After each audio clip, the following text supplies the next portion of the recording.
Challenger Series, what does it mean? Well, it's a big event. The road to the Championship Tour is underway. That one is so much fun. After huge wins for Callum Robson and Caitlin Simmers on the Gold Coast, the Challenger Series travels south to Sydney's northern beaches. Wow. For years, Manly has been a staple on the road to qualification. But this year will be crucial as relegated surfers fight to get back on the Championship Tour. Is it all you could ask for? For others, it's a chance to prove they are worthy of a coveted spot among the world's best. Wow. Challenger Series stop number 2 is on. It's a huge international event and we have seen the best of the best. Welcome to the GWM Sydney Surf Pro presented by Rip Curl. Nothing left to lose now. Everything to prove now. Long as I'm alive, I'ma fight back. My fire never cools down. I'm about to catch fire. Yeah, I'm about to catch fire. Get ready for the new me. Get ready for the new me. Try to hold me down and I go higher. Try to put me out and I go wilder. I'm a fighter, a survivor. Stand back while I catch fire.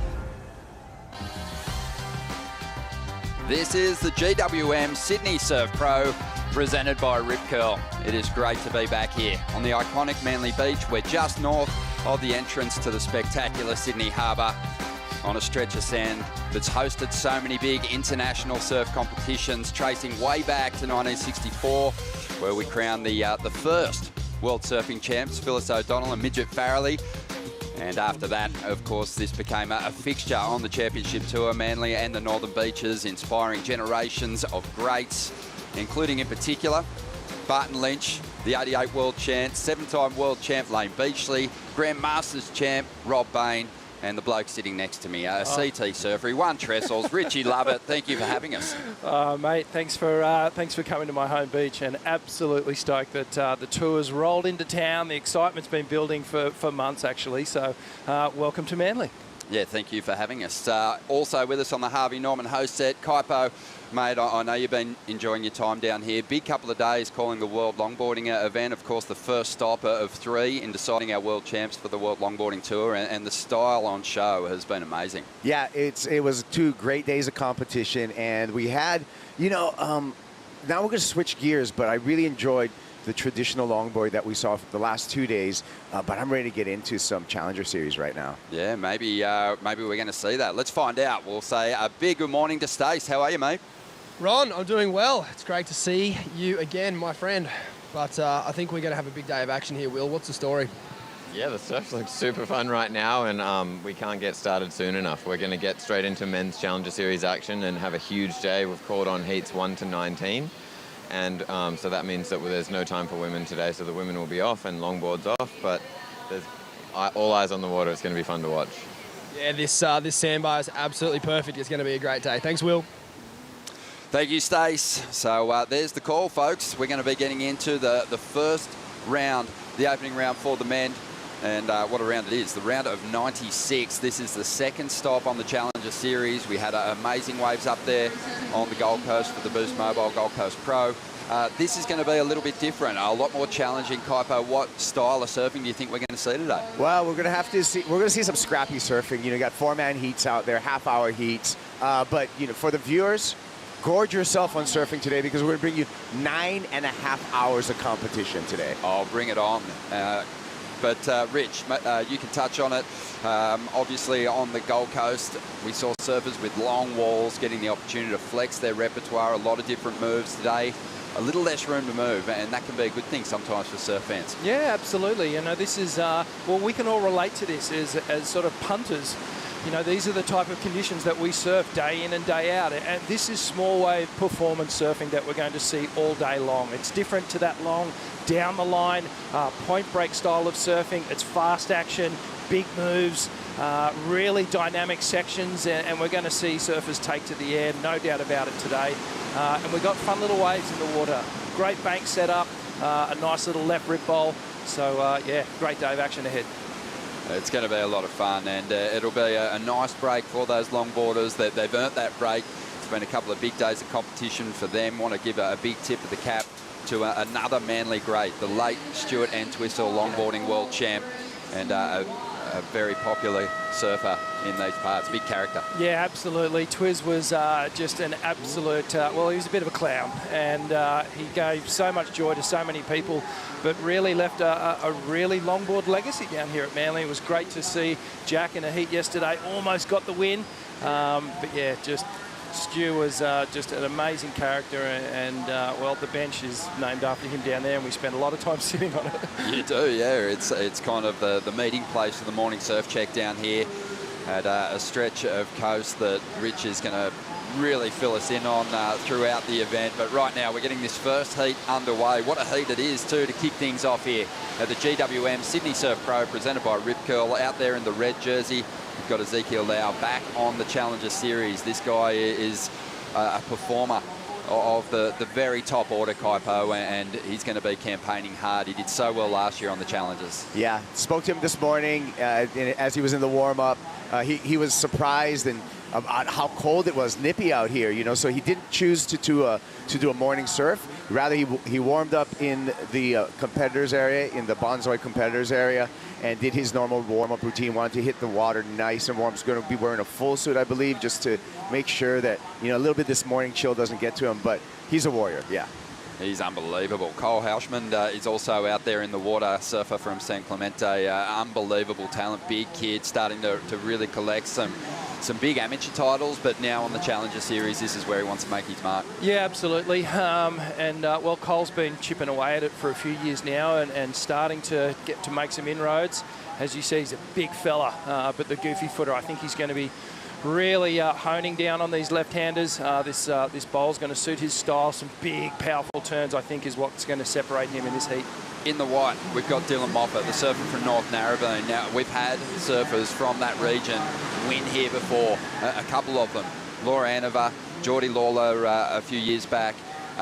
He's going to have, it's early, but I think he'll have a lot of support down here on the beach. Yeah, absolutely. And out of all the field in this heat, he will feel just so at home, so familiar with these type of waves. The setup's actually quite similar to Narrabeen at the moment, so he'll just be feeling so comfortable in this heat. And mind you, he's coming off a quarterfinal finish at stop #1, so momentum with Dylan Moffat right now. He's already got a keeper result. Yeah, I know he's not a stranger to you, Kipes, but what do you make of Dylan's approach? What did you think of his surfing up there on the Gold Coast? It was so impressive. You know, he was just very quick and nimble, and I think that kind of surfing is going to be playing his favor in these conditions.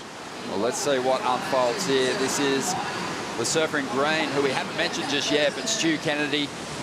I mean, when you look at the competitors in this field, this is a guy that doesn't need much of an introduction. Spent a couple of years on the championship tour. In his very first CT event, he's semi-final on the Gold Coast.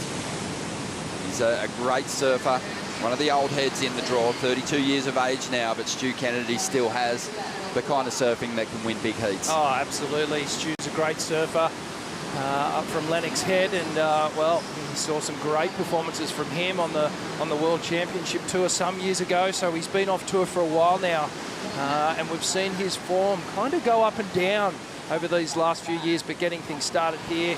Nice little opener, jams right up in the pocket, and we'll see that time and time again, this little twitch, fast-moving type of turn, type of surfing that's going to really suit these quick little fast left-hand walls. And just got a little hung up on that final turn there, so the score's not going to go too high. Have a look at this, though. Yeah, nice and tight in the pocket. Yeah, Kipes, the competitors are just really going to have to make the most of the limited opportunities, and that was a shame for Stu Kennedy there. He didn't get the finish, but the first turn was strong. Yeah, the first turn's strong, but just as important, just getting a start, getting a number on the board. Time management, again, going to be really important. You got 4 surfers in the water. You got a half an hour. You never know when a big lull is going to come in and eat away at that clock. So good for Stu just to get a number on the board. So 25.5 minutes remaining in this first heat of the morning. Great to have your company. This is the round of 96, and we're going to mow through a majority of these heats today in this opening round. We won't get through all of them. It is a monster first round for these competitors that are desperate to get themselves onto the championship tour. We'll have some CT caliber surfers in the mix, those surfers that fell below that dreaded cut line after stop number 5 on the championship tour. But it was a quick turnaround, Rich. They didn't have a lot of time to kind of marinate on that. You know, the sadness that came, the disappointment that came with missing the cut. They've had to really get back into the positive, shift gears and focus their attention on these challenger series events. It's probably a good thing too, excuse me, that you know, there wasn't a lot of time. You just click back into gear, don't wallow in what went down, what transpired, missing your spot on tour. Just get back into it, get back into competition mode and switch on. And we've saw so many of our CT competitors really just dig in up on the Gold Coast. But this is great because it's a different style of surfing. Can't wait to see the approach all day. Dylan Moffat on the outside, having a look at this one.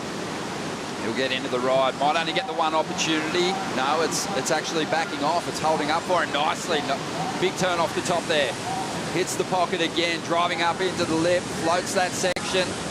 And it's a clean sequence of manoeuvres for the surfer from just up the track, just north of here from Narrabeen. He does very well with that ride. Zeke Lau now, the big guy. Just on a wave that's not really providing enough power to get that board fully swinging. So he'll head back out looking for more energy out of this lineup. But a nice wave there for Dylan Moffat, Kaipo. Yeah, a little bit of a surprise after the takeoff. Looked like it was going to close out. It backed off for him. And then we talked about how quick and nimble Dylan Moffat is. And that was definitely on display, just getting through these sections. And then the quickness in these turns, just really sharp, fitting a lot of maneuvers in a really short space. Combos up the finish. That was beautiful. And then we had Zeke up his wave, provided the big float on the outside. Added a bit of flair to that, Rich. Yeah, a little shimmy off the top on the floater and then comes through to the inside. And just gets a little bit stuck here, dragging the board on these inside turns. But that first turn, some good signs there from Zeke. We talked about some of the local legends here. We'll be doing it, obviously, throughout the week. Really giving praise to those surfers that inspired generations. But this little stretch that we're on here at North Stain, Rich, you were having a look before the competition got underway. You said this little left-hand rip bowl was coming to life. Now, a guy that didn't have a big competitive career, but is a local icon, the late, great Danny Sherwood. Oh, yeah. Is it his left that we're surfing today? Yeah, absolutely. Very, very close friend of all of ours, Danny Sherwood, one of my best friends, and unfortunately passed away a couple of years ago. And, you know, Sherzy's left shory, as we call it, you know, it comes to life. And, yeah, this is a little tribute to him. So great that we have sandbars here with this prominent south swell, really south at the moment, the direction, which typically Manly doesn't like. But because we've got this big channel just carved out through the bank here, it's creating this perfect little rip bowl. And Dylan, he got one of those growers. They're the ones that are going to be good today, the ones that actually grow through the inside as well. But yeah, it's a great setup. Yeah, Danny Sherwood was a good shaper too. I remember you riding some of his boards, Dayan Neve, Kai Otten stepping onto some of his shapes. So we definitely honour Danny today as these surfers attack a little rip bowl that he pretty much dedicated his life to. 21.5 minutes remaining here. Scores are in from the opening exchange. Dylan Moffat getting the best of them. 5.67. Stu Kennedy banked to 4. It just makes you think back to the fall at the end of that ride, or the incompletion, I should say, at the end of his wave, getting a little hung up. That cost him dearly, but he's still in this heat. Zeke Lau at 2.33 for his ride, and we're yet to see Cole lock in a score, but he's lining something up at the moment with priority. And the goofy footer taps into this one, gets some speed up, goes to that rail, cuts it into the bowl nicely. This wave is a little shouldery, but he's going to stick with it and just look to finish it off on the inside. Bust those fins free, but doesn't regain control. Meanwhile, Dylan Moffat on the outside, eyes one off. I think we'll see a lot of that today, Kaipo. Surfers just really taking a close look at some of these opportunities. Yeah, I mean, rip bowl surfing, you got to stay busy, and that's I think that's what's going to be on the menu today. Look at this split peak. Yeah, Zeke heading right and has some speed to use here. Big layback jam. Just reels that turn in and gets a tidy finish on the inside as well. So we'll see what Stu Kennedy got up to on the left in a moment. but he didn't make that connection through to the short break section. 20 minutes to go here. Wow, really didn't see that coming. A right out here, Richie. I mean, what do you...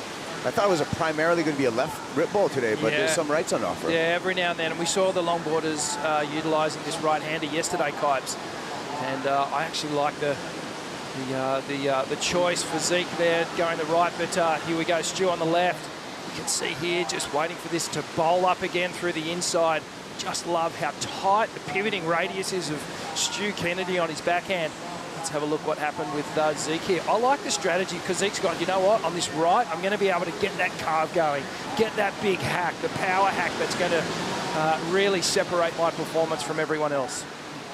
As the tide fills into, we're going to see that right hold up more and more, so we will see a lot of split peak opportunities throughout the morning. Well, the knee kind of buckled under Zeke there on that first move, but it still gave him an opportunity, that ride, Kipes, to really, I think, dig in a couple of times. So I think he'll get a good reward. I think so, and I think Zeke's kind of feeling out what's happening on the bank right now, because that first left really didn't have enough push for him, and he struggled on the backhand. So choosing to go right where he could maybe harness a little bit more power and go to that big power snap, that was a good decision for him. Yet to see the judges' number and see if they, if they're going to not take away, but not give him as many points, because it was kind of a interrupted maneuver, if you would. Magic morning down here at Manly Beach. Let's get an update on the conditions with Stace. Thanks, Ron. It certainly is. I'm here with an Oakberry surf conditions update, and yeah, I completely agree with Richie. As that tide comes in all morning at a high tide around 11 o'clock, we are going to see so much green face and opportunity for these surfers to showcase their full repertoire. That little left, I think we'll move in a little bit more on the bank, and I think we're going to see a big variety of surfing this morning. Looking stunning in that morning light, Stace. Might be time to update your profile picture as we see Zeke now throwing the fins on the inside. He's finding some room to move here on the rights when everyone else is really focusing on the lefts. Still waiting on that number for his last ride to come through, but he's going to fight his way out of that fourth position here in a moment. Just under 18 minutes to go. Yeah, he's building, isn't he? It's a good strategy. I like it. He's staying away from the other competitors and picking off some of these little right-handers. Streaks down the line here. Just up and over that foamy section. And then he sees something down the line, and this is what Manly does. It just can give you these little inside runners. These sections just pop up down the line. Zeke throwing the tail out, gets the spin, regains, and then comes through for another little hit on the inside. Yeah, really smart adjustment by Ezekiel Lau right now, going back-to-back rights. I think that's going to really work in his favor, and it's going to separate him from the rest of the pack. 17 minutes to go. A cool thing about this stretch of coast, Sydney's northern beaches, is, there's about 18, 17, depending on what way you split these beaches up. But it's a long stretch of coast, waves on every single one of these beaches, and today, there's going to be opportunity for the competitors, the longboarders, the women, to go exploring and check out some of the other parts of this stretch. Rich, you've got some good banks at your local beach. You want to give it up? No, I don't actually. No, a few of our competitors, yeah. I mean, I grew up here at Manly. This is what I consider to be my home beach. It always will be. But I have made the move over to Curl in recent years, and that's one of the beaches that is more exposed to the south. So I can tell you it's at least double the size of what we're seeing down here at Manly. But I mean, Manly it's the first beach on the northern peninsula here, and there are so many little breaks all the way up to Palm Beach.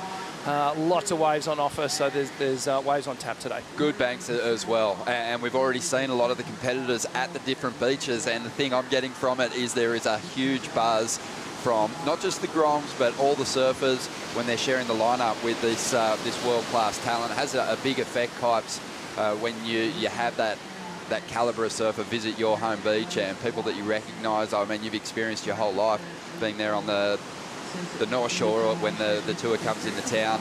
What kind of effect and inspiration does it provide for the next generation? High tides rise all ships, right? So when you have really good surfers in the lineup, just by association, it helps every surfer just to recognize that and bring out the best of themselves. Here we go, some more action. Yeah, Zeke.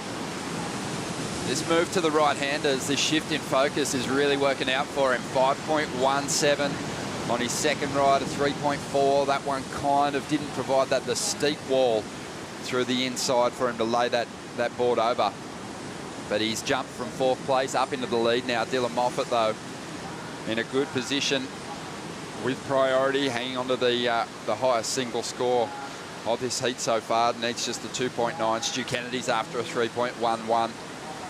And Cole Hauschman is back in 4th place. He's looking for a 3.54. Remember, a top 2 finish will see you through to the next round. 3rd or 4th is not where you want to be at the end of these heats. Otherwise, you're out of the mix. Here's Cole. Bit of foam on the face. No dramas for the big goofy footer as he rolls through to the inside. Doing well to generate speed out of this flat ride. Kicks on the tail. Releases a bit of water there. Not too bad. There's a lot of water moving, Ronnie, for how big the conditions are. And that's what happens with these little rip bowls. You get the water coming right down the length of the beach and then out through this channel. As we watch the replay of Cole here. Just streaking down the line. It's a first little hit and a second one. Smaller wave. Really impressed with just his board speed, able to maintain all the way through this inside section. Wasn't much there. Sort of shades of a little lowers left insider. Yeah. San Clemente surfer, so he should be strong in the beach break conditions. Big guy though, Cole Hauschman. But I got a question for you, Richie. Well, actually, I'll get back to that question in a little bit. Well, 13 minutes to go here, and Zeke Lau still hanging on to the lead at this point in time.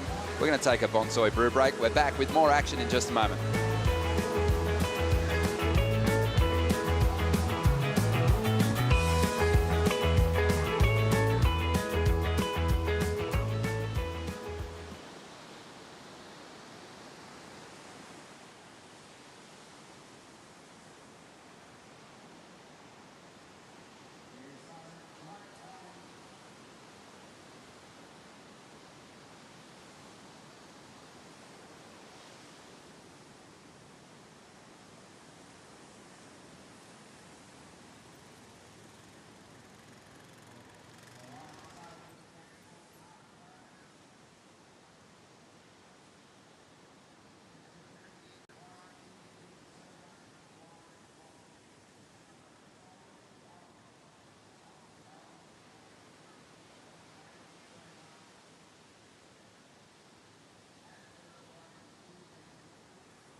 The GWM Sydney Surf Pro, presented by Rip Curl, is brought to you by GWM, official automotive partner of the World Surf League Australia.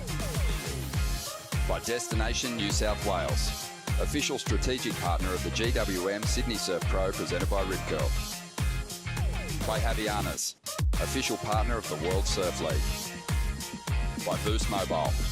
Stay connected with Boost Mobile on the full Telstra 4G mobile network. And by FCS, the official surf hardware of the World Surf League Australia. Welcome back to the show. We're into the first heat of the morning here at the GWM Sydney Surf Pro, presented by Rip Curl. And right now, we've got Dylan Moffat up, who's chasing the lead. The surfer who kicked off with a 5.67. Looks like he'll be moving into that #1 position after just decimating this small left-hander. Ronnie Blakey with Richie Lovett, Pipo Guerrero, and Rich. That was impressive. That was impressive. Rapid-fire series of manoeuvres on the backhand for Dylan, and he's going to drop a decent number here. And again, he found one of these growers, so he's just taken his time, and he's picked wisely. You can see this one was a little slower on the outside, but then through this inside section, bang, hits it hard, and then again, it just kept giving all the way through, and he just kept extending. Really love his technique on the backhand here, how he's using the body, using the board, getting the extension, and just really pivoting off high in the lip. Kaipo, obviously equipment at any venue is really important, but in small waves, you need something special under your feet to find that kind of spark. Yeah, you need something quick, right? And you need something responsive. And that looks like what Dylan Moffat has underneath his feet, just because when that wave caught some speed in that inside section, Dylan was able to get on the gas right away and just swing through just 4 maneuvers back to back. That was really impressive, and there you go. He's rewarded for it. He sure is. 7.33, well out in front now, holding a very big lead over the field. Zeke Lau now after a 7.83 to climb up into first. Cole Hausman's back in third position. He'd be nervous. He's in fourth priority or without priority at the moment. Looking for a 5.01. Stu Kennedy, he needs a 4.58 to make the jump up into the top 2. But Kaipo, you had a question for Rich. Yeah, and we're going to see this surfer go right here. But look at why today, Rich, we see a lot more rip in the wave as opposed to the last couple of days. What's causing that? Yeah, so we've got this new swell direction, as we just see here. This is Dill again. He's found another little insider. But we had predominantly an east swell at the start of the week, and now we've got this new south energy, and that's just creating this movement basically from down the southern end of the beach all the way up through the north. So we have this basically a river of water that comes up the beach, and then it needs to find its way out, and it's finding its way out through this channel here, and that's basically just cut a huge big slice out of the bank, which is great because typically the south swell tends to close out here at Manly. The right-handers, they go away from the beach, they kind of run down towards the north, and that's why this little left-hander's standing up. It's coming at more of an angle in towards the beach. So for me, I feel like today the opportunity is going to be on the left-handers. It'll come at you a little bit more, but there will be those little odd rights that produce some gems. Well, Cole Hausman just got an invitation to the party here. He's had a slow heat for numbers, and he's just connected with a decent ride. He needs a 5.01 to get up into second ahead of Zeke Lau. As we see Stu Kennedy trying to make a climb up the ladder here. Back in fourth position. and Stu, he's a character and a little frustrated with these smaller conditions. But, you know, it's hard to find it, Rich, but everyone's going to be looking for that real optimistic mind frame heading into this opening round of competition, because it's going to be a grind. These competitors have a long way to surf their way to a victory here. If you're going to come to Manly and have a negative attitude about small waves, then don't come, because more often than not, when the event comes to town, we've had months here, and I kid you not, we've had 4 months of just waves on tap. But you know, we've got small waves on offer here, and that's what you're going to get. You need to stay positive about these sort of conditions, and you need to stay enthusiastic on the wave, because that translates. The judges pick up on that. If you're negative, the shoulders are slumping a little bit, you've got to stay energised, you've got to stay frisk in these conditions. Everyone wants quality conditions too, and we actually have a pretty short window, so we've got a lot of surfing to cram into the event window here at the GWM Sydney Surf Pro. But it's been awesome to have the addition of the first stop on the World Longboarding Tour here, because the first 2 days, the winds were beautiful. Offshore, it was so clean. And we got to see a fantastic showcase of just graceful, elegant, beautiful longboarding in its most traditional form, I feel. And watching some of the highlights and tuning in to watch you guys break it down those first 2 days was awesome. This is a big gear change, Kipes, today. Yeah, and the conditions there were appropriate for longboarding. Clean, but maybe not as much push as we're seeing right now today with the more rip bull kind of conditions. So to me, events have made a great call, running the longboarding those first 2 days with the clean, more easterly swell conditions. And then now that we got these rip bowls, this is really going to allow the Challenger Series surfers to really flare up and bring progression into the mix. It's also, you know, obviously that these kind of venues, they play a part. You want people that can perform at each of the stops, the most consistent performer generally, the big performer's going to get that jump onto the championship tour. And there is beach break venues there too. So, you know, this is a good test for everyone, especially coming off a long, winding right-hand point break. Well, this is the Challenger Series, and what we're trying to produce out of this series is the most well-rounded surfers that are going to go onto the Championship Tour. And when you look at the Challenger Series, there's a little bit of everything in here. And what we have this week is some small beach break conditions, and our surfers need to be able to perform in that.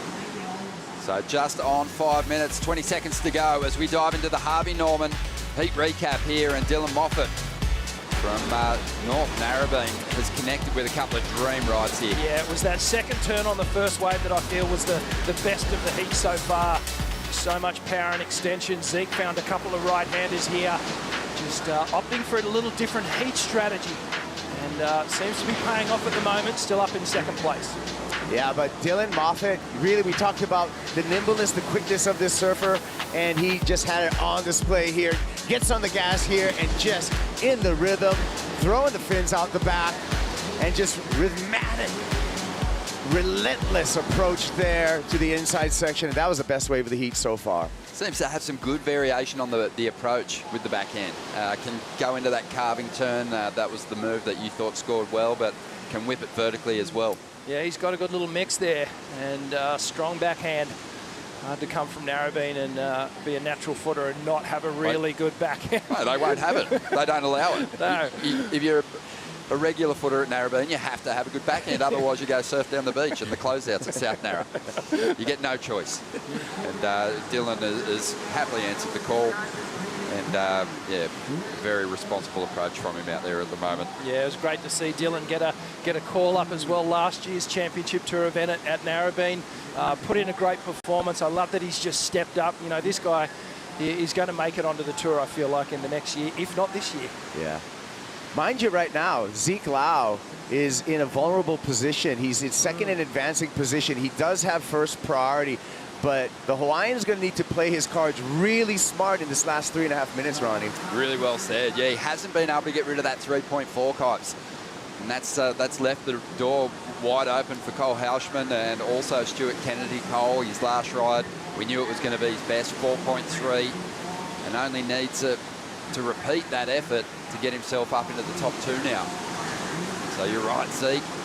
He'd be a little frustrated out here at the moment, but I mean, he's had some really big moments in the past couple of years, and obviously some really disappointing moments. He won the Ultimate Surfer and then earned himself a wild card into some CT events. Then he went on the Challenger Series and won there and got himself to second place on the Challenger Series ladder last year, and it was a CT surfer who got above him.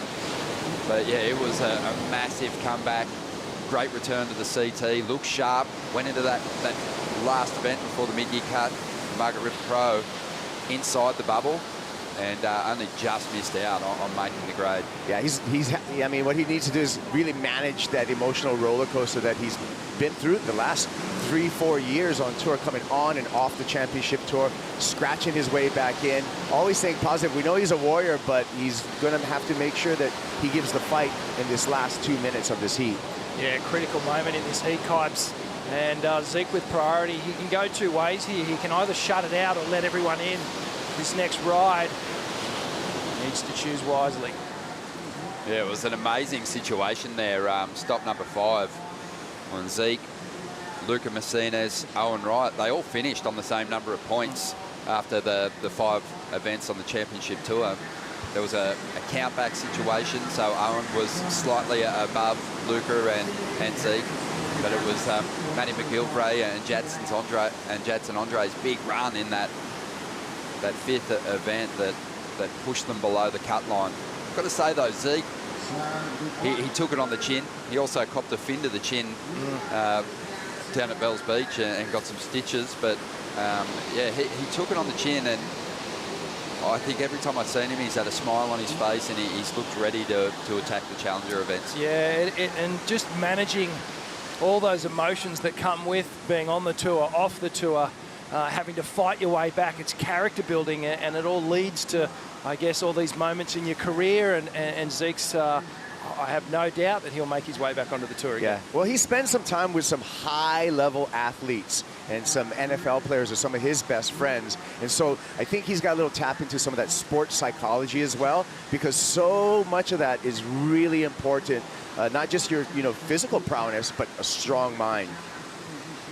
Yep, that is Completely true, and Zeke's just trying to stay strong at the moment out there, because with 30 seconds to go, second place could really belong to anyone out there at the moment. It feels like Dylan Moffat's earned the victory here with his surfing. He's sitting out there with second priority. Be pretty happy with how he's performed at the moment. Time winding down here. Yeah, and the challenge is Zeke can't cover two people if he wants to play some defense right now. So one of the surfers can get away if a wave presents itself. Yeah, it looks like they are going to run out of time. A little bit of movement towards that southern end of the bank, but no one tapping into any kind of energy to chase down a score there. So Dylan Moffat's going to hang on for the victory. Zeke Lau, he just stays above Cole Houshman and Stuart Kennedy to get his place in that next round.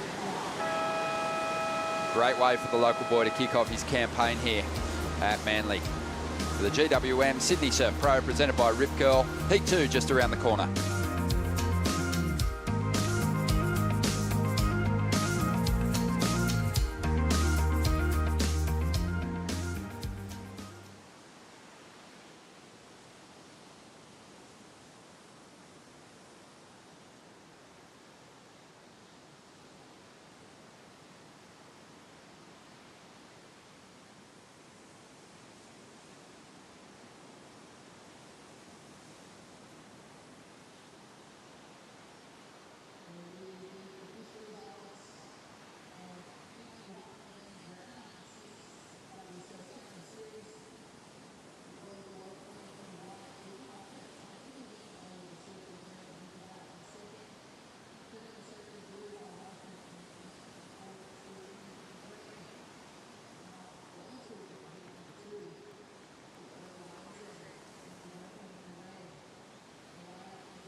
Good morning from the GWM Sydney Surf Pro, presented by Rip Curl Manly Beach. It's hosted some big events over the years, and in 2022, it's got another. It's the second stop on the Challenger Series, the first stop on the World Longboard Tour, and right now we've got Rio Waida, the surfer from Indonesia, who is just one of the most unbelievable talents campaigning on the Challenger Series. He's got a tough heat here. He's up against Ramzi Boukiem, the surfer from Morocco. Robson Santos, big, powerful, goofy footer from Brazil, and Pedersen Crisanto. It should be a really good heat. But Rio Kaipo, he's a guy that we've had tabs on for a while. We've been talking up. He's surfing, and it looks like he's going to get off to a good start here. Yeah, he's the hope for Indonesia, right? He's got a whole surfing nation behind him, and he has the most likelihood of making it to the championship tour and represent Indonesia. And how's he going to do that? He's going to do that with surfing just like this. Quick, fast, rich, on point. Oh, amazing surfing here from Rio as he comes all the way through to the inside. Those two outside connecting turns, really the highlight of that wave. We've got a couple of Olympians out there in the lineup at the moment. This is Ramsey's first ride. He was the flag bearer for the Moroccan team at the Olympics. Massive honour for him, and yeah, he loves his time in Australia. What about that rip to finish things off? Just a pure power move to finish off that wave, and I just love the way this guy surfs. Just so much power and style. He reminds me of a modern day Luke Egan, just with the style and the power. I like it. We also had, I think this is Rio up again. But yeah, I love Rio's flair. He's so well-rounded. He's dropped some amazing free surfing clips on us of late, but it was great to see him get the call up for a championship tour contest last year as a wildcard, Pipes. Yeah, and he had performed really well there in Mexico and just had a taste, right? Had a taste of what it feels like to be amongst the top level, the cream of the crop. And so just having that taste right there and some success definitely put some fuel in the engine. Well, let's give a kid a lolly and then take it away. It's like, get me back to the candy store. Oh, man. I think he took a lot from that performance. He actually beat Felipe Toledo in the event. That's huge. Yeah. On a sand bottom, right-hand point breaker, if you can get a win over Toledo, you've got what it takes to compete at the elite level. Here he goes again on that forehand. He's got some big turns he can go to. Oh. And he's going to throw the rotation. Ooh. But doesn't get the spin, loses contact with the equipment. He's all good. He's all good, guys. That was a scary looking landing. Anytime you see that board flip over, it's nervous times. And this is Pedersen Crisanto. This guy's been to the championship tour before. So like I said earlier, stacked heat. Pedersen just working this one over. Smooth ride. Looking for something dynamic to finish though. Throws the board up vertically. Just gets a little lost in the cup of that wave.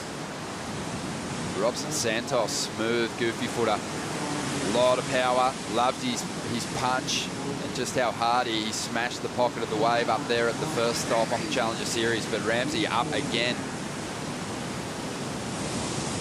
Gets that nice and low. I remember him as a micro Grom. He was such a whippet. Just an absolute lanky little Grom, skin and bone, and he's just filled out to one of the most powerful, most well-built surfers on the Challenger Series. Yeah, he's an Adonis now, for sure.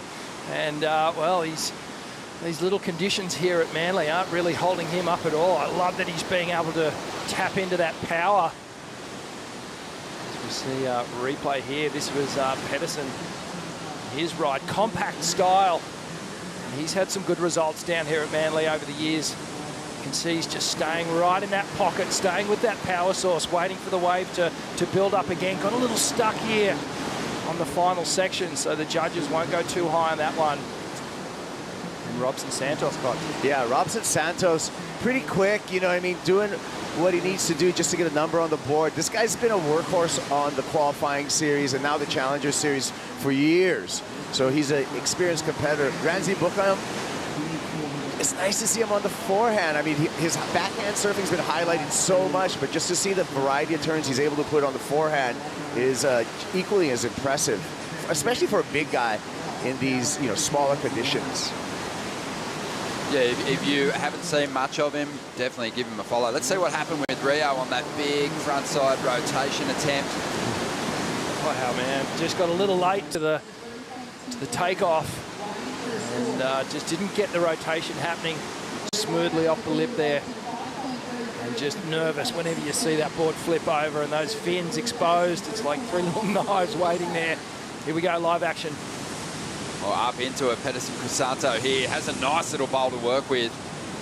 Great little bit of flare out of the pocket there, keeping those turns really close to that bowl, trying to tap into the power on offer on this smaller ride. And he'll get the finish right at the end of this one.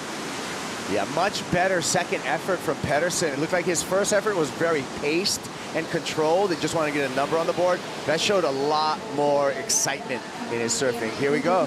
Here's Ramsey up again. Really throwing that board up there nicely a couple of times. Just love the speed he's generating out of some of these big carves. And that's the sign of just impeccable technique when you, through extension, are able to gain some momentum through those frontside carving turns. Yeah, absolutely. There's an art form to being a big surfer, but surfing light. And Ramsey's just doing exactly that. Just tapping into not only the power, but staying nice and nimble, as you said, Kipes, off the lip. And looking good in this heat. I'm impressed. Well, here we go. We can check it again on the replay. Just quick to the lip and snap there. It has a double pump off the bottom. Vert through that section. Carves back, staying light, and just knows lining up this inside section for a couple more snaps. Ramsey Buchanan. That was great. And then up and riding. This was Pedersen on that wave where he really started to open up. You can see he's got a new energy on this wave compared to the first. Just putting more into it, and really, you don't want to be approaching these heats at 70%. It's time to shine. It's time to just really dig in and bring your small wave performance. No time for holding back here. Yeah, great point. You know, this is not the championship tour. You don't get a second chance in the first round. We go straight to elimination, so we cut half the field in this opening round. So you got to surf every heat with all your heart. Yep.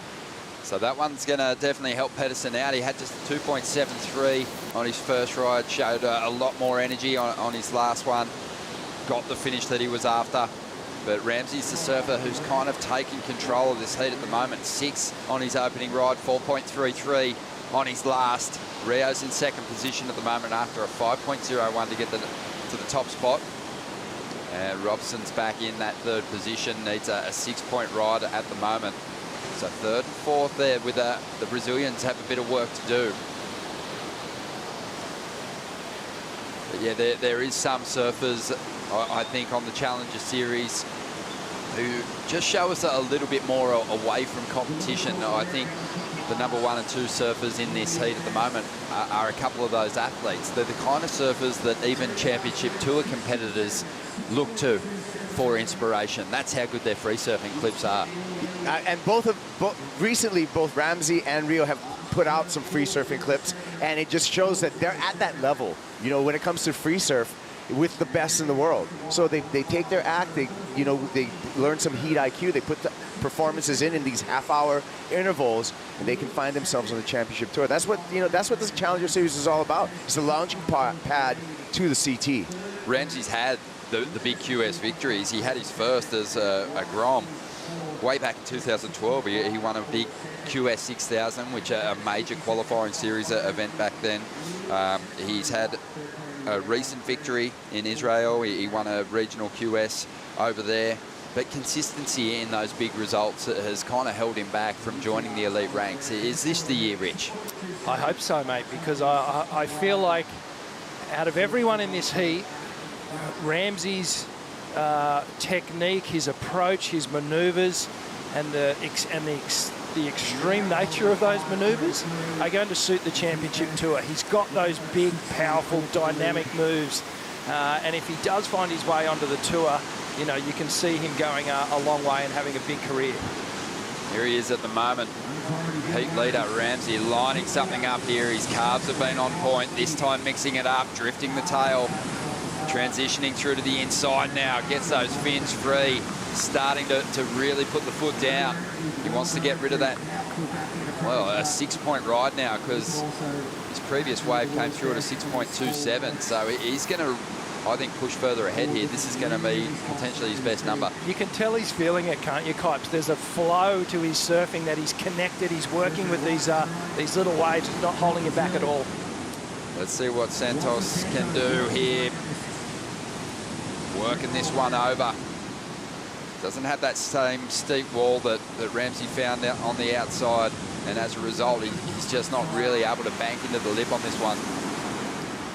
The encouraging thing that we're seeing right now is consistency in the surf, and so it's really nice to see all of our 4 surfers getting a lot of opportunities, a lot of reps in these heats.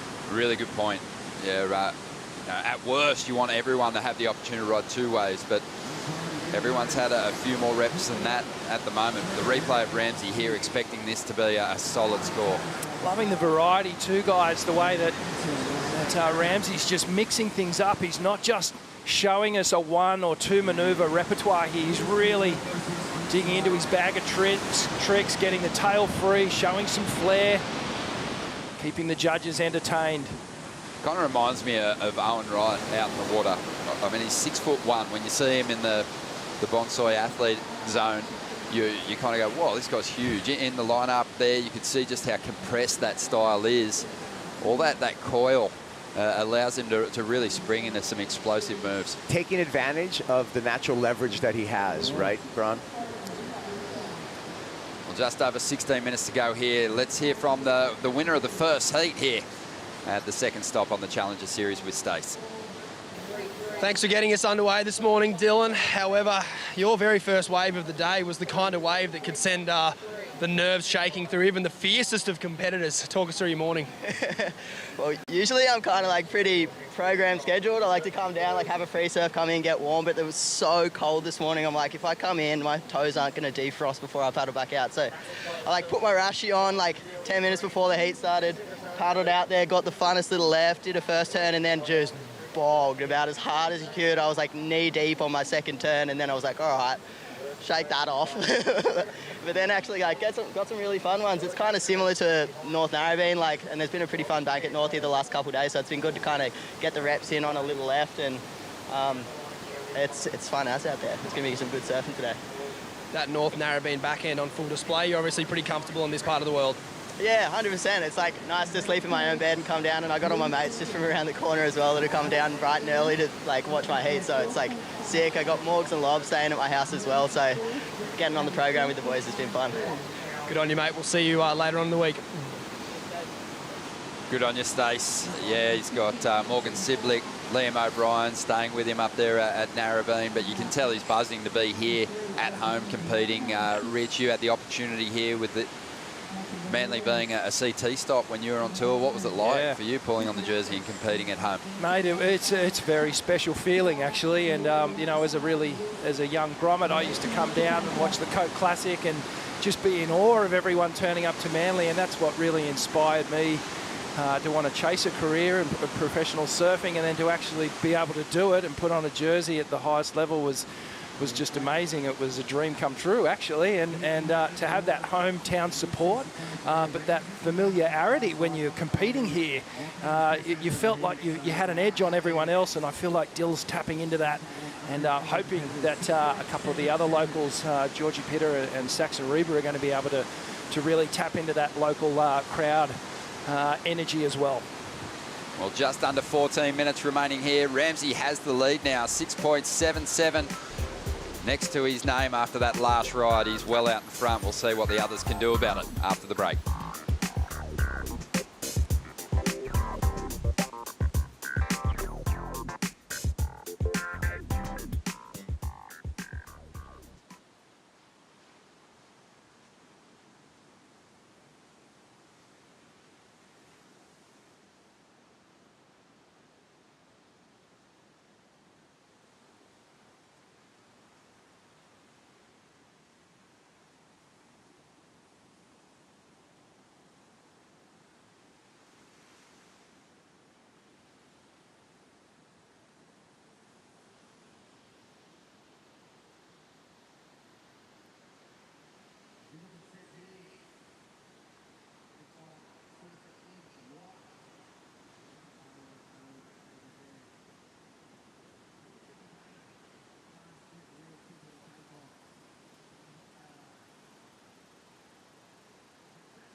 Here comes Molly Pickle, big swing, front side hook.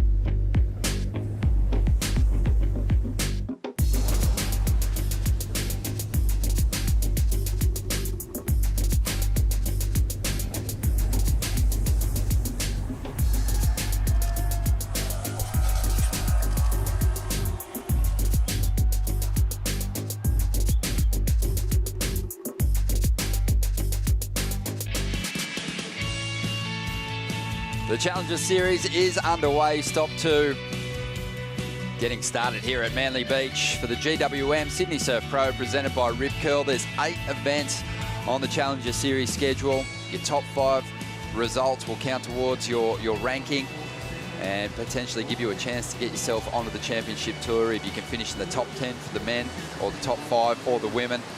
That is the key, as we see some of our competitors there.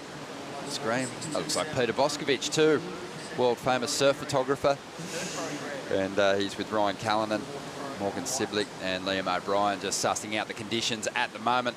Just over 11 minutes to go, and a great heat unfolding here. Ramsey's just having a field day out there at the moment, Rich. Yeah, he's really taken control of this heat with some great power surfing mixed in with a bit of new school progressive flair. Loving it. 6.77 and a 6.27 for him. Rio Waida, the Indonesians, out there with priority.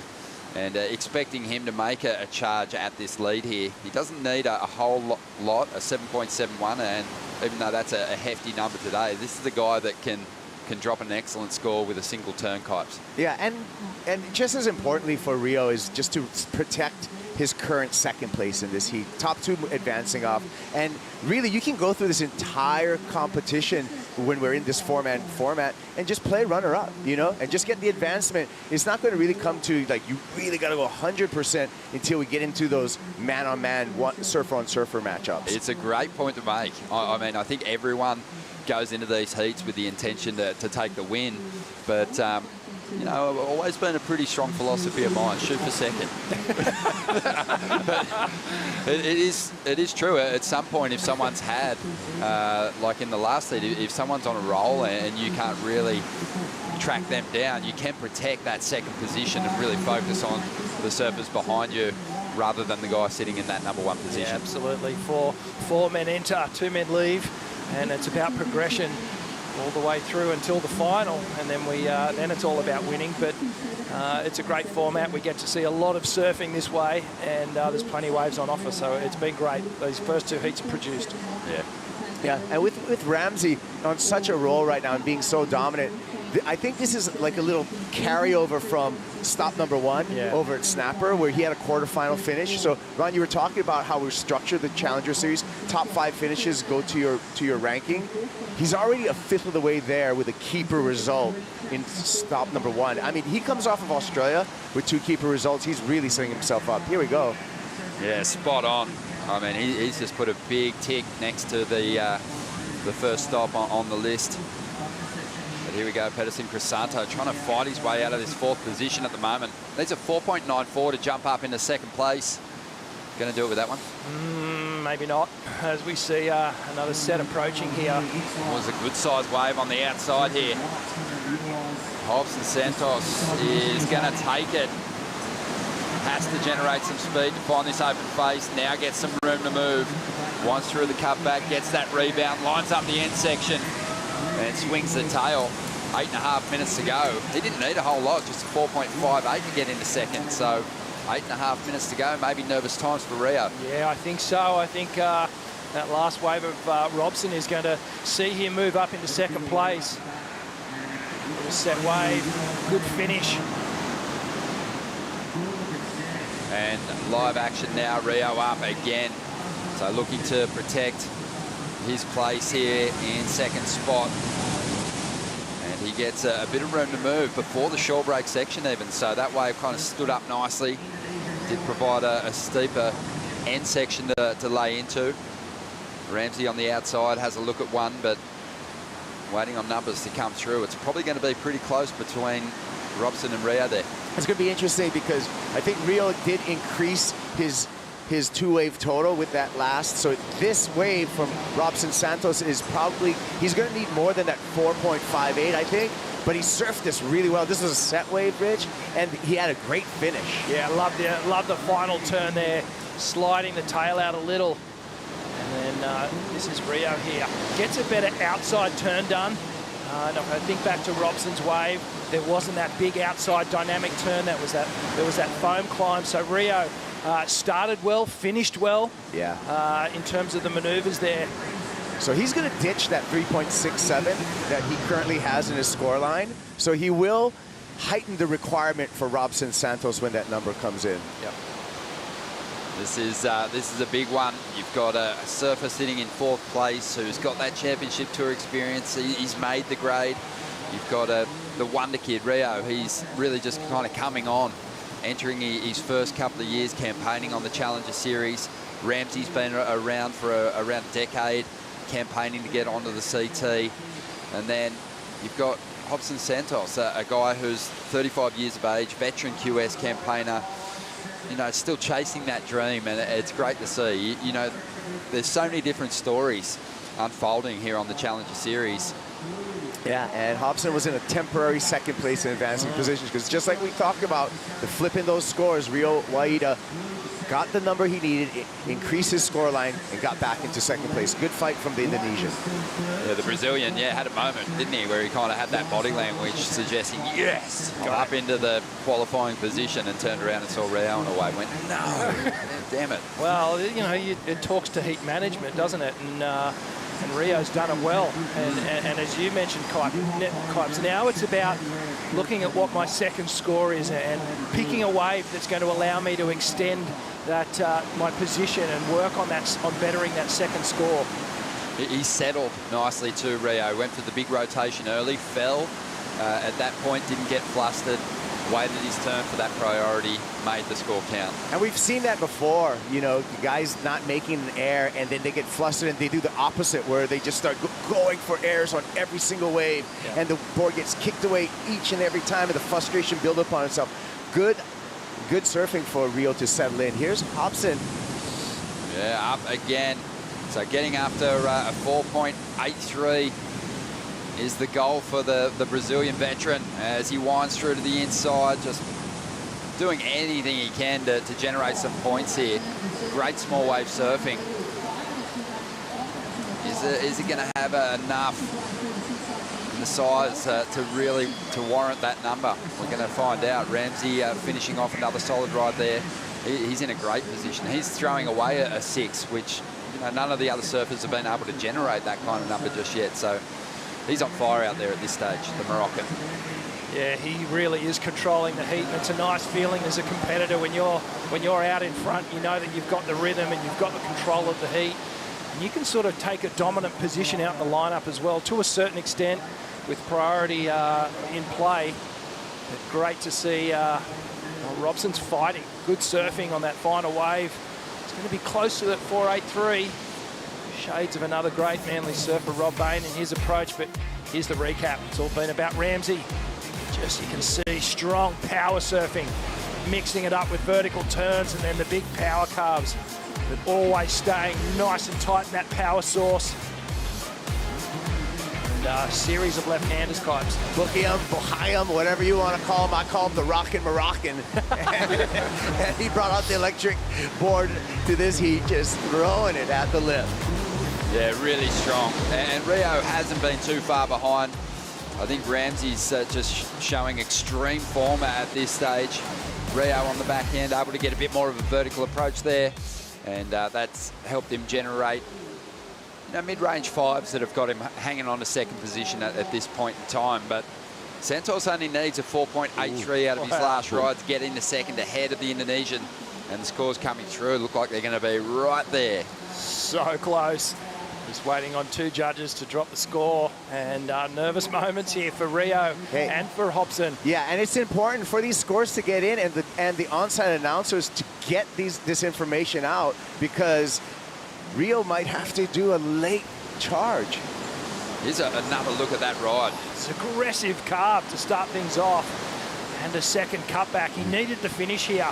Just a tiny little hiccup there through the inside. Another turn on the final moments here, and just bangs that foam section. Look, it's fallen just short of the requirement at a 4.67. Ramsey, though, he improved his situation. He's dropped the first excellent heat. Oh, wow. First excellent number of the day, I should say, an 8-point ride for this one. They loved just the flare, the speed, the clean rails through that opening carve. Finished that wave off nicely too. So Ramsey, he's got the number 1 position here. Unlikely anyone's going to be able to chase him down, but the battle for second spot continues, and Rio's hanging on to it at the moment. 4.67 for the Brazilian on that last wave, and watching the replay again, I think you can see why it didn't get him there, that score. First turn was okay, then the wave really flattened out, and the turns were kind of flat at the end of the ride. Yeah, whenever you're on that flatter style of a wave and you're trying to, I guess, fool the judges in a way, they can't be fooled. They're too good. Here we go. Last-ditch effort, maybe. Adjustment here from Robson. On the backhand, so really needs to smash this end section. Nice turn there. I don't know. Maybe feels like it might go the way of his last ride and just come up a little bit short, but we'll wait for the judges to have their say. Nothing wrong with that final manoeuvre, but he would have liked a bit more out of it. So when I think about what Ramsey's been doing and the connection between his turns, there hasn't been much jumping, there hasn't been much downtime. His transition work is amazing. In contrast, when you look at Hobson here, see all this jumping around, he's trying to generate speed. I know what he's thinking. He's going, I just need to get to that manoeuvre. But when you think about maintaining that flow and that speed between the turns, it's just been falling a little short. 50 seconds to go. Rio looking to really consolidate that second position at the moment. Nice flare off the top. This wave offering the opportunity to string some great moves together. Lines up the finish here. Nice hit there. This is great small wave surfing. Multiple manoeuvres, looking for something dynamic on the end. Looks at the clock, says, yep, that should do it. 30 seconds remaining. On the outside, we're going to see Pedersen Crisanto go after a big number now. He's after a 6.43. That's prior to Rio's last wave dropping. So he might be after a bit more than that. Got some big turns, clean little float. Oh, gorgeous flips on him there. I think he's okay though, as Ramsey just really works one over for the crowd. Doesn't even need this ride. He's had such a strong performance here in the second heat of the day. That was just an amazing performance there from Ramsey. Yeah, I know we're waiting for some scores, but pretty comfortable saying Ramsey and Rio onto the round of 48 after their performance in this heat. Yeah, well, Rio, he went from Danny Sherwood's North Stone left shorey and he ended up right down at Queenie right shorey. So, yeah, great final manoeuvre. I think that's going to be enough. Well, Rio's still sort of sweating to get the official word, but just composure from the youngster throughout that heat, Kipes. He didn't lose his cool, had that fall early on, but he reeled it in. Yeah, reeled it in, did what he needed to do, just showed a lot of maturity in his surfing. But this guy, the rockin' Moroccan, coming out swinging at Manly, and that is really good signs for Ramsey Bukayan. I might borrow that. I like it. Seeing the replay here of Pedersen Crisanto's last ride. Yeah, just needing that 6.43. Unfortunately, just looks a little lackluster in his body language too. Just needed a huge finish here. And at this moment here, I think he just put the white flag up. This is that final wave of Rio. They just went all the way down the beach. He actually crosses the unofficial border between North Stane and Queenscliff. He goes past the pipe. That was a great little flare off the top. Drives it round. Comes all the way through to the inside. Just multiple turns. One of the longest waves we've seen at the event so far. And possibly will go up into his top two. It's like being back at Snapper. Just so many opportunities for him. Mixed things up. It was a flowing ride. Didn't have the big explosive turns, but he looked solid. But Ramsey just accepting the high fives, and for good reason. Just dominated out there. An 8-point ride on his last, 6.77 as well. But still breaking things down. Yeah, still breaking things down, just absorbing, learning from every single heat. Rio just wants to hear his number right now to ensure his position. 5.93 for Rio, and that is enough to seal up that second position. He's moving on through to the next round. We're going to take a quick break here. When we come back, Shannon Hughes, Wayne Rabbit Bartholomew and True Starling are going to step into the booth.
GWM Sydney Surf Pro, presented by Rip Curl, is brought to you by Rip Curl, the ultimate surfing company.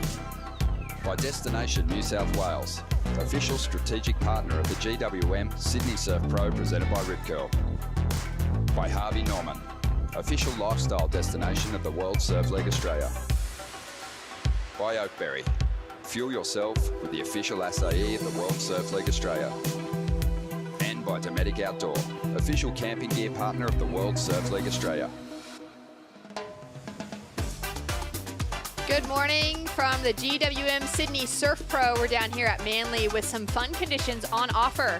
For day one of the Challenger Series, Shannon Hughes in the booth alongside the 1978 world champion Robert Bartholomew and True Starling. True, you're in the draw this week for the women's side of competition. How stoked are you to see the Challenger Series get underway? Yeah, waking up this morning and seeing actually some swell come through was really exciting, and hearing that the men's are on and kicking that off straight away was really cool. And we've already had a really great morning as well. Dylan Moffat from Narrabeen, a little bit biased there, he did make his heat, and I watched that on the beach with his girlfriend Grace, and she was very nervous. So yeah, good start to the morning so far. Amazing. Bugs, it's been a fun week with longboarding in the draw to start things off, and now we're in the Challenger Series. Yeah, we've got everything. All disciplines are on fire here down and on show. We had a great showcase of longboarding expertise, and now, wow, we've got a really interesting heat on our hands here. This is just a classic clash between four really accomplished surfers. On his forehand, driving down the line to get things started out. Slightly difficult to tell the colors. I believe that's Evan Geiselman. Yeah, that'd be Evan. I mean, Evan's just, well, let's see now. So yeah, Evan because he's the only goofy footer in it, that's right.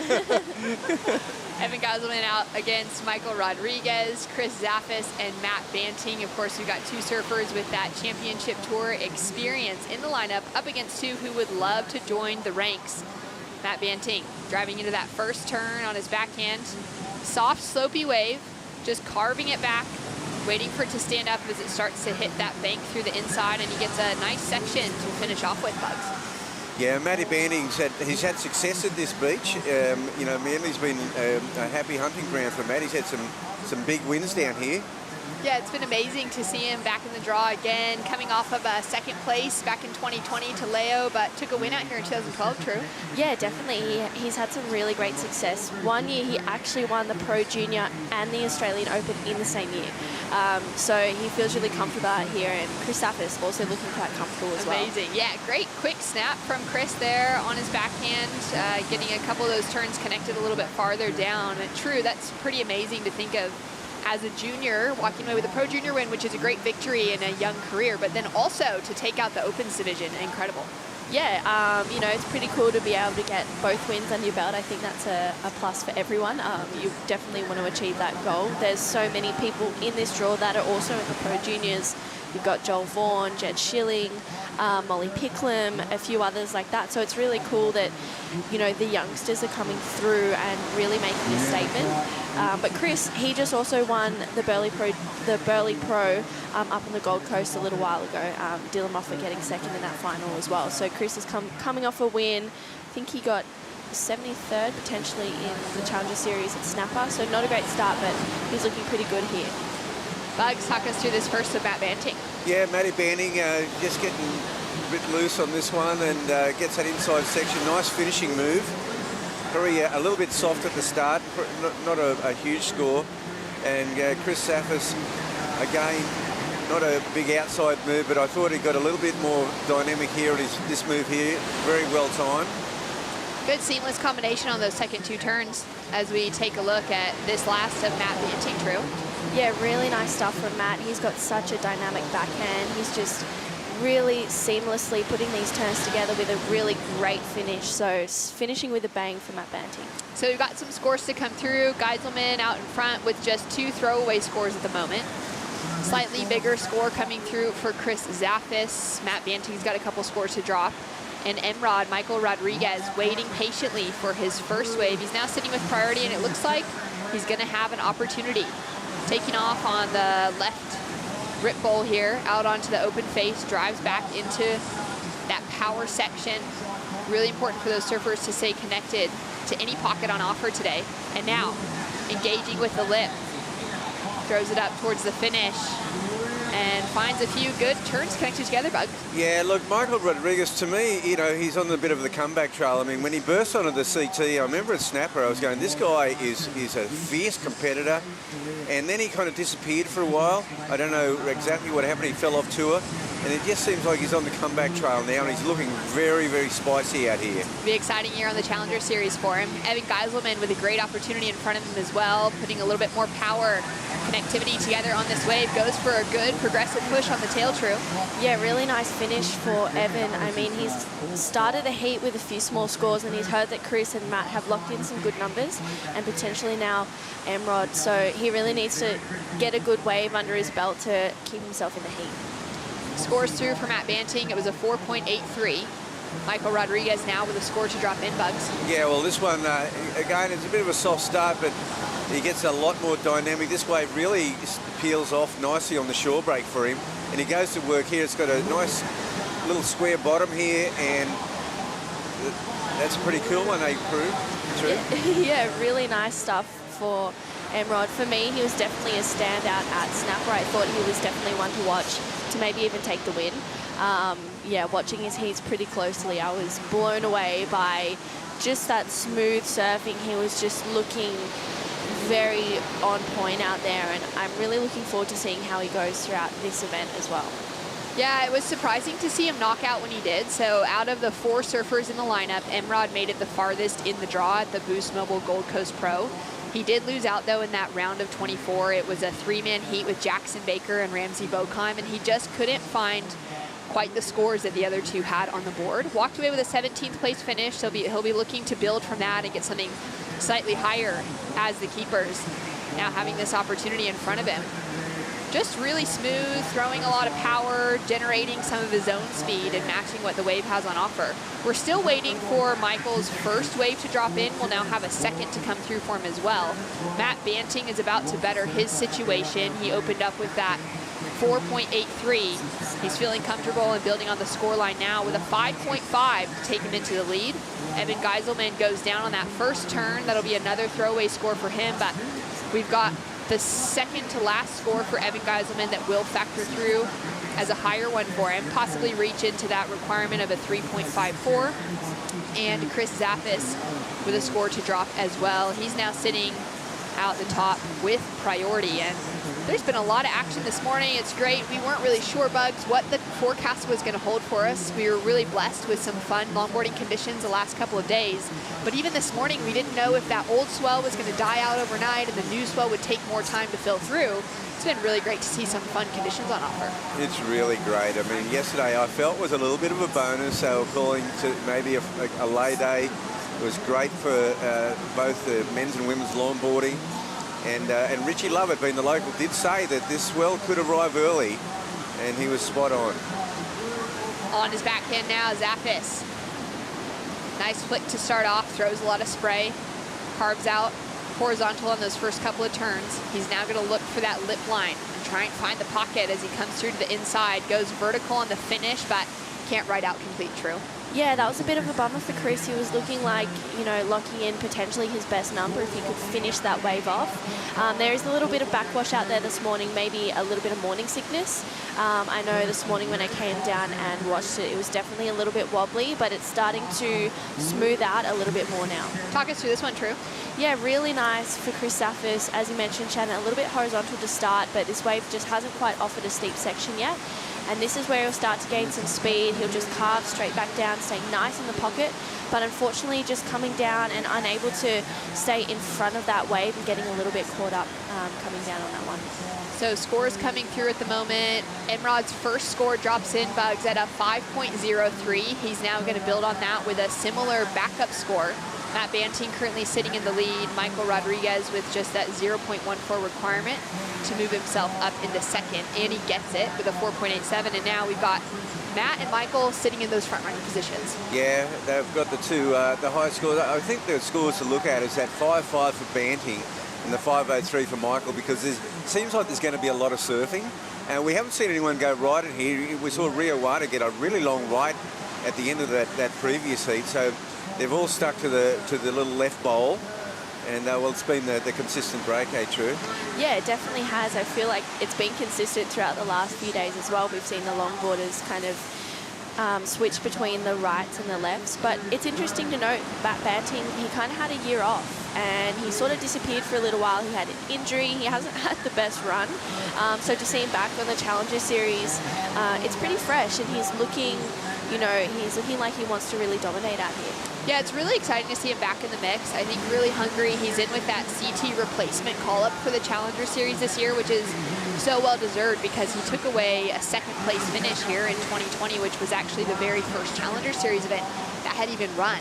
Obviously, then the world put things on hold for professional surfing and a lot of other things.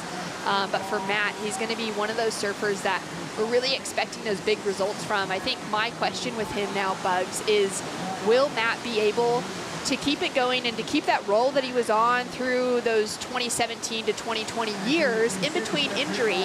Will he be able to bring that back now, a few years later, up against a growing pack of competitors, a little bit younger, a little bit hungrier, possibly looking for that championship tour experience? Well, Matty Banting's been plagued by injury. I mean, he didn't just have the one. After he had that double win, I mean, he was on the tour. He got injured. And then he came back, got injured again, and then he came back at the beginning of 2020 and got a really good result. He looked like he was going to on the track to requalify, and then of course the pandemic hit. So he's had things have conspired against his career so far, and obviously you see him posting some footage, and he's still surfing great. We've got a split peak going on here. Here's Evan Geiselman. We'll track with the left, as we've been doing all morning, racing down the line, looking for something dynamic to finish with. He goes to the air, catches it, and executes well on the finish. Goes in the first reverse of the morning for this heat at least. And we'll catch up with that right as well in just a moment, but great to see him going for some variety there. Well, he's a dangerous guy in this draw, and if my recollection's right, Evans had a good result here as well at Manly. Chris Zaffis with a big slam on the right. Yeah, really nice stuff for Chris. We know he's got that progression. He's exceptionally good at airs. But Evan, he's just taking to the sky on this one. He has a great frontside snap, and it's awesome to see him get that variety. Scores to come through now for that last exchange. So many waves on offer this morning. It's hard to keep track of everything as we see Banting up and riding once again. Nice carve to start. Goes a little bit wider on that second one. Now he's going to line it up through the inside. Really gaining that speed. Coiling up to release. Throwing a bit of spray, connecting those turns together. And he'll finish off here. He's looking to build on that 5.5, which has been the high mark of the heat so far. We do have scores to come through for all four surfers at this stage. Zaffis now sitting with priority back at the top of the lineup after catching that right. And we've got kind of small requirements on the scoreboard, nothing above that 6-point range. With 15 minutes on the clock as we wait for those last scores to drop through, we're going to go down and catch up with Ramsey Bokai. I love watching you go right, Ramsey, but that was an absolute treat to see you out there on that fun left. Thanks, Stacey. Well, yeah, it's a fun left rib ball. I mean, like France, kind of grew up surfing these little left rib balls, and when I got to the beach, it was pretty low tide, so it was kind of hard. And I guess during my heat, it just started to fill up, and yeah, I had a lot of fun out there, a lot of fun. You didn't seem to get lost at sea at all. You know exactly the wave you're looking for. I mean, I tried, and yeah, I used my priority well, and I just stayed busy, I guess. I just wanted to surf, get my feet on the board, and yeah, no, I had a lot of fun. And finally we on, there's little waves, and yeah, it was a good start of the day for me. Absolutely, appreciate your time, Ramsey. Have a good morning. Great to see Ramsey find some rhythm early this morning, walking away with a win. We'll see when the men's division, the next round, will hit the lineup. Of course, we're running through a lot of the round of 96 today. We won't quite get through the finish because we won't have enough sunshine through, but it'll be a big day of men's surfing nonetheless. Yeah, I think we're running through about 19 heats today, which is really exciting. I think every morning we're waking up praying, hoping that there's going to be swell, and we've been really lucky to wake up this morning and be a little bit bigger than it was yesterday. Down to just under 14 minutes on the clock. Banting still sitting in the lead with that last score to drop. Michael Rodriguez sitting in second at the moment, looking really sharp with those first attacks on the backhand, puts together a good finish, and he's feeling it, Bugs. Yeah, because he really was able to surf that wave from the start and kept the power on the wave. There was no dead sections, and he was really able to reel off his repertoire. I think Ramsey touched on a couple of good things in that. We'll get back to that before. This is a really neat little ride. This wave really wraps on the bank nicely, True. Yeah, it does, and he's just able to absolutely unload on every single section that he has there, getting a bit of release, and I love the passion there. He felt good on that one, and he's showing the judges how well he felt. 12 minutes, 45 seconds on the clock. We're going to go to a Bonsoy brew break, grab an early coffee, and we'll be back with more action right after this.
Manly Beach has given us so many legends, from Midget Farrelly and David Batty Treloar to world champions like Lane Beachley, Pam Burridge, Barton Lynch, to CT champions like Rob Bain, Tony Sawyer and Richie Lovett. But Manly has also kicked off the careers of visiting surfers as well. Taj Burrow scored his first ever CT win at Manly, which kicked off one of the most celebrated careers in pro surfing history. But even more extraordinary than that was a 14-year-old Tyler Wright, who not only defeated the reigning world champion in Steph Gilmore, but went on to win the event, becoming the youngest ever CT champion in surfing history. Amazing to remember the list of surfers who have found success here at Manly in a variety of conditions and different opportunities with so much on the line, whether it be championship tour victories, qualifying series moments to just really kick off those careers, or someone as young as Tyler Wright walking away with that huge victory at just 14 years old, Bugs. Yeah, there is some great stories here, all the way back to that first world title with Midget and Phyllis O'Donnell, but then there was also a couple of years where the tour actually was a mid-year to mid-year tour, and it used to finish here at Manly. And so Damien Hardman win his second world title out here as well. So there's been some big wins. Oh, incredible. True. How does it feel for you growing up just around the corner to just see so much action here in Sydney? Yeah, it's really amazing. You know, growing up around here, there's been so much talent and so much, you know, there's been so many people pushing others up, especially with the younger generation and my generation and ones above me as well. And it's really cool to have the likes of Damien Hardman, you know, Tommy Carroll, Barton Lynch around here, just really giving everyone their knowledge and helping people as much as they can where they can. So exciting. It's going to be a great week of surfing ahead of us. Out in the lineup right now with 9.5 minutes on the clock. Michael Rodriguez has taken the lead. He dropped in a 5.93 for that last left. Looking really good. We've got Stace Galbraith out the back with Dometic. Thanks, Shannon. Very special guest. Flatmate to Evan Geiselman, Ryan Callanan. Ryan, how's the nerves, mate? Yeah, I mean, when you're watching your friends, you always want them to do well. So it's just, I mean, the waves are good and they really suit him, so he just needs an opportunity. How do you find that for yourself when you find yourself in a position where you feel like the waves suit you? Does that sort of add a little bit of extra pressure? I don't think so. I think it makes me more excited. Like a little left rip roll like this gets me pretty psyched. Normally we're surfing a ride or something, so it's fun to mix it up. But yeah, I don't think so. I think it gives you more confidence and just knowing if you get the right waves and you can get some good scores. Might see a little set here, so we'll throw back to you guys in the booth. Thanks for your time, Ryan. Thanks so much, Chris Zaffis. Nice attack on the backhand. waiting for it to stand up here on the inside section. Staying in control, keeping that flow, moving forward. Goes vertical on the finishing section, and he's looking for a 7-point ride now to gain an advancing position because Michael Rodriguez and Matt Banting have put those 2 5s on the board. It's just above where Chris Zaffis and Evan Geiselman have found themselves in the scoreline. And it is surprising to see someone like Evan just hunting out for something bigger than a 3-point ride at the moment as we take a look at this last of Chris Zaffis. Yeah, I feel that Chris is trying to get 2 scores. You know, I don't think he's trying to get the 7-1 go. He's taken a smaller wave. He actually used his priority to get this wave. And it's a well-surfed wave. Got a little caught up at the end. That backwash more than anything played a big role. But I think he's looking to get maybe a 5 and to get himself back in the heat. But I'm really surprised. Evan only got a 3.67 on that air rev, and it's probably because he didn't land it clean. So the judges are going to be very strict on that, it seems like. Yeah, it really seems like that's something they're gonna pull into focus. Evan had some great success here back in 2012 when Matt Banting took out the victory. It was against Evan Geiselman, so he's found that victory here. He's coming out of Florida, out of New Smyrna Beach, which is small beach breaks as well. These are the kind of waves that really suit his style. True. What will it take for him in these last 7 minutes to find himself on top? Yeah, I think Bugs kind of hit the nail on the head there, you know. Chipping away at that score, a 7 is a big score on a day like today. So if you can start with a 5, then you'll only be needing a 5 to a 6. And then that requirement is just going to get lower and lower, and hopefully you'll move up into second. Tries to look around the section. That right closes out for Zaffis. He has chipped away at the scoreline now. Like you said, Bugs, he's chased down a 4.57 for his previous score. He's now chasing a 6.26 as we see Geiselman with an opportunity as well. Looking to build through the inside, finding some speed, staying in the pocket, ditches the fins completely, goes for that little foam climb to finish, and takes everything that wave has on offer. Answering back as well, Matt Banting looking to put more pressure for the requirements on those chasing him. Setting himself up through the inside here, just pumping along, trying to gain some speed and momentum, and he'll tag it clean on the finish. Yeah, there was a great exchange here. I felt Evan really put his wave together well. We'll see. I don't know if we've got the score for Chris Zaffis yet, but Matty Banting trying to, move into first place. It's a little safer to be in first and second in these heats. But I think Ramsey really touched on something, because it's that balance between using your priority well and keeping busy. See, if you keep too busy, you never get into first priority. Yeah, that's such a good insight, especially when it comes down to wave selection being really important in conditions like these. As we take a look at the Harvey Norman recap, True. Yeah, really nice start for Matt Banting. He just seems to be effortless out there, just connecting with this one so well for a great finish. I mean, he's looking really strong, Bugs. Yeah, he really is. Michael Rodriguez and Matty have sort of led the way in this heat, and this wave of Michael Rodriguez, it really lined up super well. And this is the one, I think, his best wave right here. It just connected on the bank, and that's what you're looking for. It doesn't have to be the biggest wave, but they're just super connecting on the bank, so you're going top to bottom the whole way with no dead sections, no horizontal, no linear surfing. Scores in for that last one of Rodriguez. It was a 5.93, which does move in as the highest score of the heat so far. We're now waiting for last score for Matt Banting and a score for Evan Geiselman to drop through. Requirements stay in that 6 and 7 point for those requiring the advancing position at the moment. Down to 4 minutes, 30 seconds on the clock, and so many waves being caught this morning. Great to see that there's some fun opportunity. And Evan Geiselman has put himself into a pretty good situation now. He's just dropped in a 6.17 true and is only chasing a 4.66 to get the advancing position back as we take a look at this one. Yeah, really nice stuff, Evan. He's just connecting through this one. I think he's found a wave that's just really peeling off through that bank, and that's what's really allowed him to unleash, especially on this inside section, and getting a finish. That's a bonus there. Getting the highest wave score of the heat now, it really makes Matt Banting and Michael Rodriguez not feel like they're not really in a solid position.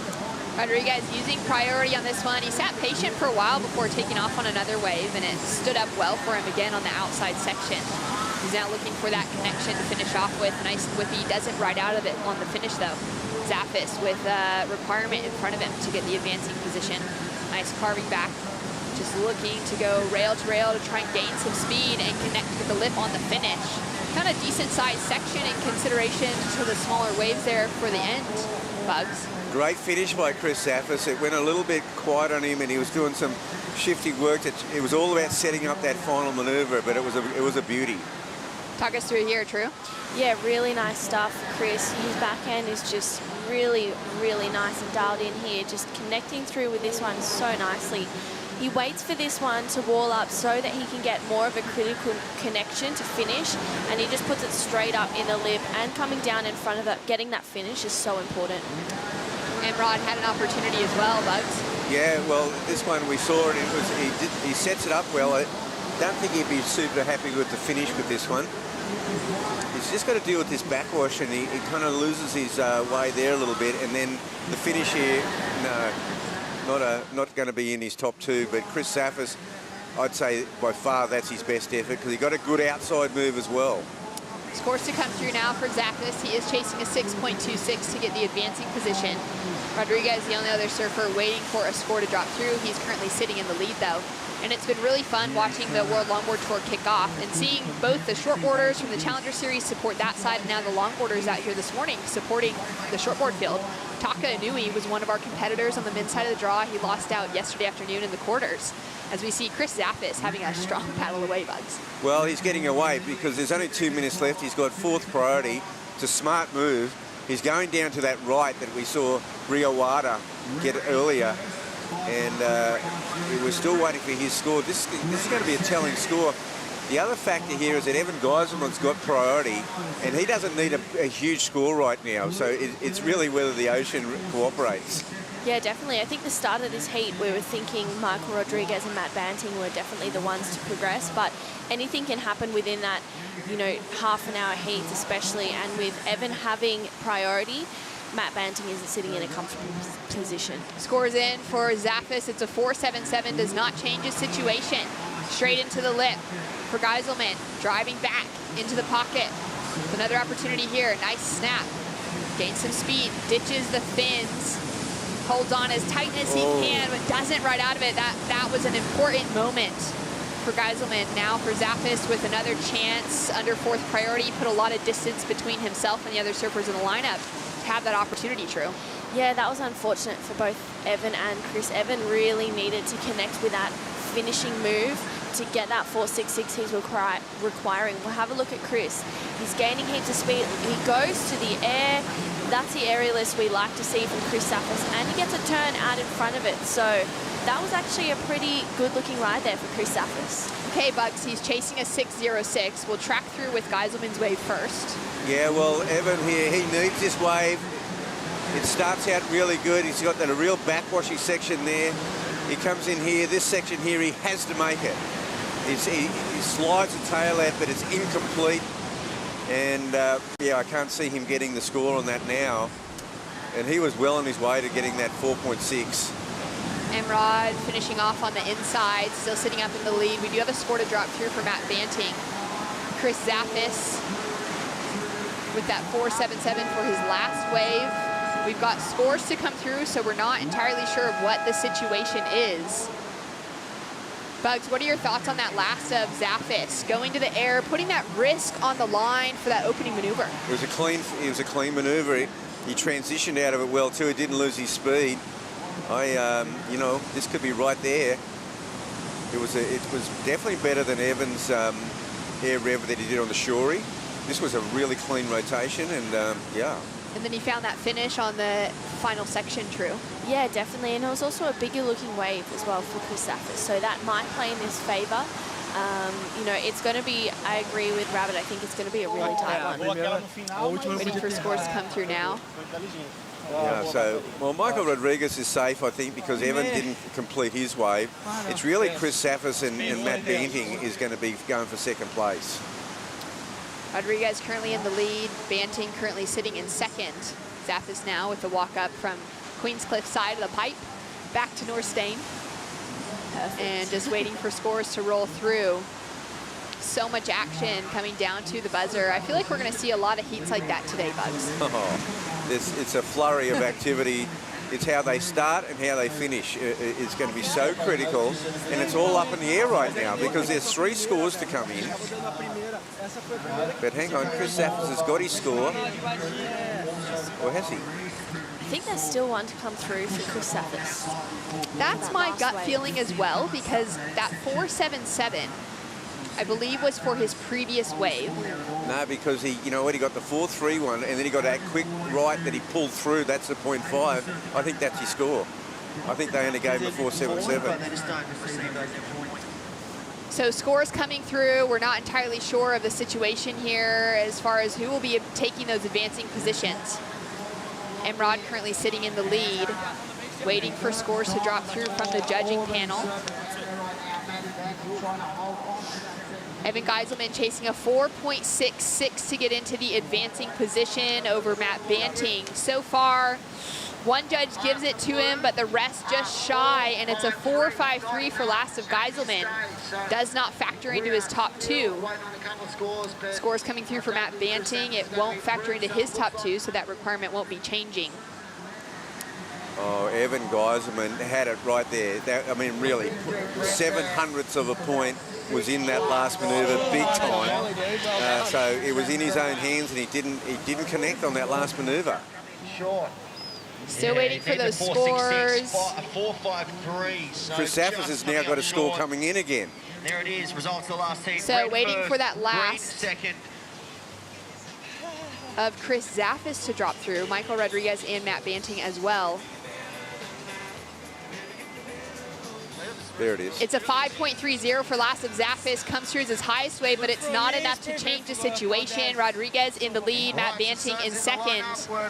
We're going to a quick break. We'll bring back more action. Federico Moraes and Julian Wilson hitting the lineup right after this.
And I don't mind.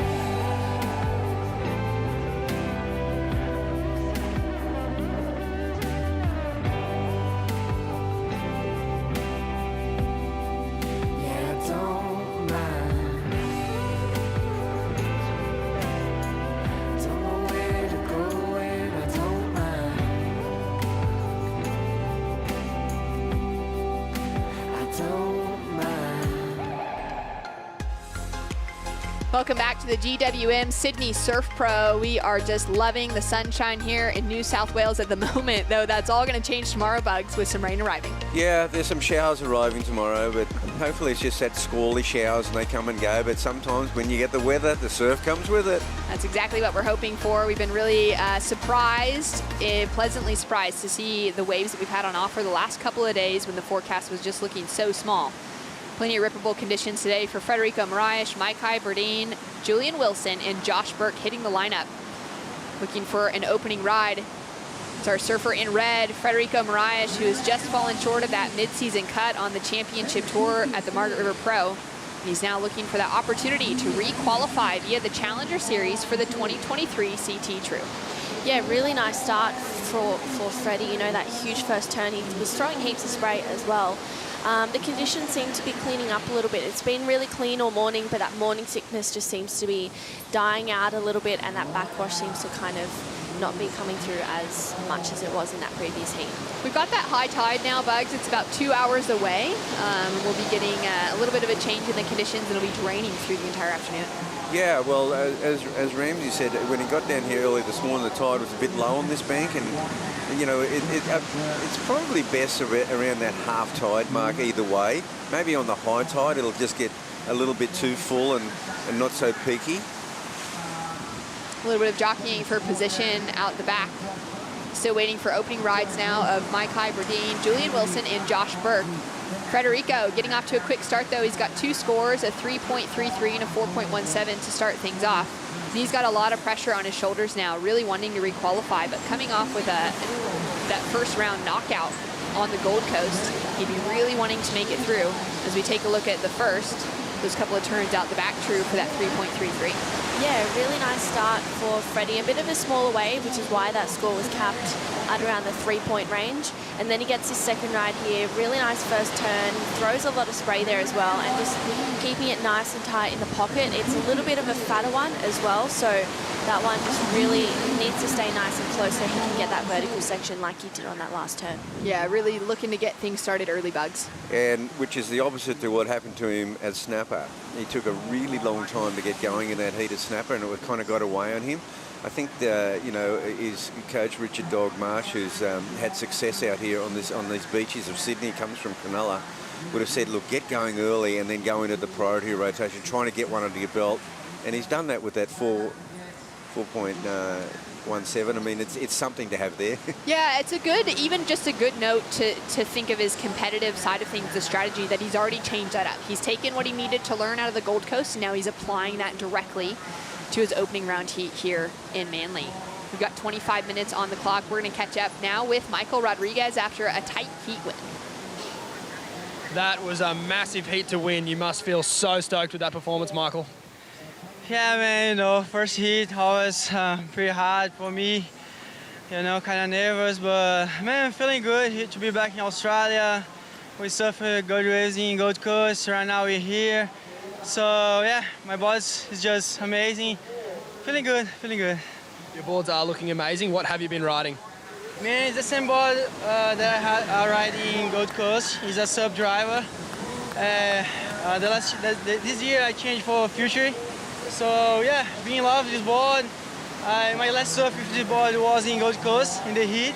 So I saved the board for now and it feels good. It's around dinner time back home in Brazil. Did you want to say a quick hello? Yeah. Mãe, obrigado por estar assistindo, namorada, minha família, todo mundo, todos os amigos, tamo junto. A primeira já foi, vamos para a próxima. Thanks for your time, mate. Well done to Emrod, taking out the win over Matt Banting, Evan Geiselman, and Chris Zaffis in that last heat. Really tight, looking at the heat totals, just nearly a point dividing first and fourth place in that last one, Bugs. And that's what I think we're going to see a lot of. These are all very highly skilled surfers that are super accomplished in beach breaks, point breaks, reef breaks. We're going to see some tight encounters here. Josh Burke out of Barbados, looking sharp on that backhand attack, driving down into the finish here. On the left, doesn't complete the ending maneuver, but looked really sharp leading up to that moment, True. Yeah, really nice stuff from Josh Burke. He's, you know, back here at Manly. Caught his first wave. You know, he's probably been waiting for a while, 7 minutes. It is a bit fresh out there this morning, so everyone's probably getting a little bit cold, just sitting and waiting. But really nice start for Josh as he's bringing this one around again. A better looking wave. It's a little bit more tapered here, and he will get that more critical section to finish. It was just unfortunate that he was unable to complete on this one here, just catching the nose up the top. We saw Maikai Burdine open up on this one, Bugs, with a 3.23. Yeah, it's a little bit flat through this section here. So Maikai goes to the bit of progressive surfing here. I like this move. It's just really quick. And so he's got some good tricks up his sleeve. If he can pull off and get a good outside section, he's got some real potential to score. And the biggest threat in the lineup right now, Julian Wilson getting his opening ride underway. It's been a strange season not to see Julian on the championship tour, Bugs. Yeah, no, it's great to see him back in the jersey. I'm not sure about his intentions. He's surfing the Australian leg of the Challenger Series, and that's awesome. But you know, it was Julian's choice to you know, withdraw from the tour and spend some quality family time. Especially while the kids are so little. I saw his wife and the little ones rolling into the VIP section early this morning to support Dad and just be on the road with him. So great to see him finding himself in the jersey once again. We did see him there on the Gold Coast, and out of this matchup, he's got to keep a result for the Challenger Series campaign. He walked away with a 9th place finish there at Snapper as we take another look at this one, Drew. Yeah, really nice surfing from Julian Wilson. He's just putting it straight up in the lip as much as he can here. And really just finding those critical sections. Great wave selection for Julian Wilson there. Yeah, scores to come through. And Bugs, even just thinking about the fact that, you know, last year there was a lot of time spent away from home on the championship tour just due to travel restrictions and getting back to Australia. But there was also that Olympic conversation. And for Julian, it was a really huge year. And what happened there was that because of the qualification, because of the fact they also had to do the ISA games in El Salvador, there was just multiple quarantines. You know, for the Australian surfers. Exactly. And it really was you know, really wears you down. They having to do it 3 or 4 times. Yeah, it was a lot of time to spend in a hotel room, Drew. Yeah, definitely. 2 weeks in a hotel room by yourself, you can get a little bit claustrophobic, and you can kind of start to go a little bit crazy. So, you know, I think it was a really smart decision that Julian was just able to take the year off, spend some quality time with his family, and also bring them along with him to these events as well. Yeah, great to see him just traveling up and down the coast, not too far from his newer home in Newcastle. Of course, coming out of Coolum Beach on the Sunshine Coast originally, and great to see him back in the jersey. We've got some scores that have filtered through. He's now sitting in that 2nd place position, but definitely the front runner with that 6.17 on the board, Bugs. Yeah, he really showed his class on that wave. He really connected it, and he's had success here. He had a fantastic final with Adriano de Souza in, you know, smallish conditions. So even though we know Julian, you know, has won an events at Kira and Pipeline and some of the bigger breaks around the world, he can surf small waves. I mean, it's so similar to a small day at home for him, where he grew up there at Coolum Beach on the Sunshine Coast, or up at the Groins at Noosa. We had a lot of the longboarders tying it to waves like that. Julian with another opportunity here, hitting that backwash, the dead section, but just maintains speed coming out of it. Now puts those combination maneuvers on the finish, and he's looking to back up that 6.17. That was a good point too, Shannon, because there would have been many, many mornings at Stoomis Creek and Perigian and Coolum, all along where Julian and his family live there. He would have surfed so many mornings like this during the winter up on the Sunshine Coast. Yeah, it's a tricky place to really get super good swell consistently, but there's always a little something there on the open beaches. Yeah, definitely, and surfing waves like that pretty much his whole life just makes him look so comfortable out there, just catching a little bit there, but he's really negotiating the wobble as he goes for a quick float, and he'll get the finish there. So really nice ride for Julian Wilson. I think that'll take him up into the lead. The youngster in Maikai Burdine had another opportunity here, Bugs. Yeah, this young guy here, he's got a nice loose style, and it looks like he's going to really go to the air. He didn't quite pull that one off, but it's definitely worth the punt.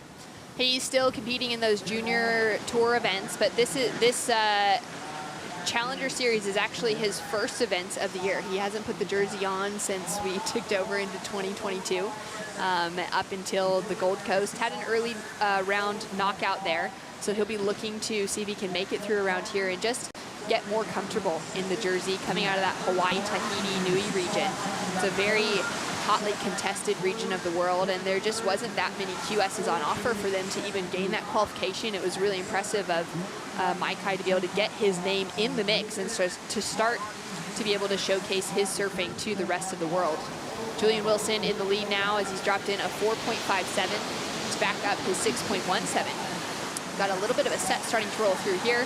Federico Mariah sitting with priority. He's had 2 opportunities, those really quick opportunities, true, right on the buzzer to lock in that 4 and that 3, but has been patient since then, waiting for a good size set to roll in. Yeah, definitely. I think it's smart for Freddie just to wait for those better sets to come through and better that 3.33 he has. Now with opportunity, finds that pocket to start. Great 2-turn combination. Now stretches it out to make it through this dead section. It's going to reform for him on the bake and give him something critical to work with. Small, but he tags the lip and rides out smooth. Yeah, Freddie's just trying to build on his score, get something in there in that 5+ range. 17 minutes on the clock, a score to come through now for Federico Moraes. And we've got Stace out and about. Where are you at, Stace?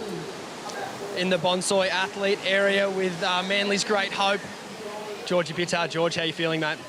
Yeah, I'm frothing. I'm just so happy to get the opportunity from WSL. Really appreciated it. Looks pretty fun out there. Just classic little Manly NSLS left shorey. So it looks fun. Excited. Without giving away too many secrets, what do you make of the conditions at the moment? I don't know. I think the kind of medium ones are just hugging the bank a bit more and they're kind of sucking up and giving you that nice end section. So just hunt them and hopefully it stands up for me. I think it will, mate. Wish you all the best. Thanks for your time, George. Thanks, Stace. Great to see one of the locals hitting the lineup, True. Yeah, definitely. George is looking really comfortable out there. He's from Queenscliff Board Riders.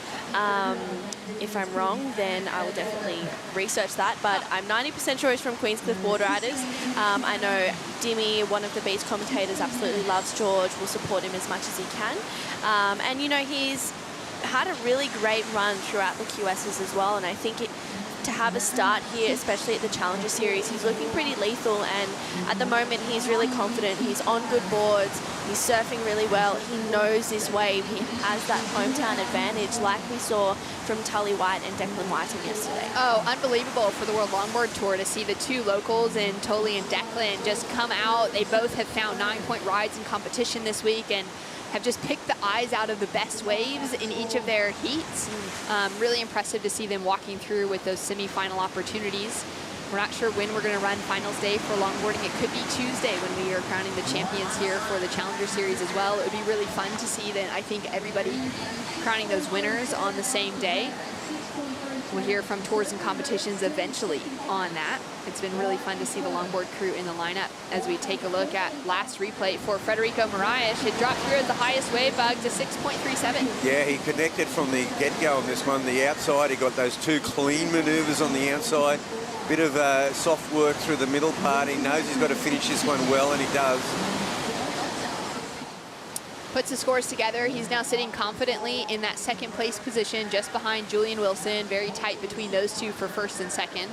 Micah Burdine sitting with just a 3.23 and a 2.6 on the scoreboard. He's chasing that mid-range 7 to take the advancing position. And Freddie now feeling freed up, having found one really good score, looking now for that backup. Good 2 turns connected together, stringing it into the inside. Puts the power on the finish. Gosh, for a big guy, he's got such a tight backhand. He's really got a you know, solid vertical attack on the backhand. It's really paying dividends. Yeah, definitely. He's just really springy out there and just, you know, that low to high, back to low kind of transitioning through both of those turns is pretty incredible. And on conditions like this, when it's a bit smaller, maybe not as pushy as you normally would see, he's looking really good. One of the bigger sets of the morning now rolling through, and under second priority, it's Maikai with the opportunity. Wraps back for that first turn. Nice little slash of the tail on the second. Lining it up as he's just driving down the line. Looking for something critical though. It's been a little bit flat through the middle and he goes big on the finish. I love that he was pushing his limits there for the variety. Doesn't ride out complete, but we got some of the Hawaiians there feeling so true. Yeah, definitely. I think, you know, for the 16-year-old, he's looking somewhat comfortable out there. You know, you don't really see too many 16-year-olds going to the air, especially in a heat with some XCT surfers. So, you know, it's great to see that he's going for that progression, really trying to push the limits as well. We'll have a look at the replay, Robert. Yeah, well, it's great to see this young guy with this kind of a nothing to lose attitude, and he's just fearlessly going for it. And I think it's a great move because he'd set that wave up pretty good, but he probably needed a little bit of spice at the end, and it was well worth going because he's as you said, he's behind these two very experienced international pros. Yeah, incredible to see him just pushing the limits there. Scores coming through now for Federico Moraes. And it's a 4.57. He does narrowly increase his heat total to take him into the lead at the moment. Julian Wilson down into second, and Josh Burke currently sitting with priority. 12 minutes, 20 seconds on the clock. And we're gonna go to a quick, well, actually, we'll wait for that Bonsoy brew break because Federico Moraes is staying busy, finding a nice corner through to the inside. Now linking it up. It's gone quite dead on him, but he's gonna regain that speed, coil up on the finish, and hit the in section. With another opportunity here, it's Josh Burke with priority. Gets a little stuck on that first turn, wraps it around on the second. Third looking quite similar, throwing a lot of spray nonetheless. Now looking for that lip line to connect with on the finish. Hayes now gonna put in that backup score. And more opportunity now for Julian on his backhand. Nice and quick, engaging that rail. Puts it up for a little float transition, and he'll finish off. It's unbelievable the speed that Julian surfs with, Bugs. Yeah, that was it's a great three-way exchange. Federico on that smaller wave, but he connected it well. Josh Burke, it was only his second wave. He sat there for a long time with priority. On his first wave, he got that 4.07, and if he'd made that last movement, he'd be right in this match, right in it. So that second score could be an improvement for sure. Having a look at this one, True. Yeah, really nice stuff for Federico. That last wave actually got him up into the lead, so he has no pressure on his shoulders right now. Josh Burke, as you mentioned, just unfortunately catching a little bit of rail to start there. But he recovered really nicely, taking this one all the way through, just waiting for it to stand up before he can really light it up with those last two turns that he got there. And then an opportunity from Julian Wilson. Yeah, and this one, he comes from a bit deeper, so he's coming from behind the section. He gets a lot more vertical face. And Julian's wave choice has been really solid in this one. And he's just so slick. Finishes it for sure. 10 minutes, 30 seconds on the clock. We've got scores to drop. We're gonna go to a Bonsoy brew break and give you the full update when we're back.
The GWM Sydney Surf Pro presented by Rip Curl is brought to you by GWM, official automotive partner of the World Surf League Australia. By Northern Beaches Council, major partner of the GWM Sydney Surf Pro presented by Rip Curl. By Oakley, official eyewear of the World Surf League Australia. And by Coopers, official beer of the World Surf League Australia. And we're back here at North Stain in Manly Beach. 8 minutes, 45 seconds on the clock. Julian Wilson has just jumped into the lead with a 5.5 to back up his opener of a 6.17. Scores in for last of Federico Moraes. It was a 4.57, which matches his backup score already. He's down into second. Josh Burke sitting in third, and Maikai Burdine still with a score to come through for his last opportunity. A couple of threes on the board at the moment with a 7.71 requirement on the scoreboard for the young Hawaiian. Josh Burke out of Barbados got the call up for this event as a CT replacement. He wasn't in the draw for the Gold Coast, but given that we've seen quite a change in the field, a lot of those CT surfers either already qualified past that mid-season cut, they're heading to G-Land. So there's opened up this door of opportunity where so many of them were in the draw true for Gold Coast that are not competing here at Manly this week. Yeah, definitely. And I think, you know, as an aspiring Challenger Series surfer, it's exciting for that to happen, to have a run in these events, and especially in conditions like this where it's 1 to 2 foot and still pretty fun out there, you know.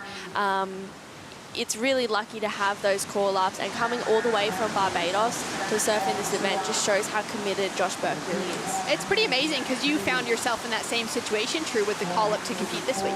Yeah, it was really cool. I was always coming down anyway, so to compete is just a bonus. It's definitely a goal throughout my career, but at the moment, you know, just take it heat by heat.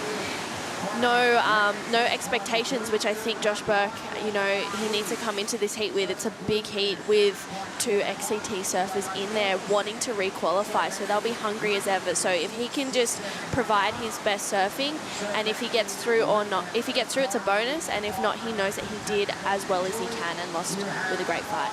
That's absolutely right. He did make it into the quarterfinals for one of those North American Regional Qualifying Series events, the Cabaret Pro. Other than that, didn't quite make it into that qualification out of the North American region. It's hard. There's so many surfers fighting for those regional QS spots. Bugs, it's an amazing restructure coming from that bottom, working their way up to the championship tour, but there's not a lot of space for those surfers out of the regional events to even qualify into the Challenger Series, keeping it a really tight and condensed field here for the rest of the year. Oh, well, look, there's so many great surfers in the world. I mean, there's over 1,000 really very good, accomplished surfers who dream of being a pro. You know, I'm really stoked to see the WSL work from the pathway from the bottom up. And it's a clear pathway. The regional surfers get to stay home. They don't have to, you know, scoot all around the world chasing these QSA 3000s. I think that's awesome, but it's very tight. It's very difficult. It's like threading the eye of the needle to make it even to this point. I think as well, you know, for especially the Australia region, you know, we're now expanding to Asia and Indonesia and places like that. We have 2 events coming up in Krui and Nias, which is amazing. So to be able to hop on a plane for 5 hours or however long it is to get there and surf some pretty incredible waves and get the points from that as well, it's really exciting. And then also to have more competition come to Australia from the regions of Asia and Indonesia so that you can, you know, see where you fit into a broader kind of lineup and go, okay, well, if I can make the Challenger Series with the likes of Amuro Suzuki, Sarah Wakita in the draw, who are also in the Challenger Series, it's really exciting to go, okay, if I can take it to these girls and also a few of the guys as well, you know, you're looking pretty good for a top spot. Oh, I love that insight, True, as we take a look at Julian just smashing it. Nice and quick up into the lip, no downtime between those snaps, Bugs. Yeah, that was a really tight, quick 3 maneuvers there. He looks in, you know, he's in such good form. Such good form. Really exciting to see him back in the jersey. Scores to come through now for Julian Wilson. He's already got 2 of the highest waves of the heat. Frederick currently sitting with the highest, though, with that 6.37 as we take a look at the Harvey Norman recap, Bugs. Yeah, well, Julian just opened up here with a couple of great scores. He just looks, you just wonder if he gets to another big result at Manly, you just wonder what he's going to do, whether he will continue on. Federico Moraes found himself with a 6.37 True. Yeah, really smart decision to start the heat off with a few waves, and each wave he's been bettering. He starts with a 4, then goes to a 6, and so on from there. So really smart heat surfing for Federico Moraes. And with that great backhand attack, Julian walking his way into the lead by backing up the 6.17 with a 5.5. Yeah, he got this one from a bit deeper and it allowed him to come from behind, and it just stayed in the pocket the whole time, and that really suits Julian surfing. Great surfing so far within this heat. Plenty of waves on offer this morning. Rolling through, we've got high tide in about 2 hours. We'll see how the conditions continue rolling through as that tide peaks, but then it'll be a great afternoon with that tide drawing out. We'll see it be quite consistent, I think, through the later stages of the round. Getting through as much of the men's draw as we can today. We'll be running through about heat number 19. We won't be able to finish out anything more than that just because of the sun setting here in New South Wales. As we take a look at this one from Josh Burke, True. Yeah, really nice start for Josh, just kind of getting a little bit of release there as he puts it straight up in the lip. And again, that's really fast, crisp surfing for Josh Burke. Down to 3 minutes on the clock. Freddie Moraes sitting with priority at the moment. He'd be hungry to walk away with a win over Julian Wilson. He's chasing down a 5.30. Maikai with an opportunity. He'll kick out on that opening section. And a big score dropping through now for last of Julian Wilson, it's going to put a bigger requirement onto Federico Moraes and just show that difference, that knowledge, that experience that Julian Wilson has in the lineup. Yeah, Julian's going to take control of the heat, but the Josh Burke ride, I feel, is going to be the significant one to challenge Federico, because that to me was Josh's, you know, it was a slick ride. He really put it together. It's going to get him right up there in this heat. Freddie with an opportunity, negotiating that backwash, finding connection with each of those sections as he comes through. Goes a little bit soft on it there, but he's now looking for that lip to finish with. Yeah, I'm not sure about that one. It was just backwashy the whole time. He never really got the last maneuver was pretty slick. But where does Josh Burke go? This is the big question, because that to me was one of the best rides of the heat. And you nailed it there. So Julian Wilson has dropped through the highest score of a 7.33, but Josh Burke just dropped in a 6.77 to jump up into that second place position, and Julian takes to the air on the finish. Now scores to come through for Federico Moraes and for Maikai Berdine. A requirement sitting on Freddie now of a 4.68 to take the advancing position back, but Josh Burke is sitting with priority, and he's done so well to find that 6.77. Yeah, that was a, you know, he looked dangerous from his very first ride that he didn't connect with it on the shore break, but that time he did, and he's got priority now, and there's a nice set. So here he goes, split peak here.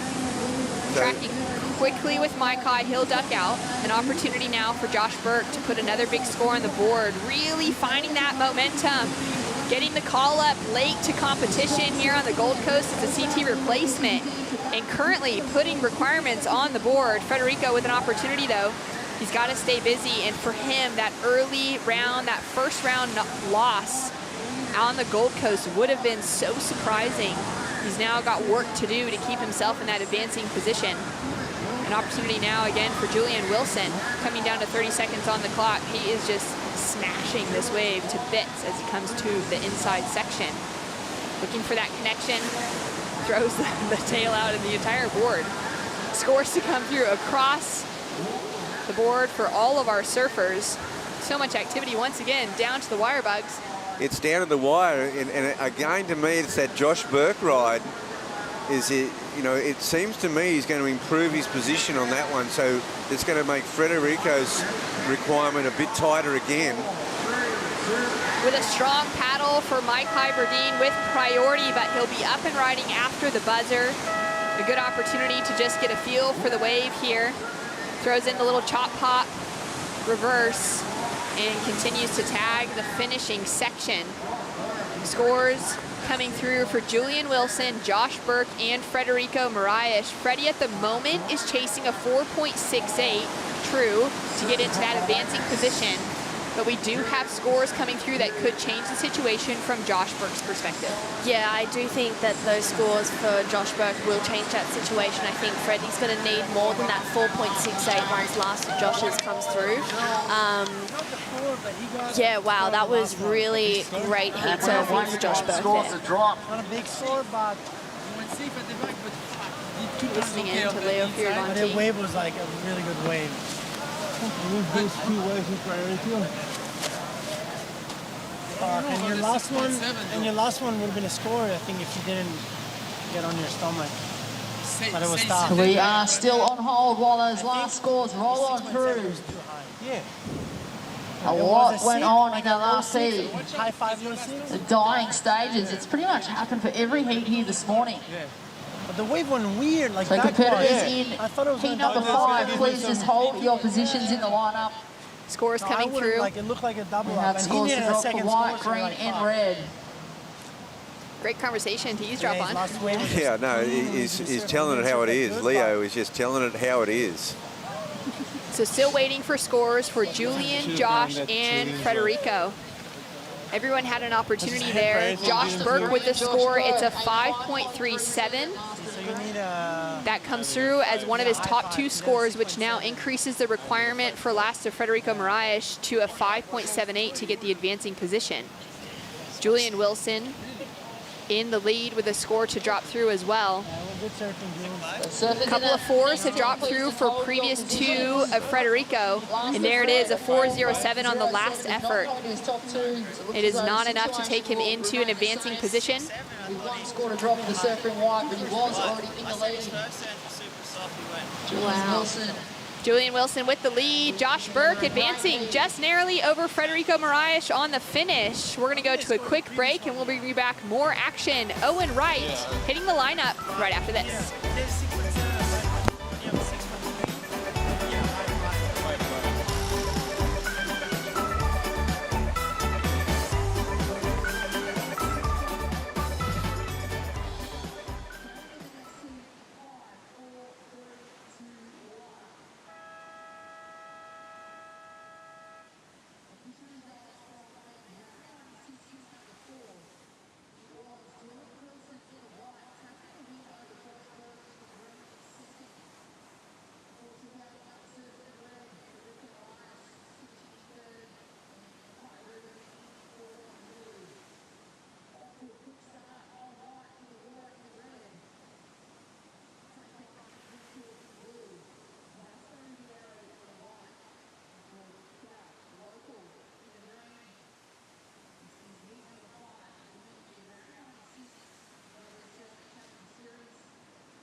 Destination New South Wales getting behind the GWM Sydney Surf Pro presented by Rip Curl. Stop 2 on the Challenger Series. Also the first stop on the World Longboard Tour. Here on the Harvey Norman host set, Ronnie Blakey joined by Richie Lovett. Rich, beautiful day down here at Manly. The crowd starting to fill in anticipation of some big names hitting the lineup. Yeah, absolutely. We got a huge day of surfing, and the waves have turned up. The crowds are starting to turn up. I think we will see the sun disappear a little bit this afternoon, but that's going to bring more swell, so all positive. Bring it on. That big name I mentioned, Owen Wright, he's one of the top seeds in the draw, or one of the most accomplished surfers in the draw. He's won CT events. He's an Olympic medalist. And yeah, big crowd turning out to watch him do battle. He's up against Ian Gentile, the Hawaiian, Vasco Ribeiro, and George Pittar getting his place in the draw as well. And he's a local boy, and you can tell us a bit more about him. Yeah, absolutely. We'll just check the replay of Owen's first wave first. It was a decent score, big opening carve to start things off. A nice wrap for the big fella. And brings this one all the way through to the inside, as we see the higher tide starting to affect conditions a little bit.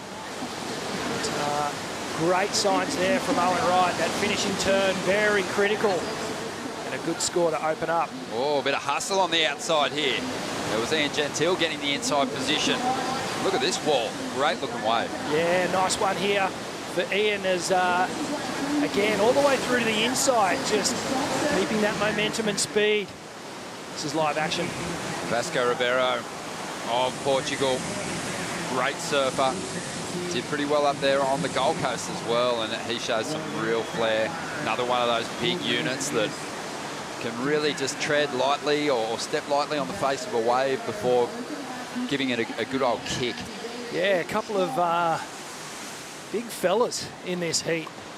And just getting back to George as well, one of the local kids who is really on a trajectory, looking like having a great career. As we look at the replay, just a fast, critical, vertical snap to start things off for Vasco. A series of backhand snaps all the way through to the inside. Just projecting down the line, so multiple turns. 5 strong maneuvers on that ride. And here's Ian Gentile, live action, just gets a little tangled up. The board going up over the falls. like it almost clipped him on the back of the head there, but I think it just missed him. Close call. Yeah, so we've got a good crop of young surfers coming out of Manly. And well, this is Ian Gentile up and riding, so getting two scores on the board. Good concession here. Just gliding through this inside. That was a nice snap, and that final turn just ankle tapped. Not able to make the final manoeuvre, but George, along with Saxon Reba, Axel Carota, Winter Vincent as well, part of this new crop coming out of Manly. George has been on the QS, had a really good junior career, a recent win on the qualifying tour down at Phillip Island, but really, you know, he's got his dream of being on the World Championship Tour, and this is a big heat for him. He got the wild card, and it's a pretty stacked heat too, Ron. Really stacked heat. Yeah, difficult one. A couple of guys who've surfed a lot of Championship Tour heats, Owen Wright in particular. Just a long and successful CT career that he's had, and at one point was kind of tossing up whether he was going to do the Challenger Series, but you know, I'm glad he's back here fighting for that place on the CT. Loves competition. He had a bit of a shocker result up there at the first stop on the Challenger Series, the Boost Mobile Gold Coast Pro. So looking to rebound now, sitting in second position at the moment, but a solid opening ride, 6.33. Vasco Ribeiro outdid him though, 6.6 for the surfer from Portugal. Ian Gentile in the mix too with a 5.17.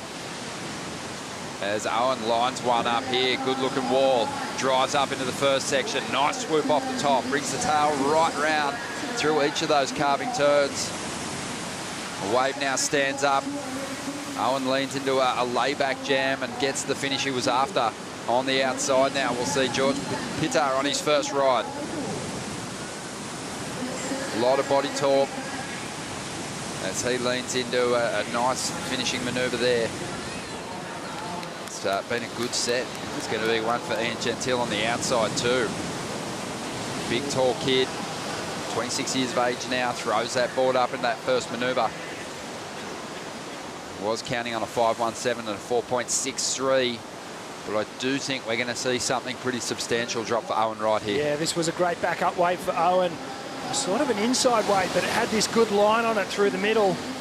And Owen just getting that big frame into gear, getting those big wrapping turns, those power carves, and gets to the finish as well. I don't think it'll go quite as high as his first ride, but a good backup. And this is George, the local kid. Clean snap to start things off. Bit more of a carve for the second one. And comes through to the inside. You can see just how much George wants it. Lots of body torque. And hopefully that's just a good settling wave, I think, Ron, for him. There's a lot of crew down here to watch George and support him. He's got all the local contingent down here. And that can be unnerving at times. And I just actually sat with George for a couple of minutes before the heat. He got away just down on the sand by himself. I was just sort of saying to him, mate, just take the opportunity, just relax, because I could feel that there was tension there, and there was perhaps some expectation that he was putting on himself, and very hard to compete at the level that at your full potential when you've got that sort of pressure on yourself. I was going to ask you about that, just being a local here, putting the jersey on. How does the experience change compared to, say, a CT at someone else's beach? There's a comfort factor because you know the break and you're familiar with it, and it's where you surf on any other given day. But then there's this pressure level because you want to not only perform for yourself, but you want to perform for all the local crew, and they want you to do well. You know, they're behind you, they're backing you, and they're not going to judge you either. But you feel this sort of level of expectation, and that's what I was just trying to get out of George's head. I said, mate, just don't worry about anything else. Just really focus on the job at hand. The surfing's there. Pick the waves. And I told him to, as the tide comes up, we're going to see less and less 4 and 5 point rides as this bank fills up. It's just going to be the sets that are breaking. I said, mate, 4s and 5s are probably not going to get you through the heat, so you're better off just being a little bit more patient. Wave choice is going to be critical in this one. Yeah, well, we've spoken about, you know, surfers from, you know, not just Manly, but I think the Northern Beaches, for all those competitors, they will feel those same feelings, the pressure of performing in front of that home crowd, because they'll drag fans from the other beaches to come down and cheer them on. But it's happened before. Jordan Lawler on the men's side just a few years ago got the victory here on this beach. Laura Eneva got the job done, one of her most celebrated victories. But, you know, going back to the championship tour history of Manly Beach and CT competition on the Northern Beaches, it was always big performances from hometown heroes. Going back to Simon Anderson, who won in 77. He had a couple of victories, one again in 81. Barton Lynch won here at Manly Beach in 86. Tom Carroll, Damien Hardman, Rob Bain, Shane Herring. You know, it's been a happy hunting ground for local surfers. Yeah, it's been great to watch, and I was lucky enough to be on the sand for many of those and actually watching them go down. The famous world title showdown that Damien won here at Queenscliff when the event was up on the northern end of the beach. And he had to get through Gary Elkerton, Tom Curran, Barton Lynch. All these things had to transpire, and Duma was just absolutely on fire that day and surfed all the way and got the title, so it's great. Just on 19 minutes to go here. Owen Wright out in front. His best wave, a 6.47, leading the pack at the moment. Let's hear from the winner of the last heat with Stace. Couple of fun rights last week, Julian, and now we're down here into a pretty fun left rip bowl this morning. I know, this Challenger Series got pretty good waves. I'm liking it. And a scrappy heat there at the end, but it must feel so nice having got the work done early. You could kind of control it from there. Yeah, I mean, it was a scrappy start to the heat. All these four-man heats, it's like the hungriest man sort of gets the first exchange, and it was a little bit tricky out there. I felt like the other two guys were sitting too deep for the bank, and I didn't want to give up the right spot to sit, but sort of, yeah, led me into catching the fourth wave of that first exchange, which, if you look at the odds, it's not ideal, but it ended up being the best scoring wave of those first exchanges. So I was in a strong position, and then backed it up with a right, and then had a couple of really good opportunities in the last 10 minutes on the left. So pretty happy with how the heat went. I think I just get a bit hungrier in that first exchange in these four-man heats, and yeah, just, I don't know. I probably didn't have my timing quite right on the inside. I felt like you get to the inside of those lefts and it's really sort of against the grain. The sweep's sweeping along, you know, towards you on the inside there, and you get such a nice rhythm out the back. It's real clean, and then you get to the inside and there's sort of like little cross lumps coming at you that really kind of stall your momentum. So yeah, maybe tidy that up a little bit, get another half a point or something, but I'm happy with the first heat. And talk to us about equipment there. Ramsey Buckingham, obviously he was on a PU this morning, but he's got a similar board in his quiver. Talk to us about your decision and how you get to that this morning. Yeah, I mean, this is the same board I rode at the Olympics. Spent a lot of time working on this particular board and construction with JS leading into the Olympic Games, so I know it works really well. These are pretty ideal conditions for it, super soft, feels lively, just can pivot really easy, and a bit of room for forgiveness if I go for an air and stuff. So I feel really confident on this board, and thanks to JS, and yeah, happy with this. And Ramsey looked pretty electric on his board this morning. I mean, he looks so fit and fired up at the moment. I think he'd make any board work, but yeah, his board looked great under his feet as well. So JS is on the money. It certainly is. Thanks for your time, Julian. Good on you, Stace. You think Julian Wilson's got his head back in the competition mode, or what? Oh, unbelievable. Yeah, that is. That says some telling insights in that interview right there. That's as open as we've seen Julian in so long, and he's invested in his performance. For him to be breaking down to that depth what was going on, you know he's in this. And well, this is good news for us, because I would love to see him put a full campaign together. Well, this one, during the interview, George found some room to move and got some of those big extension backhand jams happening here, Rich. Yeah, he really did, and finished strong. And I like the tactics there. George just taking a wave under fourth priority and managed to get one of those insiders and actually put a score on the board. So everything's going to plan so far for the local kid. The Manly kettle starting to whistle. Yeah, it's it's a trademark whistle, trademark noise. You can hear it from a mile off. Most people just say hello, but here around North Stone, you just whistle at each other. Yeah, there's a whistle and there's a little secret claw handshake as well that goes down. It's a bit weird, but we embrace it. 15 minutes remaining here. Numbers coming through for the local boy. And we'll give you an update on the situation in just a moment.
Welcome back to the GWM Sydney Surf Pro presented by Rip Curl. We're into Heat 5, the round of 96 for the Challenger Series. Stop number 2, and Owen Wright, who fell below the cut line after stop 5 on the Championship Tours, back on the Challenger Series, and he is leading this heat. But Vasco Ribeiro, the surfer from Portugal, veteran campaigner on the second tier, trying to get himself elevated to the elite ranks. Had this one during the break, Rich. Yeah, not a bad wave either, Ron. Just all the way through to the inside, gets to that finish.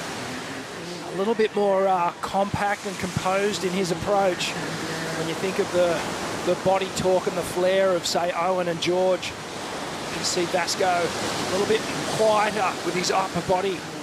Doesn't get the arms as involved, but still plenty of power nonetheless.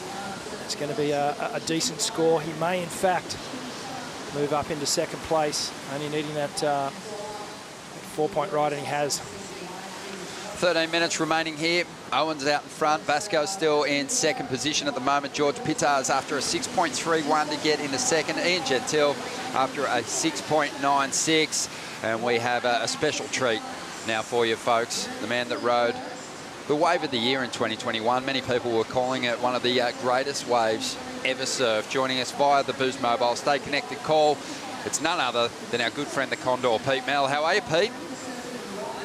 Great, guys. Good to see you, Rich. Ronnie? See you, Matty. Are you in the Freeline Surf Shop today? I am not. I was there earlier. I came home now, so this is in my homestead here. A little Dave Dalton painting behind me. Beautiful, mate. So good to see you ahead, Pete. And I know you've been tracking the Challenger Series very closely because you've got a son that's campaigning to get to the Championship Tour someday. But what have you made of the performances through Event 1 and this morning here? I'd have to say that we're very, very proud of Nolan Raposa, considering what he was able to do at Snapper Rocks. I know that you were impressed by him. He's a good friend of John's, so that was impressive. I hope he can do well here and keep that campaign going. I mean, a totally different beast coming here to Manly. And, it's actually very fun looking out there. The little lefts are good. I watched the longboarding yesterday, a little tough yesterday, but way better today. Yeah, Rich is kind of losing it, having to sit and watch his home beach. Absolutely pumping. But, it's a really interesting change, this new format, the Challenger Series. I think it's working pretty well at the moment. But we're seeing, experienced heads like Owen Wright and Julian Wilson campaigning to get back on the Championship Tour. What have you made of this new format? Well, I love it. I mean, it really kind of showed its face coming into Margaret River when we got to see that cut go down and how the performances had to lift as they should. And, I know it was heartbreak, a lot of it, but it was so fun to watch. I mean, it was incredibly engaging. And then turning it over to the Challenger Series. I've always been a fan of the Challenger Series, especially with the format changes that have happened recently with the round of 96 all starting for the first round. It's just a different style of event. It is a QS kind of style of event if you see Vasco here. Yeah, Vasco's going to give up on this one. What about the chances for surfers like Owen? We often say it's a different level of surfing on the championship tour? Is it going to take a different kind of surfing to get yourself back to the CT? I would say so, and I think that Owen's going to have an adjustment period. Like, for his example, I think that he was one that, you know, was a bit shocked and was trying to make the choice of coming back to it. As you see the youngster here. Oh, wow. Oh, George, the local Pitta. boy, Rich. He's the Rich's mate. Yeah, George is he is my mate, and he's just working this one all the way through to the inside. But I love that first turn. Just pushed it a little bit more, and you can see what's happening in George's mind. He's gone, I've got 2 okay waves, but now I can really start to open up. And he needs that 6.3 if he wants to steal back second place. And another good ride for Ian Gentile. Yeah, Ian, he had all the early momentum and then got pushed back into 4th position. He's after a 6.96 out of that ride. Vasco's been busy, and he's connected with another good-looking wall here. These lefts have just come to life today, and it is a beautiful morning. Owen Wright's found a bit of room to move here. Goes to the layback jam, just gets a little bogged down, and he'll likely opt to get back out there in a better position with priority to have another go at it. But that was a lost opportunity there. Yeah, unfortunate for Owen. Just not able to take advantage of that nice-looking wave face that was presenting himself. He just pushed a little hard. I can see what he's trying to do. Mix it up now. Show the judges something new. But this first turn of George, I really like. Watch the release in the tail. Just brings it back into control really quickly, and then does some good work through the inside. You can hear the local crowd starting to get behind him. And finishes well, so he'll have a shot at getting this 6. Just almost takes off Vasco's legs there. Well, that tells you something about the confidence and mindset of a younger surfer. You know, you see an experienced campaigner kind of out there on the shoulder, and there's a section you want to hit. You don't shy away from it. You go place that turn right where you want to. But Vasco's got a couple of high-quality rides. His wave selection's been on. A fall there is going to cost him, but he's in a pretty good position at the moment. Yeah, just sitting in second place at the moment, trying to protect that position. Yeah, 8 minutes to go here, Pete. Owen Wright out in front, waiting on numbers. Let's talk a little bit more about Owen, because you've been there for some of the biggest moments of his career. What really stands out for you when you think about his amazing achievements?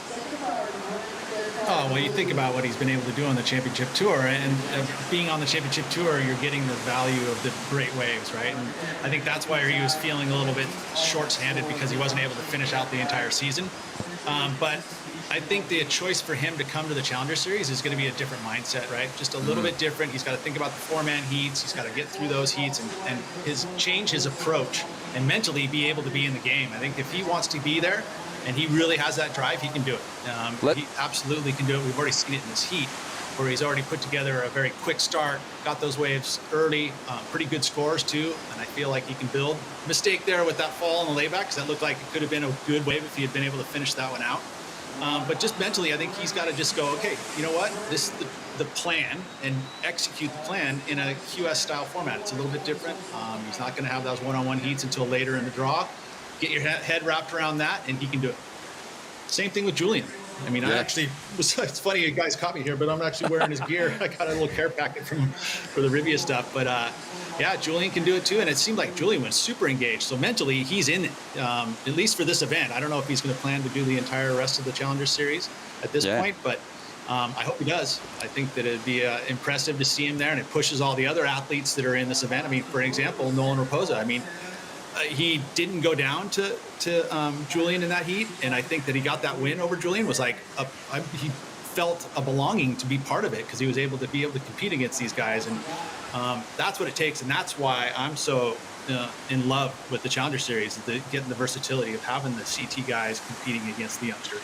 Yeah, it's a good point. And, you know, I think Owen's a guy, you put him out at Cloudbreak in maxing conditions, big chopes.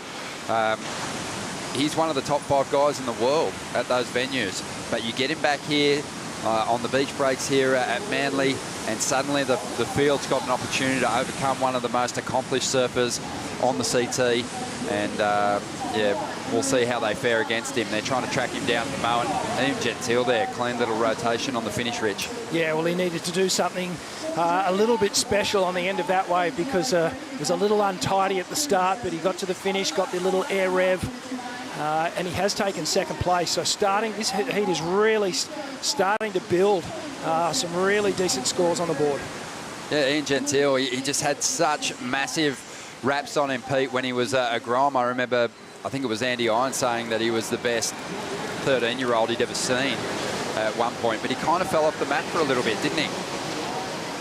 Yeah, focus changed. I mean, and this is such a mental game. We've seen it over and over. I mean, but I think that this guy is so hyper educated in competing. He's really good. He understands the game. He focuses on it. So he has the potential. I mean, he's been there. He's had big events. I think he needs to obviously be consistent throughout a season, like anybody who's going to try and make top 10 now. I mean, you look at the level that we've been able to watch. Just watch this replay here. And he really saved this end move here with this nice little backside three.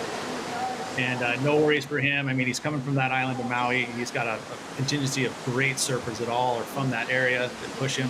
But I think that he's liking it. He's feeling competing is fun. I mean, and when you can make a few heats, it is fun. I'll tell you that. And that's why I think that Julian was such a glow when he had his interview there. Was really engaged. And again, I think that he starts to feel that kind of adrenaline with some heat wins. And same thing with Owen. You know, just a couple heat wins, and all of a sudden that ball starts rolling. I mean, you look at what Ramsey was able to do in that last event. I mean, and look what he did this morning. You'd think, okay, the big guy, he's going to have some troubles out here, and he went out there and just lit it up. Yeah, he went mad. And, well, Ian's starting to ramp things up too. 7.57, 5.4 for the last two rides. He's into the lead now. That was really interesting because the front part of that wave, we'll get back to that point as we watch Vasco. Yeah, he's got some power, this guy. He's just looking for somewhere to put it. A couple of nice swoops. You can actually hear the water just flying off his rails out there. Let me ask you, Ronnie and Rich, real quick, just in regards to, like, have we seen any aerials today? Like, I mean, I watched earlier heats, but I haven't seen any airs, and I'm wondering if that's why we're starting to see some of the judges pushing a little bit with that extra, maybe, you know, 3/4 of a point for the finish move of the air. Totally, you read my point, Peter, and I was just about to say that's the first aerial we've seen all morning, and the judges actually paid it. You know, there was really nothing to that wave besides that final section. So good point that you pick up, Pete, and perhaps the judges starting to encourage that more progressive style of surfing.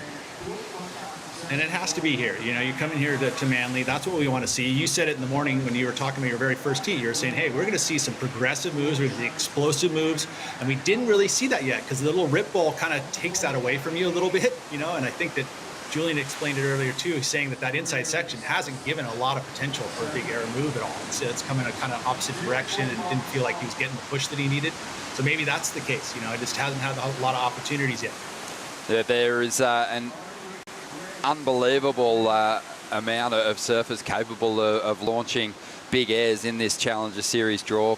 Pete, is there anyone in particular that we should be keeping an eye on today?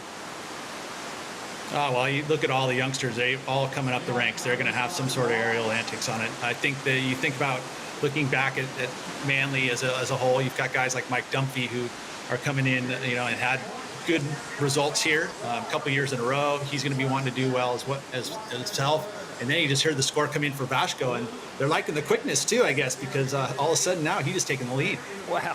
Yeah, this is an interesting situation here. 7-point ride for Vasco. He's jumped up into the lead. Ian Gentile pushed in the second. Owen Wright's been pushed out of one of those qualifying positions. And George Pitzer, Rich, he's got the pressure of performing in front of the hometown crowd. He's got work to do at the moment. Well, these are the moments that he would have thought about before he goes to sleep. You know, give me that chance to, at my home beach, just put a heat together and in a clutch moment. We're in the last minute and a half, and he is in the top priority position now as we see Owen coming through to the inside. Wow. So that could possibly be, with only a minute 20, Owen's last shot at it. Yeah, you can tell there's some frustration there. Yep. He was after a pretty decent number too, a 6.51, and he'll know that with the incompletion on the inside, there's a very small chance that he's going to get there. This has been such an entertaining heat. I don't think we've seen a position change first, second, all the way down into fourth be rotated so much within a heat. Oh, we've had the Condor with us too. How could it not be entertaining? And here we go. Here's the replay of Owen's ride. Look at the scoreline. It's all separated with just a point. He was on his way, Pete. He had a strong first turn here. He did, and this is what happened yesterday. You start to see the warble coming from the beach and just making it very difficult to time it. He had the little perfect timing with the backwash, but it's hard when you kind of get that lollipop feel to it. It doesn't want to land in the flats nicely. It's actually going to be a hard landing and hard to just to be able to glide out of it. So a bit of a bummer there for Owen. I'm pining for him. I really want to see him get himself back on the Championships Tour, and I hope this doesn't frustrate him too much. And I hope to get to see him at a few more events. Yeah, most definitely. It feels like he's not going to get another opportunity here. Last in line for priority. And the work has been done by Vasco. He put himself on great rides. Yeah, he absolutely did. And just that power approach on the backhand, the judges really just, they ate it up. And some great scores there. What an entertaining heat. Here's the Harvey Norman heat recap. And the veteran campaigner on the Challenger Series, Vasco Ribeiro, getting off to a good start. But he didn't have it all his own way.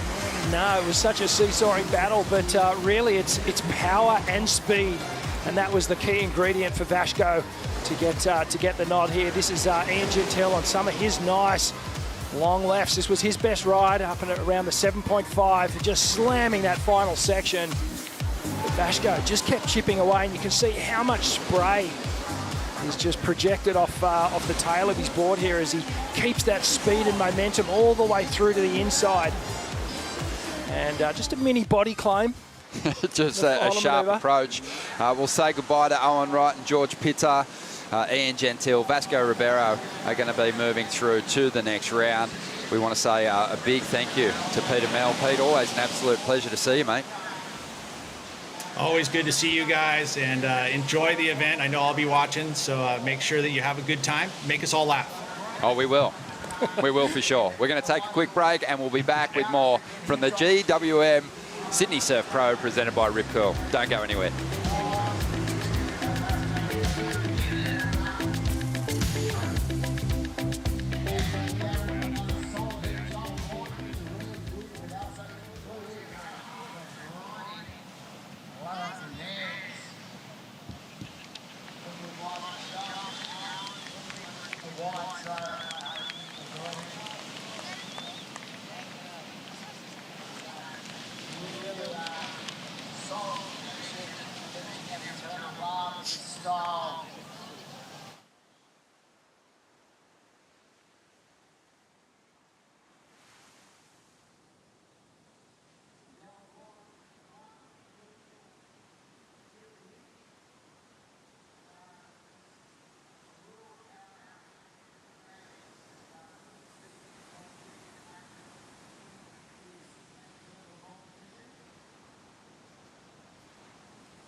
The GWM Sydney Surf Pro presented by Rip Curl is brought to you by Rip Curl, the ultimate surfing company.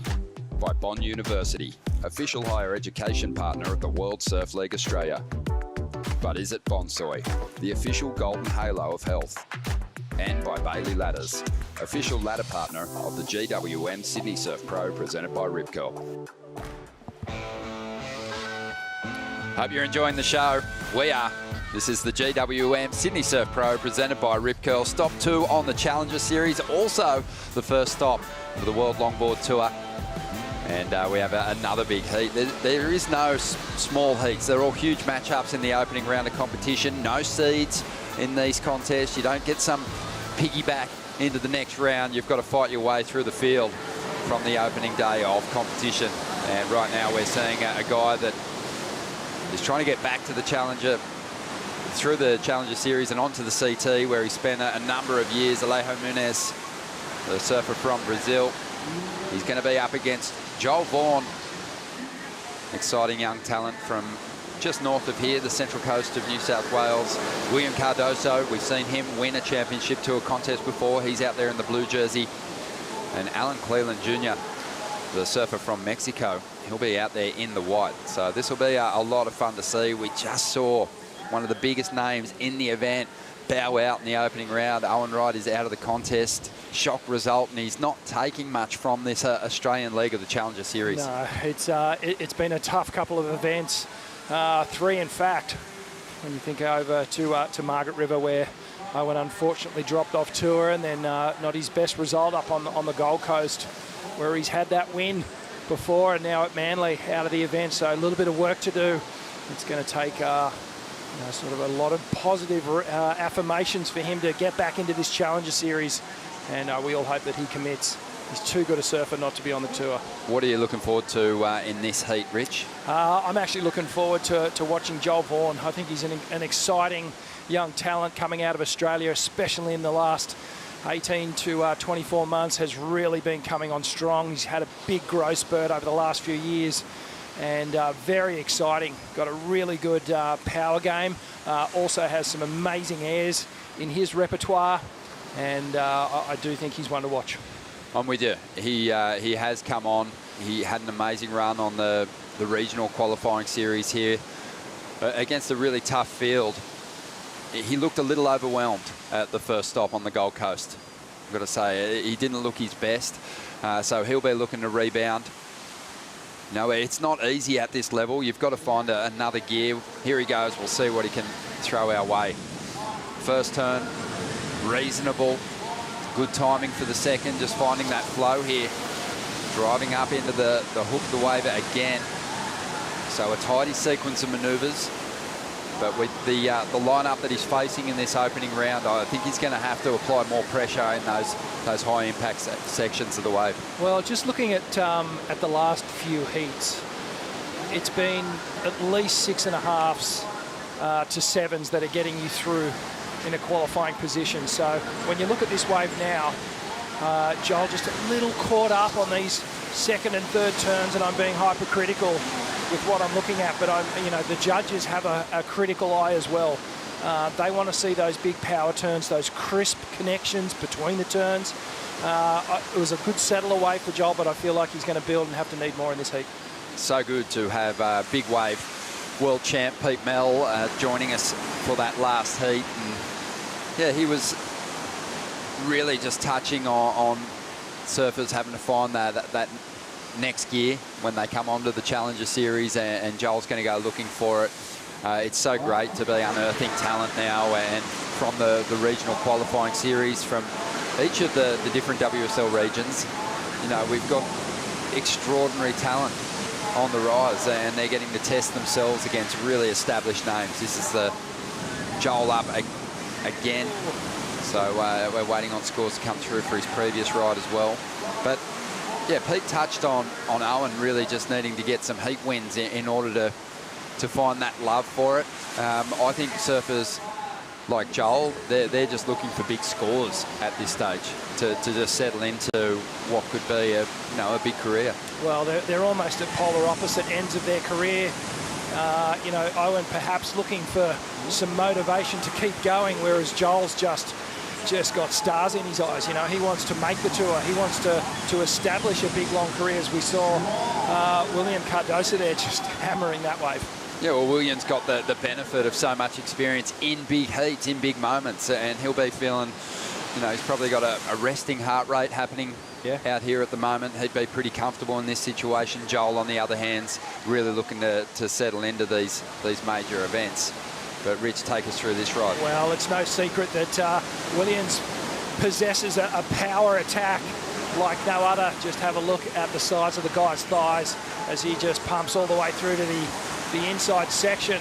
It's like he's on a very wide, short epoxy surfboard there, throwing it around. But when that guy does connect with the lip, geez, he just decimates it. Alejo Munez sizing one up on the outside. Has some speed, big float to get started. And rips a big carve off the top. Got a little bit of slide in the tail as well. And that is a clean ride, start to finish, and he knows it. That was extremely lucky to connect with a wave of that quality, and he didn't waste it. Alan Cleland, he gets into the mix. This is his first ride. Lining up a nice little bowl here. Tees off on the end section. So just under 21 minutes to go. We're going to see some replays here in a moment. Rich, I'm expecting some decent scores for Alejo. I'm expecting a big score for Alejo. That was a great display, picking up one of those rare little right-handers, and let's break it down. So streaks down the line, goes for the lip glide, and then this is the money turn. Just drives all the way through it, gets a little bit of release with the fins. Straight into a second snap, and then the close out to finish off, and you can see the fist pump. So look here, projecting down the line, keeping the nose of the board, heading down the wave face because he could see this opening up here, and then just gets on the rail, power carve, a little slide, regains control. This was the finishing move. At this point, Alejo's just going, just get to the completion. Don't turn this 7-point ride back into a 6. Turn it into a 7.5 perhaps. Replay here of Alan Cleland's wave. And this thing stood up on the inside. Another compact style of approach. And just really pivoting well on the backhand. So this heat's opening up already. Yeah, waiting on numbers to come through. Alejo, 32 years of age now, the surfer from Santa Catarina. Alan Cleland representing Mexico and doing a fine job of it. Really had a great run through the regional QS ranks over there, and he's going to have a couple of scores on the way now. So it was a quiet start for him, but really starting to connect with some of these lefts now. 19 minutes remaining here. Here's a replay of that last one. Yeah, so another insider. You can see there, a little check bottom turn to get himself deeper as he came up to that first section, and then another strong finish. So he's got his 2 Cephalus scores now. They're probably both going to be around that mid-range zone. So now his intent or his purpose right now in the heat is to wait, get priority situation, and then wait for those bigger sets, because there's no point taking off on another 4 or 5. He really needs to wait for a bigger, better wave now.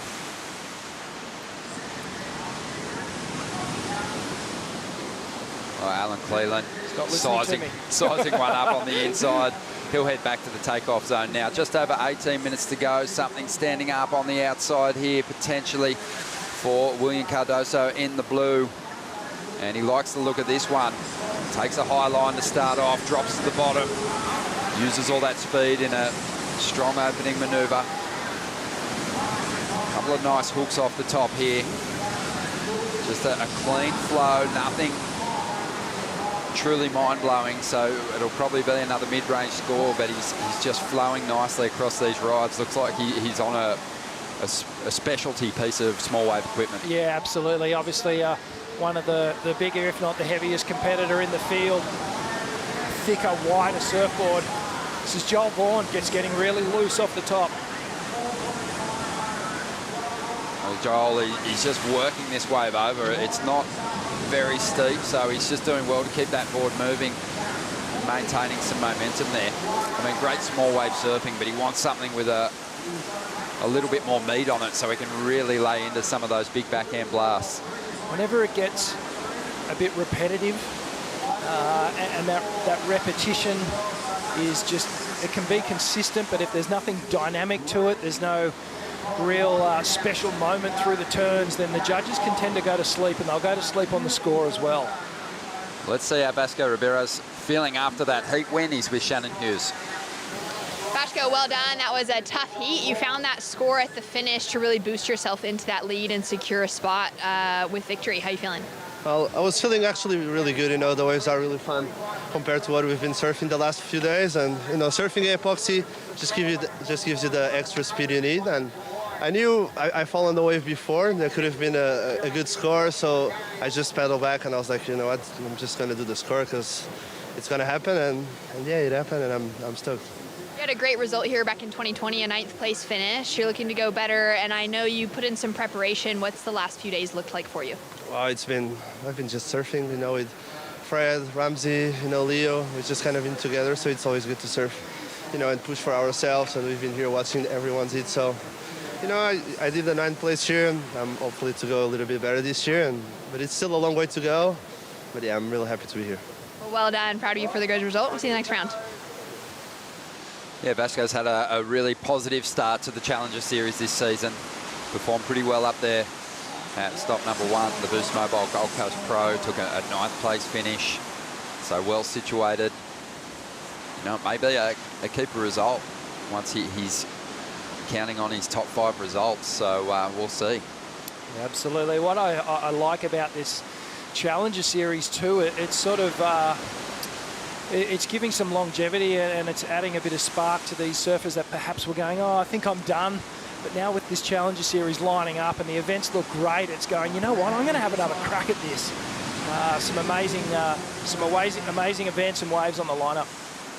Well, it really starts with the regional qualifying series, because, even if you are a veteran and maybe you've sort of semi-moved on to other challenges in life, work-wise, you can still compete on those regional qualifying series events. And if you get some momentum, then you've got a decision to make whether you go and attack those challenger contests. And, it's panned out like that for a lot of veteran campaigners on the qualifying series. Here they are again on the Challenger Series, having another run at it. 14.5 minutes to go. William Cardoso in 3rd place at the moment. Doesn't need much, just a 5.64 to get himself up into the top 2. We're going to take a quick Bonsai brew break.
To pick a winner at Manly, throw a dart at the heat draw and go with whoever it lands on. Traditionally, this is one of the most combative arenas that pro surfing has. Anyone who pulls on the Rashi at this event has the potential to win it. We have seen everyone from world champs to CT warriors to QS grinders to local legends to child prodigies take the silverware at this event. Manly is a surf town that gives it up for the spectacular, and in 2022, the winners will be bringing fireworks. I know that bloke. So do I. Surf journalist Vaughan Blakey there, and I think he's spot on. This event can be won by just about anyone. I think the first stop of the Challenger Series, I think that CT level competitor was always going to have a real edge. We still saw someone break through for their best ever finish in a major surf event. That was Sheldon Sitkus getting to 2nd spot, but Callum Robson too strong for the field up there. Here at Manly Beach, I wouldn't be surprised if we see a youngster win through. The veterans will, of course, have their opportunities as well. And this guy, Alejo Munez, has been to the elite ranks before, and he's desperate to get back there. He's got a couple of good scores on the board. His last wave, an 8-point ride. Live action, the Panda, William Cardoso. He's back in that 3rd spot and trying to get himself into a position to qualify for the next round. Yeah, that wave just running off a little bit on him there. Good looking wave here for Joel. Yeah, well, Joel, let's see what he can do with it. Hasn't really been able to get himself out of the 4 range, so he's at the bottom of the order at the moment, but there's a wave with a bit more face, and he's able to commit to those final manoeuvres. Should be his best number yet, just on 11 minutes, 20 seconds to go. Yeah, 3rd and 4th turn on that wave looked a bit better for Joel. First one was just a touch sleepy. I would have liked to have seen him just carve out of that, really drive through it. And but he tidied it up well.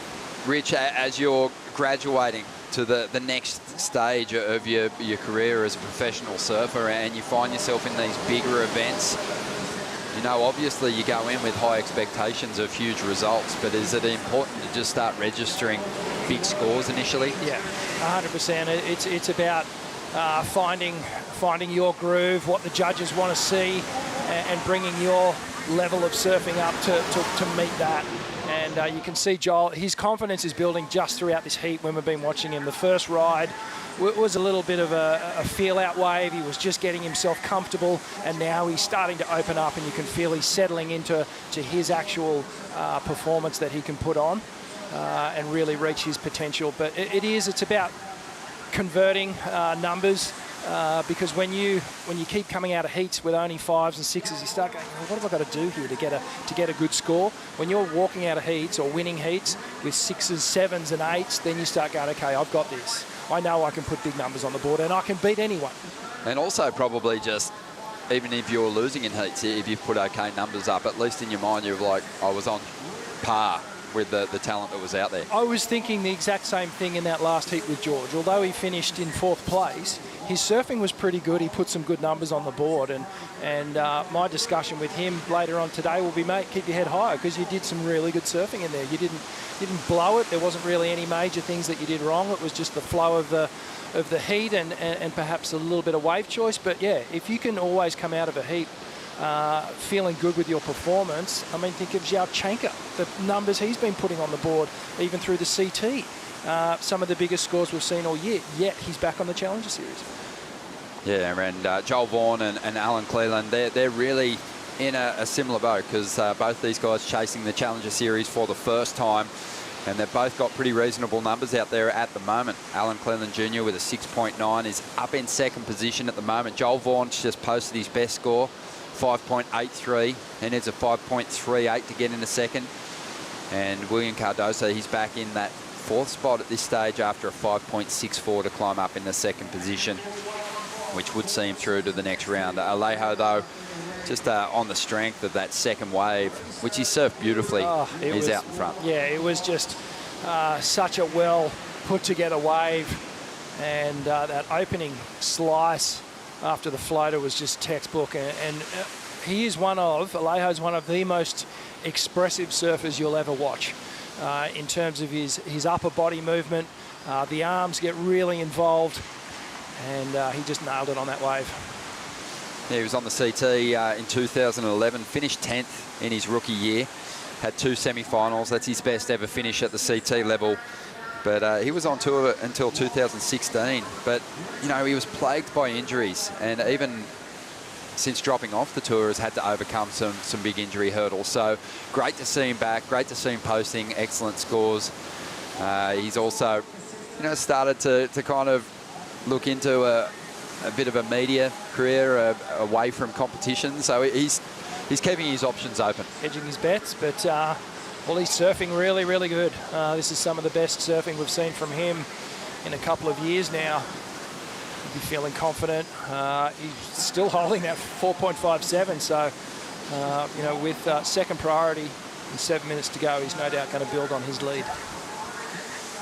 Well, let's dive into the Harvey Norman recap and see Alejo's fine work earlier on. Beautiful looking wave. Oh, just watch this 2nd turn, fully committed, gets the release, just times that little bit of backwash perfectly, and then gets to the finish here. Committed, high risk, and well, this was some good surfing as well from Alan Cleland, just all the way through to the inside, nice and tight in the pocket on the backhand. And then Alejo, this is his backup score, and you can see that expression that I was talking about. Just watch the arms and the body torque. Really wide, stable stance, and way out in front at the moment. Yeah, trying to get rid of a 4.57, which he should be able to do in the remaining 6.5 minutes. He's out there, 2nd priority, Alejo. Surfed a smart heat so far.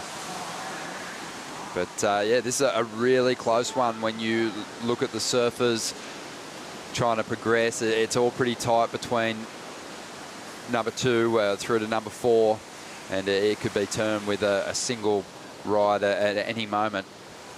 So we'll see what unfolds here, but hopefully they get some more opportunities. Been reasonably consistent throughout the morning. Yeah, it has been, and we're getting closer to the high tide now, and the swell is predicted to hang around all day and through the rest of the week, actually. This is the new south energy that we had started arriving late yesterday afternoon, and we're very, very fortunate that we've got good sandbars, great setup here. Looks like Alejo's going to, no, on the right, no, it is split peak. Here we go, Joel.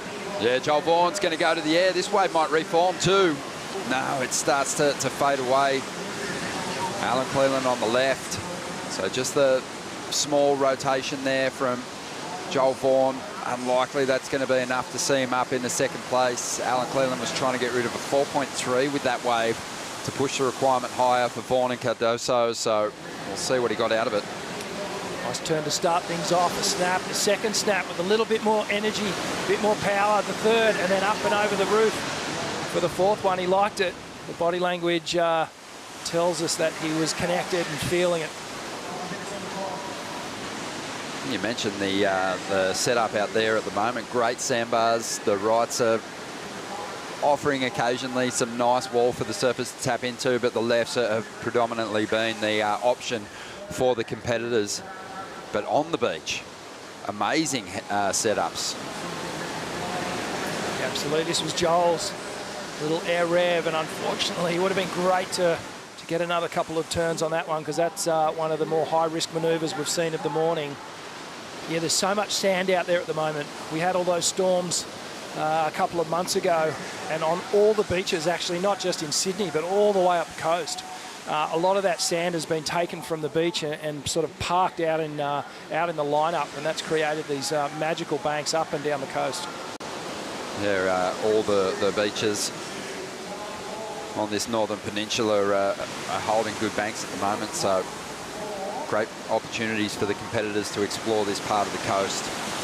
But yeah, just mentioning some of the activations happening on the beach. The Javianas setup looks incredible. I'm going to go down and have a coconut there later. I think Kaipo's actually camping down here with Dometic. I saw him posted up out the front of a tent before. The Coopers VIP zone looks unreal. Definitely where we'll be this afternoon.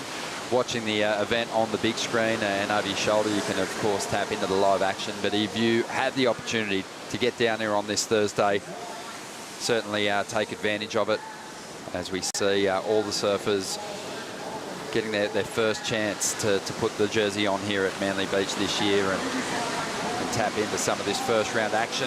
For the men, don't forget the women's first round looking unbelievable as well, with huge matchups and CT caliber surfers in the mix. It's Joel Vaughan takes flight.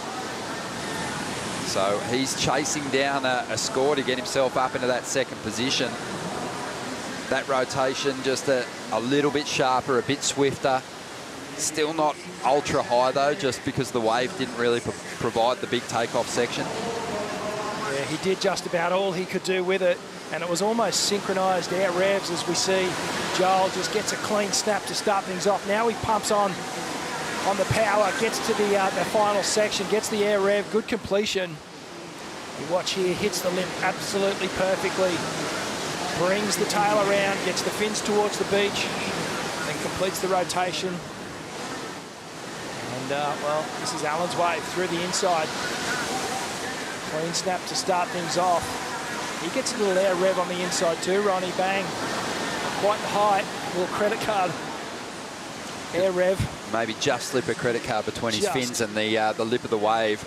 But still, he's looking sharp, and he's holding on to that second position on the strength of the 6.9. We are waiting on a score to come through for Joel Vaughan here, though, with just under 2 minutes to go.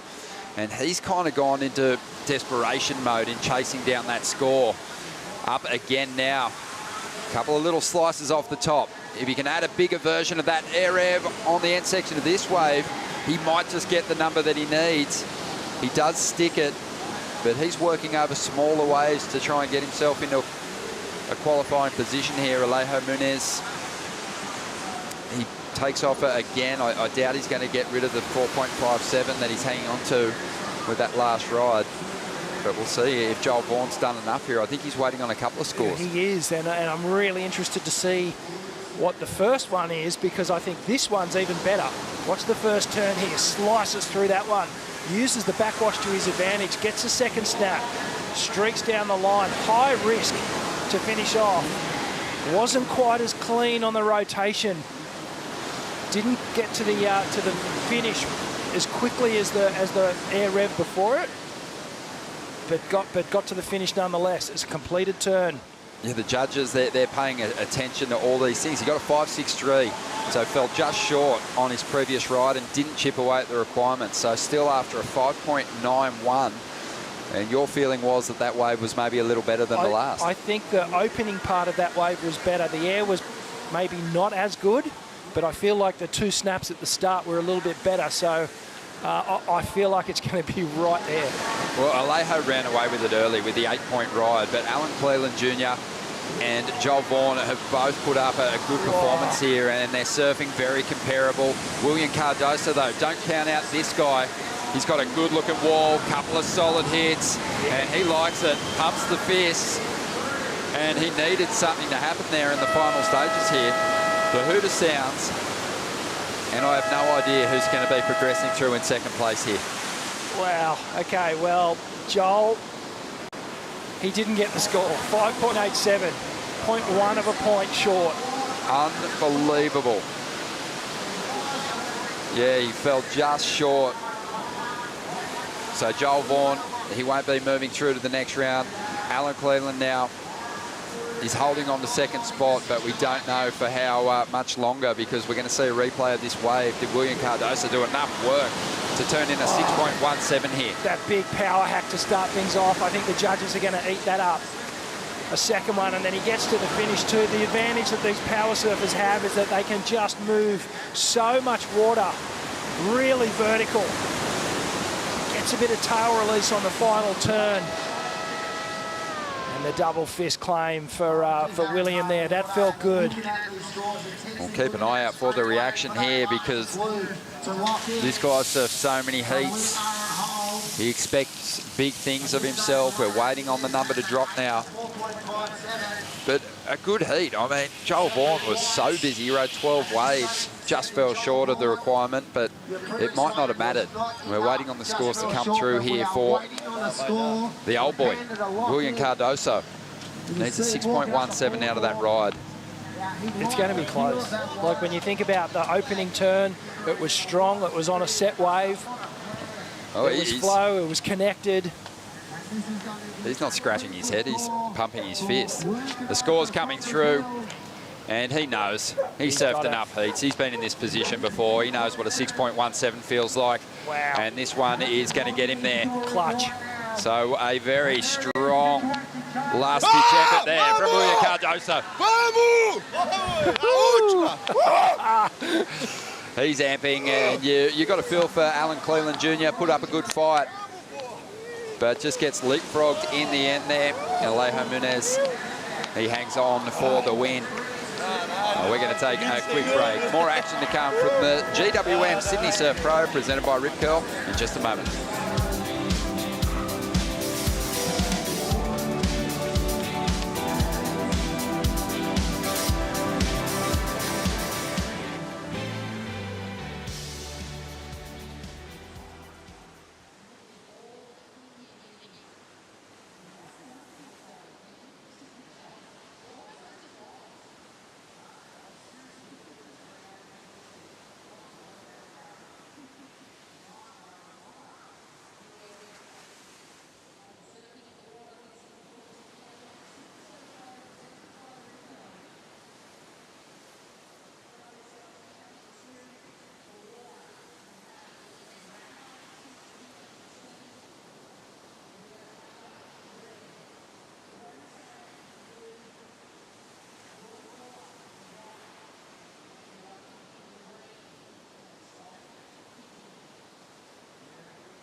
My job is professional surfer.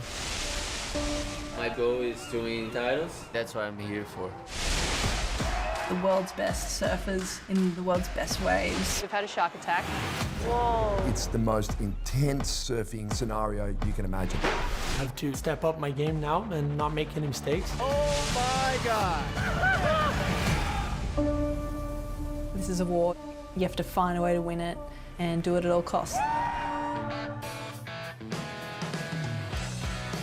Apple TV Plus, that is where you will find Make or Break, a brilliant series highlighting some of the athletes from the 2021 Championship Tour, all of the back scene, all of the drama, and the developing personalities. You want to see it. It's a 7-part series, and it's almost mandatory for a surfer to check it out, but share it with much more than that. I'm Kaipo Guerrero talking you through here with the 78 world champ Wayne Rabbit Bartholomew and surf coach, surf commentator, team captain, so many more things, Stace Galbraith. Kipes, how are you, mate? Really good. Well, gang, it's so good to get everything kicked off. Round 1, Rabbit, but we've always seen tremendous action in the field. Oh, and we're seeing unbelievable, super close heats from start to finish. It's amazing. There's not a struck match between them. Oh, and what a way to open up this account. This is Geordie Lawler taking to the sky, throwing it out there, and gets the completion, Stace. Look, on a much smaller scale, that reminded me of the edit Griffin did at Haleiwa. Just I gave him no chance as he went to the lip there, and then obviously Geordie, plenty of skill. He pulled that down, no drama at all, and Geordie, no stranger to success out here. He's well versed in competition at Manly. Yeah, Geordie Lawler took out a big win here in 2019 when he finaled against Jadson Andre, really put him on the map, and he's since then come so close to qualifying for the 2022 Championship Tour. One spot away, Rabbit, on the Challenger Series, in 2021. He finished the year 16th at the year-end rankings, and that year we took down to 15. Yeah, it was really close, and it was a year where there were some extra spots available, and it was a good year to be in the mix. Yeah. But someone's got to be on the other side of it, unfortunately for Geordie. And even this year, I mean, he starts out, remember on the first round at Snapper, he had the highest score of the whole round, 9.43. In the next round, he got like a 3. You know, so he's a little bit hot and cold, but geez, when he's hot, he's unbelievable. Yeah, how's he going to cure that, Stace? I mean, you have a coaching background and a judging background as well. Well, the positive thing about that is you have surfers like this. You would rather than be hot and cold as we see him get away with here, Kipes. Here we go. He's going to back up that first ride. A good score of a 7.5 already in the books for Geordie. This one, he's going to go more for the fundamentals. A little flare at the end, and that's going to back up that 7.5 quite nicely. Yeah, and guys, I mean, this morning we've seen, you know, I would say pretty low scores for air revs, and even you know Chris Zaffis did a full row, but that was a really good score.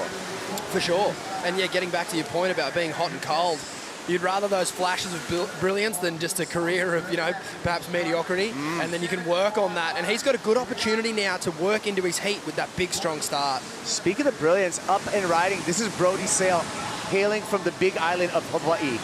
And there's been a lot of expectations on this kid as he opens up on a ride. He's been mentored, Brody Sale, already at a very young age by Shane Dorian. Picked him out of the lineup over there, and really kind of already backed this young man, Stace, at a very young age.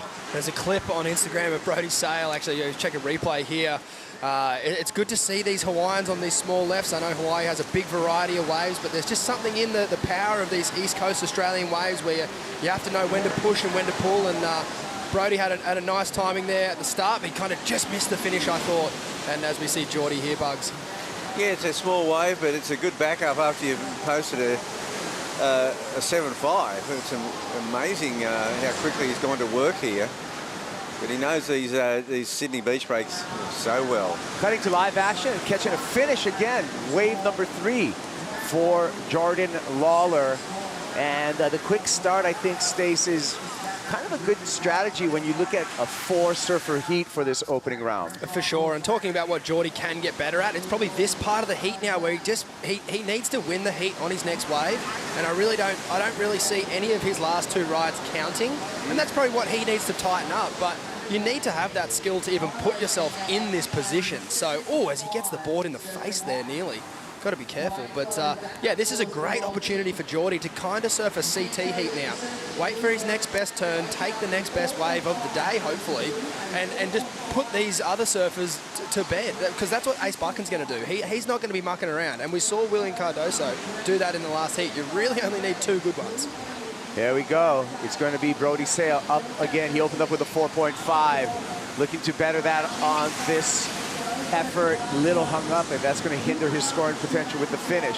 Scratching out in the back. It's going to be the veteran of this heat. This is Adrian Ace Buchan. A nice little swooping cut back to begin for Ace. Now sharpens up the turns on the inside with a couple of snaps. Opportunity for one more. Ducks out of that one. So Ace Buchan, very patient. He would be the veteran in this heat. 15 years on the championship tour for Ace Buchan, and Rabbit, someone who's definitely has a very, very high heat IQ. Oh, he sure does. I mean, Ace was a journeyman, but he also had some flashes. Like he won a CT in France on a little left rip bowl, and you know, this is what he'd surf at Avoca, his home beach, all the time. I like that wave there. There was no dead sections. He picked a really good wave. He, as you said, Stacey, waited patiently.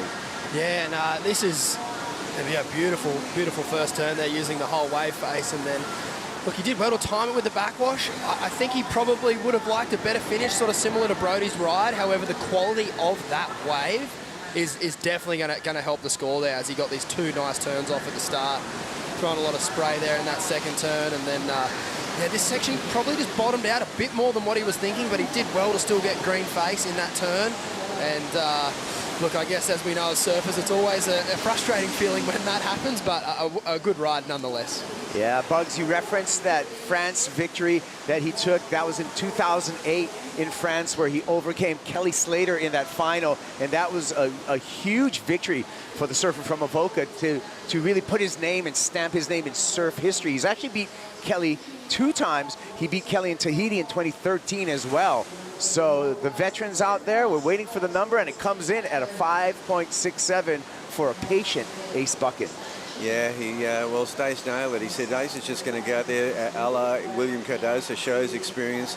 See, that's the different thing. We saw Federico go out there and get 2 quick waves to try to establish that, but they weren't strong enough. They weren't like, there was no Geordie Lawler 7 in there, and so what happens is that, you know, sometimes you never quite get into that priority rotation. You're always looking for that backup first.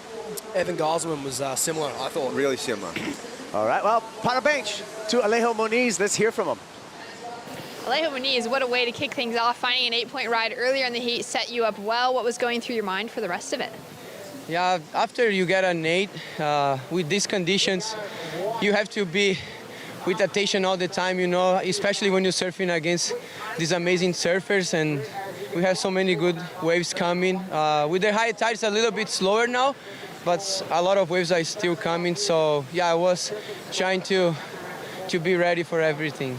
And I know you've been battling an injury. Can you share with us what that's been like and how you're feeling out in the lineup? Yeah, I got injured during my semifinal in Argentina, and I ended up winning that event. It was really special for myself. And I hadn't surfed for like a month before snapper, so I had my first surf 10 minutes before my heat and snapper. So I'm getting better, you know. It's still really painful, especially on the left. That's why I was trying to look for those rides, but I'm happy. You know, I will never give up. I will try my best every time, so I'm just happy to make this heat. Well, you're surfing great regardless of the injury. You got your brother here to support as well. How great is that? Yeah, it's amazing to have him on the beach by my side, you know, and we talk a lot all the time. We train together, so he'll be surfing today, this afternoon, so I'll be here supporting him too. Amazing. Well done, and go the Moniz brothers. All right, so Alejo's going to switch and support brother Santiago, who's coming up later this afternoon. Here we go, Geordie Lawler in live action. Our current heat leader looking to better his 4.1 that he has in his scoreline, and he's not going to do that probably with that finish. What do you think, Stace? I love the wave. The wave quality was much, much better. But if I'm honest, you could almost see Geordie thinking about, you know, the end result. He kind of looked like he was in two minds that whole wave, but I'm glad he waited for that good quality wave, Bugs. Yeah, there's this turn here. I really am liking this second turn. He just holds that carve all the way around.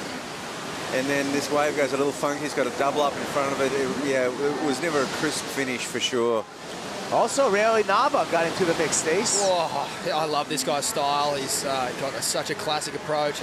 All the Japanese surfers do, actually. And yeah, he's just all over this wave, looking so strong.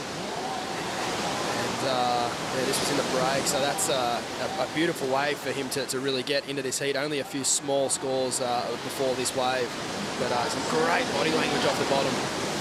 Yeah, when I looked at this heat on paper, I thought this guy's a danger. Absolutely, on this left-handers.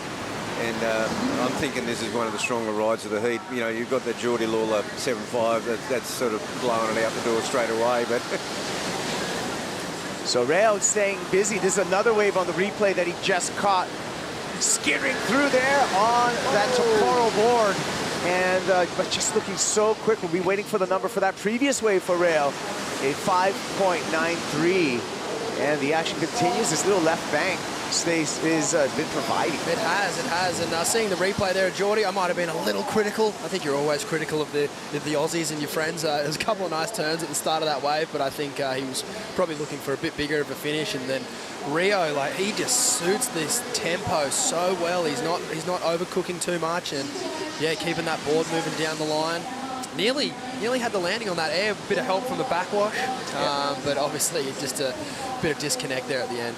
there's another dynamic, and it happened in the last heat as well. Alejo starts with that 8-point ride. This time, Geordie starts with their 7.5. It just throws a flurry amongst it. Suddenly, you're out there going, well, gosh, second's good enough. Yeah, and top two advance, 50% advancement in this round. Railway Naba coming into the Challenger Series, how he qualified for the Challenger Series was regionally through the qualifying series where he's rated #1 in Asia. He took a big win at the Asian Open earlier this year. Railway Naba is one of the bright stars coming out of the land of the rising sun, Bugs. He sure is, and it's just a generation that we saw coming. Like, the work was done in Japan. They established that Pro Junior Series probably about 8-10 years ago, a bit longer, and then that led to a new leading edge where there was not just one-offs like the Ono brothers, like Shuji Kasuya.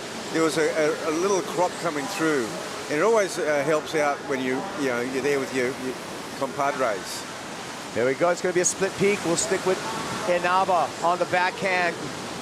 Throws that one up. A little sleepy water to deal with right here. He's going to stand up on the inside. Strikes to the lip, goes vert on the finish, and goes complete.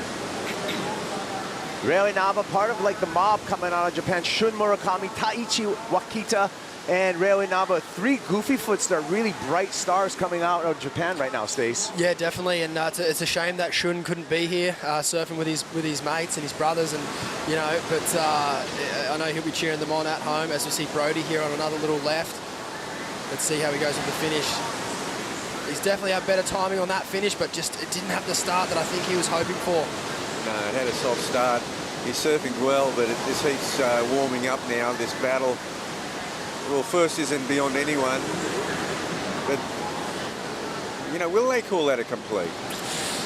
Yeah, maybe not, as they're pretty critical these days. Complete, but not the control we're looking for here, as Ace, just a quick in and out there. He's clever enough to know he'll quickly get out of that one and retain second priority by the look of things.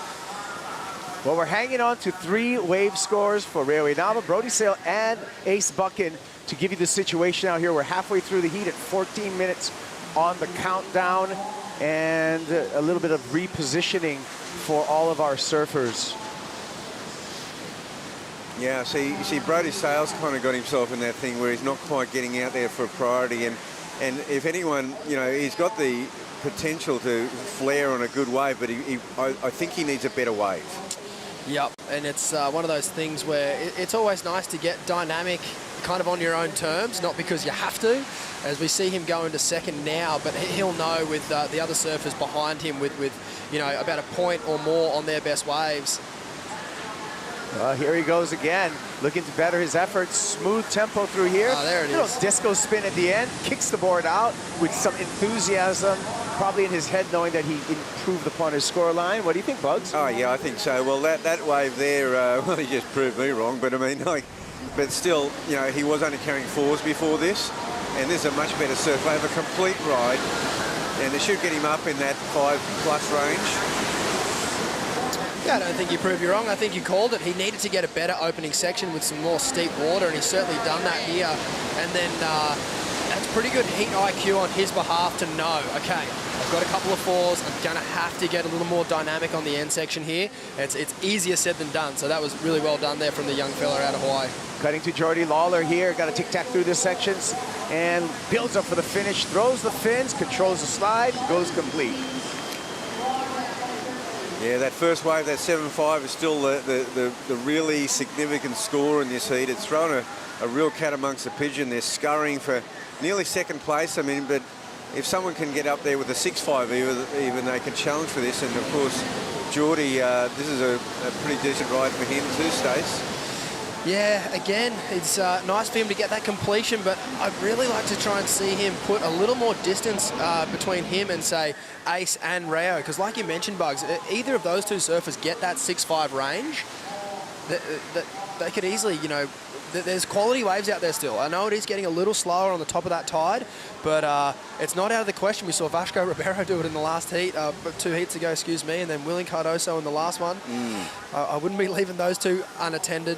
Well, we're waiting for scores right now at 11 minutes, 35 seconds. We're going to take a Bonzoy brew break, and we'll be back with those scores and more. Stick around. We got it on the way.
The GWM Sydney Surf Pro, presented by Rip Curl, is brought to you by Rip Curl, the ultimate surfing company, by Bond University, official higher education partner of the World Surf League Australia. But is it Bonsoy, the official golden halo of health? And by Bailey Ladders, official ladder partner of the GWM Sydney Surf Pro, presented by Rip Curl. Opening day for the men's challenger here at the GWM Sydney Surf Pro, presented by Rip Curl. And we have a talented field out in the water, catching up to our heat leader. Up and riding, Jordy Lawler just throws that one away, but during the break, his numbers came through. He got a 4.33 on the previous effort and continues to lead the pack in this 4-man heat. Ace Bucket now live. Hitting a little bit of slopey, slow water. He's going to have to nurse a couple cutbacks through that section. Steepens up on the inside, and tough finish for Ace Bucket. A finish, however, went complete. He will get rid of the 1.87 he has in his score line, but we'll just see by how much. Kaipagara, along with Rabbit Bartholomew, as well as Stace Galbraith, talking about this. And Stace, as we return back to live action, we can see that Brody Sale continues to hold on to that valuable second place position, and actually Brody's up and riding again right now. That was a really important ride there, Brody's second to last ride. And another great looking wave there, but I would love to see the front on angle. I'm not too sure he really got a hold of that wave to his full potential. So we'll see as this heat is really starting to tighten up. But yeah, Brody's second last wave, fantastic time to get that score. Priority to red, Reo Inaba. He's going to take care of the priority right now. Long wall in front of the Japanese surfer. A little hung up on that first turn. Needs to make up for it the rest of this ride. Again, front footing through that flat section, throws the tail, gets a little thinner there. I don't know if that's going to be counted as complete. What do you think, Bugs? No, that wasn't complete. But going back to the point before, what's happened is that Brodie Sales put himself on equal terms. If you look at the second score, Brodie Sales 5.73, Ace 5.67, Rio a 5.93. They're right there. But because Geordie Lawler's only carrying that 4.33, they're all within striking distance. A 6-point ride by any of those guys will put him into first. So this heat's still well open while Geordie doesn't put it away. You know, Stace, you pointed that out right at the beginning of this heat we analyzed what Geordie's strengths and weaknesses are. And you did that. It's just backing up that 7.5, and he still really needs to do that. And there's absolutely no reason why Brodie's first wave, his 7.5, couldn't be his backup. But it's all about the mental game that you have and how much value you put on that score. And I know as coaches, a lot of us say, let's get a backup. But hey, there's no reason why you can't go and get your best wave on your next one, even if you start super strong. Yeah. Well, hey, we got Shannon Hughes on the beach. She's out in the back with Dometic. What do you got, Shannon? That's right. I'm here with a 7-time world champion in Lane Beachley and Brianna Cope, who she's coaching. Lane, how's it going? How are you enjoying being down here at the contest today? Oh, look, it's great to see all the best surfers in the world down at my home beach. Mantown's turned it on. It's good to see the waves have come back, and there's a lot of exciting surfing going on out there. Amazing. And Brianna, you were working with Rochelle Ballard, another former CT standout. Now you're working with Lane Beachley this week. How's it going? It's going great. I'm just trying to learn as much as I can from the champ and, you know, take some of her energy and get ready for tomorrow. Amazing. Lane, what sort of wisdom have you been sharing? Oh, quite a lot, actually. She's a really good student. Look, Rochelle's her coach. I'm just the backup fan. And just been sharing about how to maintain a positive mindset. And the best surfers are out there catching the best waves, but it all comes down to how you deal with the pressure and what are the stories you're subscribing to and how can you eliminate those stories and maintain a more positive mindset. So she's a great student. She's absorbing as much as she can and reminds me a lot of what I was like when I was her young age, you know, just wanting to learn from everyone around me. So it's really enjoyable and refreshing to be able to share some of my insights and wisdom with young up-and-coming talent and future champions of the world. Well, it's beautiful to see the dynamic between the two of you. Best of luck in competition to each of you. We'll go back to you guys. All right, well, thank you. And Lane Beachley, well, what a great coach you could have in your corner. 2 times a winner over here at Manly and 1 time a winner over at Narrabeen. So for 3 titles in this particular event, obviously knows exactly what she's talking about, Stace. Yeah, definitely. As we're seeing that a little more often, and I almost think that sometimes some of the youngsters are a little, you know, potentially a bit timid to ask for help from some of the champs. But I know if you look at West Oz, like Taj helping Callum Robson, he's so keen to help out. And we see here Lane helping Brianna, and it's like they're here, they live here, they're around, they're watching the event. Why not give them a call and pick their brains? I agree. Yeah, Rabbit. Even at West Oz, we had Mitch Thorson up in the competitors area and handing out some great local knowledge to all the surfers. Yeah, well, Mitch, you know, he's good friends with Kelly, and he knows a lot of the guys from several generations. And yeah, Mitch, no one knows Margaret River better than him. That's for sure. So just keen to tap into local knowledge, and the ocean's taking a bit of a breather right here to reset this heat. Jody Lawler in first. Brodie Sale, the youngster, in a strong second place at the moment. And Ace Bucket, actually I'm going to take it back on the strong second place. In a vulnerable second place when I look at the numbers, because a 4.84 will put Ace Bucket into second place. A 4.57 will put Reo Naba into second place. So Stace, I mean, second place up for grabs right now, given the gravity of the situation in the water. Definitely, and Geordie's found himself in a fantastic situation here in the lead with first priority. He's cheering, and he can really look to close this heat out. The great thing for Geordie is the fact that his lowest score is the same as the sort of the requirements that the other surfers are chasing. So if it's not like he needs to take a wave that is irrelevant to the whole heat's context. The next best wave that rolls through, he'll happily be stroking into it. Yeah, it just seemed like from the very word go, on a one manoeuvre wave, Geordie just established such a lead that the second place became the feature. And if you look at all four of them, their second waves are between the 3 and 4 mark. There's nothing there. They're all very kind of weak second waves. Definitely, and I guess to the detriment of the other surfers, Ace and Rio. They're only looking to obviously chase fours, but because, like I mentioned earlier, Geordie's only bettering a 4, he will likely go that wave. So they might have to get creative here. I'd be trying to get as far away from Geordie as possible. Geordie in a commanding position with the lead and first priority. Second in line, however, the veteran Ace Buchan, and he's going to want to pull that trigger. But first, let's check out the action that got to this point. This is the Harvey Norman recap station. It started with Geordie Lawler. Yeah, that was a fantastic air, incredibly technical. Good to have that up your sleeve. And as we have our Ace into a wave here, Bugs. Yeah, this is Ace has got himself in the frame here with this wave. Got in the 5, 6, 7. Didn't quite get that finish in, but this is the wave that got Brodie Sale back in the mix. That was cool. The timing he had with the backwash was just spot on. He got a 20% extra spray kick out of that second turn. And then, as I mentioned earlier, it was great to see him go for that final maneuver. He already had a couple of 4s. He didn't need another one. Yeah. We only count 2 rides here. Yeah. So it was good to see him really put that on the line, and it's got him in the position that he is now. So well done. I don't think, every heat's got a different sort of chemistry to it. We haven't seen a heat here where we're such a low second score where we're just someone's got to break out and get a 5 and they're through the heat. Well, this could be the moment right now. Lines approaching the bank and a paddle for this. It's going to be Geordie Lawler utilizing his priority. No snap to begin. Carve for variety and the finish. So executed his priority. The crowd likes it. His support squad likes it. We'll see if it improves his scoreline. But what it has left, Stace, is Ace Buchan with first priority and still just needing a 4.84.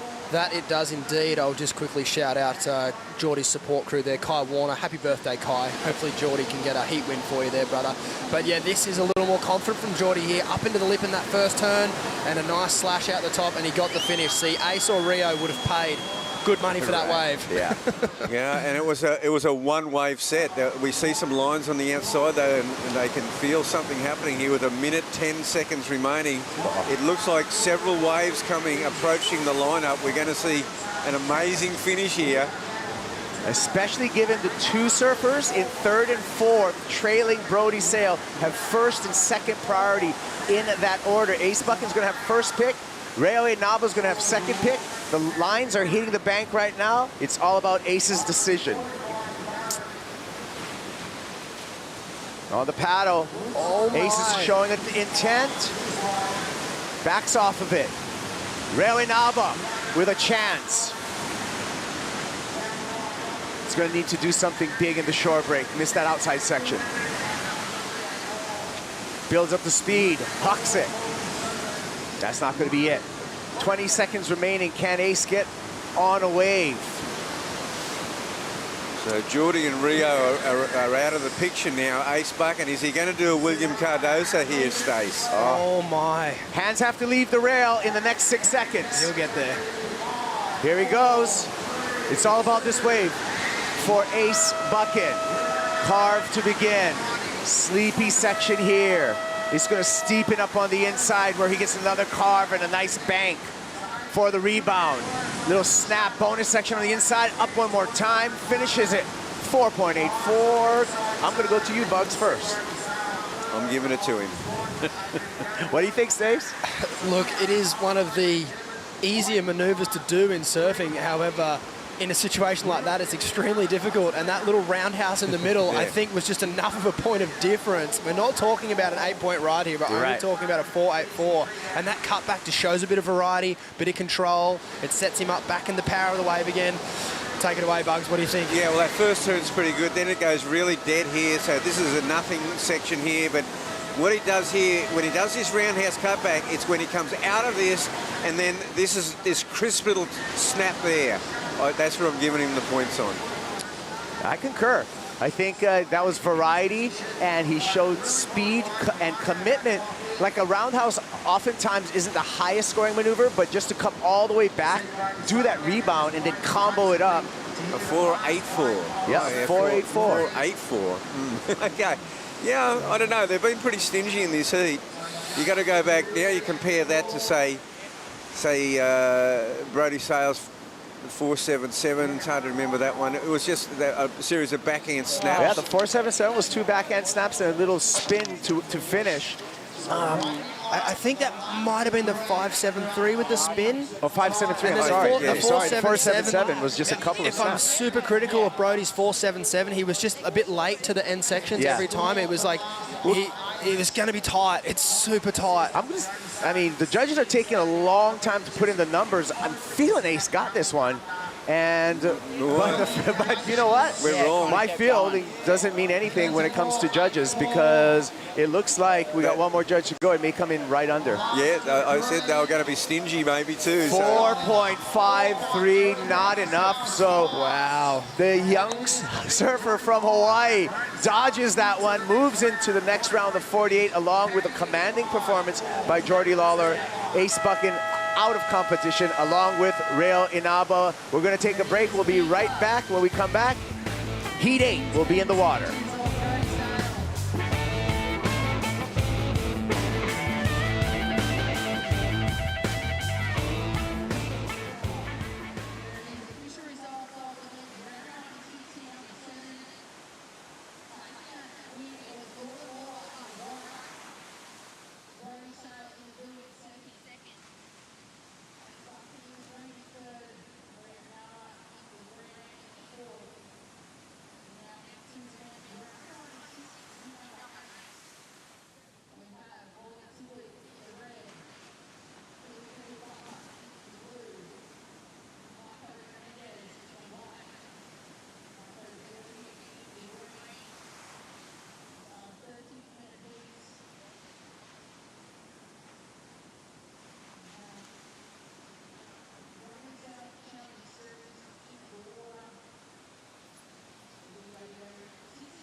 Here on the northern beaches, it's got such a good culture, such a good surf scene. You can always find a nice little wave anywhere along this coast. When I'm not in the water, me and my partner Em just love to go see what Sydney has to offer.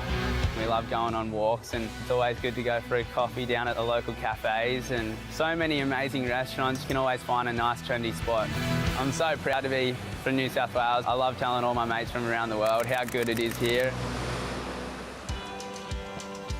Well, Destination New South Wales, come and visit. It's a beautiful part of the planet.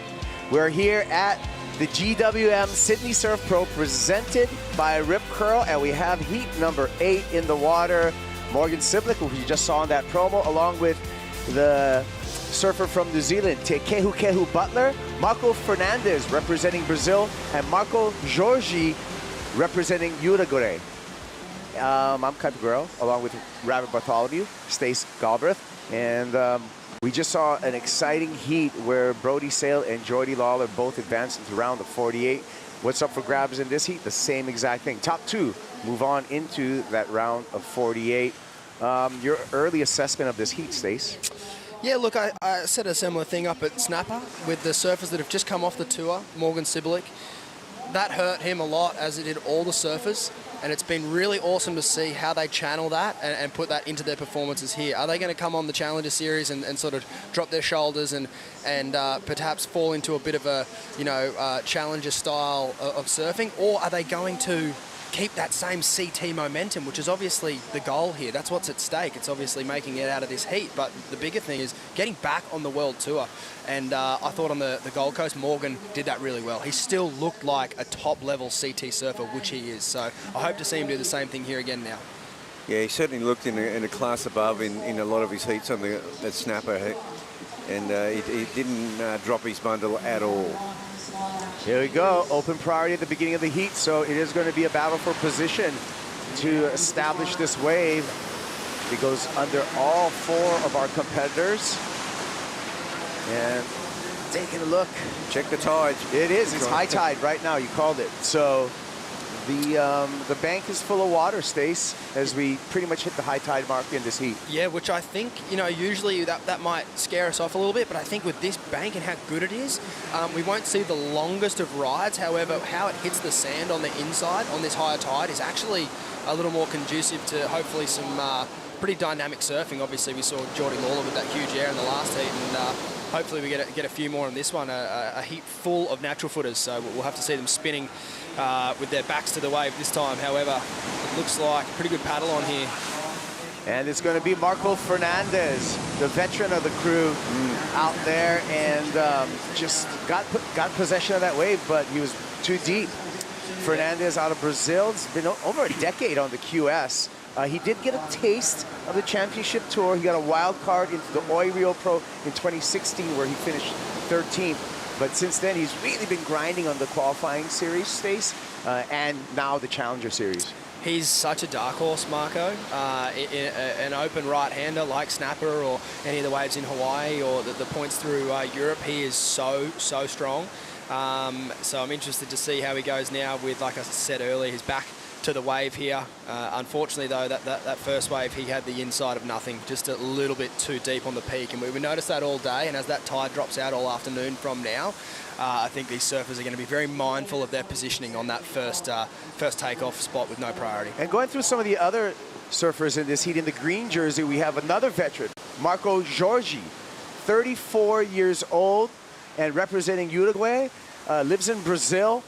He's had success on the qualifying series tour. 2019 won in Taiwan. In 2017 won in Brazil. He's put on tremendous performances on the North Shore every year. We know he's capable in the power. So we'll see what Marco Jorge brings us.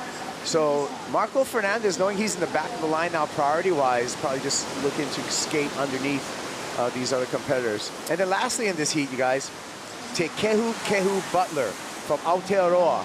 Maori descent and an emerging surfer representing a native culture there in New Zealand. Yeah, and Kehu's got some fantastic stories on his Instagram if you want to check him out. He's very happy to share his culture with the world, and I saw Kehu's grandfather, who shares a name with up there at Snapper. He's a classic lad, loves his surfing, loves supporting his grandson, and I know he'll be tuning in now along with Kehu's father, Khan, also a fantastic surfer. Shades of Kelly Slater in there, if I do say. And I know he'll be stoked to watch him this morning. Yeah, and if you want to know more about Te Kehu Butler, he has a new edit out, Tai Timu. Means low tide in Maori, and you can catch that to see some of the free surfing from this exciting young surfer. Well, we got a little bit of break in the action, so let's hear from the winner of the last heat. Geordie Lawler is with Shannon Hughes. Geordie, well done on kicking off early with that 7.5. It set you up well to be in a good mindset for the rest of the heat. Yeah, I took off on that wave and it sort of just closed out on me. So I was like, oh, I'll just go for it, and like pulled off an air reverse, and it definitely set me up for the rest of the heat, because ever since then I sort of was just chasing it back up. So yeah, it's nice. Amazing. And you took the win out here back in 2019. How does it feel to return to a place where you find such good success? Yeah, really good. Yeah, I live just around the corner, and every time I come here I get a little shiver down the spine.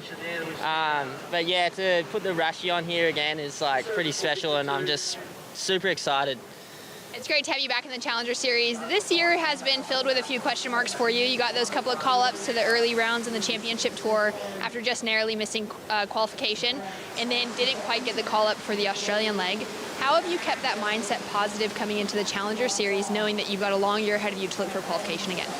Yeah, I feel like I learned a lot last year. And definitely not getting into those Australian events kind of stung me a little bit, and but at the end it sort of like burnt the fire a little bit more, and I'm just really looking forward to this year because I feel already way more organised, and I'm just, yeah, like I said, I learned a lot last year, so I'm just going to do this year what I learned last year and put it all together. Can't wait to see how it goes for you. Well done on a big victory to start off. Yeah, thank you. All right, well, on to the round of 48 for Jordy Lawler, as well as Brody Sale in that last heat. Quiet start to this heat number 8 of the round of 96, the first round of men's competition here on the Challenger Series, top 2 on the Challenger Series. You know, just that extra foot of tide on that bank, what it's done is just flattened the whole thing. There's no lifting on the bank, so waves are going underneath, and these waves were ridden earlier. Definitely, yeah, they are just moving underneath, but then obviously not offering that same steepness as we saw. But yeah, getting back to that chat with Jordy, I had a brief chat with him on the Gold Coast, and I tried to spin a bit of a positive light on the fact that he didn't get into those events, and my angle to him was, it's a good thing. You know where you stand. There's no more grey area. You're a Challenger Series surfer. Right. And you go and get that now. Because I've seen it happen to a few surfers over the years where their first reserve for 10 or 11 events, it's actually really painful to watch them go through the year with a board bag full of epoxies and a board bag full of pintail CT surfboards and go, well, what am I doing this week? Am I going to Fiji or am I going to Bolito? And it's just this crazy back and forth. So obviously, as painful as it would have been for Jordy, I feel like now his path is clear. He knows what he needs to do, and as you know, as we saw there, he's off to a fantastic start. So it's going to be a good long season for him, and I hope he's got the energy to go the whole way through. Great insight, Stace. I like your take on that because that is so true. And now, Bugs, what do we do? I mean, in the competitive mind, we're down to a 20-minute heat, under a 20-minute heat for these surfers. And we haven't even established priority. So there's still, you know, that's a factor. Like Fernandez doesn't take off on that wave, we have a restart. Yeah. Well, we're going to be down to a rapid fire finish for this heat, I have a feeling, Bugs. Yeah, well, someone was going to take off on that wave because he was the deepest. He was too deep, didn't get a score, but someone was going to get it. It was a one-off wave, but here's another go. There's going to be scrappy right now with open priority. Morgan's got the inside. He didn't want to know about it. They're really deep. And that's what happens with open priority as well. They all push themselves deep on the bank, trying to have that inside position, and that wave, in the context of this heat and the framework of this heat, would have been maybe valuable because it just broke, Stace. Marco's got to use this now. Having fourth priority in this situation is actually a godsend because a 20-minute heat, if he can get on the board first, he'd be stoked. These guys are still way too deep on the bank, and there's every chance once this next wave comes through, whoever's on that wave, they'll be getting a 0.5 as well. Look at the positioning right here. Well, Morgan, and the scratch. Morgan may as well go right. Marco's in the spot here, but he's going to have to hold back, obviously. Oh yes, I love it. Here we go. Morgan Siblick stayed away from the pack and gets rewarded with an open face right. Nice carve for Siblick. Snaps off the top for Morgs. That was enough 2 maneuvers and stayed out of trouble there with the rest of the pack on the left. Well, it looked like there was a bit of trouble on the left. There sure was. Vintage call, Bugs. Morgan heard you there. Yeah. That was his experience paying off. He didn't want to get involved. Then we had, I'm not too sure, it looks like Kehu and Marco Georgie here. Got a little bit of R. Kelly right here. What's Marco doing? There's never a ride in that. But then again, scoring potential. It certainly wasn't the easiest entry of waves, but I feel like without priority, I don't mind a bit of shoulder to shoulder. That's what it's all about. Here's Morgs.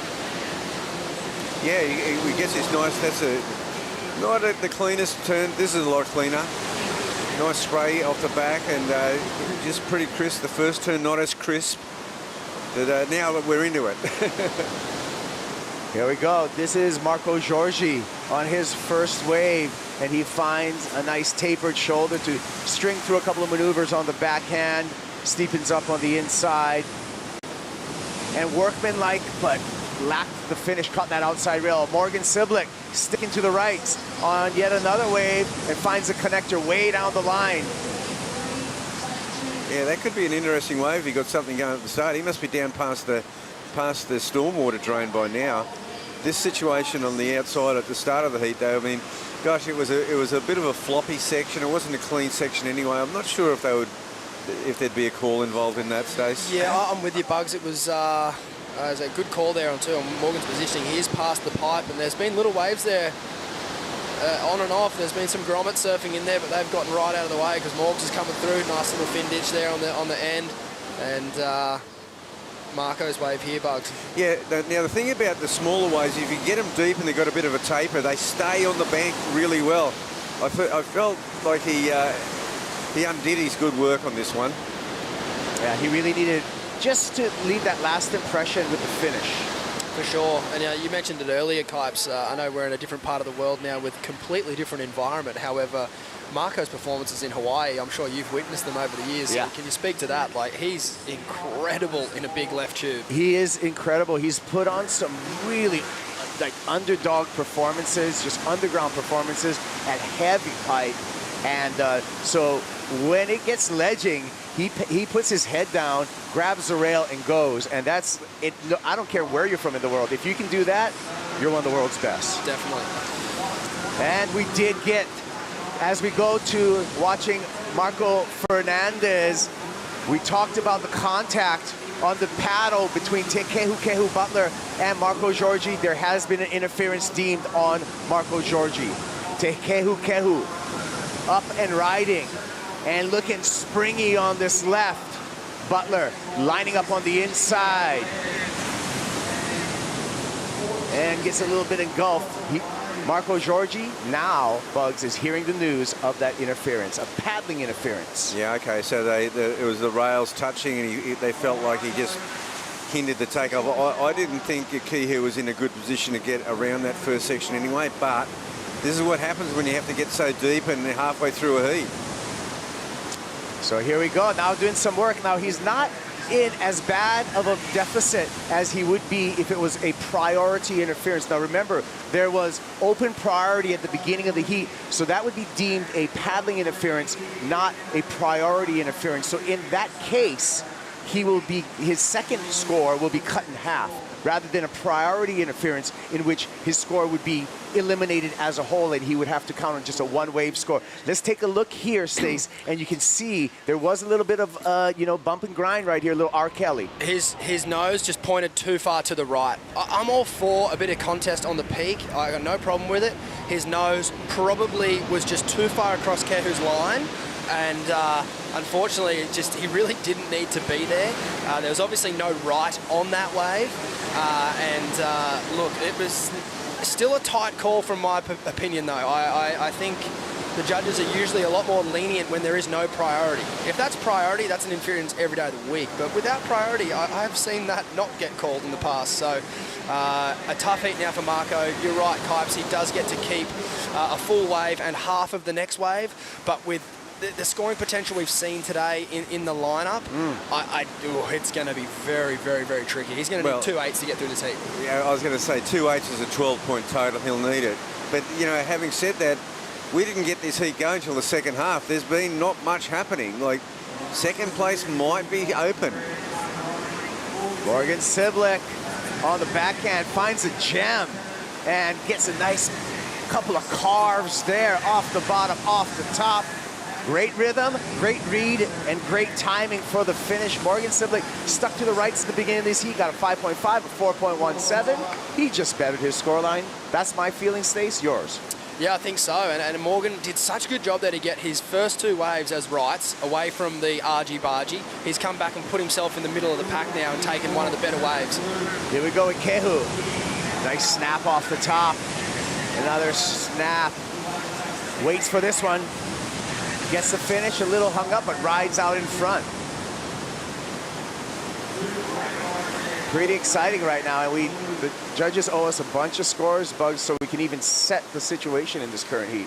Yeah, well, I mean, in reality, it's between Kehu and Marco for second, you would think. I mean, I just think in this situation, we're not seeing 8-point rides, Stace. We're not seeing 2 8-point rides. So it's going to be so hard for Marco to get through this heat. Definitely. I love how Morgan didn't just go and do his own thing on the right all heat. Come back over, get himself in the middle here, and now he's definitely improved his situation, potentially one of the best waves of the heat. I mean, right here, Morgan Siblix is going to be running away with this heat. This is a well-surfed left, and he already has a couple of keeper scores in the context of the numbers that we've seen so far. I love it, Bugs, how he was able to time that finish just right. Yeah, this is a really well-surfed wave. And this is the Kihu wave. And he gets caught up here at the end a little bit on the top, but he does finish it. Whereas Marco Fernandez has nailed a 617, so that's a telling blow. Yeah, we're going to take a break. We'll be back with more action and those scores and the conclusion of Heat 8 when we return.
So we should level up, I know that it's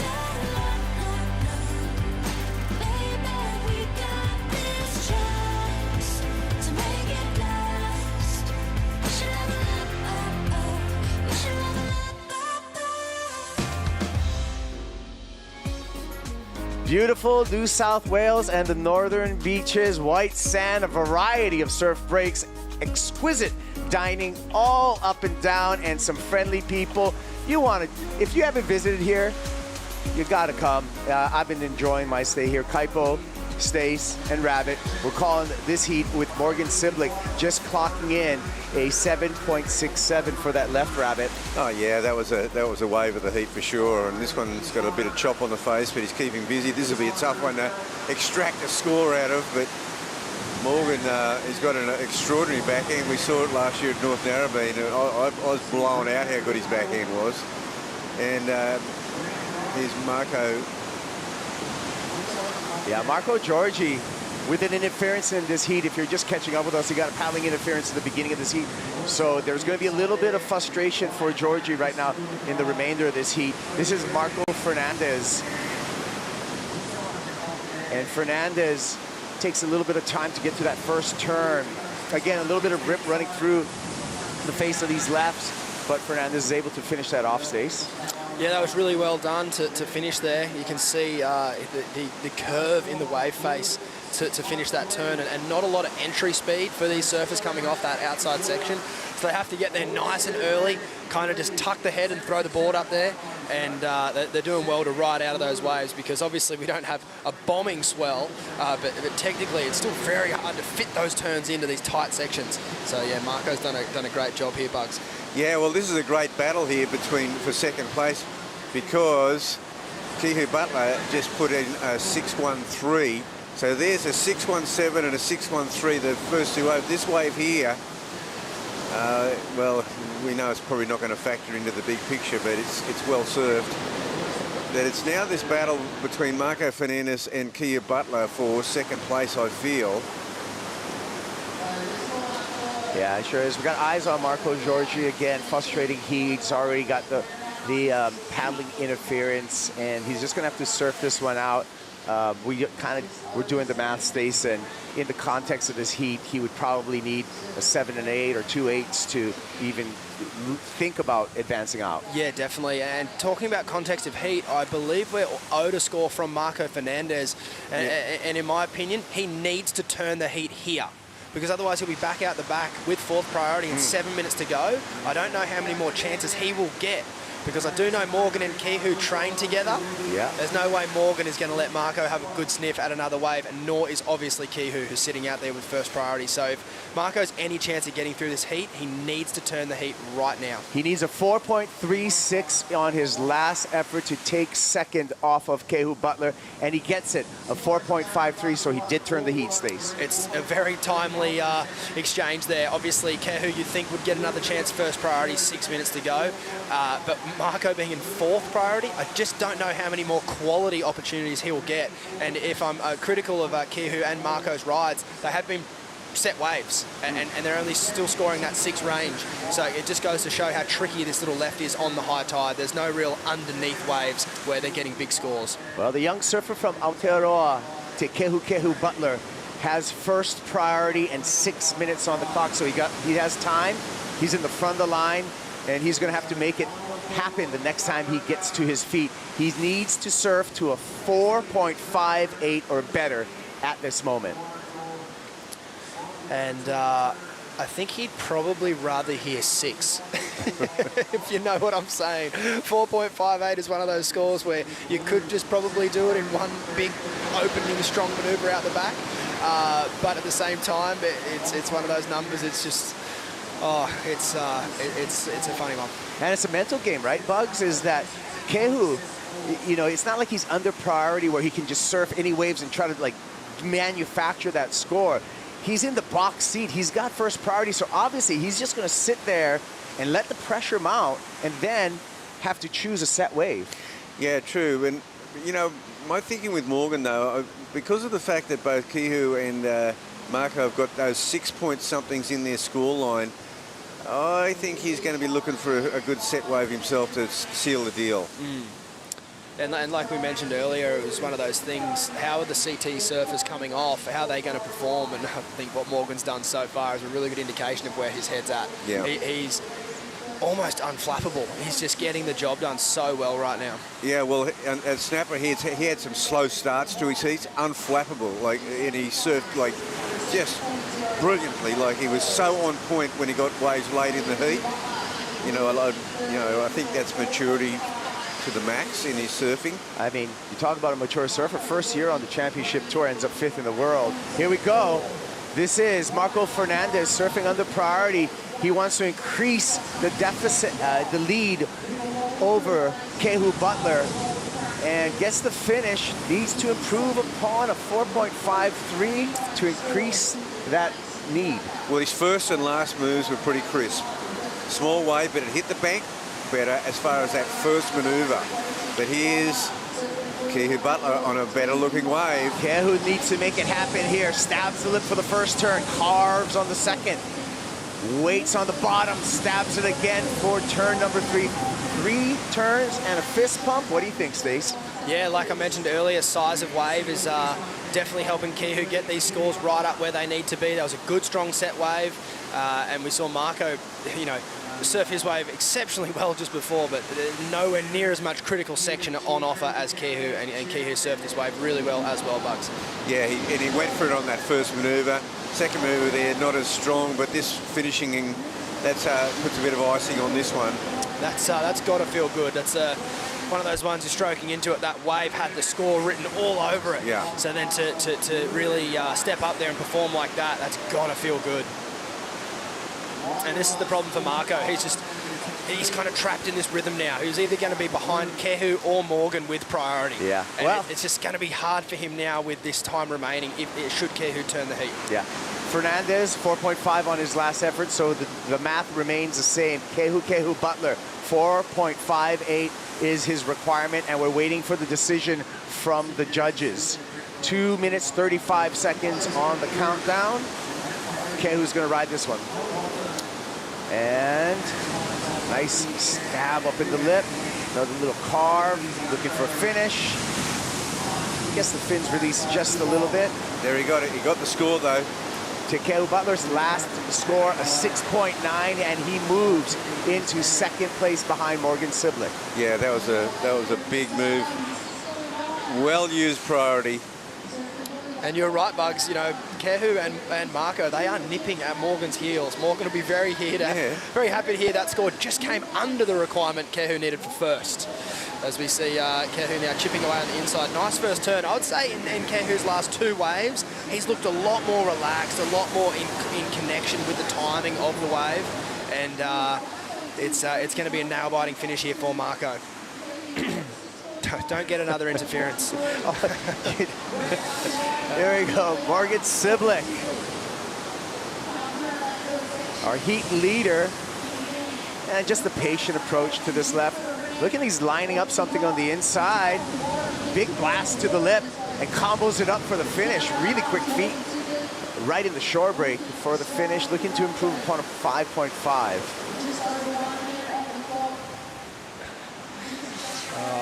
Marco Giorgi just really hasn't had too fun of a trip to Manly. I mean, in this heat, I'm sure he's having a good time outside of this heat, but it really hasn't gone his way. He's now he's in a position that is, look, unattainable in 60 seconds. He needs a combination to get through this heat, which is a real bummer because, as we mentioned, he's a fantastic surfer and a lovely bloke outside of competition. So we're going to be farewelling him here shortly, but it's been a very, very tight battle for that second spot. Now, all hope is not lost for Marco Fernandez. He needs a 6.87. It's a pretty beefy number that he needs, and he does have second priority. So Marco Giorgi, if he just wanted to gift a set wave. And I reckon he would. Yeah. I reckon he would. He's comboed, and I feel like Marco's the kind of a guy that, look at him, he's not interested, he's drifting off the bank. So in a sense of being a gentleman, he kind of is. Not to Kehu, who's not being a gentleman though. Kehu's going, come over here, man, take this next wave. Time's up. Time is going to run out in just 1 second, and that's going to be it.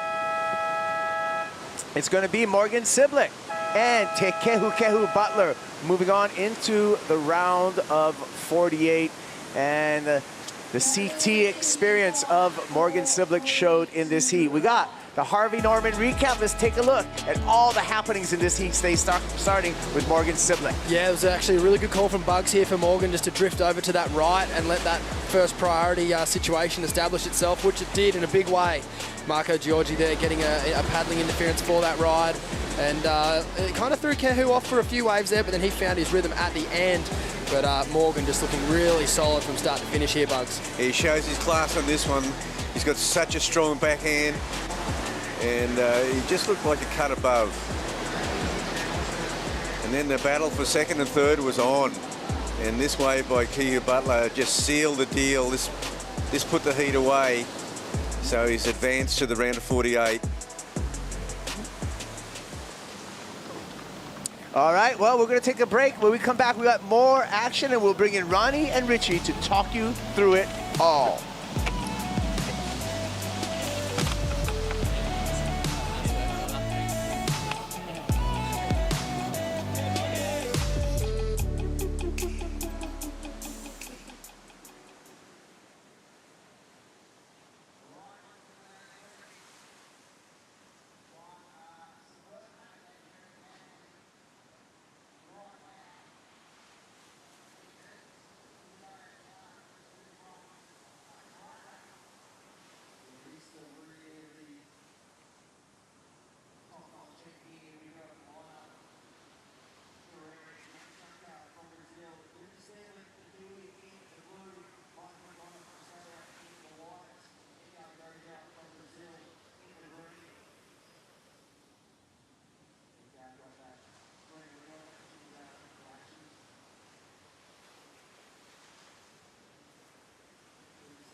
Here comes Molly Pickler, big sweep, front side hook.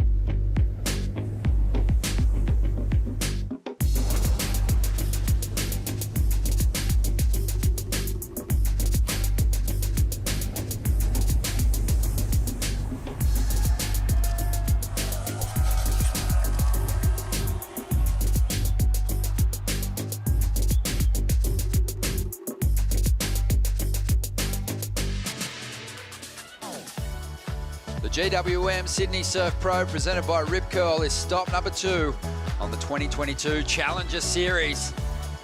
And we are into the opening round here on Thursday.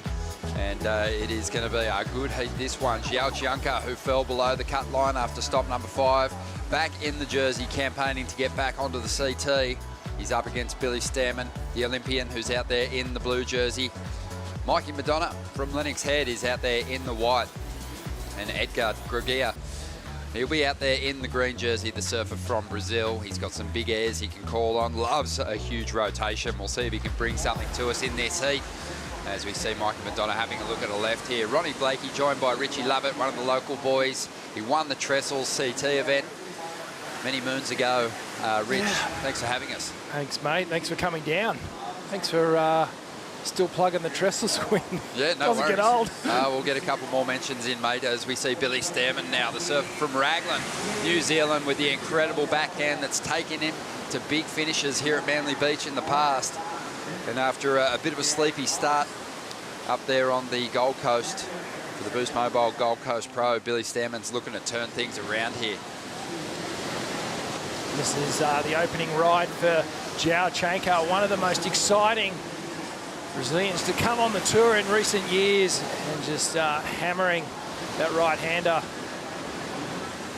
And this is Edgar on his first wave, takes to the air, gets the full rotation, doesn't get the landing though. And then Billy picked off a little gem on the inside. Beautiful snap to start things off. A little repositioning snap on the second, and then the third. Very clean, critical. This high tide playing a little bit of havoc with the backwash ride on the final turn, but Billy getting through that one well. Seriously well. Yeah, the qualifying series in each of the regions worked out pretty nicely for 3 of the competitors out there in the lineup to get them into these Challenger Series events. Billy Stammen had a win. Edgar had a win in 2021. And Mikey Madonna got a victory earlier this year.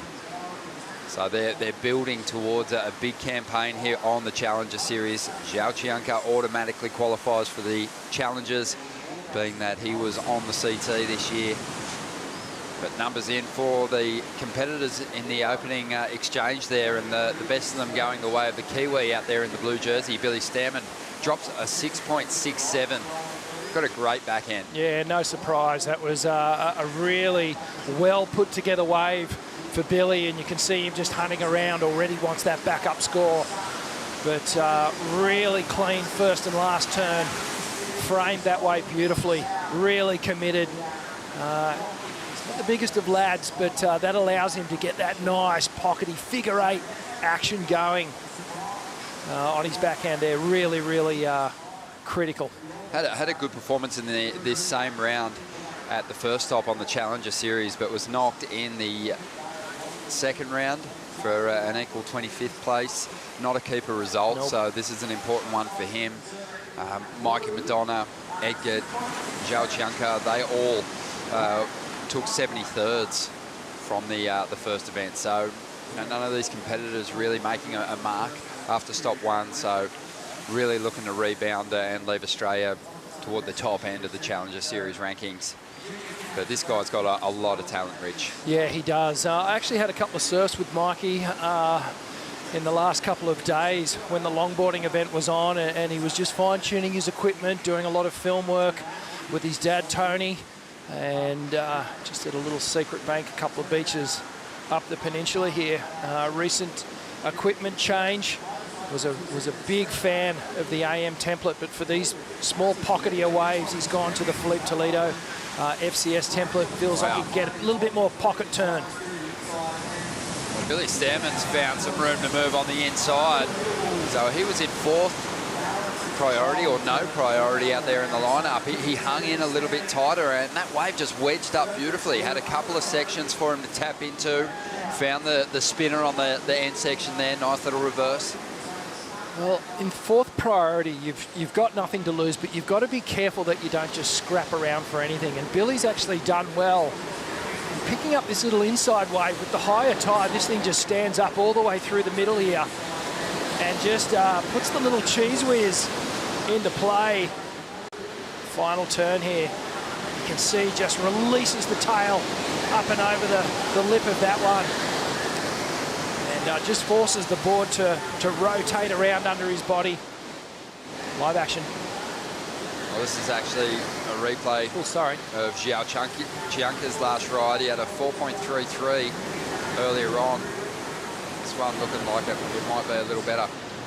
He's just so strong on the surfboard. So much power.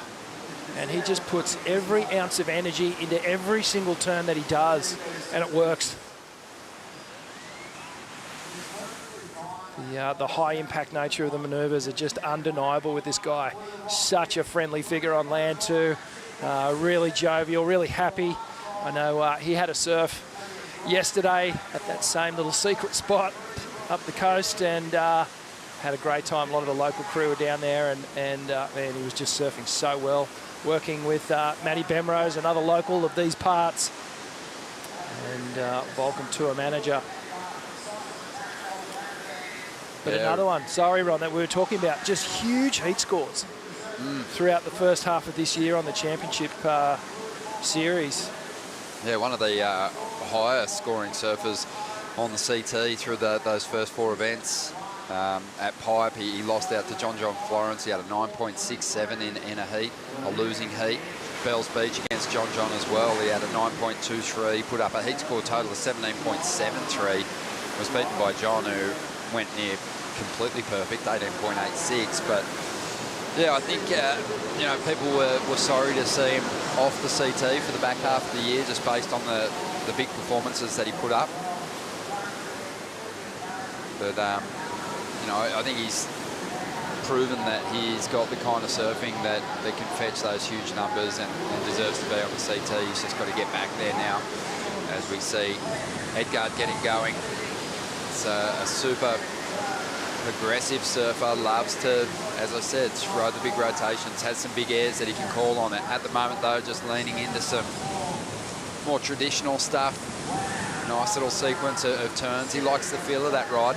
19.5 minutes to go, and sometimes you've got to see that front on angle to see just the critical nature of each manoeuvre. Joao Chianca now. Let's see what he can do. 22 years of age, working this one over, rolling through to the inside.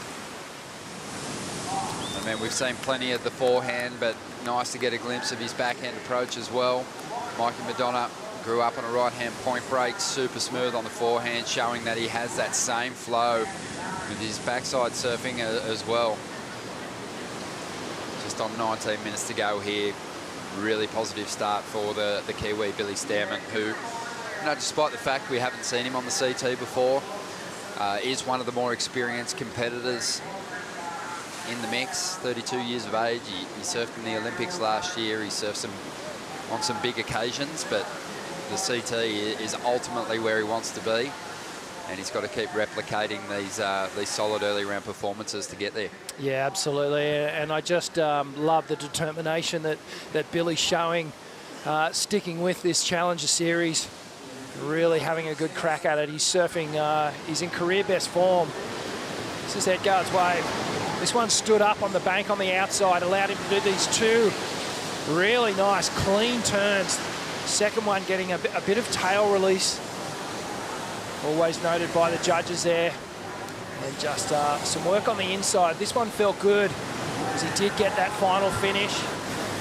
Gives us the little wind up. I just want you to pay attention to the backwash on this wave and just how Joao just absorbs all the bump in the thighs here. And that's almost instinctual, the way he's surfing this wave. He's able to power through it. And again, he finishes strong. This is Mikey.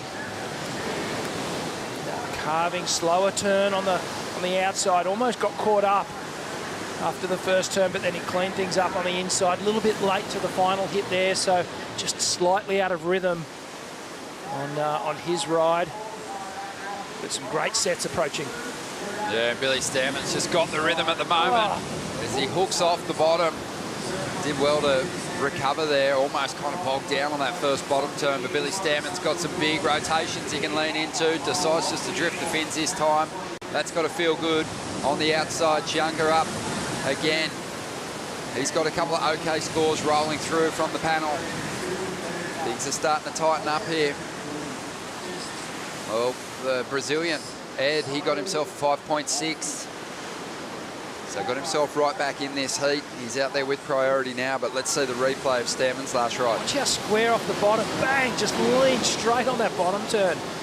Gets up high. Snaps under the lip, and then Billy streaking down the line here. Bang, throws the tail out again. He's pushing those turns just a little bit more. This wave looked like it was going to line up really well for Joao. Gets the opening carve, and then the second one, and then just got caught in between the timing. And only the 2 turns he ejected pretty quick. He knew that that one was really not going to pay the dividends. Oh, Billy Stammen must have been rubbing his hands together when he saw this little left-hand rip bowl kicking up this morning from Raglan. I mean, that inside section there, Raglan just serves up pretty similar sections, you know, nice little steep pockets. Billy's got so much variation on the backhand he can go to. Love the way he whipped that tail out of the lip. And yeah, he's trying to get rid of a 5.83 here. Not sure if he'll do it, but we'll see where the judges go with that number. Chianca, he has a 6.13, so guy's definitely kind of pulling away from the pack here at the moment, Rich. Yeah, well, he set a really good heat total early on in the heat, and what that does is transfers pressure automatically to the other competitors because they're all automatically on the chase. Here we go. Here goes Ed. A couple of nice little transition turns, just trying to build some speed up. There's a nice hit off the top. So really making good use of these steeper walls on the inside here. Nice clean sequence.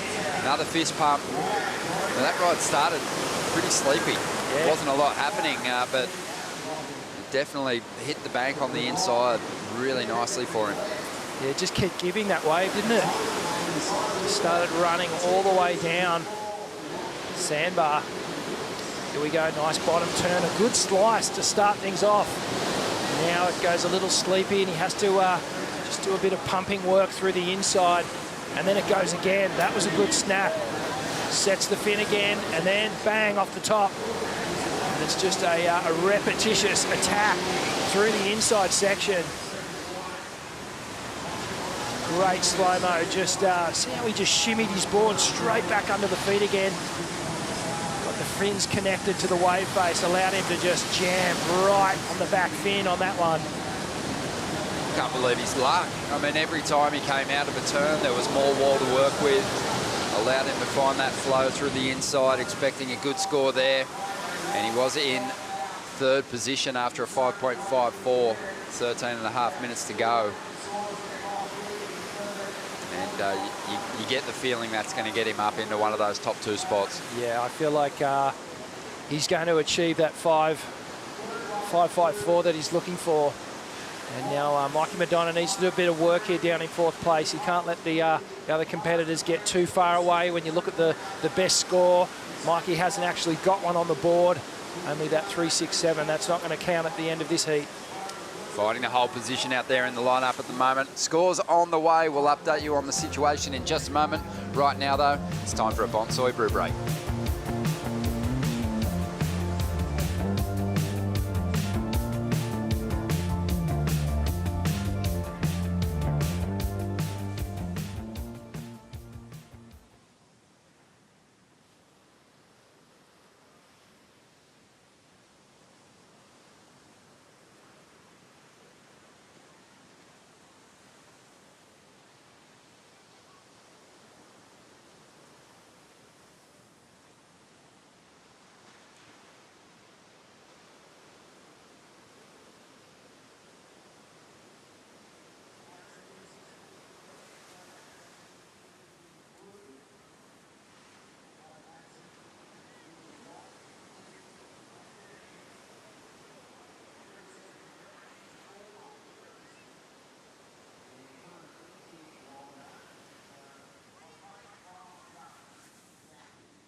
Destination New South Wales, encouraging everyone to come down and check out Sydney. The Northern Beaches in particular, on days like today, it's just a magic place to be. 11 minutes remaining here in Heat 9, the round of 96, and Billy Stammen has the lead. Edgar Gregoria of Brazil has just jumped up in the second spot. His last wave, 6.77. Has put him in a fantastic position here. It's actually the highest single ride of this heat so far. It just came together so beautifully for him on the inside. A lot of steep wall to work with, and he smashed every opportunity out of that ride. And he's in a great spot now. Joao Chianca, he's after a 6.25. Mikey Madonna has a lot of work to do. He's taking off, and he goes left. It doesn't work out for him. And this guy's now after the lead. Let's see what Edgar can do here after a 6.03. Opened up there and just swung that board through a nice drawn-out carve. Steep little pockets, and he stabs the board through the lip. Just milking this one. Way north of the pipe. Gets a little finish there on the inside. Rich, he's into enemy territory. He is. He went to a new postcode there. And finishing, well, that is Queenscliff over there. And it may as well be Palm Beach. It could be. No, there's, is it a rivalry? Oh, it's probably a soft way to call the tension between the North Stain crew and the Queenscliff lads. But here we go. Look, correct me if I'm wrong, but shades of Adriano de Souza in this approach here as he just winds all the way down. Just travel time on this right-hander, and he got some work done through the inside here. Just connecting with this final little pocket and just bang, hammers that oncoming section. I don't have a problem with the comparison. I doubt that Edgar would either. Adriano de Souza, the 2015 world champion. He's probably been loving what he's seeing from Edgar right here. Polished backhand performance, but showing that he can get it done on the rights as well, as Mikey Madonna looks to save himself here. Way behind, and you can just see the frustration as he kicks out of this one. Well, he's got a task ahead of him, because with 9 minutes to go, he needs to figure out a way to get two decent scoring rides, and all our other competitors have got scores on the board and they're building. They're starting to improve on their second score. Mikey doesn't even have a decent first ride yet, so it looks like he's looking into the beach, so perhaps he's getting some direction, some help, perhaps from his dad or a coach. But he really needs to settle into this. It's not out of the question. He almost just needs to be patient, let the rotation happen, get back into first or second priority, get on a better wave. Yeah, Billy Stammen just set the start up of this heat so well. Took pressure on himself, put pressure on his rivals. Then found a 6.13 to hold a pretty commanding position over the pack here at the moment. Edgard's not far off the pace. He's got a 6.03 to chase down if he wants the #1 spot. His last ride came through at a 5.23. But Joao Chianca is the surfer who's been hanging on the priority out there, and he's got a certain type of wave in mind. Yeah, and as a surfer who surfs these rip bowls all the time, I actually live for this type of surf. I love it. There is a certain wave that you can find at a rip bowl that just keeps giving, and Edgar's actually tapped into a few of those, and you know, you need to be able to read the conditions, almost want those ones that grow a little bit more. And we do have this strong south line coming in, but there's enough water on the bank that many of them close out. Here we go, rare right-hander. Oh, he's going to go for the big rotation, and it's an awkward fall there for Joao Chianca. He's okay.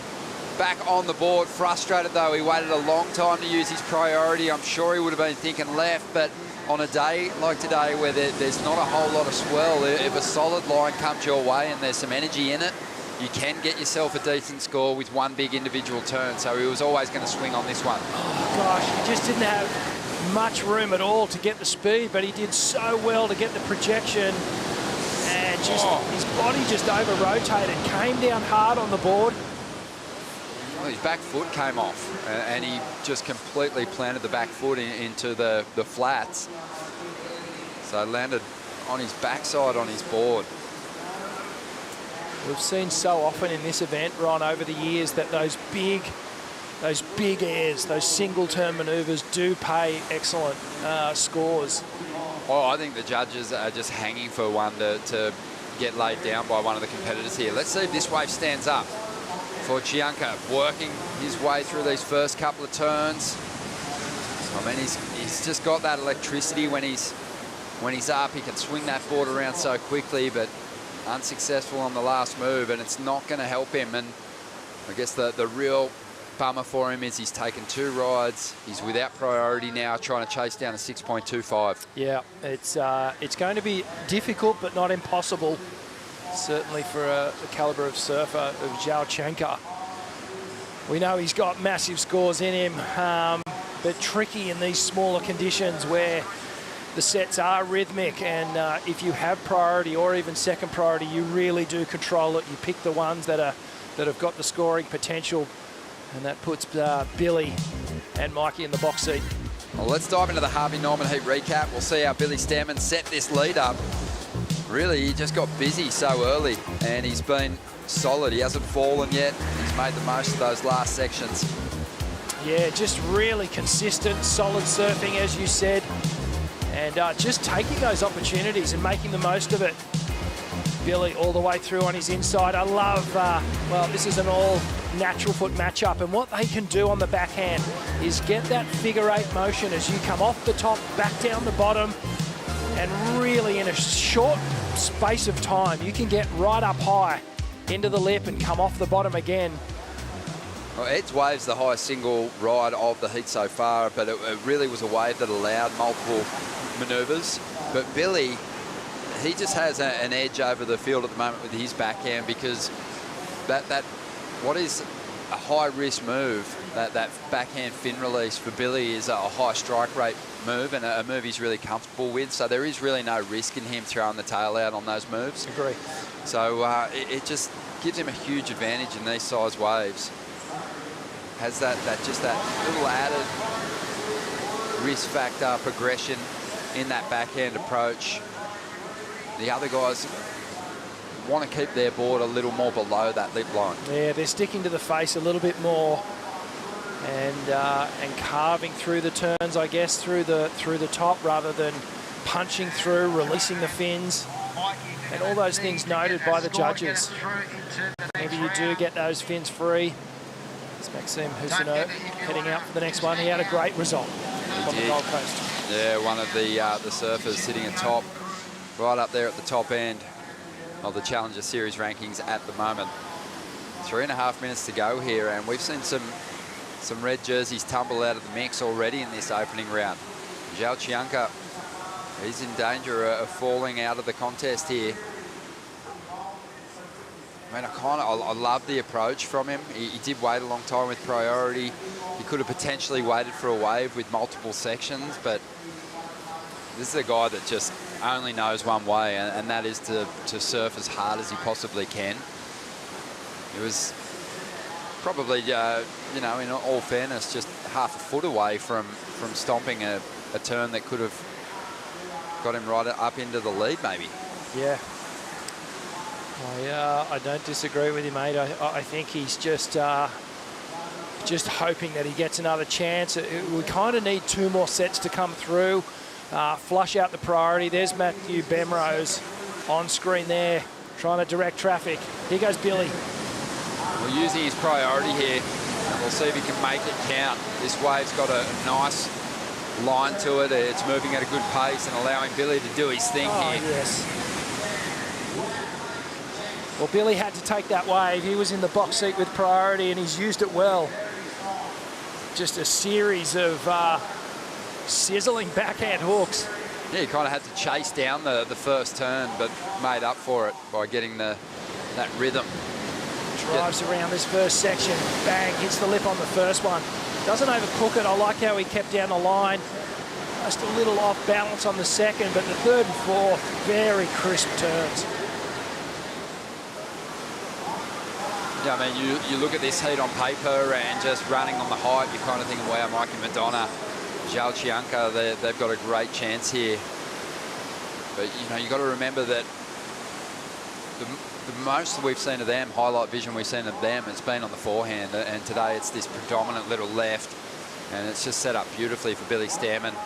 Well, here's a little lump. And now Joao's going to have a look at this with first priority. This is his chance to turn the heat. He's got to get going, which is typically the way he likes to start his rides. Always gets on that front foot and gets some speed.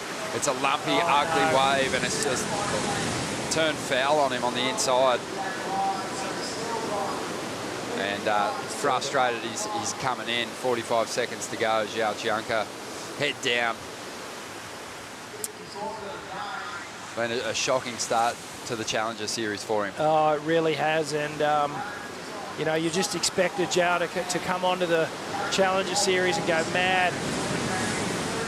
The results just haven't come yet, so look, he'll bounce back in the next event. But frustrating not to have two events down and not one decent result on the board. Here goes Mike Madonna. We'll see if he can turn it around. He needs something big here. Huge section stands up. Mikey throws the snap, but it's not going to be enough. He was after an 8.7. He just never really got going. He had a 3.67 as his highest scoring ride. It was a massive requirement to be chasing down. As we see Edgar there, looking to finish off with the big backside air reverse, but it feels like he's going to be hanging on to that second spot. This guy, though, on fire here this morning. Yeah, great surfing from Billy Stairman here. It's a little victory lap, and you can see he was just in rhythm with every single set that came through, and just some amazing surfing. Well done. There is the results. Joao Chianca, Mikey Madonna bowing out on the opening day of competition for this second Challenger Series event. We are going to take a quick break. More big names hitting the lineup next.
The GWM Sydney Surf Pro, presented by Rip Curl, is brought to you by GWM, official automotive partner of the World Surf League Australia.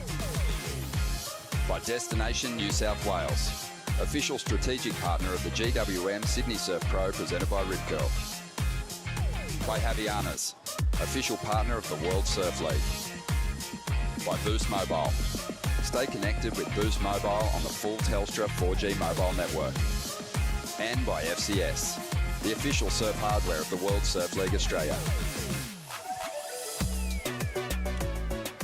Welcome back to the GWM Sydney Surf Pro, presented by Rip Curl. Ronnie Blakey here with an emotional Richie Lovett. Anytime these big events roll into town, Rich, you know, you've got the tissues out, you're wiping the tears away, and it means a lot to you. It does, mate. I do love it when the WSL comes to town, just because I know how much it means to all the young aspiring grommets in the area that really get a chance to rub shoulders with the pros. And we've got young aspiring grommets out there in the lineup. going up against a former CT surfer, a former Triple Crown champ, Jesse Mendez. Jesse rolling through to the inside. He's got the flair to go a long way in the draw here. We've seen that in the past. It's the replay of Maxim Husinov's opening ride. And, well, he's a busy surfer, likes to keep moving, likes to keep the foot on the throttle. Yeah, had a great run. We talked about it up there at the Boost Mobile Gold Coast Pro. Got an equal third, made the semi-finals. And seems to have a lot of confidence, big smile on his face at the moment. Also in the lineup, we've got Cade Matson, great young surfer from San Clemente, and love his surfing. He's had some opportunities before to pull on a jersey in a championship tour event. That was cool to see.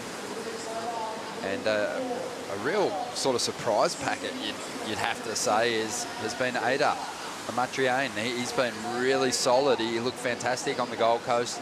Seen a fair bit of his surfing. Super compact little unit, but some big turns. Yeah, absolutely, and it's great when you see these, I guess, fresh faces come onto the tour, and you know, some of us down here in Australia perhaps haven't seen too much of Ada in recent years, but coming on strong and really surfing with a lot of flair.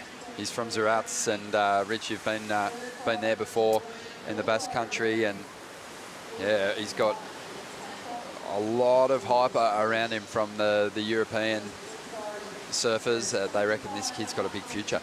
Yeah, well, that's awesome, and big shout out to the Pukas family down there, and well, exciting to see some more talent coming out of that region. Yeah, Ada had a QS win 2021. He won at Pantin, got the jump on Juan Daru in the final. But this is his first run at the Challenger Series. He had a 17th on the Gold Coast. Great start. Potentially a result that could back up some big finishes to potentially get you over the line. Yeah, you've got to, if you're outside of the quarterfinals, you've got to back up those numbers with a big score, a final or a semi-final. You'd have to think, as we just see live action here, Maxime, in and out, you'd have to think that it's going to take a real consistent run of at least quarterfinals if you want to be in that top 10 on the ratings come the end of the Challenger Series. That's where you want to be, that's where you need to be. Jesse Mendez victorious in this event when it was the Australian Open of surfing. Defeated Julian Wilson in the final. So he's got positive memories to call on. Yeah, he's always gone fairly deep in this contest over the years, so great memories here. You can see why. He's got great rail surfing, moves across the face of a small wave with no dramas at all. You know, has so much movement in that upper body, gets that rotation happening, but has some great airs he can call on too. Looks like he's lining one up at the moment. Oh, goes to the rail. Always cool when you know, unsuccessful on that occasion, but when someone's setting up for what looks like an air and they don't do it, it's almost refreshing. Yeah, you can feel it. It's quite obvious when they're setting up for the air. They pump down the line, they start to widen the stance ever so slightly in preparation, but that wave obviously just, well, it moved a little and he had to readjust. Wow, great technical move there. Amatriane, let's see what he can do. The surfer from the Basque Country working this one over. This wave hasn't really stood up for him just yet, but he'll throw everything at the end section. See, he left a couple of grooves in the open water there as he cut through that left-hander, but really just nothing of real substance. So I doubt that one's going to be counting towards his end of heat tally. But 22.5 minutes to go here. It really has been the surfers who have started consistently and put a couple of good numbers on the board, and then they've built throughout their heats. That they seem to be the competitors that are really controlling these heats in the smaller conditions. And there is an element of control that you feel as a competitor once you have 2 scores on the board. You can almost start to govern the movements of the other surfers. You put the pressure on. With a former winner out there in the lineup, Rich, talk to me about some of the great events that you've witnessed here in the past and some of your favourite champions. Well, Jesse was one of them. I loved that final, actually, between him and Julian. It was a real seesaw battle. Here goes Cade Matson. Well, let's see what Cade can do on his opening ride here. Oh. Nice hook off the top. Wow, that was an impressive turn. As he rolls through to the inside, really puts the head down every time he attacks the lip, gives the big salute. He likes the feel of that one. And that should be a very healthy number. He'll probably win the opening exchange here. Each of the surfers now with a ride or 2 to count on, but that'll be the best of them. Yeah, that was a great ride, big explosive turns, and you know, just thinking back to some of the events they've had at Manly. We'll get back to that. Watch the replay here. Opening slice, this second turn, so strong, lots of power, and the third even bigger as he brings it all the way through to the inside. Some really good surfing here from Cade Matson. That is going to be a gigantic score. Just a little salute to the judges. And great form here. You can see just very stable on his board, well-balanced stance. Just always looking down the line here. Little moment, the head turn, and then reconnects the eyes. Always looking to that spot where the board's going to go. Great technique, keeping those, keeping the power in the thighs, keeping the knees bent. Watch the little salute here. Yep, there it is. Loves the feel of that. And so did the judges. 8.33. What a way to kick things off here for the youngster, the young Californian. Solid. And he'll be hard to track down once he drops that second score. He'll sit out there likely now, Rich, and wait for his turn with priority. It's half the job's done, and then some, because 8.33 is one of the biggest single wave scores we've seen of the morning. And well, if Cade just puts another 5 or 6 on the board, that is, you know, probably going to be enough to get him through, if not get the win in this heat. So that's that power position that I was talking about. He's only going to look for a decent scoring backup right now. Just needs to use priority well. Yeah, I think generally speaking, you know, a couple of sixes have been getting surfers through heats, but every so often today, someone's gone out there and made a bit of a statement here in the opening round. Cade Matson certainly doing that. You know, I think if you get the wave, and you can compose yourself to do surfing like Cade just did, now that's the key, because you'll get opportunities out there, but it feels like a lot of surfers have, you know, maybe put themselves on waves and sort of maintained a real small wave approach, and the surfers that have been able to kind of stand back on the tail of their board and really pick some moments to let go of some high quality turns have turned in the biggest numbers today. Yeah, well, that wave, when Cade took off on it, it was an 8-point ride, and he actually surfed it up. He got the potential out of the wave. You can do the other way, you go the other way and surf safely and a little bit conservative. The judges will pick up on that. You can surf the wave down.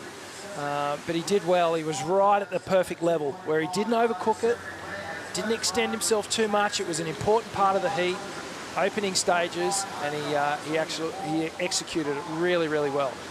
It's a great replay here. So you can see here he builds. That second turn was great. He knew there was so much more down the line, and he just kept building. And now he just knew, get to the finish here, and I know this is going to be a great score. And the final manoeuvre, just beautiful, so clean. And now back to live action. And Maxime there just finishing off on the inside. Not a bad little backhand jam. 17.5 minutes to go. And he's counting on a 4.5 as his highest score at the moment. This is a guy who's desperate to find some consistency through the Challenger Series schedule. Oh. Started off so well. This was a great opening combo. Love it. That two-turn combo to open up was really spicy, and then Maxime, see that little adjustment right before he hit the lip on that one. So we go back to these opening turns. Look how tight. He turns in the pocket of that thing, straight back on the hillside rail. And again, backwash almost accentuating the spray. Yeah, Maxime, he's been such a good surfer over the years, and I think you're right. I think consistency has been the thing that's perhaps let him down. He's got a good air game. Just refuses to go away. Yeah, I mean, he's come close to qualifying. He's had big results. He's a former world junior champ. But, you know, really, I think the big performances have just been a little too few and too far apart. And on a campaign to qualify, you've got to get the consistency up. And, I mean, through the first 2 events in the Challenger Series this year, he's already showing some positive signs. He's looking really good, and getting that good start too, that does something for your confidence. It really sets you on a good path for the rest of the year. Attacking again, here we go. At a 7.67 on that last ride. Maxime now trying to get rid of the 4.5. Should have maybe committed and just finished that one off, maybe just to at least edge the requirement up a little bit, but he was over it, just over 15.5 minutes to go. Let's hear from the winner now of the last heat. Billy Stemmen is with Kuiper. You got a great start, early start, but you kept on throughout that entire heat, really in rhythm. How did you feel in that heat? Yeah, I was stoked. Obviously, those guys made a few mistakes in the first set, and I lucked into a little runner, and I think I got my best score on my first wave, so just put a lot of pressure off myself. And then, yeah, I love little lefts, you know, I'm from Raglan, so yeah, I just felt the rhythm, and like I said, I like going lefts, and yeah, all paid out. How does a great opening heat help your overall mindset as you look towards the next round? Yeah, it's always a lot of pressure on that first heat, you know, obviously everyone's in the competitions out there to make the finals and stuff, but yeah, I'm stoked to make that heat, especially after the last couple of weeks, you know, I've had a few family stuff happening, and yeah, obviously I love surfing and competing, and not many people get to say they're professional surfers and travel the world, so I'm just enjoying every moment. And yeah, I'd love to say a huge shout out to my family at home, my wife and Dad and Vicky and everyone at home. Yeah, I love you guys and stoked to progress. Great going. Billy Sturdman. Thank you, Kuiper.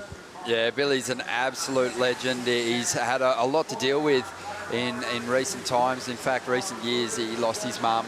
That was devastating, and more recently, he lost a brother. So feeling for Billy, and I know he really, you know, he's a family man. He wants to represent his family, and he's doing it beautifully here at Manly Beach. A stunning first round performance, and with surfing like that, he's going to be hard to stop. Yeah, absolutely. You know, I think Billy, he seems in really good spirits. He seems confident with the performances that he's bringing to Manly. So, you know, hopefully he can go deep in the event. But, you know, they're always nerve-wracking. These first round heats, you almost just, there's a stigma attached to it. If you can get through it, then you start getting on your roll and you relax a bit more in the other heats.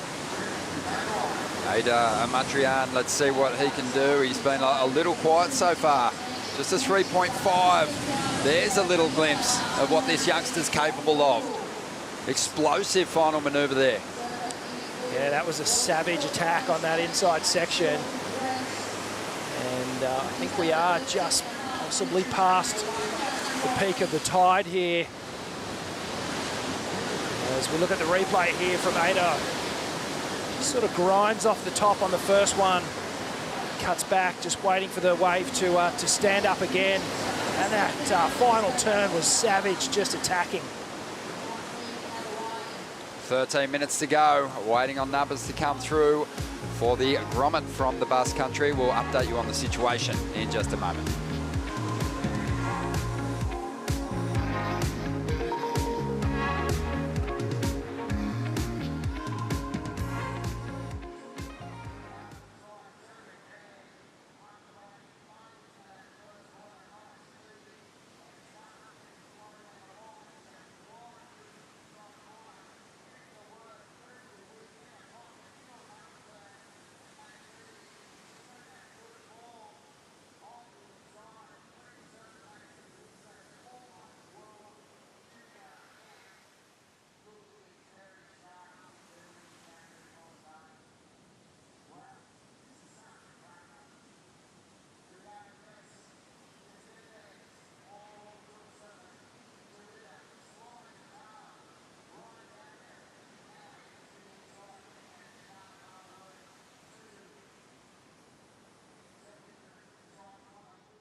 The final with Wayne Lynch and Larry Blair was actually amazing because they got so barreled, like high level, deep tubes for the day were remarkable. And even right now, if you got those in your heat, you're going to win your heat.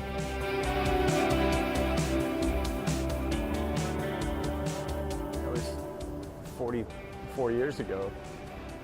Pretty incredible to watch. Unbelievable to watch. Yeah, Larry Blair, Wayne Lynch just trading barrels here at Manly Beach all time. And, well, fingers crossed we see some more of that this weekend. Rich, what are our chances? Well, you never know. Here we go, Jesse Mendez. We've got a fair idea. More likely we're going to be seeing high-performance surfing from the likes of Jesse Mendez and friends as Jesse rolls through to the inside. He started pretty strong. Jesse had a 5.07, but the spotlight, it just got snatched by Maxime Husseneau, Cade Matson, and in fact, Ada Matrian has got himself up into the top 2 at the moment, but I don't know how long he's going to be holding that position this way during the break. Wow, have a look at this for Maxime all the way through to the inside. One of the bigger waves we've seen. That's going to be another good score. Might even match his best wave. He's trying to get rid of a 4.5. He's done that. We mentioned that Adar is actually up into second position. He had a 5.17. And you've got to remember back to that ride, it was really just the one big turn on the inside. So some positive signs for the youngster, but he's really got to find some more room to move and give some combinations if he wants to break into the 6s and better.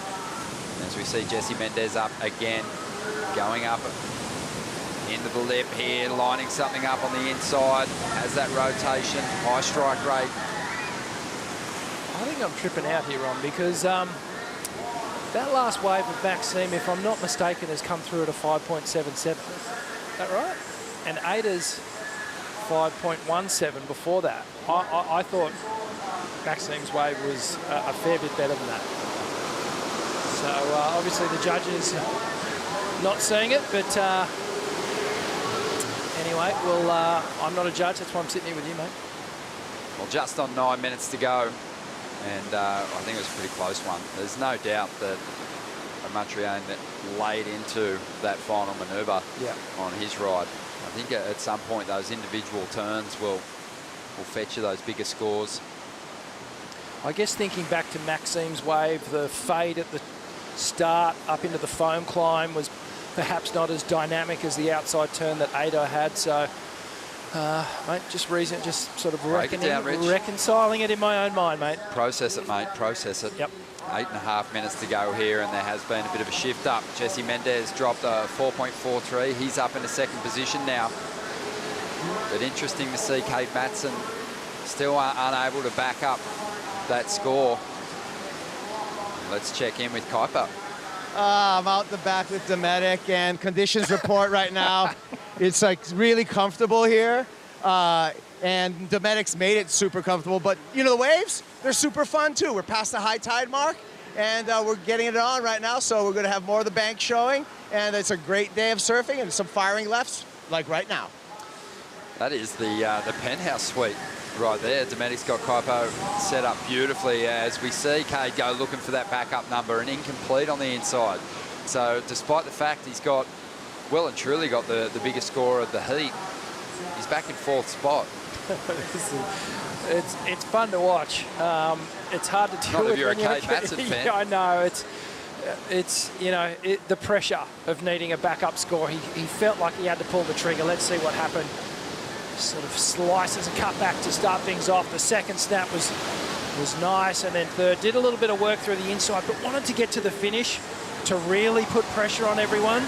I mean, he got his score that he needed to move into progression, but he really, if he'd finished that turn, could have shut this thing down. Yeah, well, he only needed a 2.2 to get up into the top 2. He only got a 3.7, but you're right, if he was able to finish that off and maybe turn in a 4, maybe even a 5, the requirement becomes a lot harder to track down for Jesse Mendez, who's after a 6.57.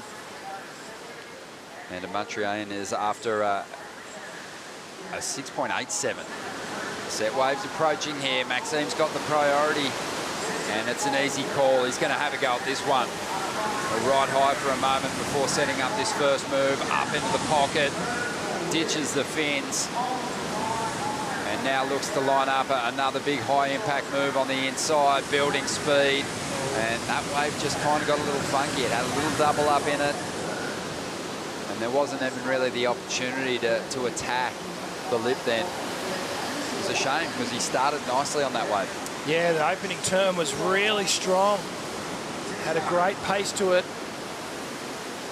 Interesting to note that Maxime drives off his front foot a lot compared to some of the other surfers. Slightly wider stance. See Maxime get the call up into some CT events before over in France. As we dive now into the Harvey Norman heat recap, Cade Matson with the highest single score of this heat, but he's left the door open. He hasn't been able to back up this incredible 8.33 opener. Well, this does look like a little inside left at lowers as Cade just attacks the lip time and time again. Great composure, great control. This is Maxime Hussenot out in front at the moment with some great surfing, staying a little tighter in the pocket, not as down the line, picking these waves where he can get that tail release. Little adjustment there, always finishing his turns.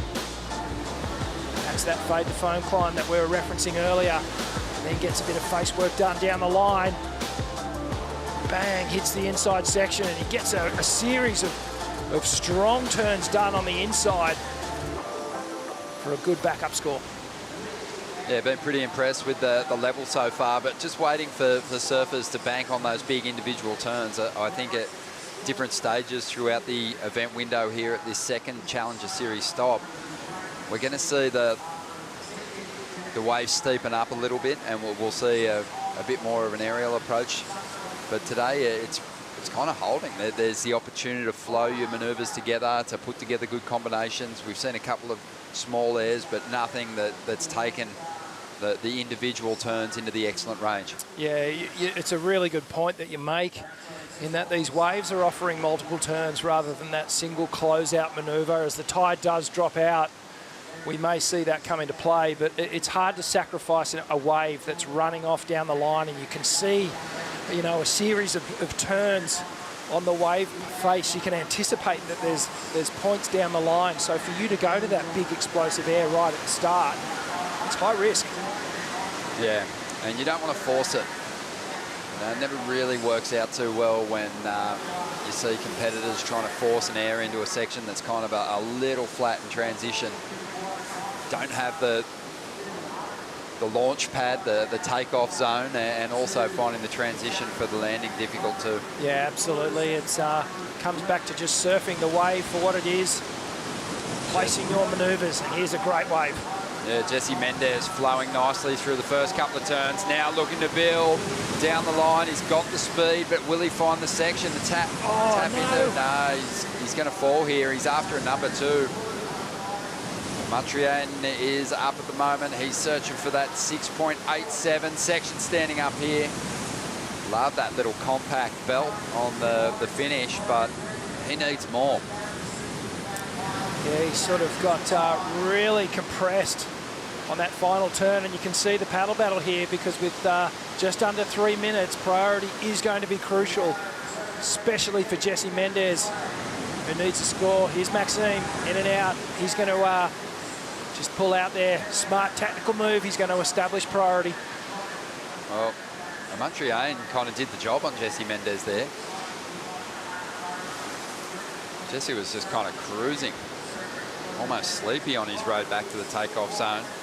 And Adard's going to snatch third priority, and that might not mean much, but if there is a few waves in the final stages here, he'll be ahead of Jesse in the order. He might just get the opportunity he needs. I'm feeling like he should have maybe gone a little bit higher, a bit more critical with that final turn. It was more of a projection, compact finish, bit of a float off the lip. I would have seen him rather go bang, 12 o'clock, go nice and vertical. Really put the exclamation mark on it. Even then, he probably wouldn't have turned that wave into a 6.87. No. Maybe his best chance was a big rotation. But He's out there now, just begging for another opportunity here. He's actually moved to the northern end of the setup. There is some rights there. Maybe he's thinking, if I can just get an opportunity on the right and launch something, maybe I can turn this heat in the final stages. A minute and a half to go. And Maxime has surfed a solid heat here. Cade Matson, even though he's got that big number, I think he'll feel pretty disappointed with himself in not finding a good backup score and just leaving opportunity out there for Mendez and Amatrian. Well, there's been plenty of scores on the board since that 8.33 ride. Here we go. Here's Jesse Mendez. Might be his last chance.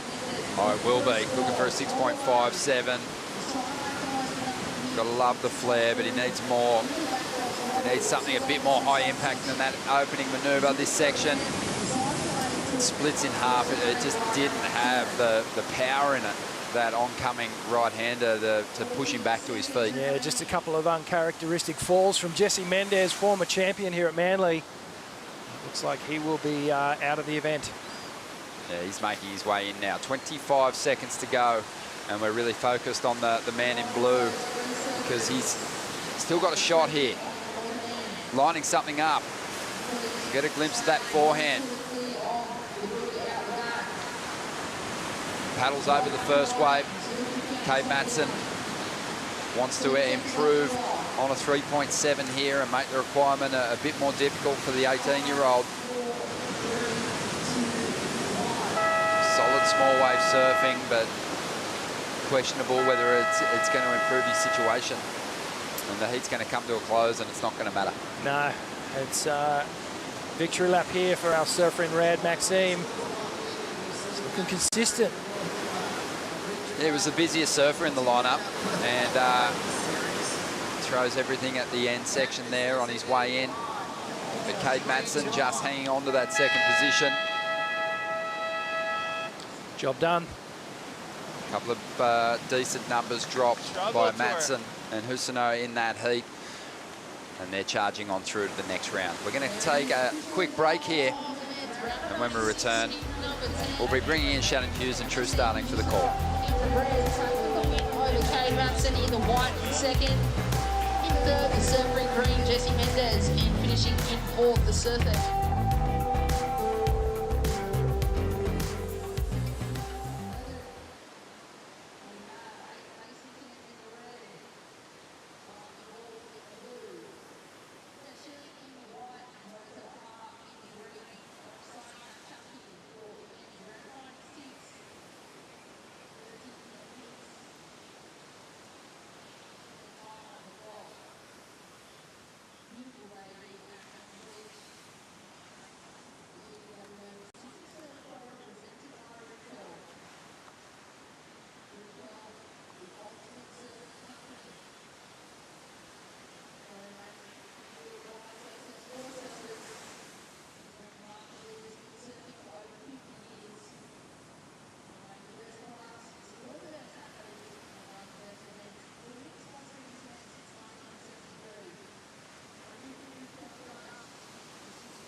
The GWM Sydney Surf Pro presented by Rip Curl is brought to you by GWM, official automotive partner of the World Surf League Australia.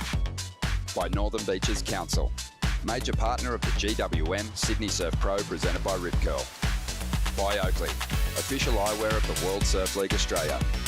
And by Coopers, official beer of the World Surf League Australia. Welcome back to the action here at the GWM Sydney Surf Pro. We got Aiden Mason-Camp, Kalani Ball, Jet Schilling, and Hiroto O'Hara hitting the lineup for the opportunity to book themselves into the next round. And it's just 2 surfers out of 4 advancing through. Shannon Hughes in the booth here alongside True Starling. True, you have some wet hair, so I'm guessing you got a little surf in between the break. Yes, I managed to have a surf actually. I went down on the Queensy side and it was really fun. A few lefts, a couple of rights. Yeah, it was pretty good. It kind of mimics the comp bank as well, but I think the comp bank is definitely better.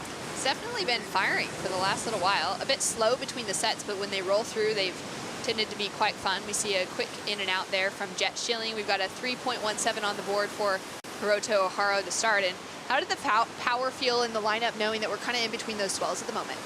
Yeah, it definitely had a lot more push compared to the last few days, which was nice. And considering it is bigger, that is what we're expecting. But there was actually quite a few sets breaking a bit further out. You could actually see them start to come in, which was really good. So hopefully good signs for the next few days. Amazing. As we see, strong backhand attack from the #1 seed coming out of Africa, Aiden Mason-Camp. Tags the lip for a few great turns to start things off. He'll have a score to drop in. And now Hiroto connects with that corner to start off, out into the open face on the second, and then finds that lip to finish off with as well. This is a really good battle. We've got a younger competitor in the lineup in Jet Schilling, who has been a strong force coming out of those junior events in the US, represented on that ISA side of things, as well as now getting himself into some big events with a lot of points on the line, up against 3 surfers with a little bit more experience. Yeah, definitely. He is one of the younger competitors in the draw. We'll have a look. I love this first wave for Aiden Mason-Camp, straight into lip. You can see him get that release there, and again for another one as he puts it straight up in the lip and rides out clean. So really great start for Aiden. And then this guy, Hiroto Ohara, is just looking really sharp on his backhand as well, bringing this one all the way through and puts it straight up in the lip for a really solid finish there. Great wave for Hiroto to build from that 3.17. He had a pretty amazing run last year, qualified for the Olympics to represent Japan. And he's now looking for that opportunity to finally get onto the championship tour this year, True. Yeah, definitely. He's been, you know, a competitor along the QS series for quite a while. So, you know, he's got some experience under his belt. He just needs to get some good results there. 24 minutes on the clock. We've got scores coming through from that last exchange. Aiden Mason-Camp looking solid with some bigger numbers rolling through. It's going to set himself up really well as we got another nice little line rolling through here. Kalani with a strong paddle. Oh, just goes down under the lip on takeoff, True. Yeah, that was a bummer for Kalani there. He had a really great start to the QS season here. He won the Avoca Central Coast Pro, which is a 3,000, which really set him up for the rest of the year, and we got some live action. Jet with priority, straight into the lip. Nice carve, super smooth, linking those first 2 turns together. Now gains some momentum and drifts the tail out. Loving this white rash guard, white wetsuit combination coming through from the young competitor, and looking really good as he came through to the inside. Aiden Mason-Camp looking great on his backhand once again. He dropped in a 6.67 to start off with. He now finds this double up section through the inside. He's gonna hit it so hard and put the backup score on the board. He's looking a little bit like Owen Wright right now.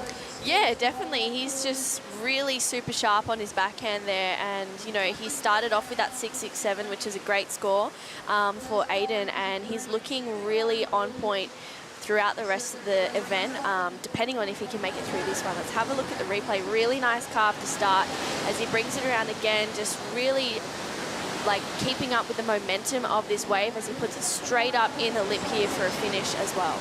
So really strong, solid surfing for Aiden. And here's a replay for last time, Hiroto straight up in the lip. Sorry, this is Jet, straight up in the lip and around again for another one here. And as he puts it straight up, gets a bit of release there. So really nice stuff for Jet Schilling, a better start there. We actually saw someone in a heat previously. I think he was wearing a green wetsuit and he had a green rashie on as well. I love it, the full lizard look or the frog out in the lineup.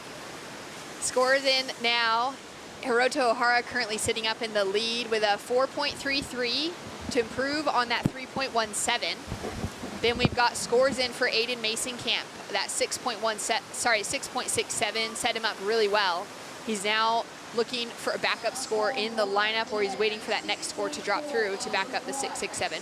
But Jet Schilling, he's just dropped a great one in a 6.4. Yeah, really great stuff for Jet.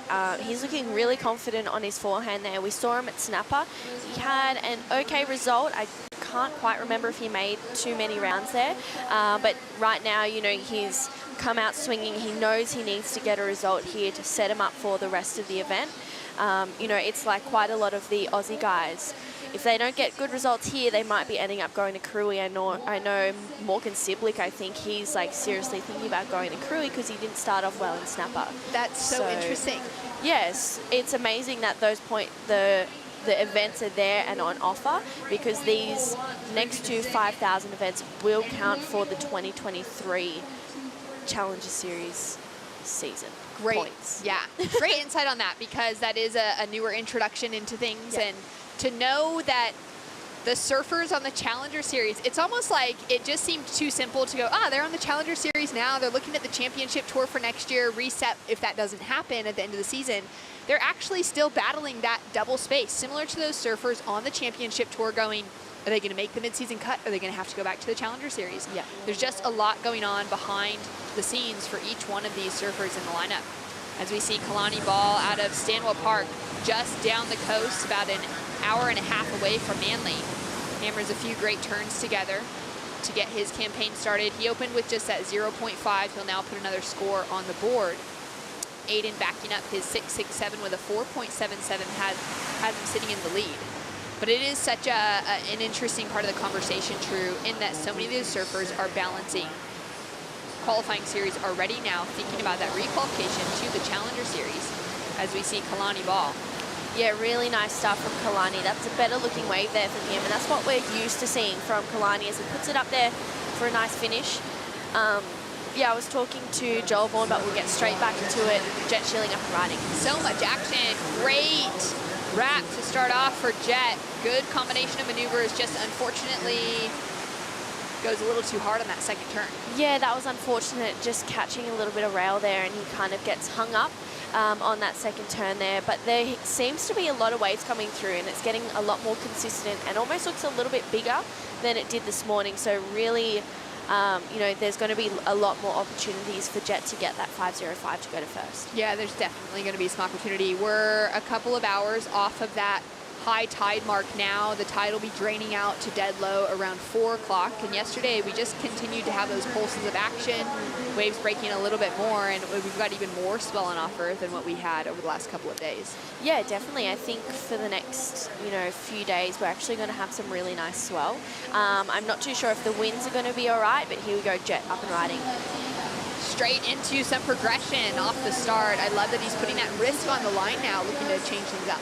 Yeah, definitely. I think seeing him add that variety is really awesome to see. I don't know if right now in the heat is the time to do that. I think he's better off backing up that second score, making it harder for Hiroto and Kalani to get those mid-fours, because we know that they can do that in their sleep. So if he really wants to progress through this one, he needs to better that 2.33. I like that insight, Coach True. I wish. One day you'll get there. For now, though, we need you making it through some heats. It'll be exciting to see you in the water whenever the women's event gets underway, possibly tomorrow. We'll be finishing out the rest of the men's round. We'll be running through heat number 19 today, because we just won't have enough daylight to get all the way through the men's round of 96, because there's a lot of heats to get through in that opening men's round.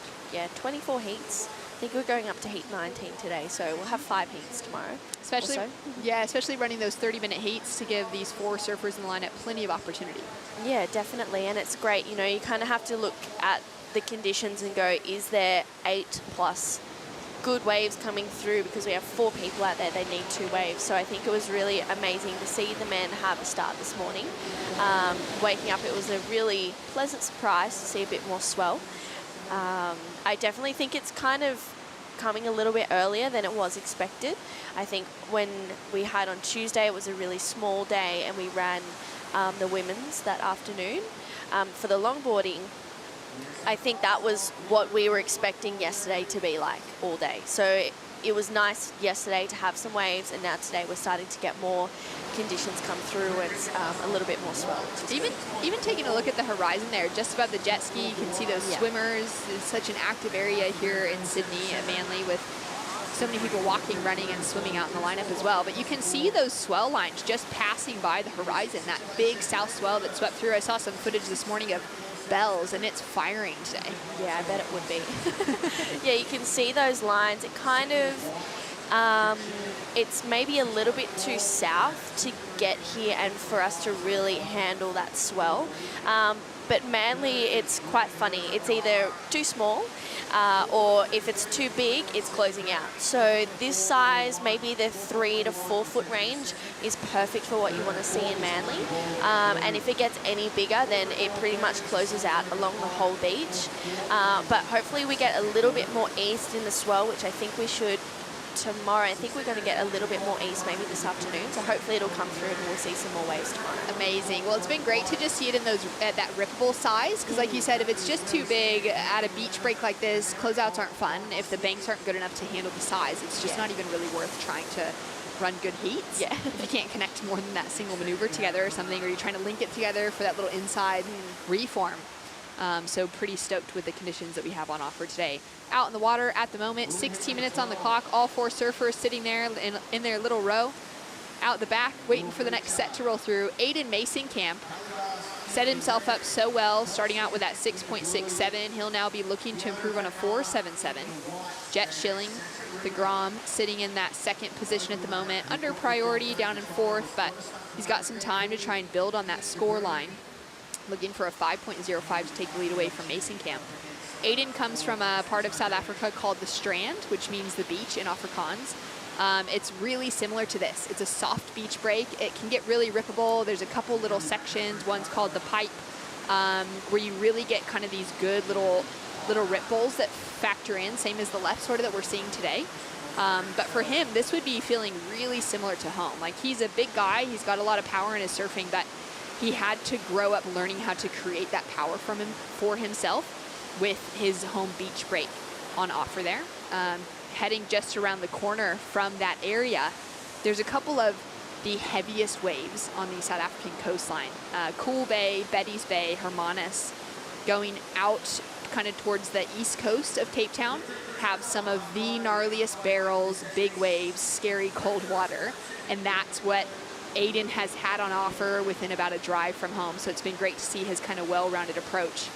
With just under 15 minutes on the clock, we're going to go down to catch up with Kaiko Guerrera. Roll that you started over on the Gold Coast, a heat win, and a great start to competition here. Your feelings? Yeah, it's amazing the wave we have. Like, we were expecting a late day, instead we got like the best wave of the week. So I was frothing to go out there. This is probably the biggest surf we had in the last few days since Snapper, so it was really nice. And yeah, the weather's good, the waves are fun, and hopefully it's just gonna keep on from now. You're number 3 in the Challenger Series rankings right now. How important is to have a strong Australian leg? Yeah, some years I did really well here, and some years was terrible, and then you end up like looking for the points all year long, and then in Hawaii it's tough. Like, same, I had some years with amazing result there, and some years it was horrible. So I don't know, I'm just feeling better this year. The last 3 events, I just find a good reason, find a good strategy to be able just to surf my best, and it's just walking. So I'm just gonna try to stick to that, and hopefully I just keep making results every contest. You know, I just want to surf well every time. Like. Well, they're off to a great start, Maxime Husno. Great to hear from Maxime, getting a great result and sitting in a great position to build from for the rest of his campaign on this year's Challenger Series, knowing that out of the 8 events, 5 will be counting. They've got 3 throwaways. He's definitely not looking to throw away his current results. No, definitely not. He's had a really great start to the season so far, and that will give a lot of confidence going into Bolito, which is going to be the next Challenger Series as well. So yeah, he's been looking on point lately, so it's really cool to see. 13 minutes on the clock. Aiden Mason-Camp currently sitting out in the lead. We'll go to a quick break as we got a lull in the action, a Bonsoy brew break. We'll be right back with more.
Kicking off day one for the second event of the 2022 Challenger Series. The GWM Sydney Surf Pro is underway as we take a look at what Kalani Ball got up to during the breakthrough. Yeah, really nice slash to start and bringing it around again for a hook in the pocket.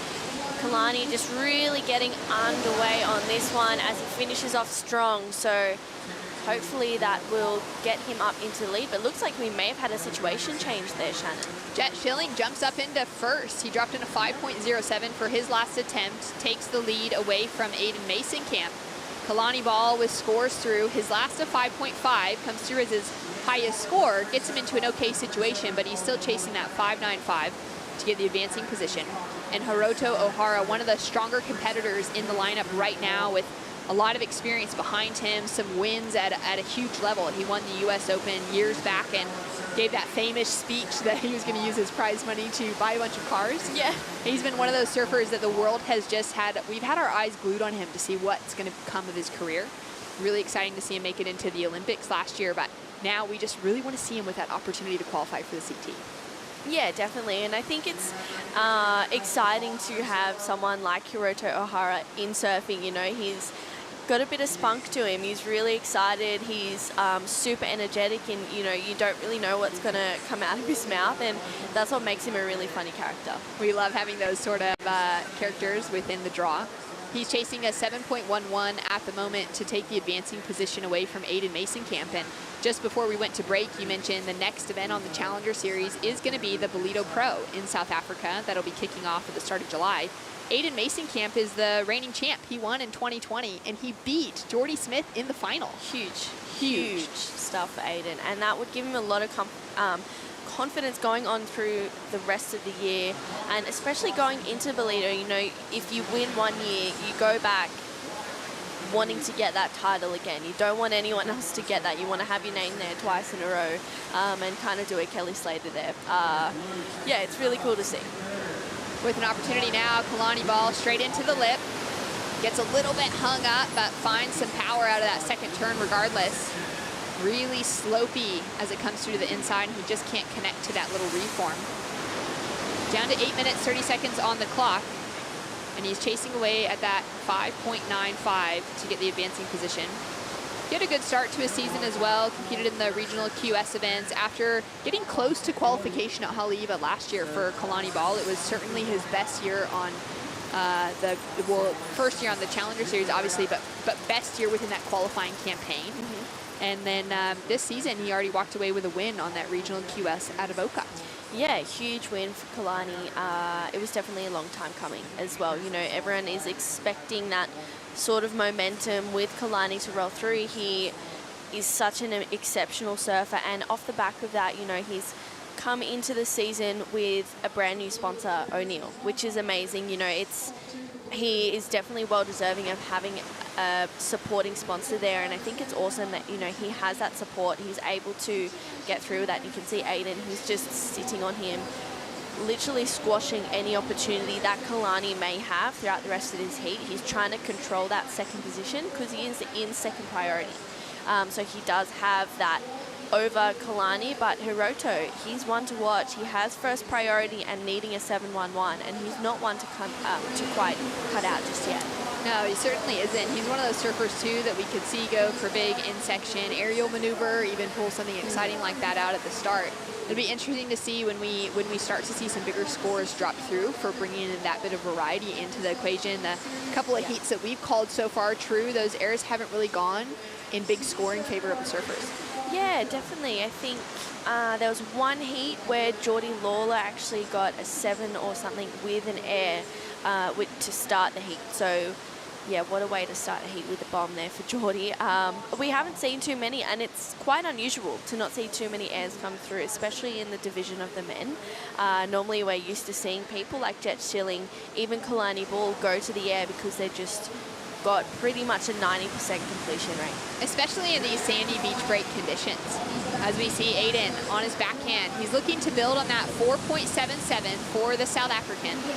Driving around this section, connects with it for the finish. And if he can, he'll be increasing that requirement over Kalani Ball. He did take that opportunity also to just make sure Kalani wasn't going to scratch away at the requirement he was chasing. 6 minutes on the clock, a score to come through now for Aiden Mason-Camp. He was really patient. He's only caught 2 waves in this heat in comparison to the 8 waves that Jet Schilling has found himself on so far, sitting in the lead. As we take a look at the Harvey Norman recap, Aiden opened up with that 6.67. Yeah, really committed surfing for Aiden. Great backside snaps there to finish this one off, and that's why he's currently progressing through this one. And Jet Schilling, it's just come out of the gates firing. You know, he got this wave, really just went to town on it, and he's looking really strong out there, releasing the fins. Huge turn for Jet Schilling as he brings this one all the way through to the inside. I mean, he's just on fire out there, and this is his backup. Again, a 5.07. He's just building that house, making it harder and harder for the rest of the field to reach him up in first. He just navigates the backwash so well, gets a little air there, doesn't get too much height, but he definitely gets that completion. Currently sitting up in the lead, and just watching it there on the recap, I'm getting little flares of Katie Simmer surfing when she took out the win at the US Open, where it was just really easy for her. She was a young competitor coming out with not a lot of pressure on her first year, really in that campaign conversation, which is where Jet Schilling currently finds himself. He hasn't locked himself into any major scores, sitting on a 6 as his high mark at the moment, but really just looking comfortable, getting those fins free, same as Katie was at the US Open, wave after wave, and just pushing that little bit of progression and variety with every turn. Yeah, definitely, and I think, you know, it's that kind of relaxed approach, or that approach where you have no pressure, which is what gets you further in the draw. Aiden opting to go on his forehand, finally driving back into the pocket. This wave hasn't stood up for him yet, though, to actually offer him that steep and critical section. The end does, as he takes a look back to the judges. Scores in for his last wave. It was just a 3.97, so the judges not enjoying that enough to give him that bump into the lead or even to increase the requirement on Kalani Ball. Where do you think they'll go with this last one? I don't know. I think it will more than likely go into his top 2 there. We'll have a look at the replay again. So really nice drivey carve to start there. And this one, it just kind of starts to peter out a little bit. But you know what? He manages to find this connection, and he does get the release there and rides out. He just adds that claim there. He's kind of just having that really cruisy approach to the claim. I kind of liked it. But that last turn, he gets a release, finishing it nicely. I think it'll go into his top 2 there. It was a really great finish for that wave. It's just that middle bit which might hurt him. He's just chasing that 4.80 to get the leading position away from Jet Schilling.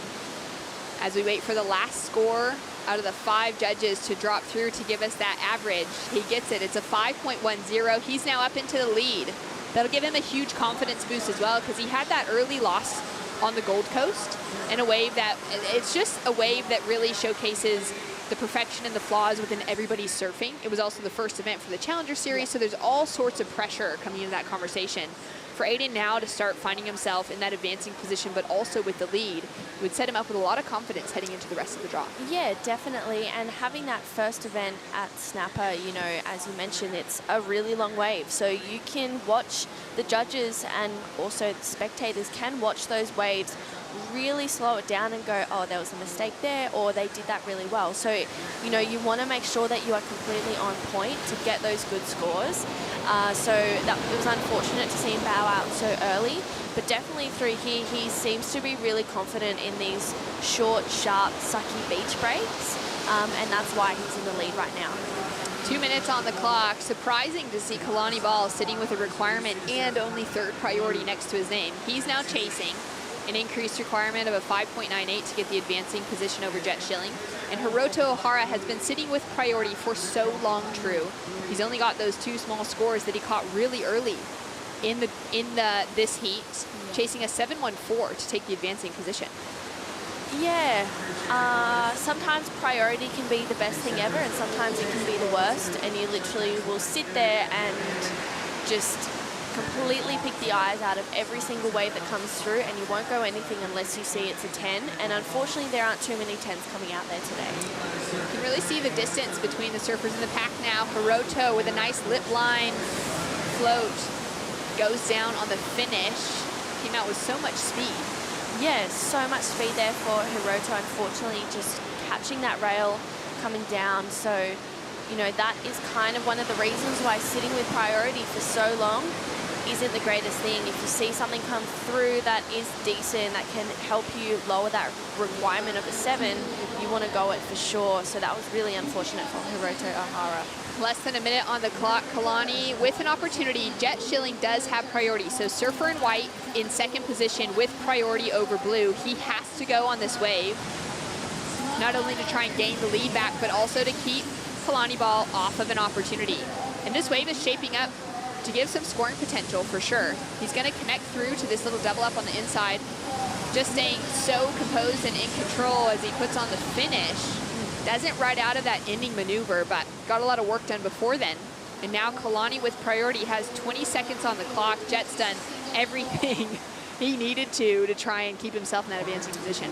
Yeah, he really did, and that was really smart competitive surfing from Jet Schilling. Aiden Mason-Camp is not going to give Kalani Ball much room to move. Aiden has priority over Kalani, so, you know, even though he's in the lead, he doesn't want to get bumped down into second. Kalani, one of the locals here just from the south coast of Sydney, bowing out of the draw without another opportunity to catch a wave. Jet Schilling with a score to come through to see if he could take that lead away from Aiden Mason-Camp. He would be chasing his second highest score at a 5.38 to take first as he walks up the beach. Put on a great performance. One of those surfers in the draw that's competed across 3 tours this year, in the Junior Tour, the QS, and the Challenger Series. It's a lot of time in the Jersey, True. Yes, a lot of time in the Jersey, and sometimes that's a good thing, getting those reps up, you know, making those mistakes, figuring out what you can do best in those heats. It's a really great thing. Scores through. It's not enough for him to take the advancing position of 4.53, but he is through into the next round behind Aiden Mason-Camp. Stay tuned for more action. Kali Vost, Koa Smith, Keanu Kiyama, and Saxon Rebert hitting the lineup. We are on next 8, 5, 4, 3, 2, 1.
The GWM Sydney Surf Pro, presented by Rip Curl, is brought to you by GWM, official automotive partner of the World Surf League Australia.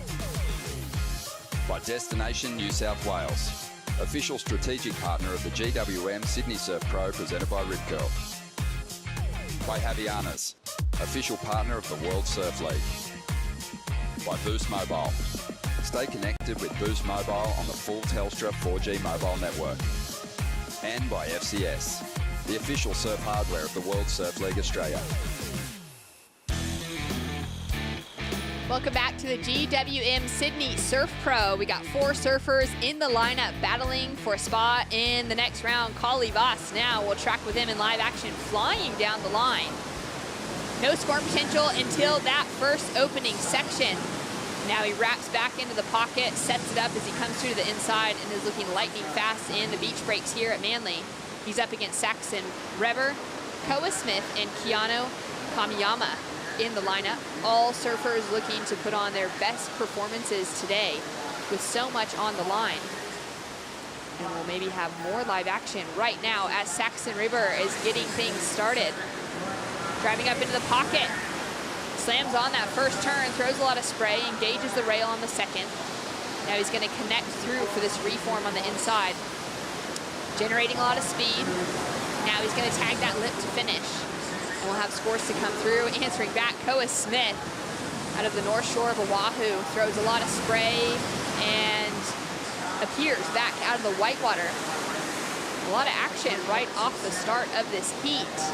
Sitting in the booth with me, I've got two great surf journalists, surf coaches, surfers themselves, and True Starling from Murmur Mag, Stace Galbraith from Stab, turned WSL analyst in the two of you. It's great to have you both in the booth today. Got to wear a few hats these days, I think. I think True's a great example of that. And yeah, it's an absolute pleasure to be here. And yeah, True, I thought you did a fantastic day yesterday calling longboarding. And yeah, I certainly learned a lot myself as well and meeting all the characters of the sport. And it was great. Thanks for holding our hand through that, Shannon. And very grateful to see this swell turn up today for the gents. As you see Coley here, True, great start. Yeah, really, really nice start for Corley Bass. Flying down the line, great first turn. He throws so much spray, it literally goes past the television screen there. So Corley just lighting it up to start here. And we actually saw a full flurry of waves. This is Koa Smith on the answer back as he brings this one all the way around. Just a nice little carve to start there.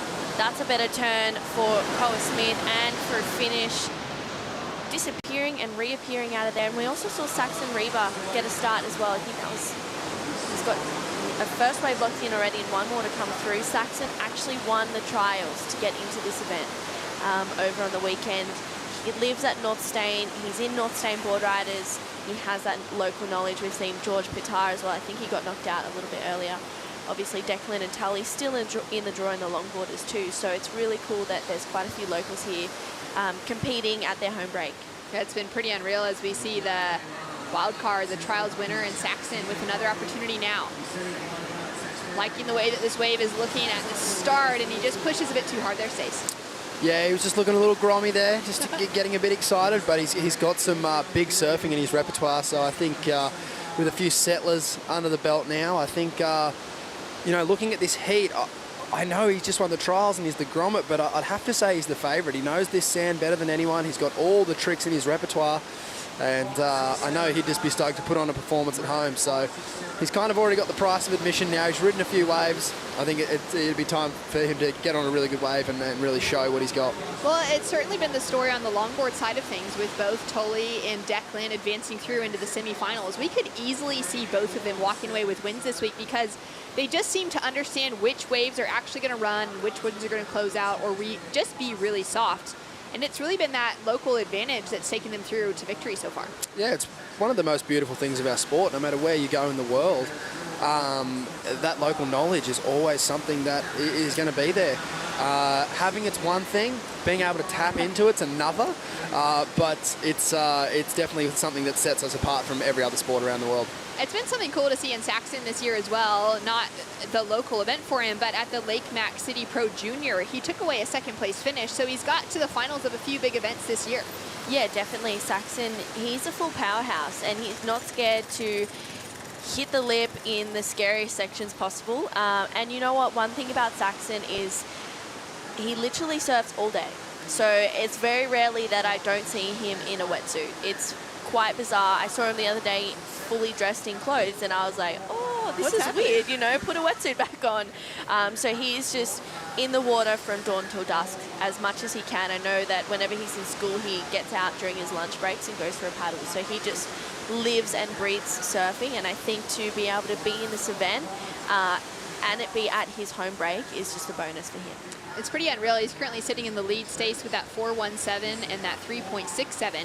This is only his second year even competing on the qualifying series, so for him to get that event wild card into this big international field is pretty outstanding for him. Yeah, definitely. I think that his focus at the moment would definitely be on the junior series. Obviously, the WSL have just lifted that age bracket there up to 20 and under, which I think is fantastic for a surfer like him. He can still finish school and then you know, learn how to compete, learn how to travel.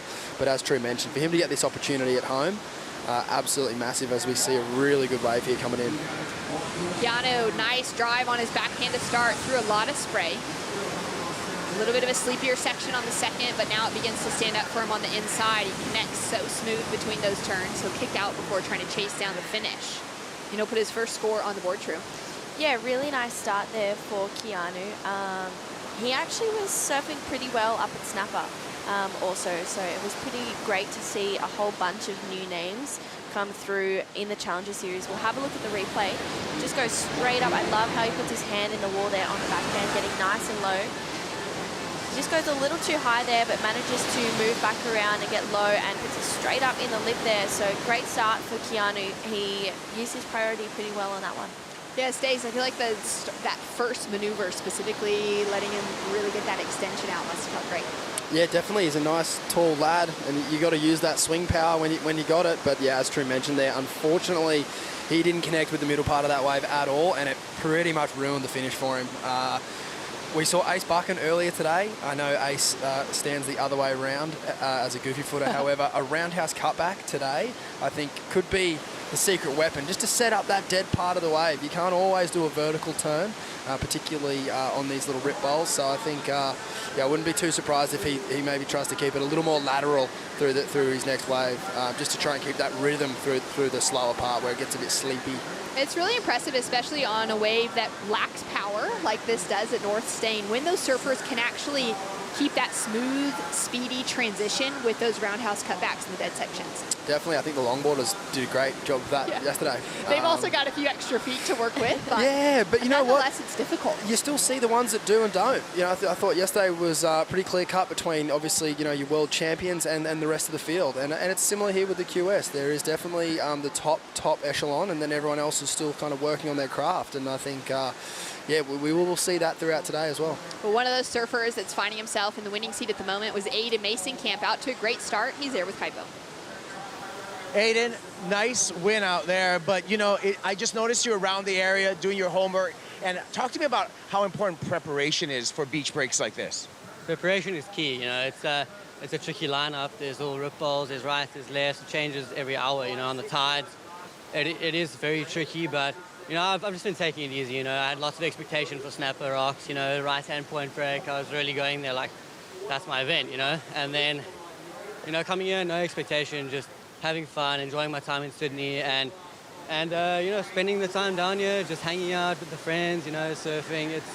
I'm just having fun, so, yeah. That's a good mindset, but, you know, when we look at the math, Aiden, there's just as many points here as there are in Snapper Rocks. For sure, you know, I know that there's 7 more events. Next event's in Valito, which is awesome as well. But yeah, you know, just grind out the heat, you know, best 2 waves, the heat, and make it happen for myself. You know, that's what I want to do, and it's a long road, so marathon for sure. Yeah, it is a marathon, but we'll see you in the round of 48. Congratulations. Stoked for all their support, you know. It is really amazing, and yeah, I just really thank you guys. This whole journey wouldn't be possible without you, so thank you. And I'd like to say thank you to my family and friends and girlfriend watching. You know, it's amazing to have everyone's support, you know. I get a little bit emotional when I talk about that, you know. It's amazing just for everyone to be there, like, rooting for me, and really, like, everyone's best interest in what I'm doing. So thank you for everything. There you go. That's for the team at home, and guess what? Aiden's through to the round of 48 to continue the roll. So stoked for Aiden Mason Camp advancing through into the next round. He's got a great support system coming out of Cape Town, and I just love seeing him find that momentum and that confidence, as we just saw Koa Smith on an absolute burner to the inside section. Yeah, really nice wave for Koa there. He took that one all the way through. That was so beautiful from Aiden Mason Camp, just, you know, thanking everyone for all their time, because, you know, yes, it is your journey, but your support team and everyone around you, it's actually their journey too, and it takes a lot of effort. Really nice wave here, Stace. Yeah, this is a beautiful wave. You see Koa stroking into this wave. He identified it nice and early, and as we see there, just staying pretty lateral at the start there, but that's kind of what you have to do to keep your speed through the inside. Nice little check turn here to keep your speed down the line, a better version there, and then He didn't quite hang on to the finish. I think I've seen a lot of surfers today. Koa Smith, obviously one of the world's best, but they're just coming unstuck on that end turn. It's a lot trickier than it looks. Evan Geiselman earlier today had a few similar finishes where they're not really falling, but the wave just doesn't help them back up. There's just not a lot of push there at the end, so you've got to be laser sharp. Yeah, is that what's making it so difficult? Just that lack of power on the end section? It's actually funny, I'm kind of contradicting myself. There's more power than the speed that you're entering with. Interesting. It's kind of like a dumping end section, and you're not really getting that projection into that part of the wave. And then there's that little bit of backwash there that doesn't want to let you out in front of the wave. So it's sort of a few forces working against you there. So much to navigate and try and understand about the lineup here at North Stain. As we see Keanu firing away on his backhand through to the inside. He's currently sitting in that 4th position. For a full situation update, we've got Koa Smith out in front. He dropped in a 4.93 as his high score at the moment to start off with, backed it up with a 3.77. Saxon Reber sitting in 2nd, the local, with a 4.17 and a 3.67. Holly Voss is out with a big score of a 5.67 on the scoreboard. That's a pretty much a keeper score in the lineup for today from what we've been seeing, and he's got priority as we take a look at this last one from Keanu Stace. Yeah, that was a better connection there out of the top, and then a better carving turn. He didn't burn off too much speed off the bottom. And similar here, he just didn't have that entry speed into that last turn to really maximize it, unfortunately. That backwash there just wreaking a little bit of havoc for our competitors. He did well to keep his feet, but I think if he had his time over again, he would have liked to get to that last section a little bit earlier rather than a little bit late. Yeah, that's really good insight. And now that you've said that, we can really start to see it break down with those surfers, True, and just that real necessity to try and find speed where it just doesn't exist. Yeah, especially on days like today, speed is your friend, you know, and if you can kind of maintain your speed throughout all of your turns, that's when you're going to get some really decent scores. And as Stace mentioned, especially on that end turn, if you can go in with speed and come out of it nice and clean and complete it, the judges are really going to love it. Down to 15 minutes on the clock. Waiting for that score for last of white to show through. There's been this great contingency of surfers coming out of Japan and out of that Asia region. Surfers like, obviously, Kanoa Igarashi on the men's championship tour, but Hiroto, who's in that last heat, Shun Murakami, Rio Waida, Reo Inaba, Katut Agus, and it's amazing now to see Keanu in the lineup alongside with some of those great names. Yeah, definitely. As True mentioned, he did well up at Snapper. He's certainly one of those names that, you know, you come through the draw and everyone's expecting, I guess, getting their first look at him at a world-class wave like that. I know as we see some live action here, Shannon. Koa on his forehand, drives through that first turn, drifts that tail around, links it through for the second, and now he's going to try and find that speed to finish off on and put that punch. Gets the redirect, adds in a bit of variety on the end section. Koa now with a score to come through. Keanu's previous wave dropped in as a 3.73, which did enough to move him up into that 3rd position. Scores coming through now for the heat leader, Koa Smith. 14 minutes on the clock. We're gonna go to a quick break, and we'll be back with more action right after this. Coming up in the next 8th and Head.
Here on the northern beaches, it's got such a good culture, such a good surf scene. You can always find a nice little wave anywhere along this coast.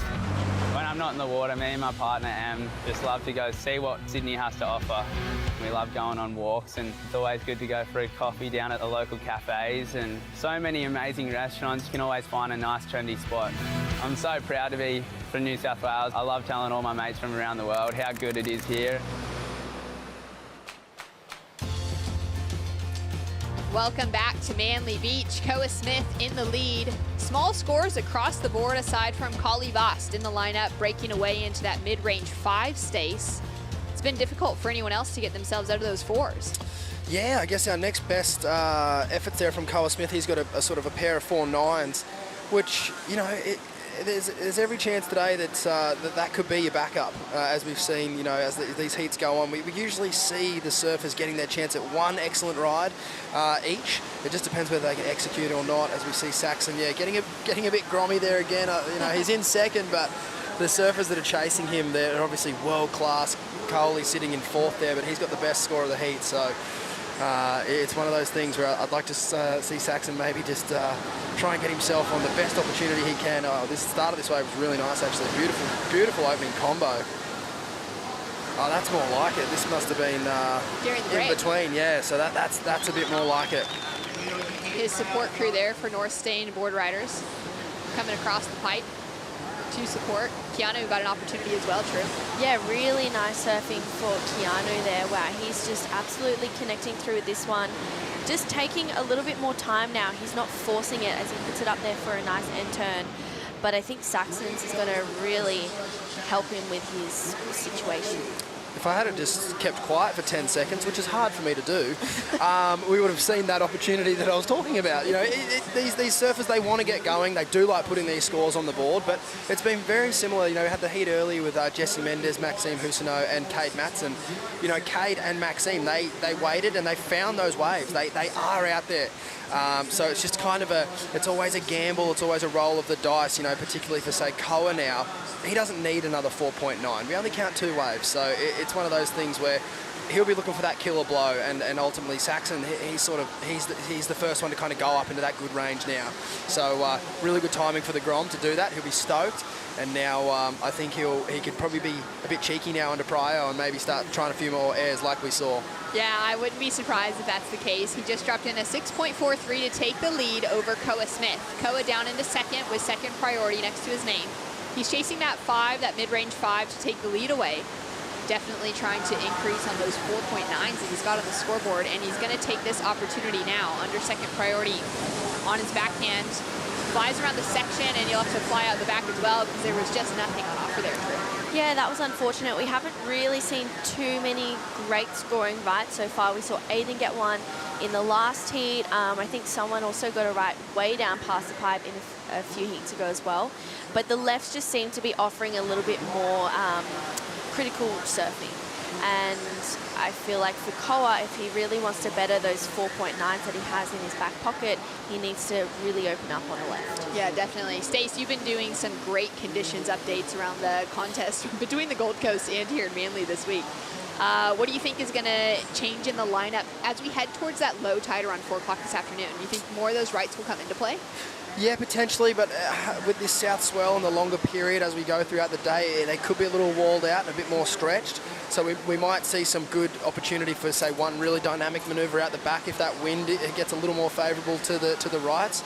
And then with the left, I think what we'll see is a little bit of disconnection between the out the back and the shorey. As we see red here, this is a massive wave for Carly. He's been waiting for ages to take off on his second ride. 2 nice carves, really engaging that rail, keeping a smooth flow.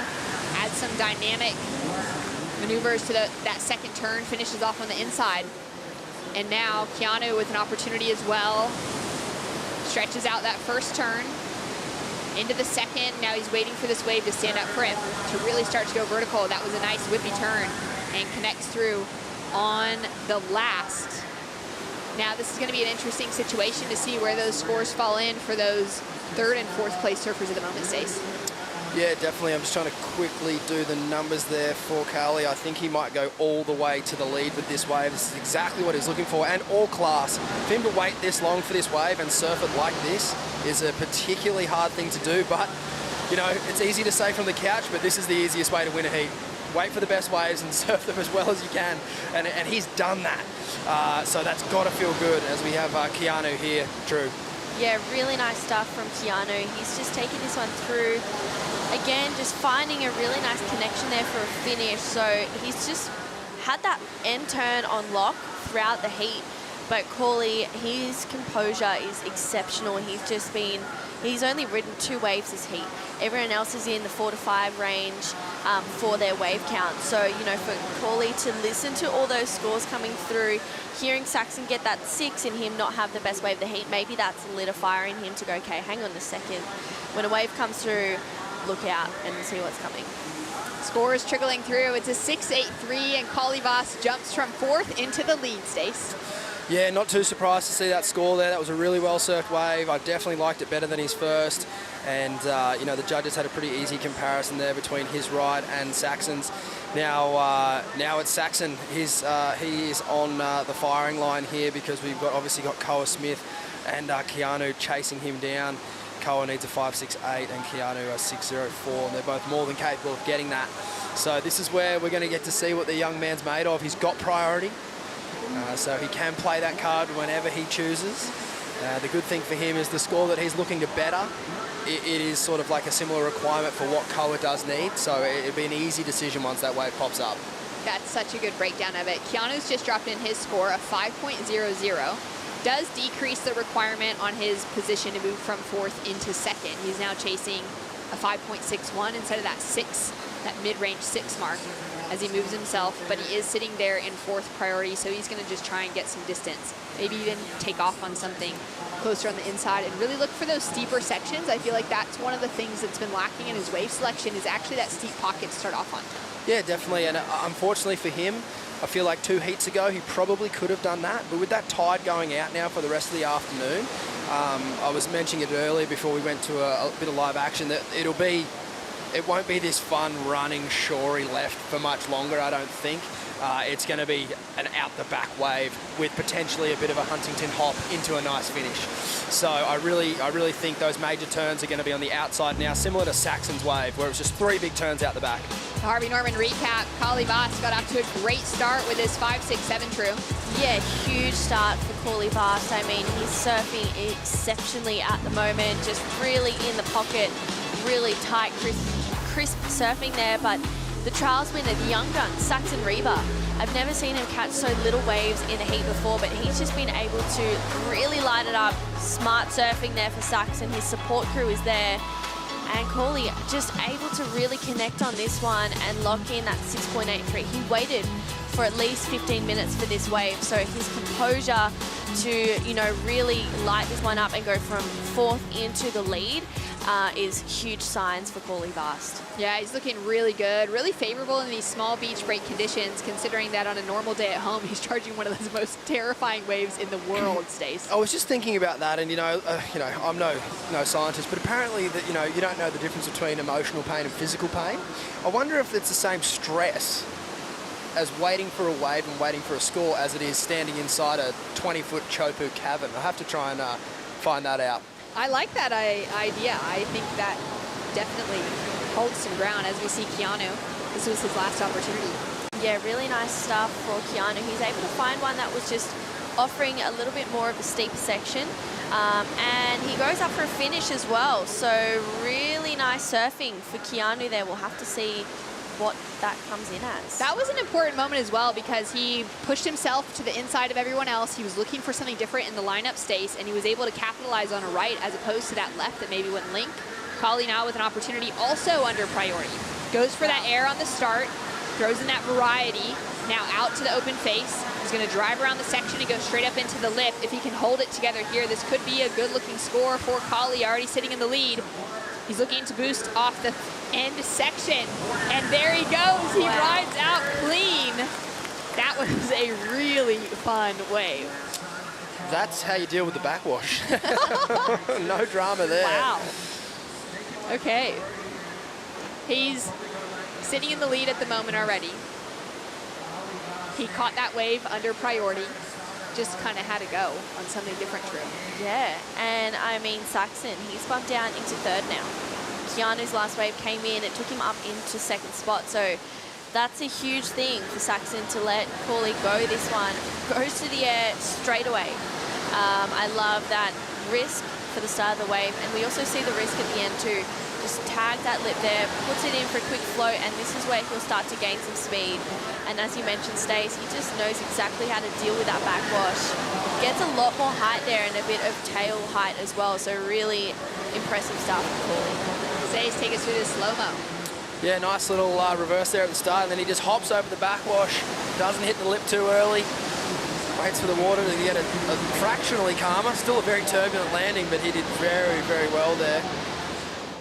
Judges taking their time now to drop in scores for last of Kali. The local Saxon with an opportunity now. He's going to boost as well. Gets a little rotation in. He'll kick out. Sax needed to be on this wave here, I think. He just got a little bit too trigger happy. Don't know there was ever 4 points in that wave. And he will no doubt be looking at this wave on the way back out and just probably kicking himself. Yeah, that's really good insight there, Keanu, with that opportunity. So we've got scores to come through now for 3 out of our 4 surfers. Koa Smith sitting with priority. Coming off of that runner-up finish on the Ultimate Surfer, now into the Challenger Series this year. It's going to be great to see him have a good crack at trying to qualify for the championship tour.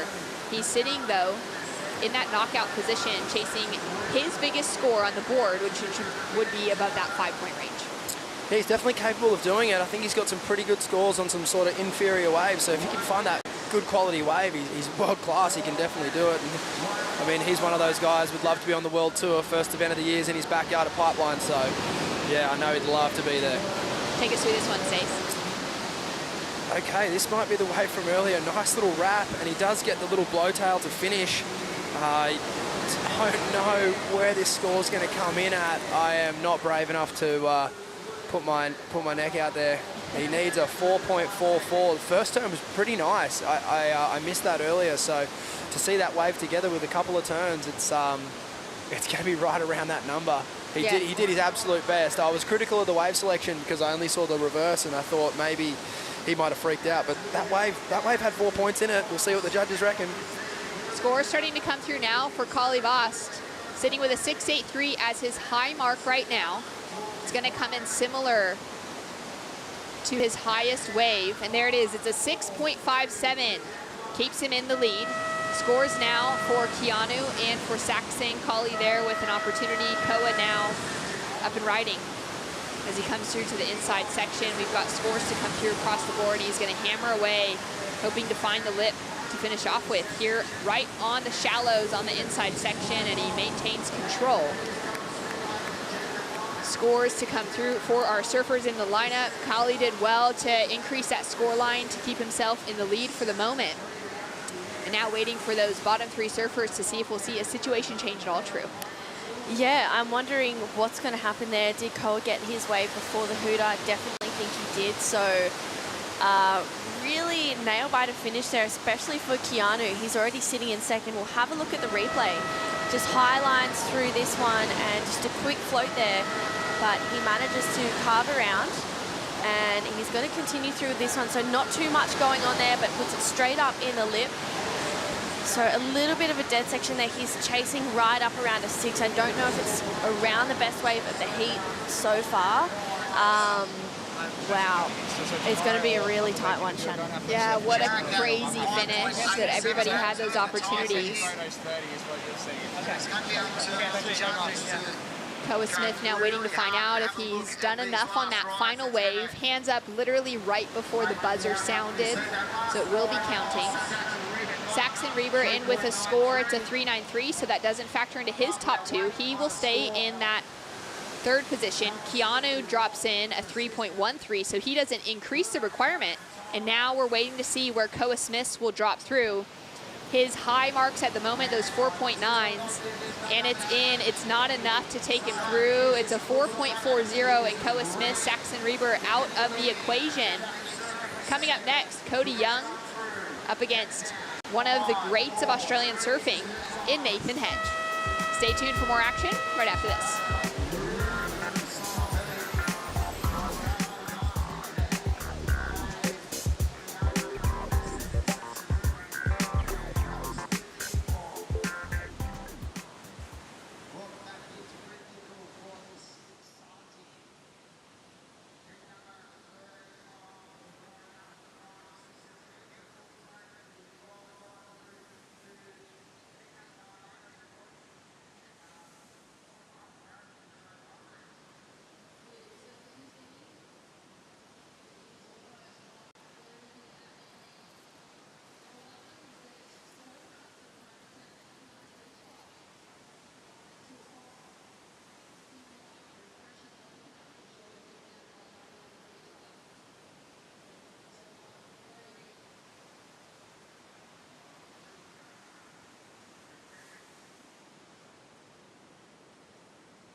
The GWM Sydney Surf Pro presented by Rip Curl is brought to you by GWM, official automotive partner of the World Surf League Australia. By Northern Beaches Council, major partner of the GWM Sydney Surf Pro presented by Rip Curl. By Oakley, official eyewear of the World Surf League Australia. And by Coopers, official beer of the World Surf League Australia. Great to have your company for the GWM Sydney Surf Pro presented by Rip Curl as we look to kick off another big heat here, the 13th heat of the round of 96. We've got the young Hawaiian Cody Young out there in the red jersey. Wesley Leite will be out there in the blue. Jose Faulkner of South Africa will be in the white, and the veteran competitor, the 42-year-old Nathan Hedge, will be out there in the green. Ronnie Blakey, joined by Wayne Rabbit Bartholomew. Bugs, great to have you. Yeah, thanks. Well, we're in your turf now. Thanks for having me. Mate, it's been obviously a really interesting opening round. We'll see some replays and we'll dive into the conversation of some big upsets already today. Nathan Hedge, though, looking to get started early here. Yeah, well, this is Hedgie. He gets his chance down in Manly. He would have had a lot of scraps out here in his day. We were chatting just prior to stepping into the booth about this guy and some of the big highlight moments he had as a Championship Tour competitor. But one of his real highlight moments came at the last regional qualifying event where he cracked the final, got a second place finish. Had he got the win, he would have been in all the Challenger Series events. He fell just short. He was hanging about on the Gold Coast, waiting to see if he'd get the opportunity there at the Boost Mobile event. Didn't happen for him. But here at Manly, home on the Northern Beaches, he gets that shot, and I'm sure he won't waste it. Oh, he won't waste it, and it's good to see that he got a shot here at Manly because, gosh, that was a heroic effort there at Newcastle in the last ditch. Nearly did it all the way, and he's decided to get busy straight away, Ronnie. Yeah, he found some space from his competitors and picked off a wave with a bit of wall here. Nice little sequence of turns. Adds that flare on the end section. 3.83 for his first wave. And that one will probably be just a little bit better. 26 minutes remaining here. And we also had a wave for the Brazilian out there. He got a 1.7. He's lining up another one here. He lets that one roll through. But yeah, mate, a very interesting morning. Some surprise results already, but that's just the way it is. It's so competitive, this round of 96. Yeah, well, I mean, it made me think as we'll watch Joshua here from South Africa, and what a great story he represents. And going for it straight away, will he surf out of that? No, but he's got some, we saw some big air on his backhand at snapper. Yeah, Jose definitely has those big moves. He's from the townships near Jeffreys Bay, and he's surfed his way through those regional qualifying series events over there in Africa to earn his place on the Challenger Series. You mentioned that big air on the Gold Coast, almost helped him turn the heat. And he almost stopped one here on the forehand. So obviously has that progressive element to his surfing. And we'll see if he can find it. This guy, though, he's going to really rely on traditional lines to get the job done. Yeah, that's right. There won't be big airs here by Hedgie. He'll just be carving his way. This is his second wave, and it was a 4.5. So he improved, and here's the Brazilian surfer now. So we've got goofy footers all the way here at this point.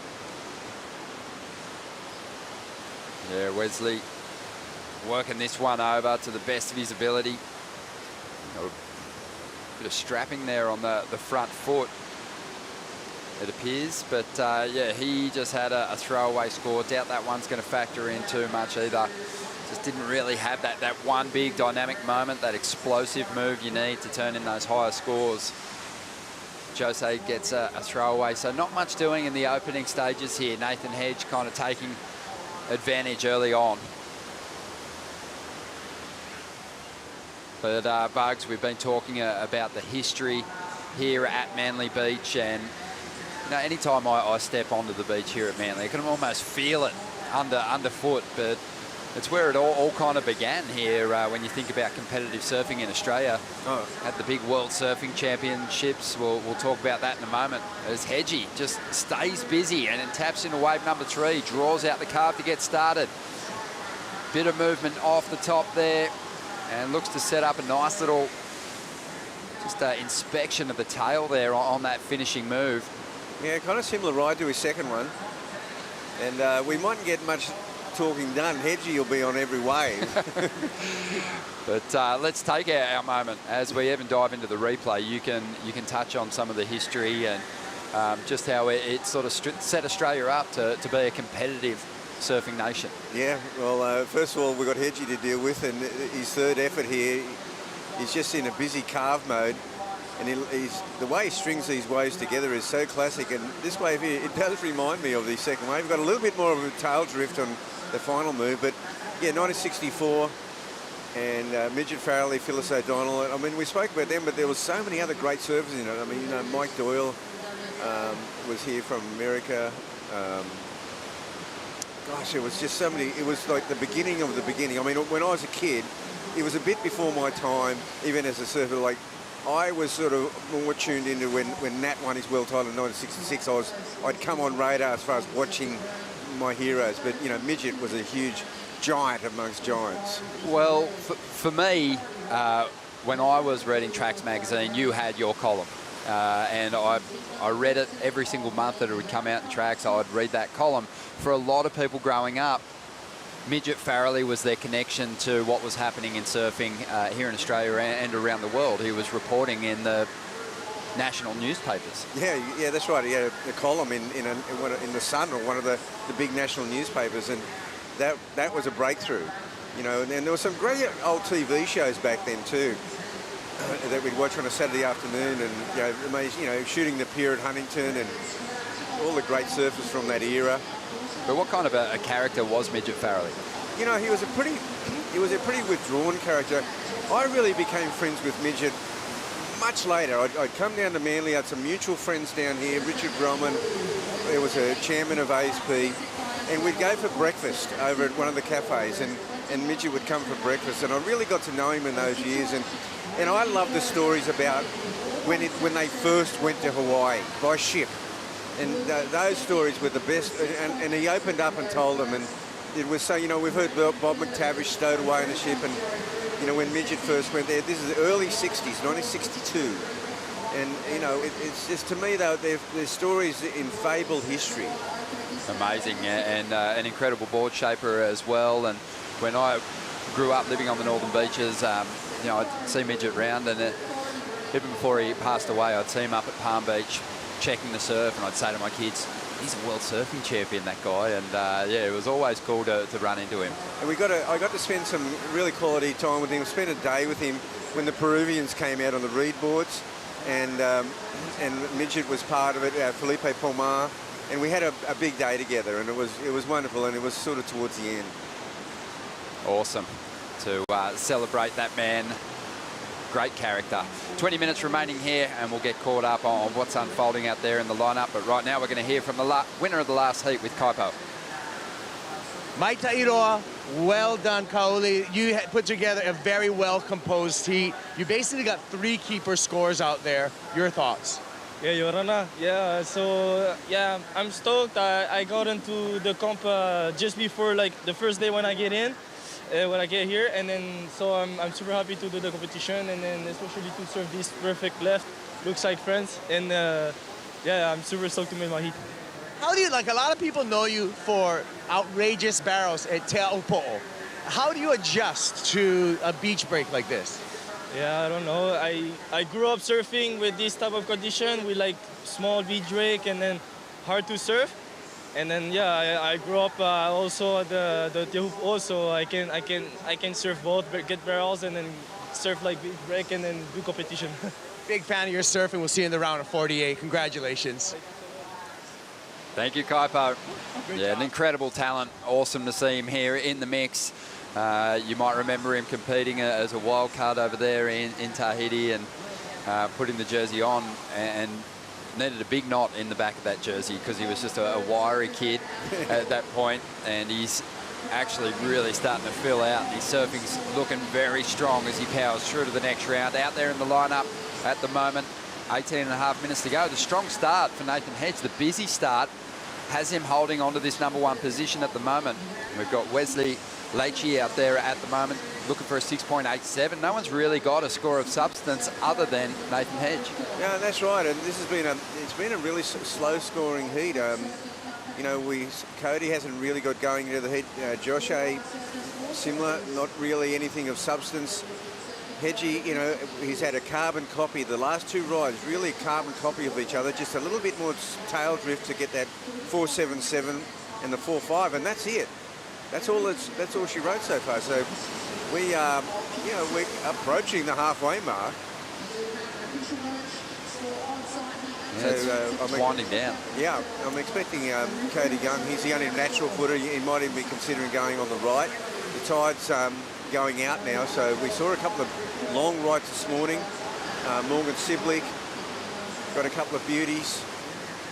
Well, Cody, another one of those talents from Maui, lining this one up. And he had a big year in 2021, and he wants to just keep the big heats coming. He represented Canada at the Olympics, a 23-year-old who grew up on Maui, and that's really his best look at a semi-decent ride out here. It's going to be a challenge. We know that. There's not a whole lot of swell out here at the moment. We've seen some real small wave expertise on show at the moment. The Bugs, it's, you know, it's going to really rely a lot on your ability to manufacture speed and use incredible technique to chase down the good scores throughout this contest. Yeah, it is. And as the tide goes out, we'll find that those small to medium waves, some of them hit the bank a little bit better, and they will lift up on the bank. They weren't really showing themselves on the higher tide, but I think we'll see a bit more of that. And it might pay to sort of fish around under priority, just like Cody's doing now. This is a really small one. Well, he had a 5.67 on that last ride, so the judges love that opening manoeuvre. And Cody, he can snatch the lead from Nathan Hedge here. Only needs a 3.6. So getting the moves all performed in the right parts of the wave. You know, that was a line of water that, you know, you really had to turn the volume up on in order to up the score. It wasn't providing a lot of opportunity. No, it wasn't. I mean, you know, he's just looking for a small score, but, you know, the other two competitors, Wesley and Josh A, just haven't really struck a blow yet in this heat. This is a small wave, but well surfed. He looks loose. Board looks unreal underfoot. And, you know, he's got himself into the heat, and he's got himself into the lead. Yeah, 3.67. Yeah. That's all he was after, really. Nathan Hedge now after a 4.58. Wesley, the Brazilian, in 3rd position, looking for a 6.87. And Jose is back in 4th spot, and he's chasing an 8.27. And, you know, Jose, everywhere he goes now, people are starting to just ask questions about this kid and wanting to get to know more about his amazing story. And I saw Adam Peacock, who's a well-known surf journalist, sports journalist here in Australia, down here to watch Jose surf and have a chat to him. So that's really great to see. He's got an inspiring message to share, and Faulkner up at the moment on his way to a good score here. And can he hang on for the finish? He digs that board out of that water, whips the tail, incomplete on that final manoeuvre, but did quite a bit of work. And I'm just looking for him in one of his heats in these Challenger Series events, Bugs, to take the pressure off and relieve himself of, you know, I think just the heat that comes in the dying stages, where you need a Hail Mary move to stick in order to keep yourself in the mix. Yeah, well, he's banked a few points before he came unstuck there. I believe that was going to be, well, by far his best wave. And here we see Wesley now. Yeah, that's a heavily strapped front ankle there. So not sure what's going on. But a lot of the times we see a foot braced like that, usually the surfer is suffering from a high ankle sprain or something similar. So not sure what it is, but, you know, if he's able to persevere and get himself the numbers he needs, I'm sure we'll find out. Cody Young up at the moment, the heat leader at this stage, trying to get rid of a 3.67, has probably already done it. Yeah, he's really backing himself. He's not waiting for the best waves. He's just backing his surfing. I think he realises he's in a low-scoring heat. Probably go into more of a rotation now with the priority. That was a better wave. You know, there's such a history here, and there's also the history of events. I know we spoke about the Larry Blair, Wayne Lynch heat, but in 1974, Graham Cassidy established the Tuasen Coca-Cola Surfabout, and it was an amazing event. And look at Hedgie's wave here. Is it going to close up? Is it going to hold up for him? Oh, no. Well, it looked like it might back off for a moment, but it does stretch out. It closes out. He uses that priority and gets nothing for it. So back into the battle. Yeah, well, while that happens, all the other three caught up. So that one really kind of took his momentum away there. Yeah, we're still waiting on some scores to come through here. They're going to really tighten things up in the order. Nathan having a look at this one as well. Yeah, that tide running out, the bigger waves, you probably have to sit on the corner. It'll be hard to come from deep and get around that collapsing whitewater. Hedgie, you'll have a go at this one. There's a certain size wave, isn't there, out there that's, you know, going to threaten the cap on that outer section. I think that's the reason Nathan went that previous ride that he got stuck behind on. Yeah, I dig this wave here. It's just a well-served wave. It's going to be his best by far. He garners a 5.3 on this, and it's really well deserved. Probably could have got a 5.5 at the end, but how loose is he, Roddy? He got a 5.8 actually. 5.8. It was I think the roundhouse cutback was the quality turn. I mean, he left some points on it. Yeah, not bad. I mean, he would have got a 6, but gee, that was a well-served wave. This is Wesley. Nice first turn. The wave already starting to kind of lose some of that energy through this deeper section of the bank. Gets that board going. I think he is hindered. I think his movement is definitely hindered. He's only getting those. He's sort of slapping at the lip. It's a bit stabby. Yeah. He's not really kind of drawing the board through those manoeuvres. Could be the ankle holding him back just a little bit. Wesley just trying to stay on pace with his rivals out here at the moment. Well, Cody Young, he's got that 5.67. He's going to add to his score now. He's going to get something around those low 5 marks for that last effort. That's going to put him in a good position. So Hedgie could be in a bit of danger here simply because Josh has got that 5.8. That's a telling score, but then he went for a bit of a dud there. He's trying to take a leaf out of Cody's book, get a little wave under priority, maybe get a 4.5. Well, 10.5 minutes remaining. Numbers still rolling through. Nathan Hedge at the moment hanging on to second spot. Cody Young's out in front. We've got something standing up on the outside. And no takers. We're going to take a Bonsai brew break. We'll be back with more in just a moment. Josh Moniz is about to hit the lineup.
Manly Beach has given us so many legends, from Midget Farrelly and David Batty Treloar to world champions like Lane Beachley, Pam Burridge, Barton Lynch, to CT champions like Rob Bain, Tony Sawyer and Richie Lovett.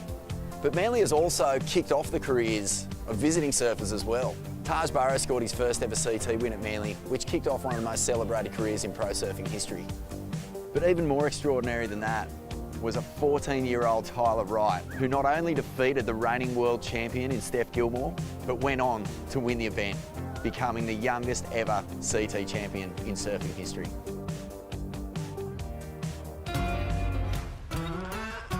And we'll be bagging more history here in 2022 for the GWM Sydney Surf Pro. Nathan Hedge is out there, 42 years of age, giving it his all and looking to get back in front. This wave just has a couple of weird lumps rolling through it, but no dramas for Hedgie.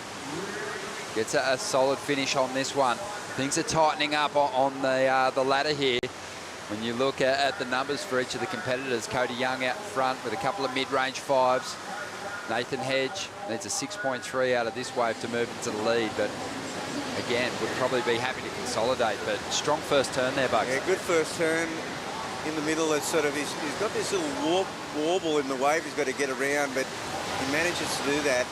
He's trying to make a bit of distance between him and Jose, because Jose only needs a 3.67. That's before Hedgie scored, and he just wasn't quite in tune with that one. So that's a bit of a wasted effort, a wasted part of the rotation there. So he might have to snaggle one under priority. He doesn't need much, so at this stage it's just this battle for second and third. But of course Cody, he's got that 5.67, the 5.4. Not a safe target, but reasonably comfortable. There goes Hedgie deep. He's gone deep. This is dangerous. He's paddling back to North Narrabeen for a quality left. Yeah, but he hunts waves down. The guy is amazing. He just brings a lot. Well, I think on the regional qualifying series, Nathan Hedge, you know, he almost took on a mentoring role, and he was turning up to compete really just by cheering on this next brigade of young Aussie hopefuls. He almost qualified himself, but Bugs, your son Jagger, he had the opportunity to kind of travel in that camp, and you were thrilled when Nathan Hedge ended the pack. Yeah, it was about halfway through the regional leg, and it was, you know, working with Adam Dufner, and it was, you know, Caius King and my son Jagger, and then Hedgie joined the, you know, he wasn't asked to. He said he wanted to come in. He said, "Can I come in and train with you guys?" And it was just like, I just went, "Oh, that's the best." He's just going to add a little bit of mongrel to those guys, you know. Well, I guess you know what you're really looking for when you're traveling with other surfers is someone to run heat drills with and simulate scenarios in heats. It's hard to mimic the intensity that these competitors bring to Challenger Series matchups, but you know Nathan's going to do that. Jose is going after that second position at the moment. Nice sequence of turns. Going to feel good for the South African. Yeah. Only needed 3.47. I am kind of surprised that Hedgie kind of left the arena here, because, I mean, it's really this battle between him and second and third, but he's seen something down on this other bank. He's clearly, this is a move that he's decided to do. There's 5 minutes to go. He's on his own over there. He loves everyone else to be scratching their head going, what's he doing?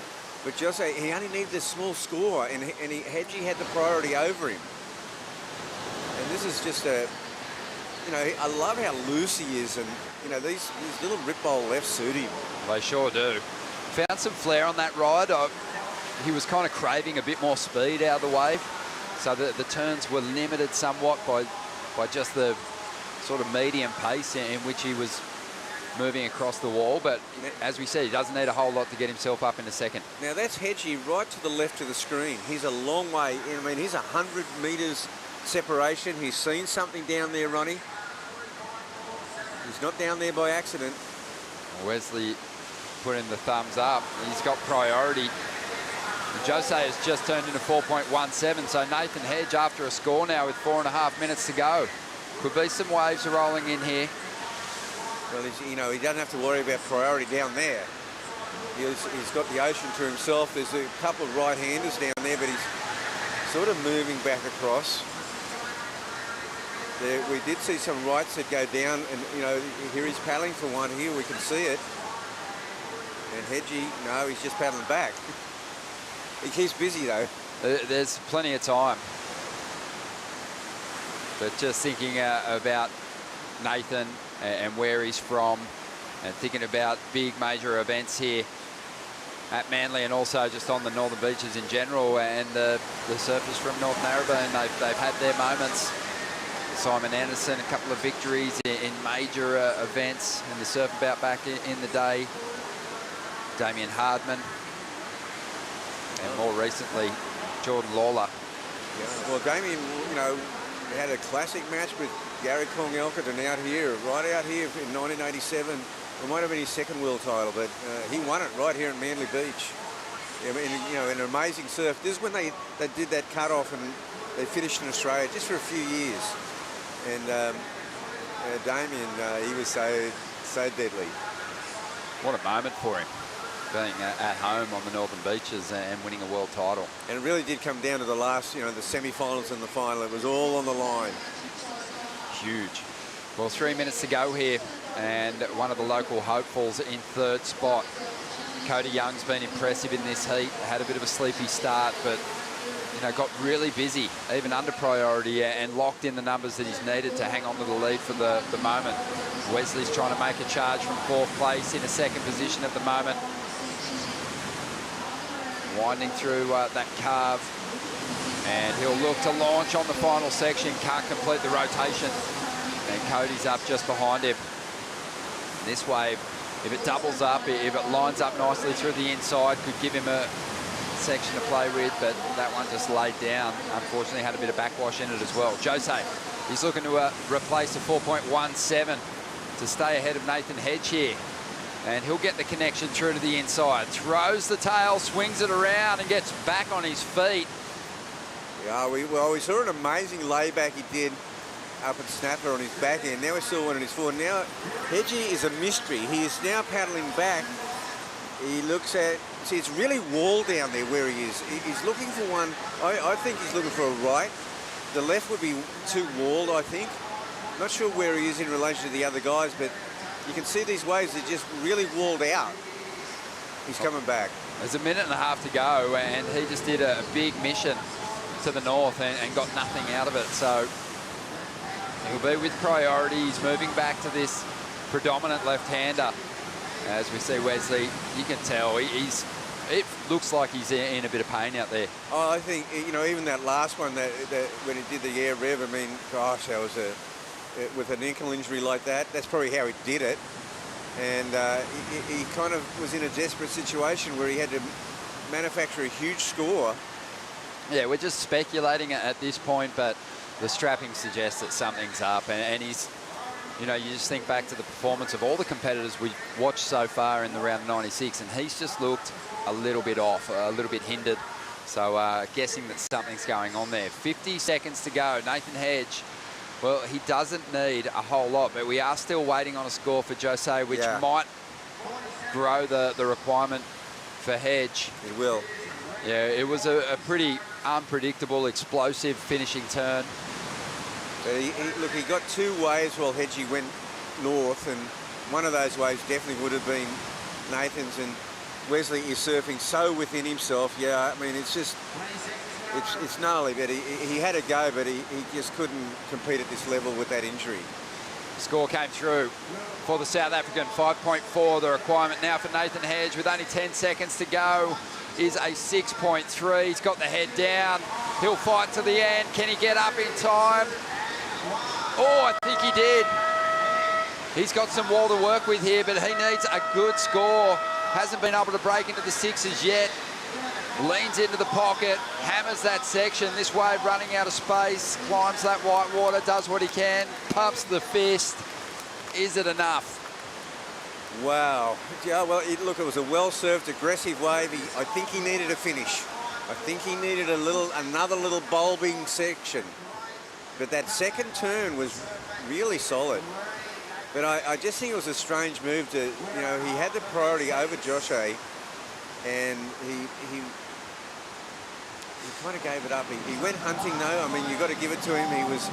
Oh, you got to love the fight. The initiative he took was just so hedgy. Let's have another look at it. Yes. I mean, for a second, this wave looked like it was just setting up so beautifully. That's a crisp turn right there. That's all he got, yeah. He needed a really good finish on that one. And you got to love, he fought all the way. Got that one with 1 second left. Well, he gets a big round of applause. Fire in the belly to Nathan Hedge. White went to first, though. Waiting on scores to lock in. Joshe went to first place. Yeah, he did. He had the 5.4. And yeah, Cody Young is the surfer that Nathan Hedge is trying to get ahead of now. And as we said, needs a 6.3. He gave it a good nudge. It's in the mid fives. It's not far off. Nah, didn't get there.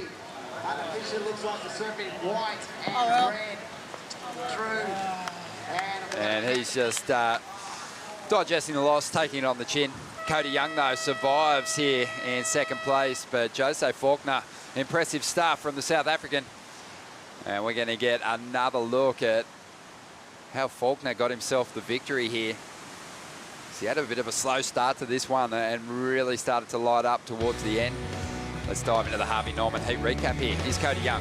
Yeah, Cody surfed a smart heat. It took him a little while to get going, but then he went back to back and got a couple of quick ones. Jose, he started out with this wave here after a very slow start. This is nearly at the halfway mark. And you've got to love how loose he's surfing. And this wave here, this is a 5.8, Ronnie. Yeah, this one was close to being, you know, the very best wave of the heat by a long way had he finished it off. Now, this is when Hedgie had sort of vacated the arena. He picked this one up. And he just got a little double up section here. It's a bonus section, layback special. What a great recovery. Yeah, fantastic recovery and an awesome win. Cody Young hanging on to. We're going to take a quick break here. More action to come from the GWM Sydney Surf Pro presented by Rip Curl. I'm stoked Josh told me that before.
Great to have the support of Destination New South Wales. Fantastic to have the company of Wayne Rabbit Bartholomew here on the Harvey Norman set as we call Heat 14, the round of 96, if you can believe it. So much talent in the ranks, big names bowing out already today, and there'll be plenty to talk about in the WSL post show. But right now, Alex Ribeiro, the Brazilian, is out there in the red.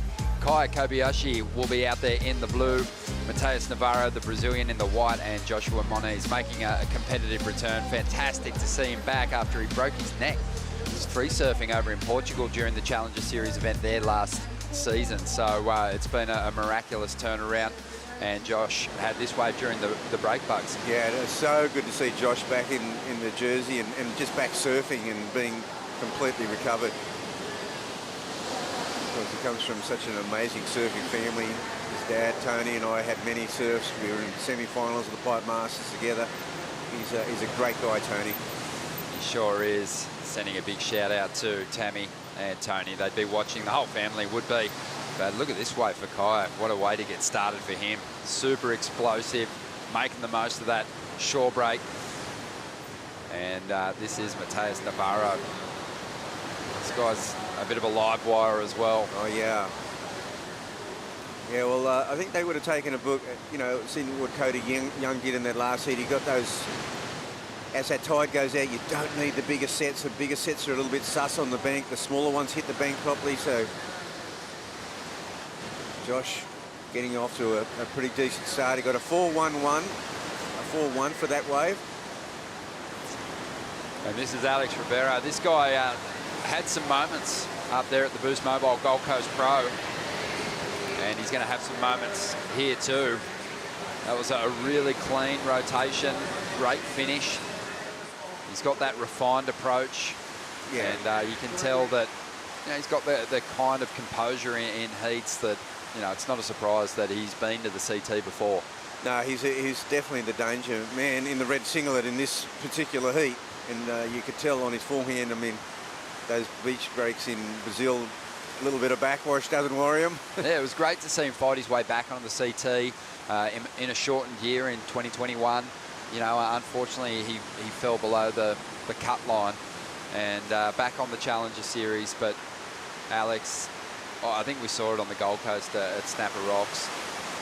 You know, even when his back's against the wall, he'll maintain that cool, calm approach. That was clean surfing. I mean, he's capable of letting go a little bit more, but really just did exactly what he had to do on that last ride. Juiced the points out of it. So waiting on the numbers to come through. But yeah, you were talking about Joshua. You know, this is a really accomplished talent. As far as qualifying series event wins go, you know, he's got one of the biggest. He took out the Vulcan Pipe Pro, and that was just such a stacked field that he had to overcome. And just to win at home on Oahu was just unbelievable. It's a really prestigious title to win Pipeline, and the Vulcan Pro is an amazing event, and yeah, as you said, super stacked, and they usually get really good pipe. Well, Kobayashi up at the moment, had a 3.83 on that first wave. This guy's been coming on in recent times.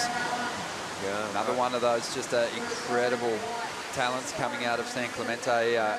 It's just an amazing little push coming from that region at the moment. We've seen a few of them progress through already today. Oh, such a push. I mean, there's another crop coming through from that town.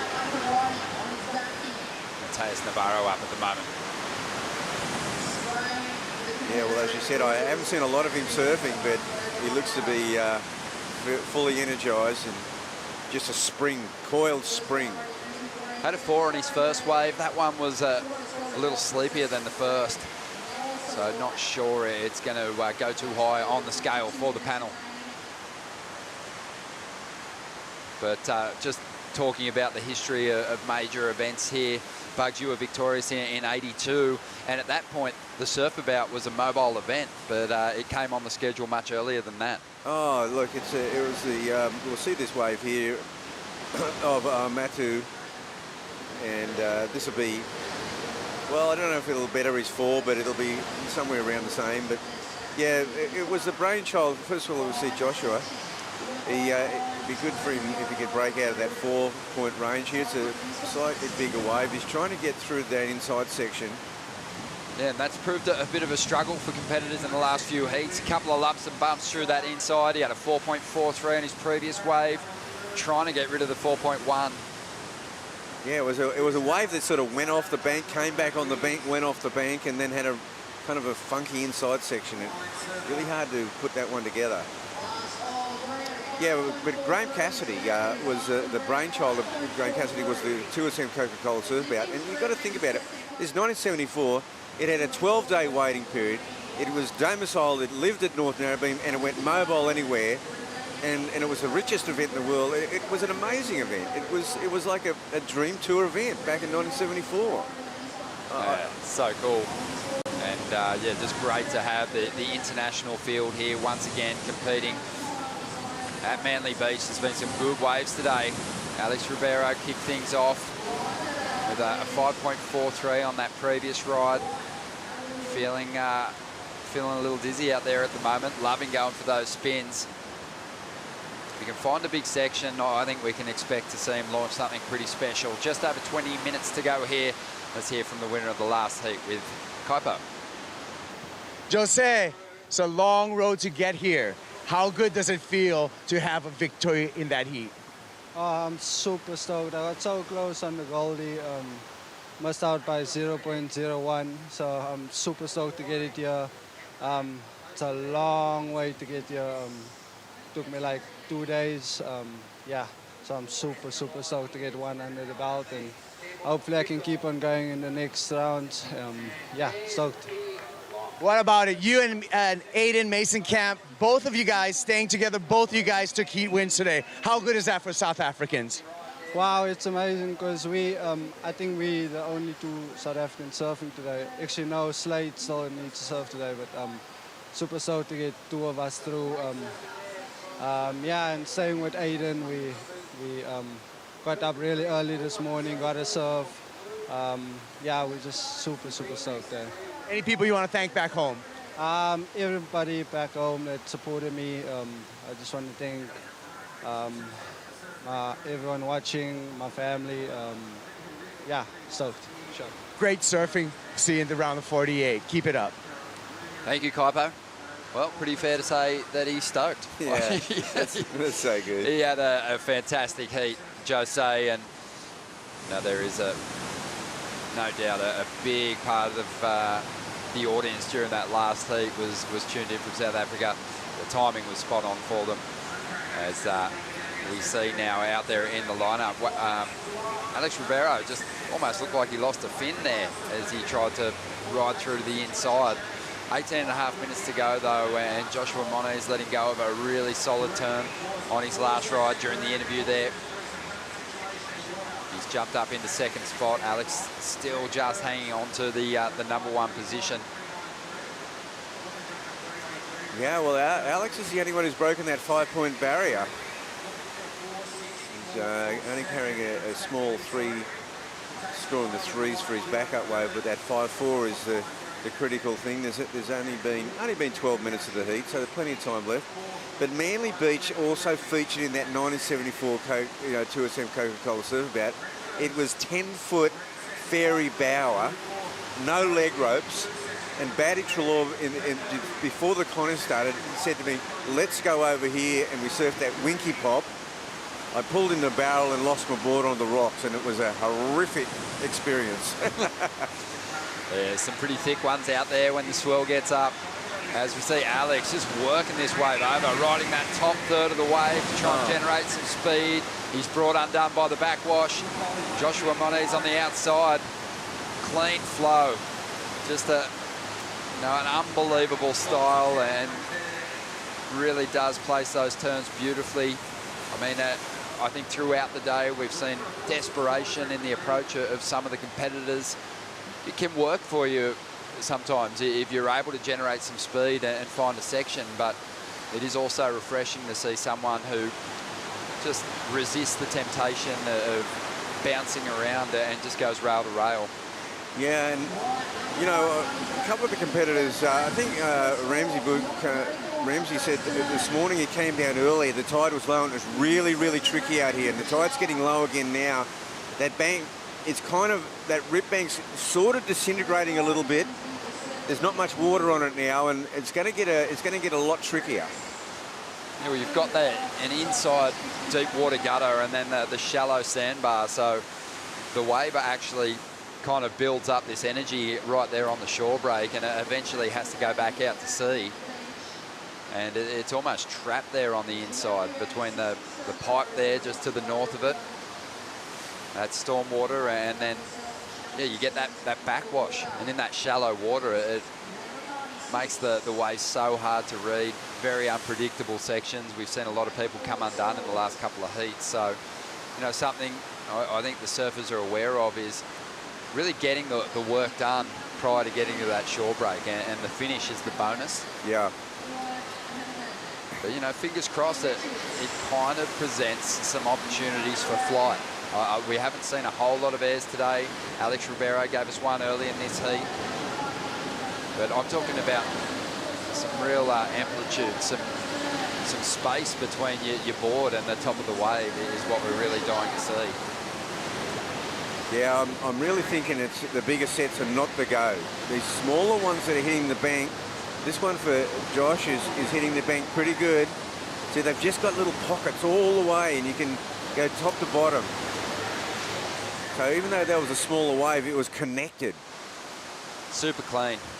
And you can see just the space he put between himself and the wall of the wave to set up that vertical approach. And the judges, they're impressed by it. 4.97, Josh's best wave, hanging on to the lead at the moment. Alex Ribeiro is the danger man, though. Only needs a 4.27 to get into the lead. But Mateus and Kai, they've got some work to do. 14.5 minutes to go. Just around the corner, we're looking forward to seeing one of the top seeds, Ryan Callanan, hit the lineup.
Make sure you get down here to Sydney at some point. Plenty to see, even aside from the beautiful beaches. You don't have to drive too far. You can check out amazing indigenous rock carvings in the national parks of Ku-ring-gai. And that's just a short drive away. Artworks that are 5,000 years old.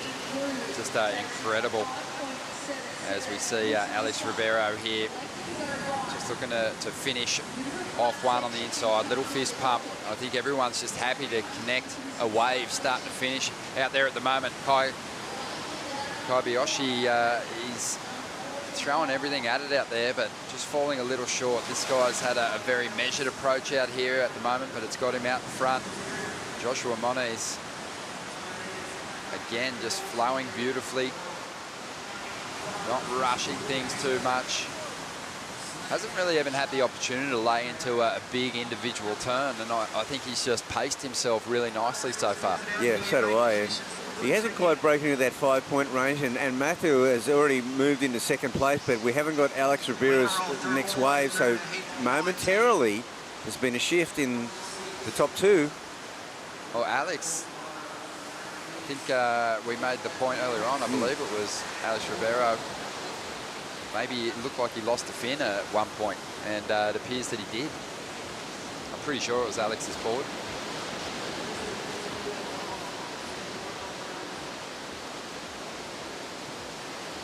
No, it was Mateus Navarro, excuse me. Who lost a fin. It looked like just over 11 minutes remaining here. But Alex Ribeiro has moved into the lead. That was a 5.37. It was good enough, that last ride, to leapfrog two competitors who went from third to first.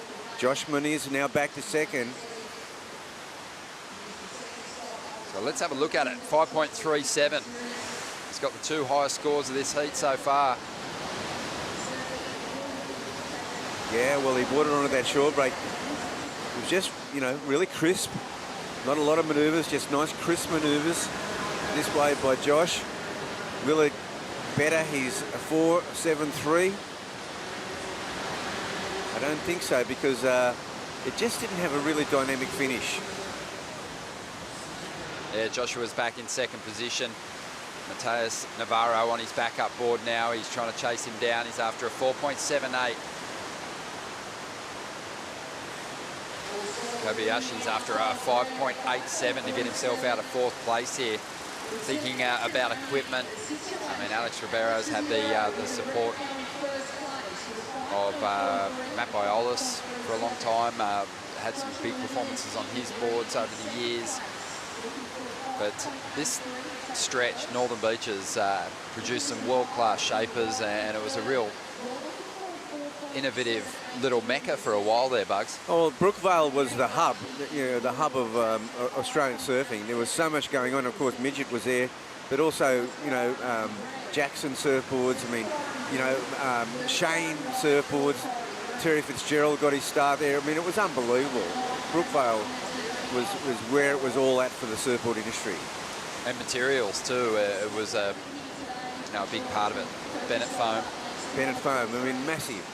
And it just fed the whole nation. But there was always such an international influence here. I mean, Joey Cabell came here. The legend was that Greg Knoll, the king of big wave riding, put some boards in 1958, and that really influenced the new surfboards at Manly Beach and Bondi. And then, of course, Simon Anderson, two-time Surfabout winner. He unveiled his thruster in 81, but, it performed so well across so many different conditions in that tour year. Oh. Even helped him at the Pipe Masters, but Bugs, that was sort of the lasting innovation. That was a big one. That was the biggest one. I mean, the single fins, we'd refined them to a certain point, and they were really good. I mean, the single fins by the mid-70s, they'd gone from rotten shortboards to really, well crafted with the right rocker, with great rails, and then the twin fin, with Mark Richards and Dane Kealoha, and then Simon came along with the thruster, and it just changed the world. And there was crossover periods too, wasn't there, where some people hadn't surrendered necessarily to the thruster, or single fin riders who didn't want to go to the twin fin? Well, I'd say Michael Hoshane and myself, we were kind of like the last holdouts on the single fins. Then I broke and went to a twin fin, and that added a few bit longer to my career. Bob Hurley made me a couple of beauties, and and then eventually we all ended up on the thruster. It sounds like you reluctantly made the jump. Simon was down to the antlers, and we went, okay, mate. Fair enough. I think you're onto something. You win. He's awesome too. He doesn't actually let you give him too much credit for it. As we see Mateus Navarro trying to launch. I'm just waiting for someone to go there and stick something big. I think it'll change the approach from all the competitors. And with that dropping tide, it could be just around the corner, that one big move that just has everyone thinking, okay, all right, that's the way to get yourself the quick heat win. But at this stage of the game, it's been that more measured approach, the combination of smooth turns from Alex Ribeiro and Joshua Moniz to get themselves into this top two position. But they're vulnerable at the moment with just 6.5 minutes to go. Mateus doesn't need a lot.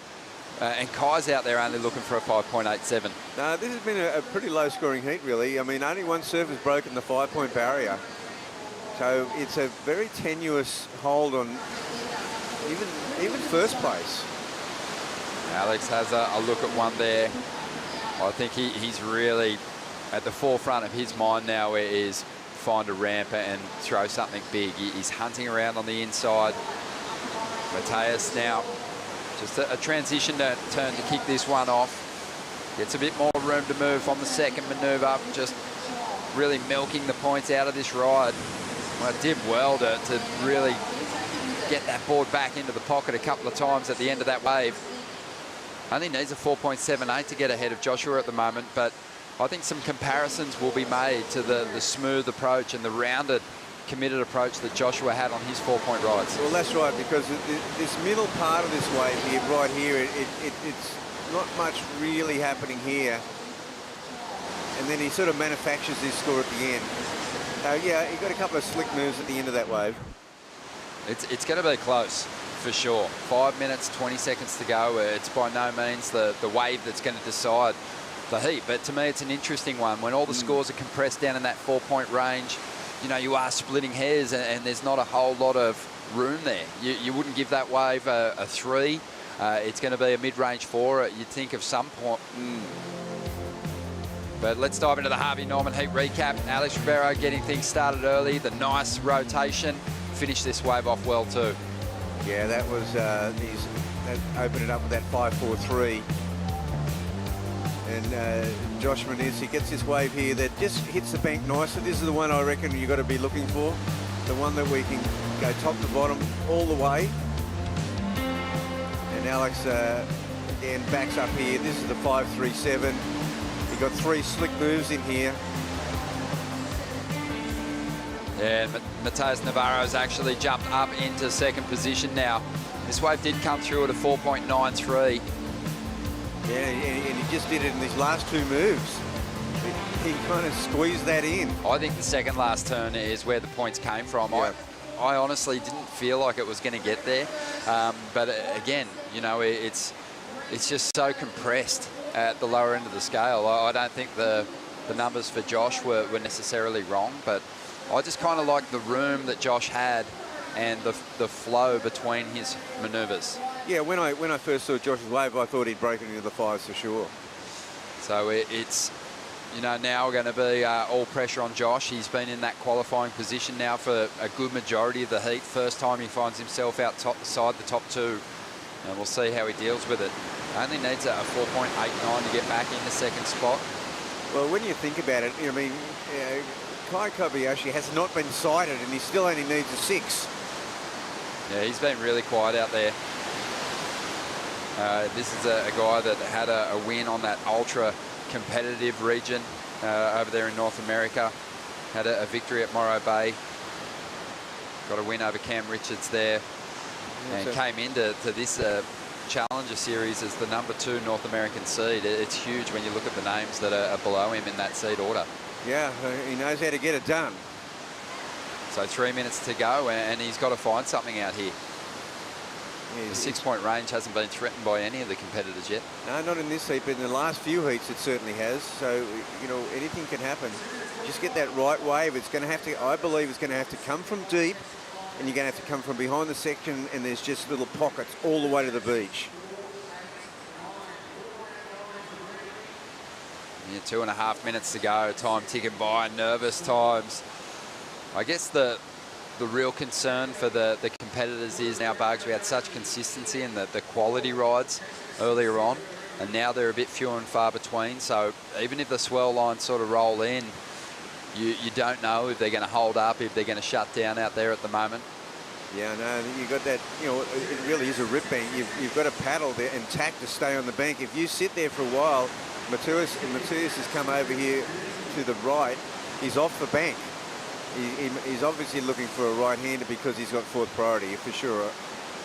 But, you know, you can lose the bank so easily. And also, if you paddle too much, you'll paddle off the bank and you miss those little deep ones.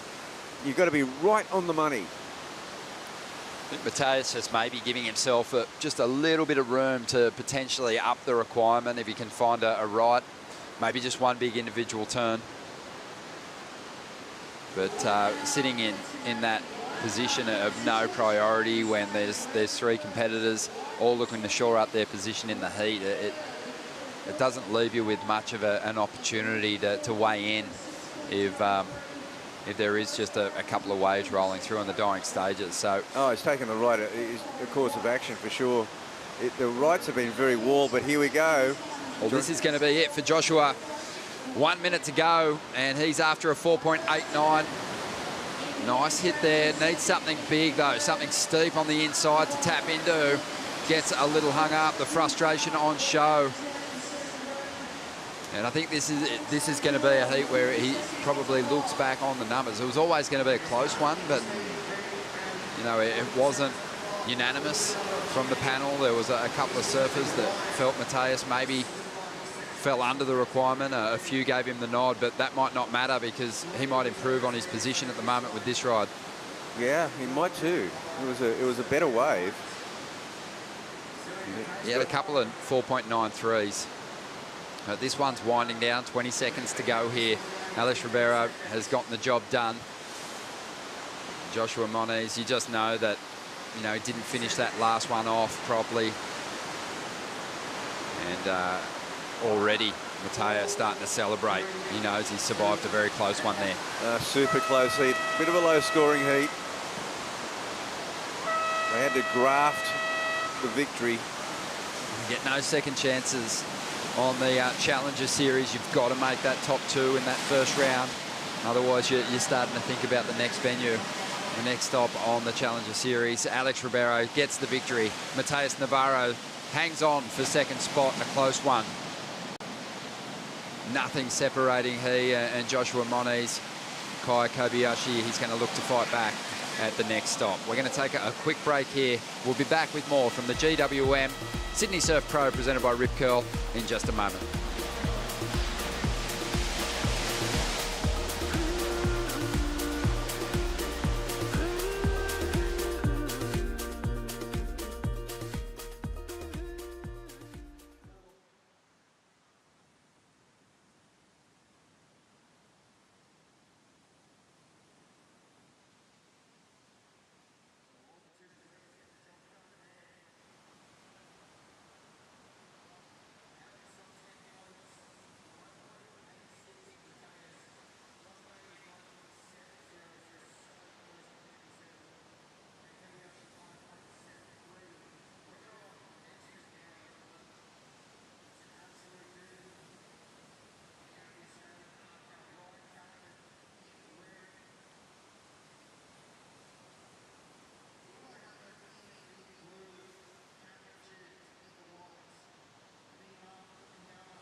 Here comes Molly Picklum. Big sweep, front side hook.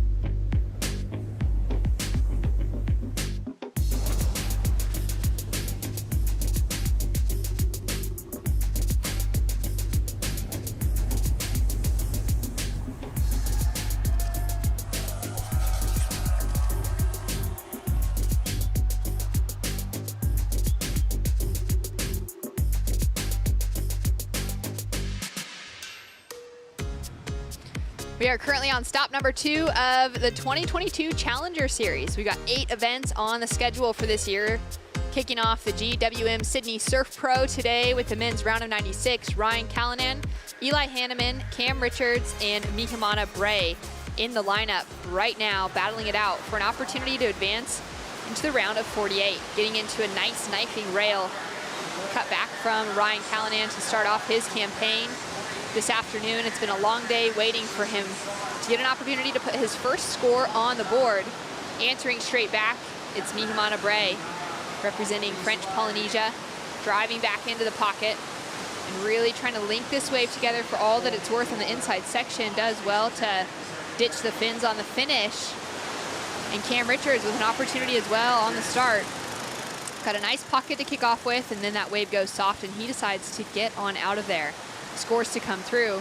And Shannon Hughes in the booth alongside of 2 Sydney locals in Richie Levitt and True Starling. Richie, it's great to be in the booth with you today.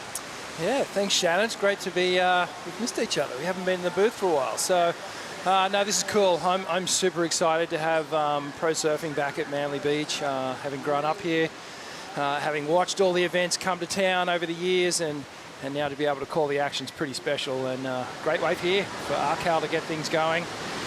Just a series of really strong forehand carves. A little hung up on that one through the inside, but then get some more work done. Just throwing so much water off his board. And you can see that tide starting to run out now. Yeah, unbelievably spicy to start things off for Ryan Callanan. And then true, we saw Mihimani get an opportunity as well. Yeah, definitely. It was a little bit of a smaller wave, and you can kind of see, I was watching it before, as he goes for a finish, it kind of gets like a little bit of a wobble coming through to that end section there. So it's a little bit tricky to negotiate that one, but they both did pretty well to finish their rides. Scores in for Ryan Callanan. It's a 6-point ride to start things off. Sets him up really well as Cam Richards gets an opportunity here. They're going to cut back and hope this wave stands up on the inside, which is exactly what it's done in that low tide. Goes for the rotation, makes the landing, and throws in some variety on the in section, Richie. Yeah, not a bad wave here. More live action with Ryan. So much action out in the lineup. It's great to see this little pulse of waves to start off this heat.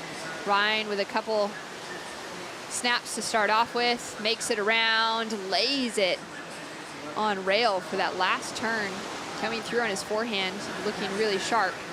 Started out with that 6-point ride true, and it's a good place to build from. Yeah, definitely, and Ryan knows beach breaks pretty well. He's grown up at Newcastle. He's well aware of how to go left, and we've seen him also on tour as well, and that was Eli Hanneman. He's pretty decent at airs, and I don't think we see him fall too often on those ones. That was not surprising to see him go for it, but definitely surprising, Richie, to not see him make it. Yeah, that's odd. His make rate is it's unbelievable, actually. It'd be right up there with maybe the top 10 in the world, I would say, of guys who land their airs consistently. There's a replay here of Cam Richards. And Cam's got some good memories here. I know he's done well in this event before, and just takes to the sky on that inside section. He knew he needed to pull something out because there wasn't too much happening on that outside section, and then Arkal just looking for that backup score. Just driving through this inside section, and I like this little layback hack that he does. Just mixing things up, bringing the variety all the way through to the inside. Just such a strong, powerful surfer. And Mihi Mana, another guy who's done really well here in the past. He's got a lot of friends in town. And, well, one of the fittest guys on tour. Mihi Mana's been just attacking the qualifying series for so many years now. Getting a crack at the Challenger Series. And great matchup here. 3 goofy footers against the lone natural footer, Eli Hanneman. One of those goofies having an opportunity now on the left. Connects those first 2 turns together seamlessly. Linking it together now on the inside section. Gets a little nugget to finish with. We've got scores coming through across the board. Eli Hanneman with another opportunity now. The sole regular foot in the lineup. Linking it together really nicely, staying low and compressed. And now with this good-looking corner to start off, to finish off with. Links together. That was a lot of turns that I was not expecting towards the finish. So quick, huh? So fast, Drew. Yeah, really fast surfing from Eli. You know, I think he's heard people have locked in some good scores, so he's like, okay, I haven't been able to complete that air, so let's go to turns and start with a base foundation. Really nice start for Eli. I love how he's just so seamless in between transitions for turns, and he read that wave really well. There was a little bit of a weird direction in that one, but as he just comes through to the inside, he's just absolutely nailing every section out there. And to get that finish, I mean, yeah, that wave was just ridden perfectly. Yeah, that was really well executed. Richie, it's been interesting to see those conditions change as that tide is sucking out. Yeah, absolutely. We'll get back to that live action. Mihi Mana. Driving around that first section, tags the lip, engages that rail, really pushing through that back foot. And now lining it up on the inside section, making these small washy conditions look super fun. Goes for that tail high. Oh, can't quite make the landing. Nearly got it. But yeah, what's happening is the tide's drawing back out, and then all this water that's been on the bank and close to the shore, it's starting to pull out. So that's why we're getting some of these ridges through this channel here. And it's making the waves just a little bit difficult to ride through the inside section. But it's the good news is that it's making the faces a little bit steeper, because with less water on the bank, obviously the waves are standing up a little bit more.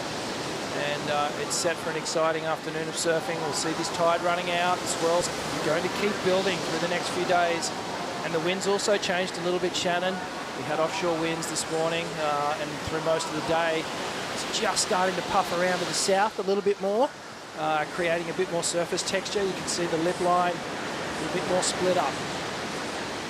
Mihimana getting this opportunity, True. Yeah, really nice wave for Mihimana.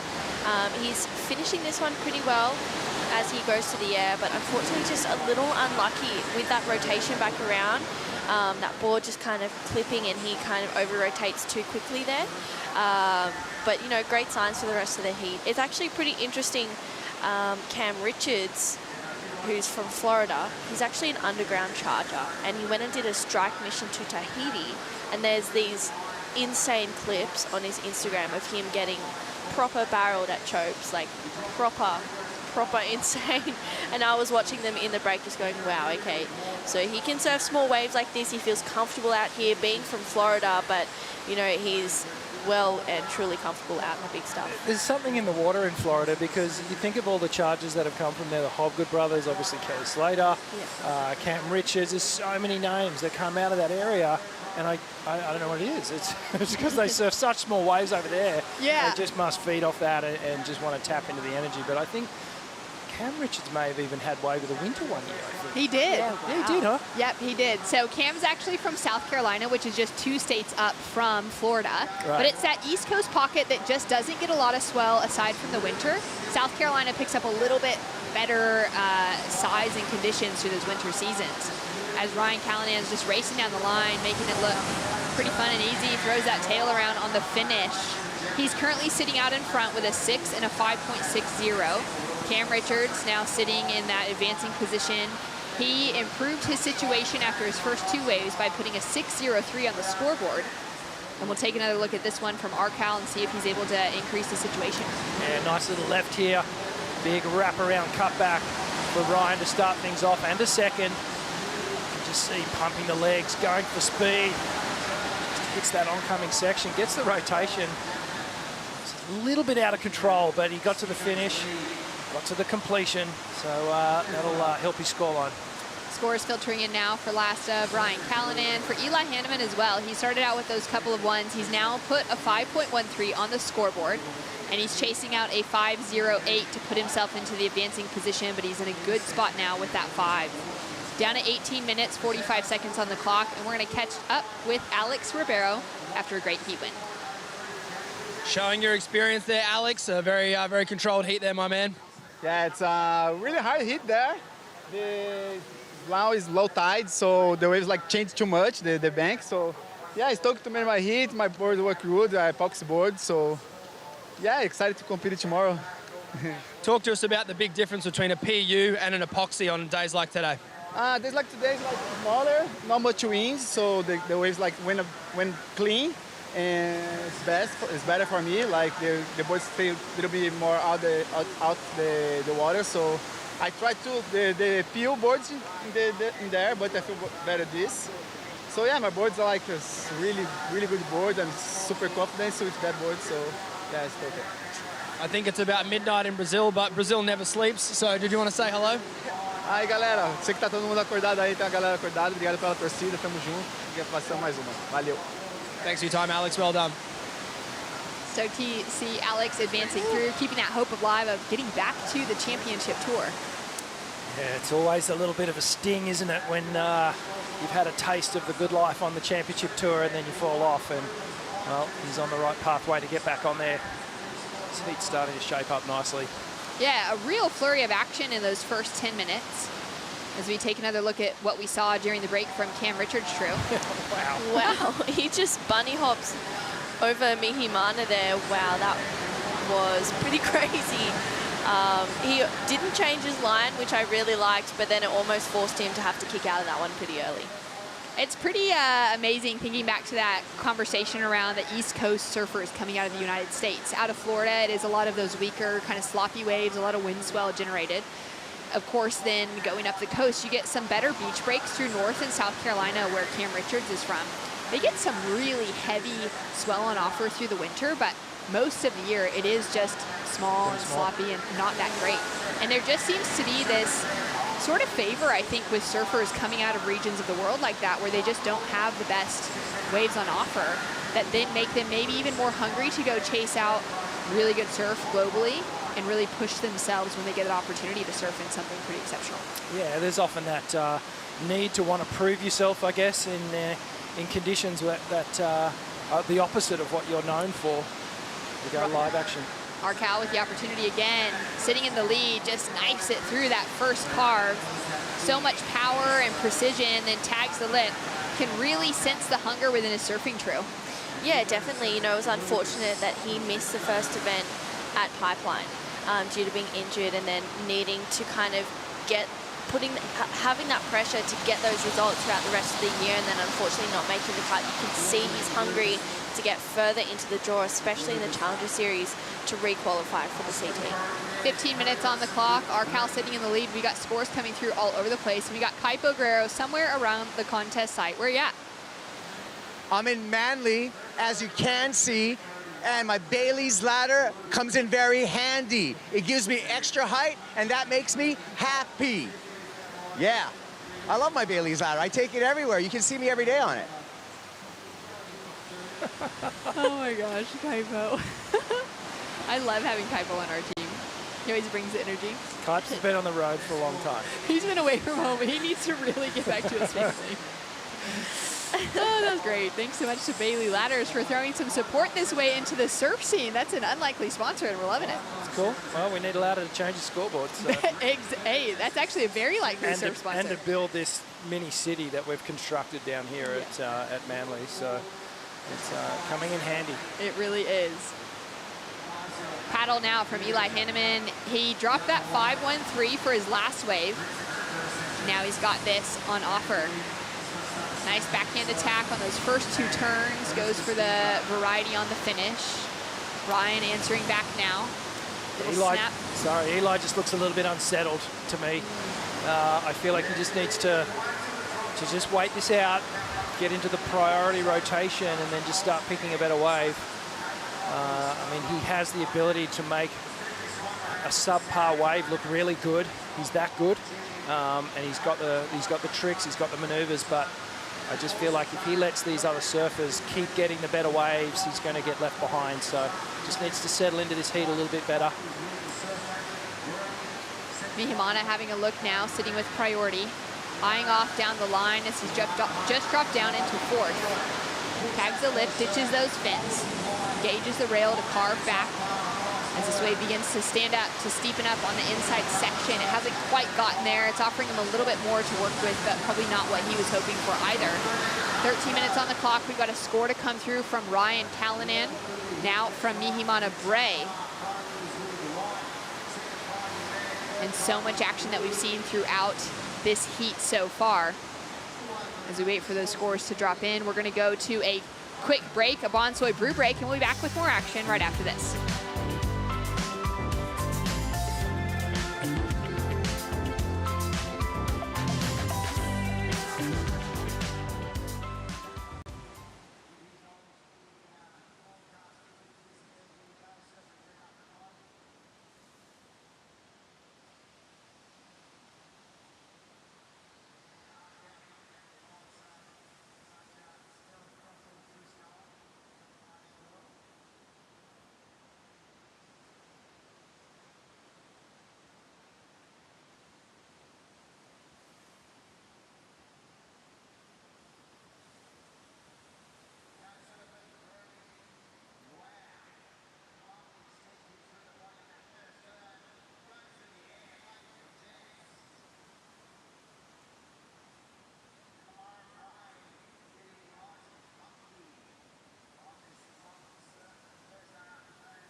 So we should level up,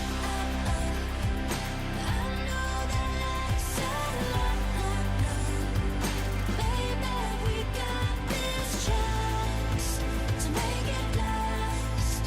We should level up, we should level up.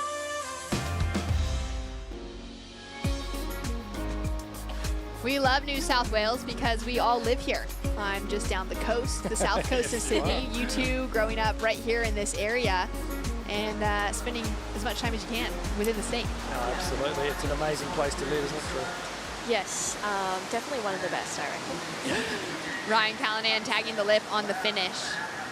Pretty crazy to think about his season. As you were mentioning before, True, the fact that he had that wrist injury or that broken hand coming off of that crazy air, had to miss out on pipe, but decided to come back into competition possibly earlier than he was really ready to, even at Sunset, because we saw so many other surfers on the men's championship tour, Richie, go down with major injuries. Liam O'Brien, Iago Dora, Carlos Munoz. And Ryan Callanan decided he needed to just give it an opportunity because it was going to be tough to get back onto the CT with that replacement. Yeah, if it was a knee or an ankle, I think we would have seen him really take the time. But because it was a wrist, there was the opportunity to get going again. This is a replay of Mihimana. And just takes to the air again, gets the spin. It's the completion, and Cam Richards on another one. The bad-looking wave out the back. Sloping face to start off, but Cam doing some nice rail work all the way through to the inside. Wow. Love just how much pop this guy gets for such a big fella. He can really project out of the lip. Mihimana with priority once again. He seems to be holding on to that priority rotation pretty well. Gets up into the pocket for that first one. Nice wrap for the second. Really just digging into that rail and then puts the punch on the finish. He seems to be really in sync with the lineup today. Ryan Callanan with another chance. Nice snap. Goes up for that second, just trying to push those fins farther and farther out. Gets caught behind the section on the last one. Wondering where Eli is. All these waves are getting ridden, and we're not seeing Eli Hanneman pick up a wave. We just know how good he is. And maybe he is taking that patience approach now, waiting for that bigger set. We saw that true in a couple of heats earlier today with Jet Schilling, also one of the kind of grommier surfers in the lineup, and one of the locals in Saxon Weber. Really getting a lot of waves under their belt, maybe pushing a little bit too hard and needing to pull it in to try and just keep themselves in the space when the right waves were coming through. Yeah, definitely. Jet and Saxon, they were catching heaps of waves. Saxon, it was good. He kind of reined it in towards the back end of the heat. He's gone, okay, you know what? I'm against top-level people. I need to get top-level waves. But Eli, he's the other end of the spectrum.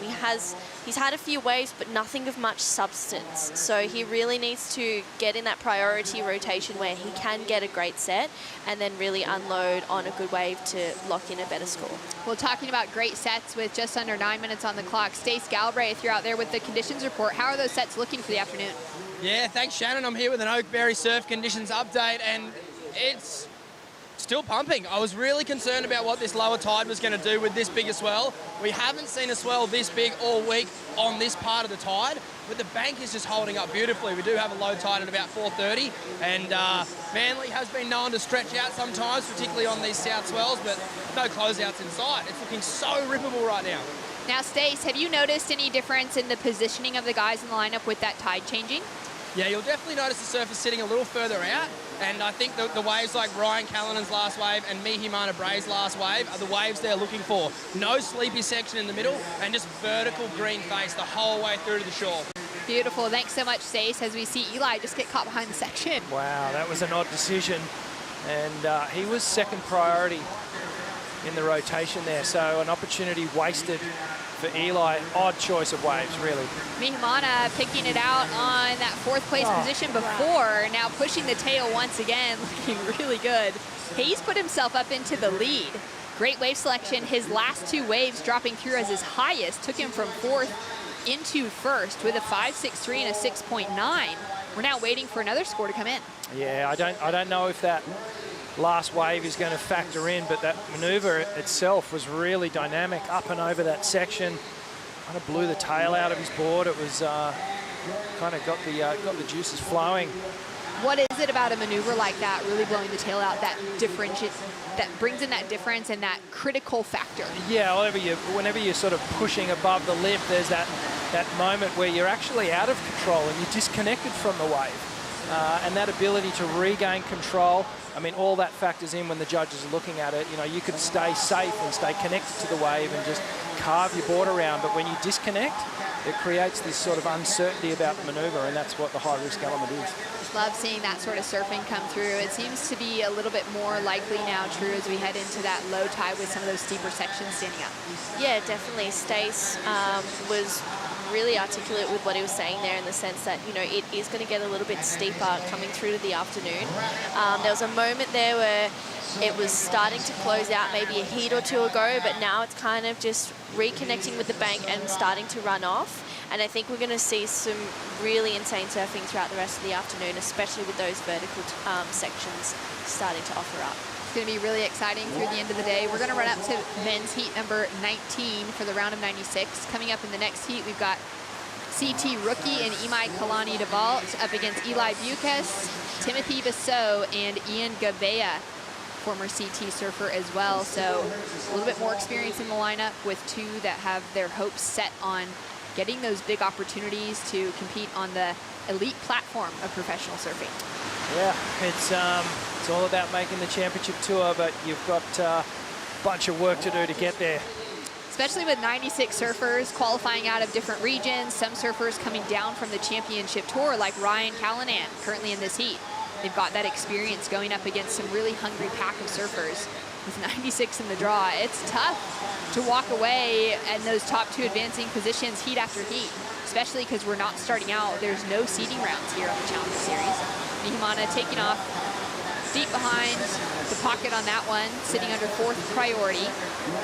He's now in that 2nd place position because our Cal has increased the situation. His last wave dropped through as a 7.67. Yeah, great wave. Just lots of power. And I was just thinking about that last comment you said about the surfers coming down from the championship tour. They're almost programmed to just do big maneuvers. You know, that's their MO, is just big, strong, powerful maneuvers. So Ryan's bringing that to this heat, and I feel like he is slightly overpowering everyone else in this heat. So he's taking control of it with 4.5 minutes to go, but it's still sort of wide open for that 2nd place. Finding himself with that near excellent score of the high 7s, definitely set himself apart from the rest of the pack. Cam Richards sitting with priority. He is chasing his biggest score of the heat true in order to get that advancing position, although a couple of his waves have come through in that kind of good to average range, which have set him up without a massive requirement on the board. Yeah, definitely. And throughout the whole heat, he's kind of had this approach where he's happy to go for anything. He hasn't really been held back in as we see Mihimana up and riding. Yep, with an opportunity in front of him, he'll kick out of that wave. Challenging maybe to discover which waves are going to open up on those smaller ones that aren't the sets out the back. Yeah, just looking for that inside runner. Look at a bit of a recap here. And Ryan Callanan got things started with some strong surfing on the forehand. Big wrapping cutbacks, bringing that power approach that we're so used to seeing from him, and just adapting it to these small little inside waves at Manly. Mihimana got some good waves too. Yeah, he's been ripping so much throughout this whole heat. Great carve there, just so much flow and style throughout this whole wave there, and I love that finishing turn. He just goes for broke, and you can see the passion coming through. But Arkal, as you mentioned, he's just overpowering this whole heat. He's just programmed to do big turns. He's been doing that for the last 2 or 3 years on the CT, so he's just knows nothing else. Yeah, he actually got a big score with that fall as well on the final maneuver. So if he had made that turn at the end section, that thing would have gone into 8s for sure. Yeah, that's a really good bit to pick apart out of that Harvey Norman recap. Arkal out in the lead, now sitting with priority, having a chat to Mihimana there in the lineup, and really feeling hungry to get himself back to that championship tour. He's just found some rhythm in some other spaces and hopefully find some rhythm now on the Challenger Series. Mihimana doing well to hold on to that 2nd place position. So far, Cam Richards and Eli Hanneman have not been able to chip away at their score line to take it away from Mihimana, who has been so active, driving through the pocket, pushes that tail out, finds that nice kind of top to bottom line, and then lays it down on the finishing section true. Yeah, nice wave there. I thought it's maybe a little bit disjointed in a sense. That last turn was pretty sick, and the fact that he was able to use that core strength to get back up. But I don't think it'll factor into his top 2. But a pretty nice wave. I mean, he needs to better a 5.63 here, so nice first carve there, and you can kind of see him just go straight up. He does release the fins there, and comes back up into it. He's surfing really strong, but you know, he had second priority. Maybe was it better for him to hold on to that and really wait for a set to come through and take away the opportunities from Cam and Eli. Ryan Callanan trying to race around the section. He took away a quarterfinal finish here at the Sydney Surf Pro the last time this event ran in 2020. Went down to Matt Banting. He'd be looking for another finals day opportunity, and with surfing like this, he could be getting there. Nice little S-turns to just work his way to the inside. He won't have any more opportunity there as he hits the back block. I think Ryan might have done enough. We're just under the final minute here. Some really good, solid surfing from the former Championship Tour surfer.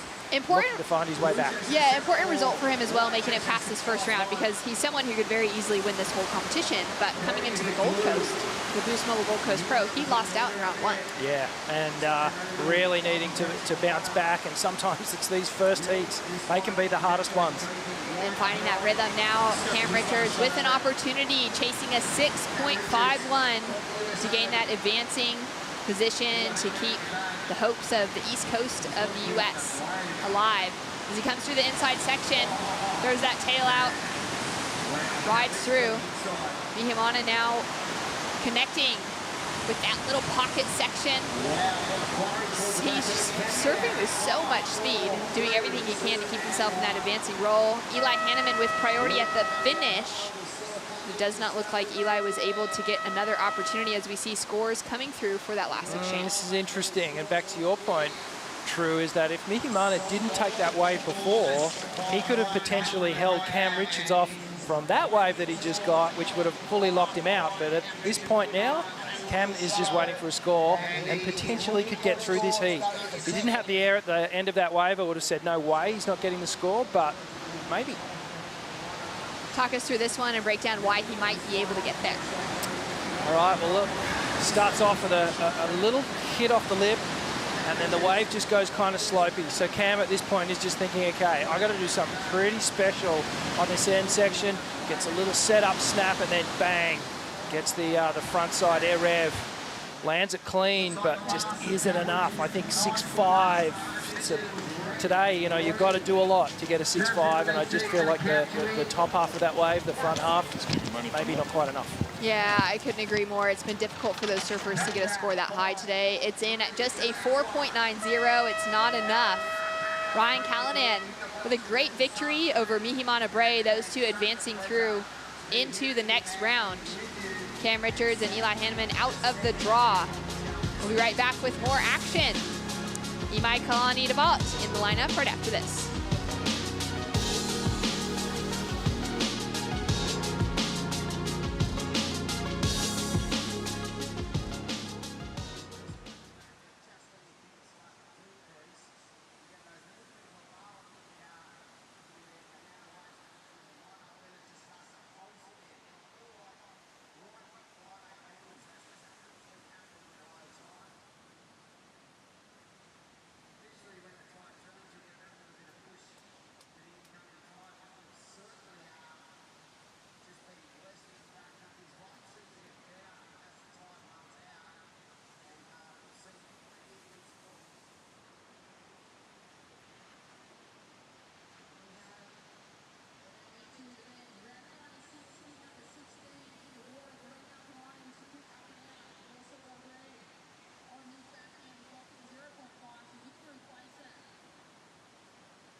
My job is professional surfer.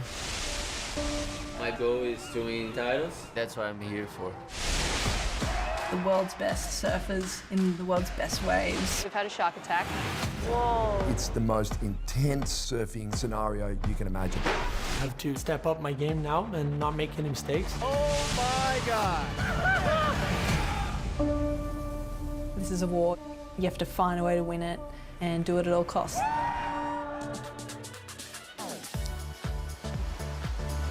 Make or Break now streaming worldwide. Be sure to check it out on Apple TV Plus as we see the South African Eli hammering away on his backhand through to that inside section. He's out in the lineup up against French competitor Timothy Bassot. Looking to connect through to the inside. He's going to find that little double up and have a really strong section to match with some strong power. Just can't hold on to the finish. Those two in the lineup up against former CT surfer in Ian Govea and Imai Kalani-Deval, fresh off of his rookie year on the championship tour.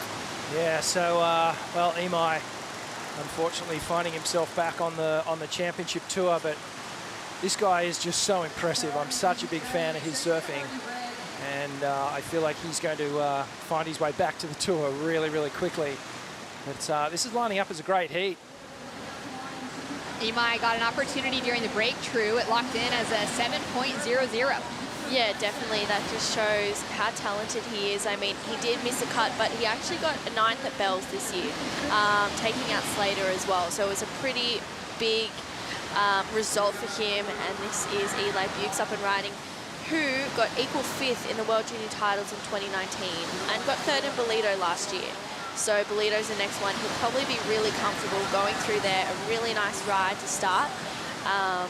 Yeah, there's a lot of info about all of these surfers, and they've done really well in their junior careers as well.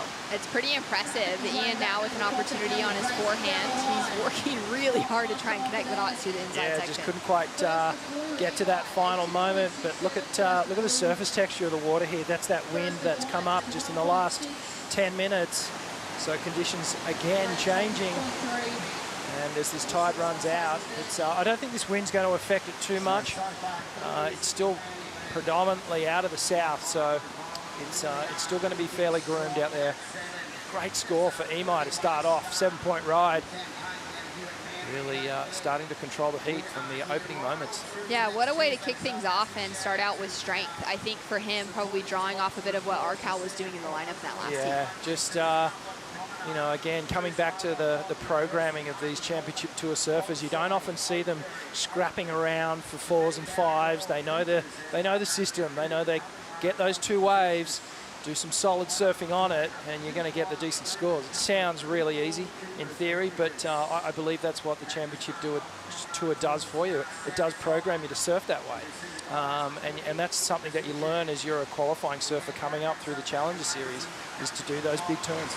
And it's going to be exciting to just see the development of some of those surfers who haven't had their championship tour rookie seasons yet, that are coming up from those regional qualifiers through this Challenger Series, and to see them get that opportunity to battle it out against those with that experience and see what they start to bring. I think from this starting out on these 2 Australian events, the change we're going to see by the time we hit Rio and Haleiwa in the last 2 events, I think is going to be quite drastic for a lot of the surfers in the field. Yeah, I love that we have Haleiwa as the anchor event as well. You know, traditionally that time of year it does get good surf, and I think it's just one of the most amazing events for a finale. True, it's pretty incredible that the surfers get an opportunity to compete in almost every region of the world for the Challenger Series, heading to South Africa, so taking off that African region. There's a couple of events in Europe, North America, South America as well, and the Hawaiian Islands to finish. Yeah, there is a lot of events, and there's a lot of, you know, there's a lot of time traveling, a lot of time on the road. There's not so much time at home. So I know that a few people, they might go and have a quick week holiday in between here and South Africa to just, especially quite a few of the people who've just, you know, unfortunately missed out on the cut, on the CT, come back here, and quite a few of the young ones as well going, okay, I just need to have a week to just be a kid and just regroup and then go, okay, cool, yeah, we're going to go like heads on, switch on, we're ready for the Challenger Series, you know, and it's important to have that downtime as well during the times when you do have that 2-week break, whether it's, you know, you go for a day spa or you have a 12-hour sleep or whatever that is that you need to kind of regain all of that energy. But I think it's amazing that there's all of these events. There's so many opportunities to get good results in each of them. And I think, as you mentioned, we're going to see a drastic change in the leaderboard throughout the end of the year. Yeah, it's pretty wild thinking of those CT surfers that are coming just off of not making the cut. For them now, it's the 4th event in a row, Richie, in this Australian region, back to back to back. That's a lot of time sleeping in different beds every other week, trying to figure out a new lineup with so much pressure, whether it was to try and make that midseason cut or now to go, they want to get off to a strong start because they want to be able to defeat one of those front runners heading into Toledo. Yeah, absolutely. And well, the reality is that that's what you sign up for when you want a career in pro surfing. You know, it's not a career where you're staying at home. It's a career of travel, and you're going to all these different locations, and that's what you got to do to perform. But one thing's for sure, you know, with 8 challenger events, the top 10 surfers that we get at the end of it are going to be super well-rounded. They're going to be proven in all types of conditions, and they're going to be ready for the championship tour, no doubt about it. Yeah, it's going to be so exciting to see who makes it into those top 10 conversation on the men's side, the top 5 on the women's side to join the Elite Championship Tour in 2023. We've had a few opportunities now, a few little waves rolling through, but no one's been able to connect the dots, and they seem to be a lot of closeouts, Richie.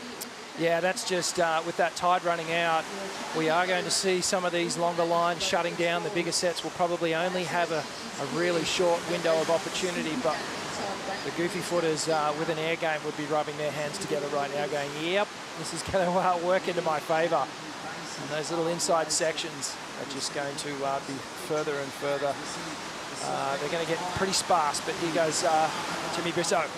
Timmy straight up into the lip on that first section, transitions around it, now looking for that connection through the inside, gaining a lot of speed and momentum. Throws that tail around, doesn't quite ride out complete with any momentum. He's sitting at the moment just at 1.6 on the scoreboard, nearly 10 minutes down, so good to see him just get his feet wet and find some little rhythm down the line. Yeah, absolutely. He reminds me of a modern day Tommy Carroll, just with those super powerful, strong legs and just that attack on his forehand. Just real nuggety approach, but he's got some flair as well. I'm really excited to see him have the opportunity to compete over these 8 events this year. Last year he was qualified for the Challenger Series, but heading into the US Open, he actually had visa issues when he landed in California and got turned away. What? So he had to give up that spot for the US Open. Then he was only able to compete in those 2 European events in France and in Spain, as we see Ian now riding through to the inside section.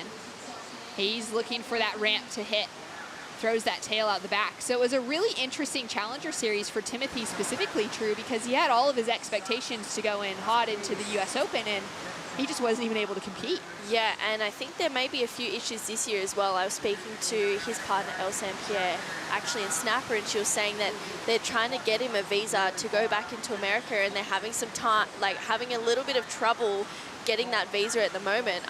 You know, she goes, we're pretty confident they're going to get it, but, you know, just traveling from state to state and getting all of those visas, you've got to do it months in advance. Yeah, it's pretty wild for him now with this opportunity in front of him. He really wants to try and capitalize here on the Australian leg, knowing that it might be a question mark if he can get there to the US Open. It's on a great finish there. Now he's looking to build on that 2.57 on the scoreboard, answering back. Imai started with that 7.00, looking lethal as he comes through on those first 2 turns. Goes progressive on the finish and just has so much control, Richie. Really, really light and nimble on his feet. He's got this sort of relaxed composure about his surfing, but then there's also this slither of rawness to it that is just so engaging to watch. And there's an unpredictable nature to his approach, and I'm digging it. Talk us through this replay, True. Yeah, really nice stuff from Imai. He just goes straight up into the lip, just getting so low off the bottom. I love how he puts his front hand into the wall between every single turn there. And how's the finish? Just super fast, so sharp. Yeah, he's surfing incredibly at the moment, for sure. Richie, this end was pretty amazing. Yeah, I like this. Just a bit of tail release there. Kicks it right out, gets the full rotation, just makes it look so easy. Great transfer of weight from the back to the front foot once the tail kicks out, and then again, a little shift back to the back foot, and that regains control. Another little chip in for him. Finding these little corners that are running, just linking together on that sandbank. Gets a couple turns connected. Timothy with an opportunity as well. Driving up into the pocket. Nice connection. Wraps it around onto the rail. Now looking for this next section. See that hunger in his eyes as he's coming through. We're still waiting for scores for the previous score for Timothy to drop in.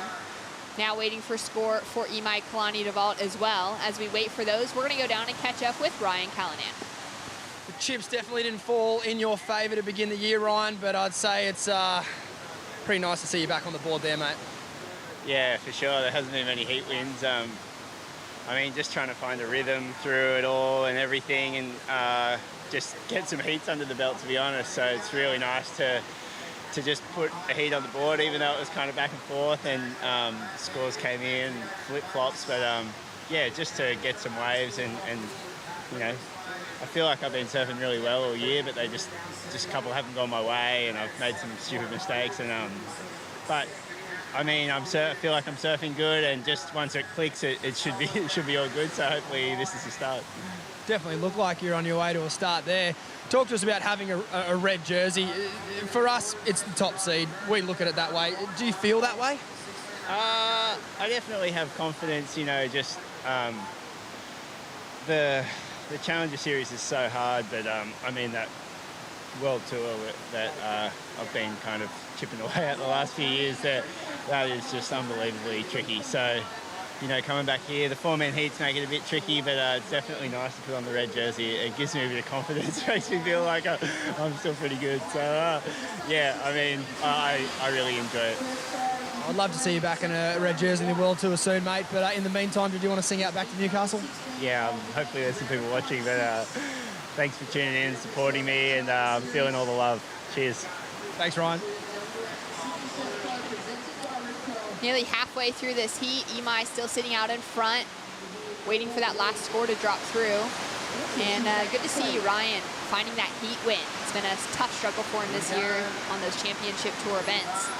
Now looking to find some momentum on the Challenger Series. Ian Gouveia, just with a quick engagement with the rail, he'll kick out. Scores in for last of Timothy Basso. It's a 4.40. It has him set up in that second position at the moment as he's out the back with priority. We've just had a flurry of action in this. Yeah, absolutely. There's been plenty of waves ridden, and I think our competitors are just thinking, you know, the tide is still running out. Let's get as many waves as we can on this little left rip bowl while there's still some water on the bank. But I guess it speaks to being able to adapt and adjust as conditions are just constantly changing. Live action. Gouveia, snap in the pocket, goes in for a second. Drives through a bit of backwash and keeps it smooth and quick to put on that finishing turn. Now scores to come through across the board. It's a 5.5 for last of Imai. Increases his lead just behind that 7.00. He's going to have a look on this inside section as well, sitting under priority. Eyeing off if he should go left or right. He's going to head into that left rip bowl. Tags that first section, up into the second. Throwing out a spray, he'll finish out on the inside. So wait for scores to come through across the board. Just under 15 minutes on the clock. We're gonna go to a Bonsoy brew break, and we'll be right back with the full situation update and plenty more action.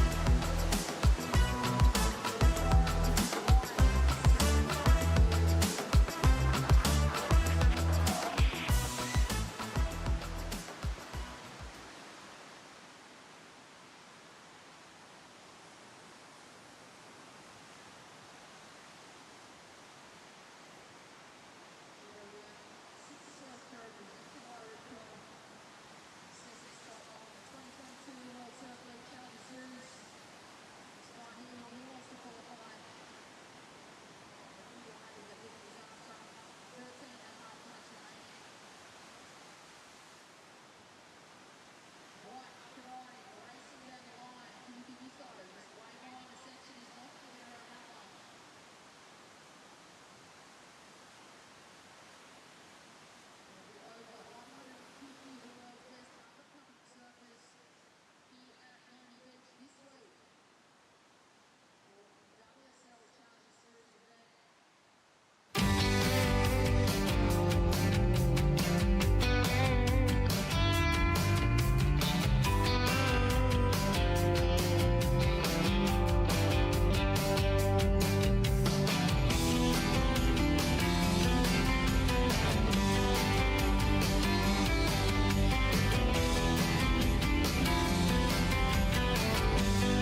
We've been enjoying a great day of action here in Sydney for the GWM Sydney Surf Pro.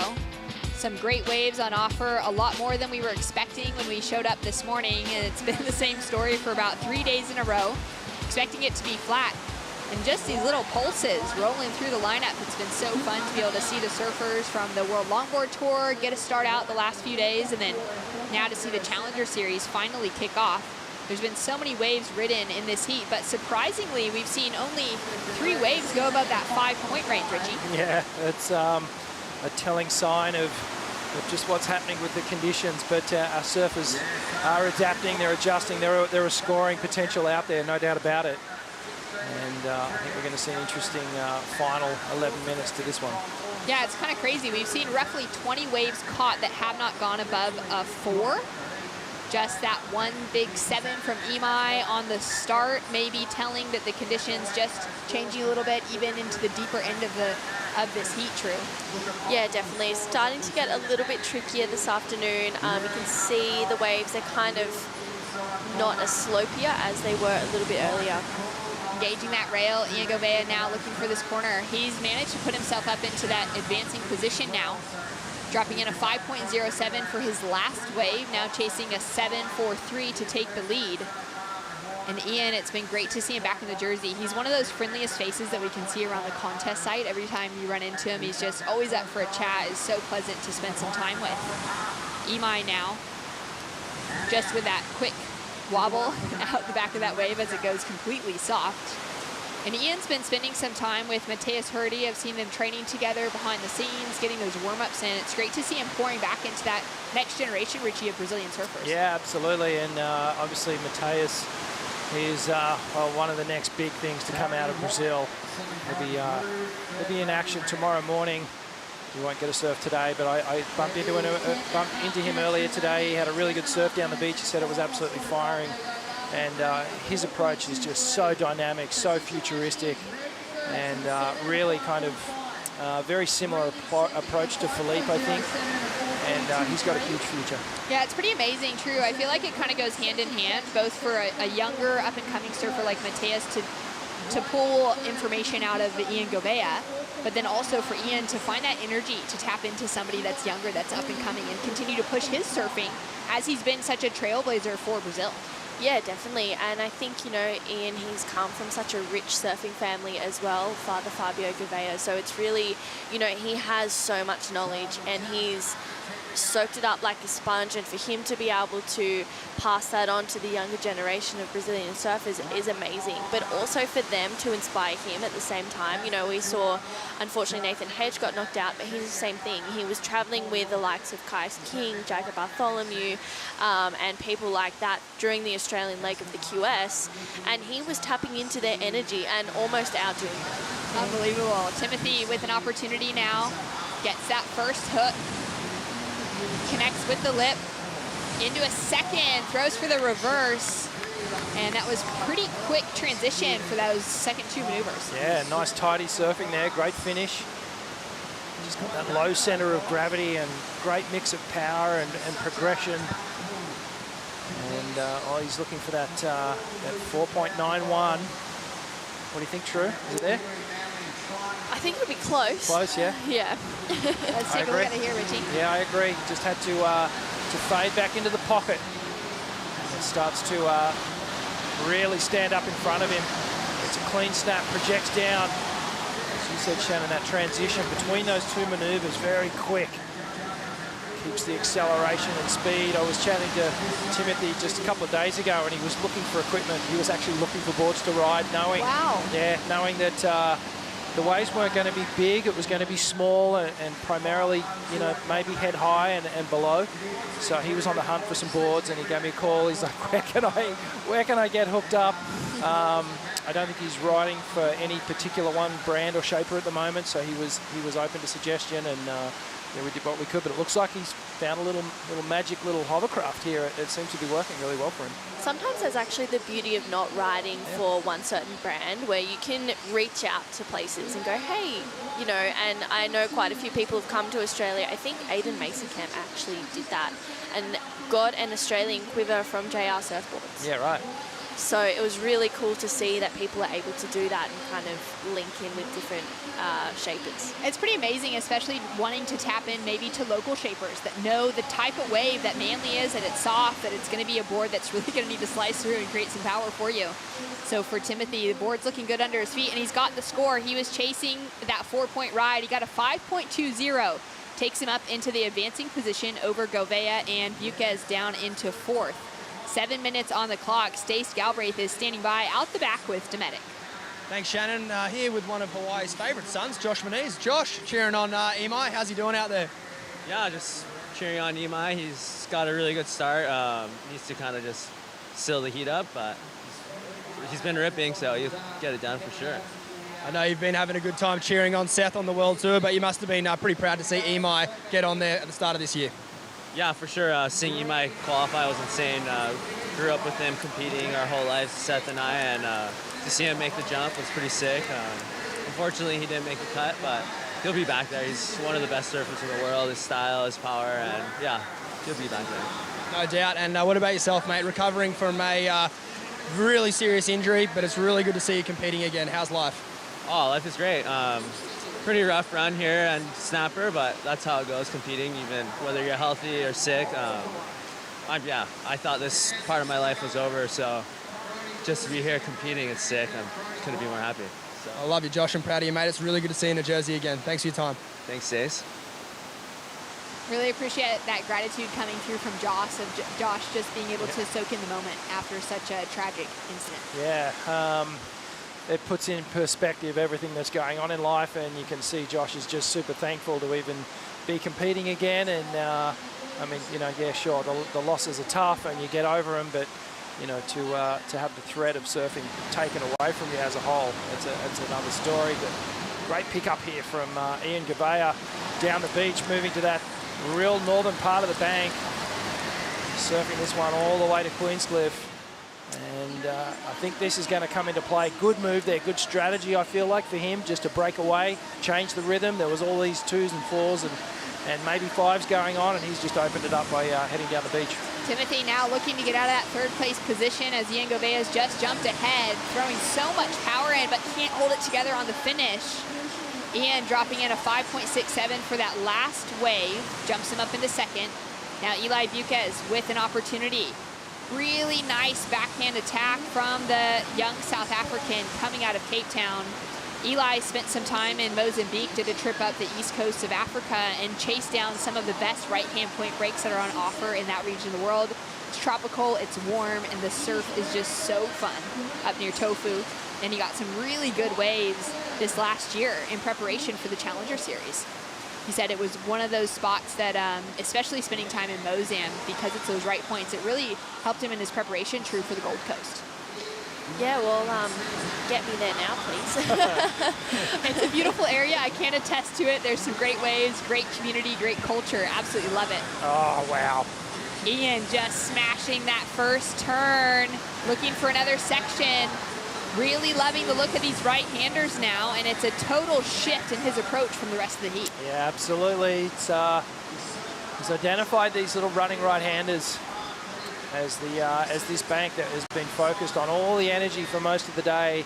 That left rip bowl starting to basically turn itself inside out and limited scoring opportunities. So Ian, the adaptability's there, being able to shift the focus, go to plan maybe B or even C. Head down the beach. Scores to come through, but we're going to take a look at the Harvey Norman recap before we get there to find out if Ian Gouveia can take the lead away from Imai Kalani to vault. True. Yeah, really nice start for Imai. I mean, he's just looking absolutely on point out there. Just this really well, it's a characteristic approach, but you just don't understand what he's going to do or don't even know what's coming next for Imai, and I love how he's so unpredictable out there. Richie? Yeah, late charge from Ian Gouveia, and I spent many years on the tour with his dad, so showing my age here. But son doing extremely well, just making a late charge and looking to hold down 2nd place in this heat with under 3 minutes to go. Pretty amazing to be able, I think, for you to be able to see that next generation in your fellow competitors, kid growing up within that. Hopes for your own children one day?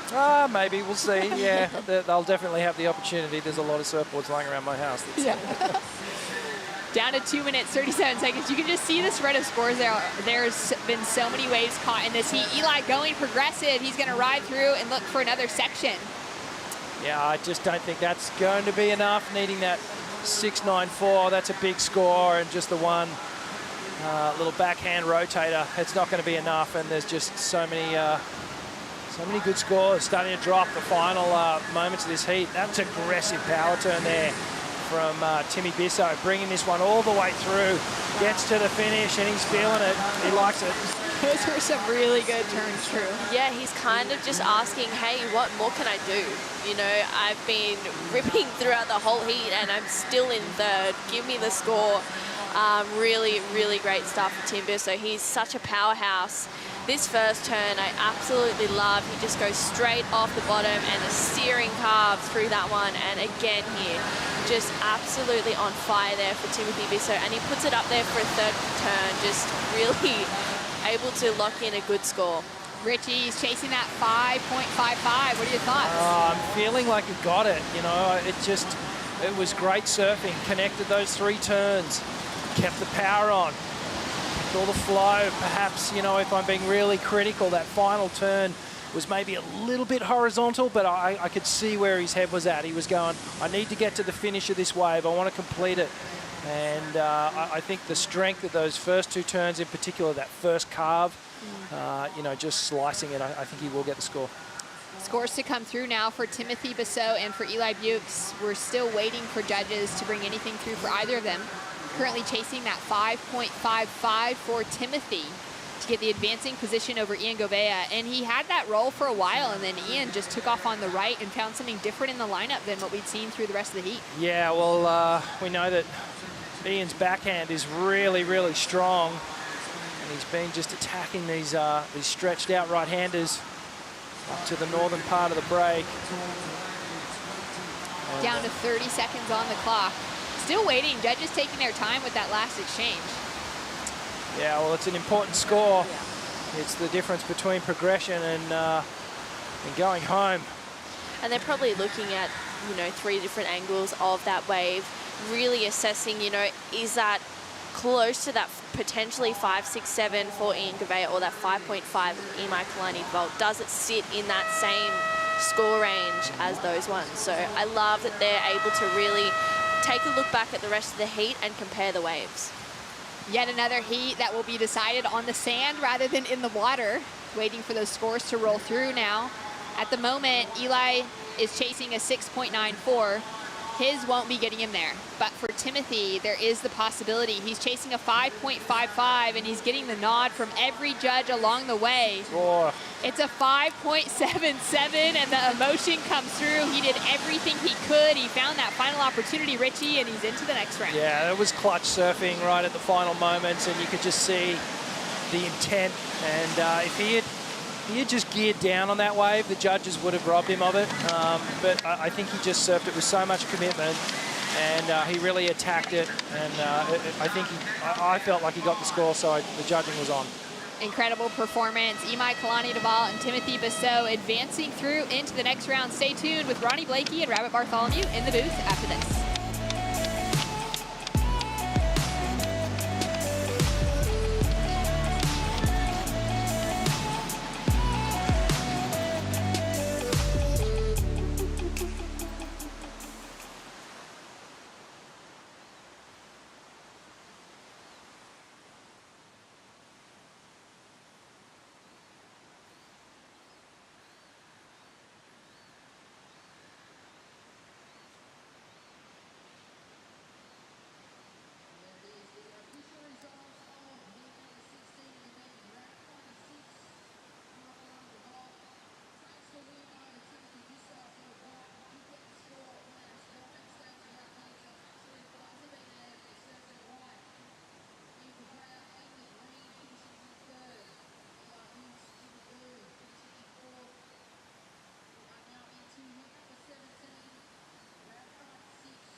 The GWM Sydney Surf Pro, presented by Rip Curl, is brought to you by GWM, official automotive partner of the World Surf League Australia. By Northern Beaches Council, major partner of the GWM Sydney Surf Pro, presented by Rip Curl. By Oakley, official eyewear of the World Surf League Australia. And by Coopers, official beer of the World Surf League Australia.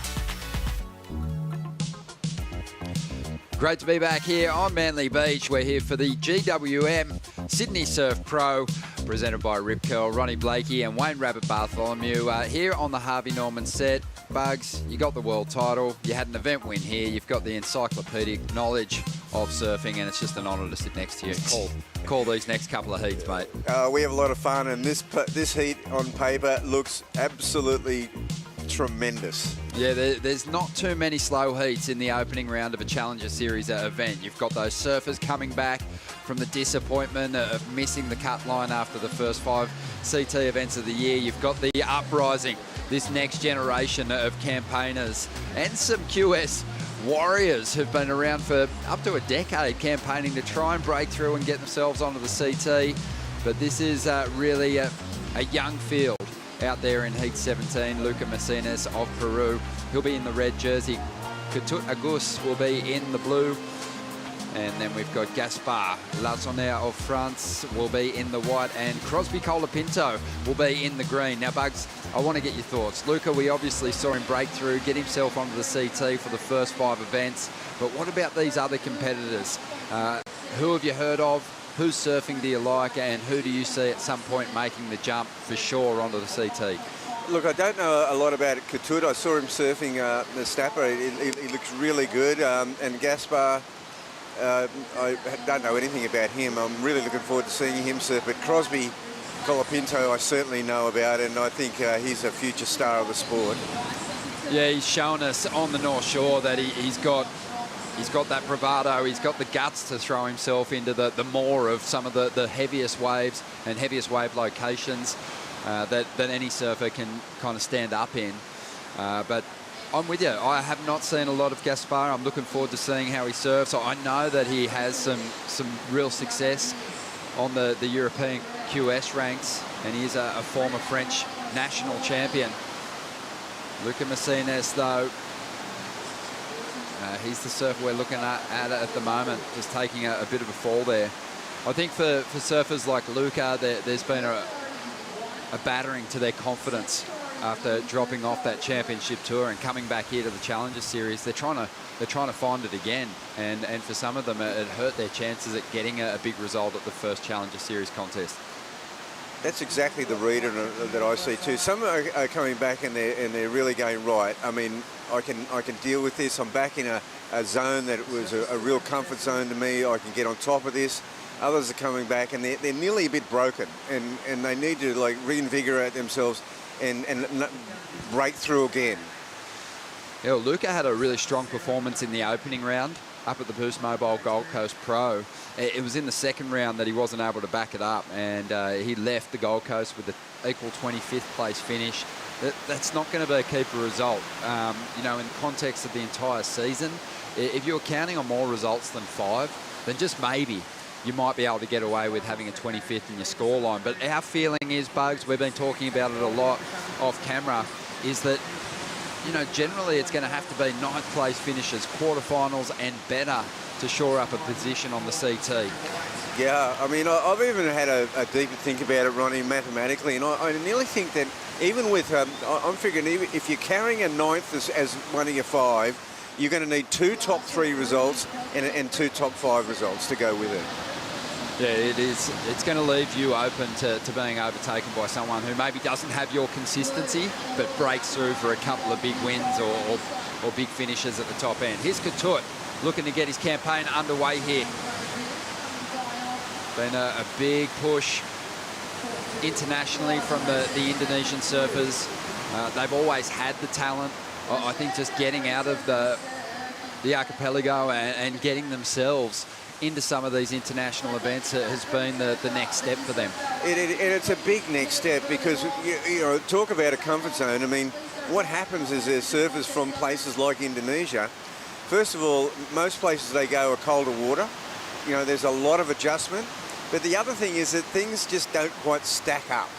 You know, in whether it be on land, in the way, the culture, you know, things are so good for the Indonesians. You know, it's a surfing paradise, and it's hard when you're comparing, and you get a bit, and they get a bit homesick, and they've got to learn to be good travellers. Well, they're certainly doing that. We saw that from Rio Ueda this morning. Strong performance from him. He's starting to collect some big results on foreign shores, as we see. Crosby Colapinto up at the moment, working this one over. Yeah, well Crosby had a really, you know, underwhelming start to the Brismobile Pro, at a place where, you know, he was really looking forward to competing, and the surf was pumping, and he had a bit of a shocker up at Snapper. Yeah, he's got all the hype. I think free surfing wise, the performances are there to warrant that kind of focus. As we see Luca Messina's up here.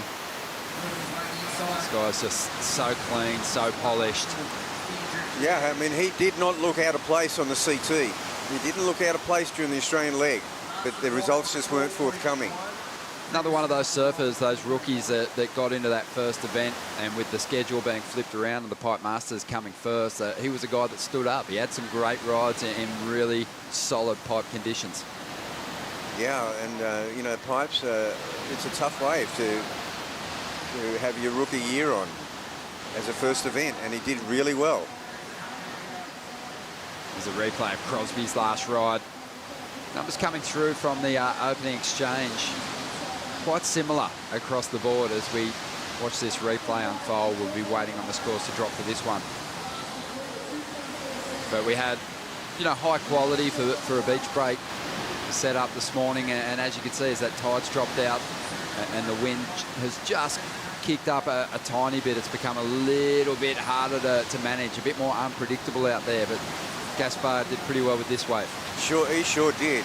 He's a powerful surfer, and he's got a really good backhand, and gosh, how many times have you seen a little rip brink like this at Senos, you know? Oh, for sure. He's collected some solid results at the QS level, as I mentioned, in his region. He had a win in the Canary Islands back in 2020. But he did 3 of the Challenger Series events last season and didn't really have too much to celebrate. I think he even tapped out of doing Haleiwa because he just had no momentum. So maybe felt like that was a waste of his time trying to fight his way from nowhere into the top end of the Challenger Series ranks.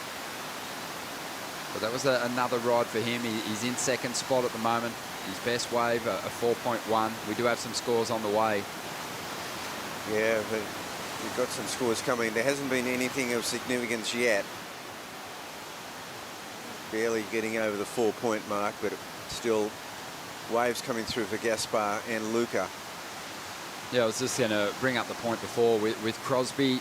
You know, the hype has really come on the back of his strong free surfing performances. He's yet to kind of start breaking through with the huge event results. He has had a QS victory that was in a 1,500 back in 2019. But we've also seen him surf in 3 CT events, and he's been knocked in the 3rd round of each of those opportunities. Yeah, he hasn't had a breakthrough at the competitive level, at the top level. And you're right, I mean, you know, my kids, we watch what he posts, and it's awesome, you know. We just go, yeah, this guy's got it, you know. Yeah, I think there's probably some competitors who wish they had some of that natural talent, some of that power and bravado in the bigger waves. They've got the competition savvy, so he's kind of coming at it somewhat from the other side of that, you know, working out the formula for consistent results. That's right. And I mean, what I'd like to see him, I'd like to see him in a jersey in a solid 6-foot day. I think he'd be phenomenal. That's where I think his real strength is right now. Yeah, he actually earned his place in the draw via way of a wild card from tours and competitions. Same way on the Gold Coast. He finished 15th on the regional QS ranks. So he needs to make use of these opportunities, because if they're showing faith in your ability and you're getting the call up, you've got to keep proving it to the powers that be. that you're worthy of those opportunities. Otherwise, they start to share them around a little bit. Well, fair enough. Fair enough. 18 minutes to go here, and no major scores on the board just yet. The busiest surfer out there in the lineup at this stage is hanging on to the lead. That is Gaspar. So, he'll be looking to get rid of that 3.83 shortly, but this is one of those starts. We're winding down towards the halfway mark here, and this heat is anyone's still.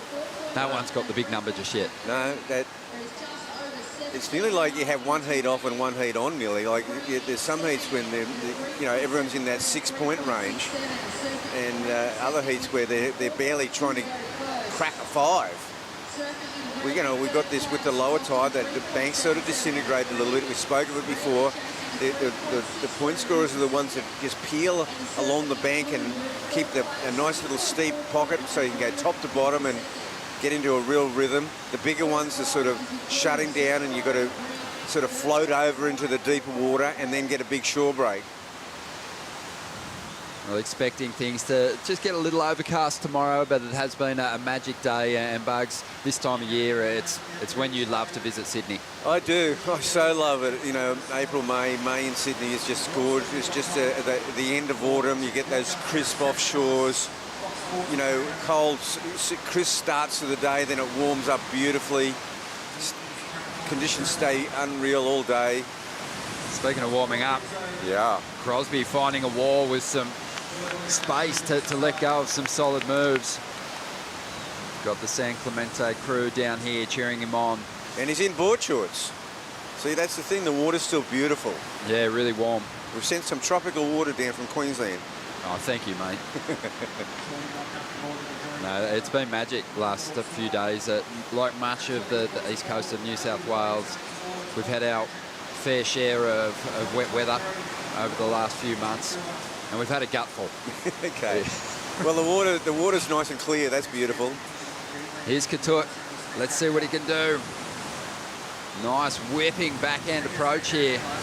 Wow, places that turn just right there in the pocket, unloads a nice fan of spray, and still hammering. He's a busy boy on this ride. Oh. The backwash got him in the end, but the work was done. The work was done at Leguian. Full-on little afternoon Leguian session happening here. But yeah, that's where surfers like Katut can maybe find an edge here at Manly Beach at North Stain. This is like a fun little rip bowl down at Leguian. Oh, it so is, and he looked right at home there. He said the water was warm, and not quite that warm. No, not that warm. I mean, still a little bit of an adjustment there. But I tell you what, in a heat situation, when you're surfing against the best in the world, don't worry about the heat. There's a lot of body heat coming out, and your head feels like it's blowing up. I think we're going to see some scores blow up here in a minute. We're going to see some of the best rides of this heat so far. Just under 15 minutes to go. And we'll check in and hear from the winner of the last exchange with Stace. Always pretty special to chalk up a couple of heat wins in front of your mum, Imai.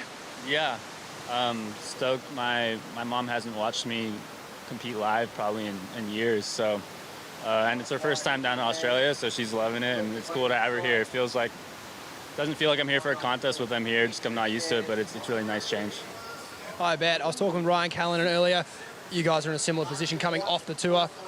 Must feel nice to just get some early heat wins under the belt on the Challenger Series. Yeah, definitely. That first round's always pretty critical, and just to get going and get the rhythm flowing. So it felt good to just start that heat really well and kind of release that pressure. And yeah, I didn't do too great on the Goldie like I would have liked. I had a really good heat and then a really bad heat, so I was pretty bummed after the Gold Coast, but that's just how this tour is, so straight to the next. It's about dinner time up in Hawaii. Did you want to say good day to everyone back at Maui? Yeah, just everyone watching at home. Thanks for the support. Thanks to my sponsors, my girlfriend watching, and all my family in the mainland, so thank you. Stoked to see you making heats. Well done. How cool is that? Traveling with the fam, got his mum out here watching him surf. Imai Kalani has been a real performer in 2022 and just trying to bag a big result before leaving Australia, get himself well positioned on those Challenger Series rankings. Luca Messina's up at the moment. Makes the link through to the inside. Sets the fins free for a moment there. This wave just keeps offering. And Luca Martinez just can't quite finish that wave off. Augusto has powered into the lead. His last wave, 6.17. He's found another one to rip into here, Bugs. I'll tell you what, he looks right at home out there. I just wanted to go back to Imo Kalani because I'd have to say throughout this Australian League, you know, we've been there together, Ronnie. Two of the guys, seriously, and I'm talking about everybody that have impressed me more than anyone, is Imo Kalani and Joao Chianca. They have impressed me so greatly, and they haven't had any results. Yeah, it's all green shoots for those guys, isn't it? Big results will come. The big numbers are already falling into place. So I think we'll see them really blossom over the Challenger Series schedule. And even though at Snapper, Imo Kalani said he had a good heat and a bad heat, he really didn't have a bad heat. I actually thought he got the score in that. In the particular heat that he got eliminated in, I thought he got a bit hard done by in that heat. I actually thought he got the score he needed, and you know, it was a bit underdone. Just felt, that's what I personally felt. I don't think he had a bad heat at all. The surfing is spot on at the moment. Something rolling through, and Luca's going to take a chance on it. Rolls over into the reform. Nice turn to get started. Wow, what a great wave to take a chance on here. Really tidy sequence of turns. Big finish. This heat's starting to get a little more interesting now. Yeah. Gaspar, he had a 5.4. Ketut Agus has a score on the way. Just over 11 minutes to go. Something standing up on the outside. This wave might be too big for this sandbar. Looks like it might shut down. So with just over 11 minutes to go and numbers on the way, we'll get you a situation update in just a moment. But right now it's time for a Bonsai brew break.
Great to have the support of Destination New South Wales and getting behind this event.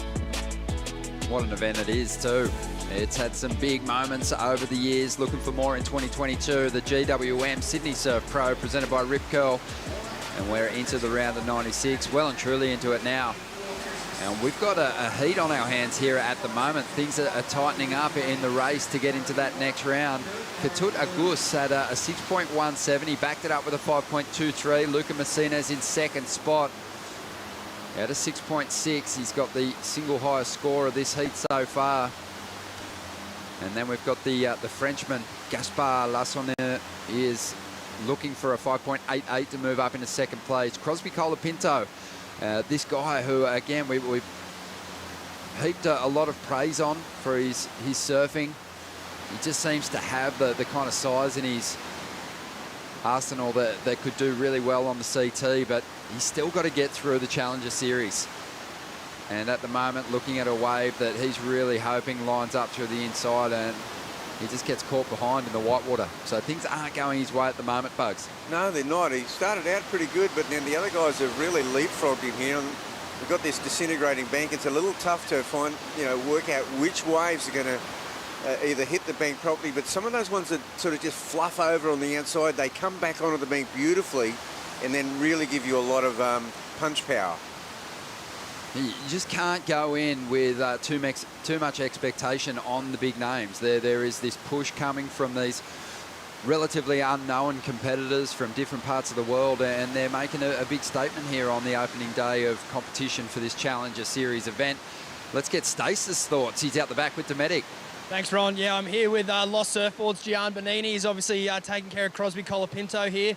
Usually something like that would send shivers through a supporter, but I reckon Crosby could be pretty deadly with 4th priority here, Gian. Yeah, hopefully can find a wave on the other peak. He's paddling for the other side. Hopefully can find something. He really needs to make this heat. He just got the wild card for this event and the one in Snapper, so he really needs to make this heat. I certainly hope he can find something over there. Talk about equipment, Gian. What's he on today? He's driving on a driver 2.0, 511. It's like the dims that he always rides. He's pretty stoked on that board, so the only thing he needs is a good wave. I'll leave you to it, mate. I wish you all the best. Thank you. Yeah, thank you, Stace. Yeah, that's the big problem if you kind of lose your cool and start paddling for rides that, you just get desperate too early. You can find yourself right up against it. A 6.45 is a decent number to be chasing down today. Well, it's a decent number to be chasing down when you've gone down the beach. This is what we saw Nathan Hedge do a bit earlier today, and it didn't pay off for Hedge. He kind of left his opponents in the lineup and got himself. The priority didn't matter where he was, but it was too wall down the beach. There is a couple of rights down there though. Do you think maybe the surfers in his camp, fellow competitors, are watching on, sort of pointing down there, saying that there might be some opportunity down there?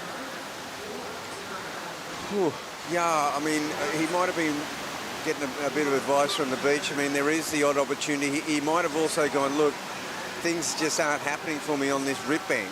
Did you used to like looking to the beach for guidance, or was it something that you just innately felt within, or would you like to stick closer to your fellow competitors, your rivals?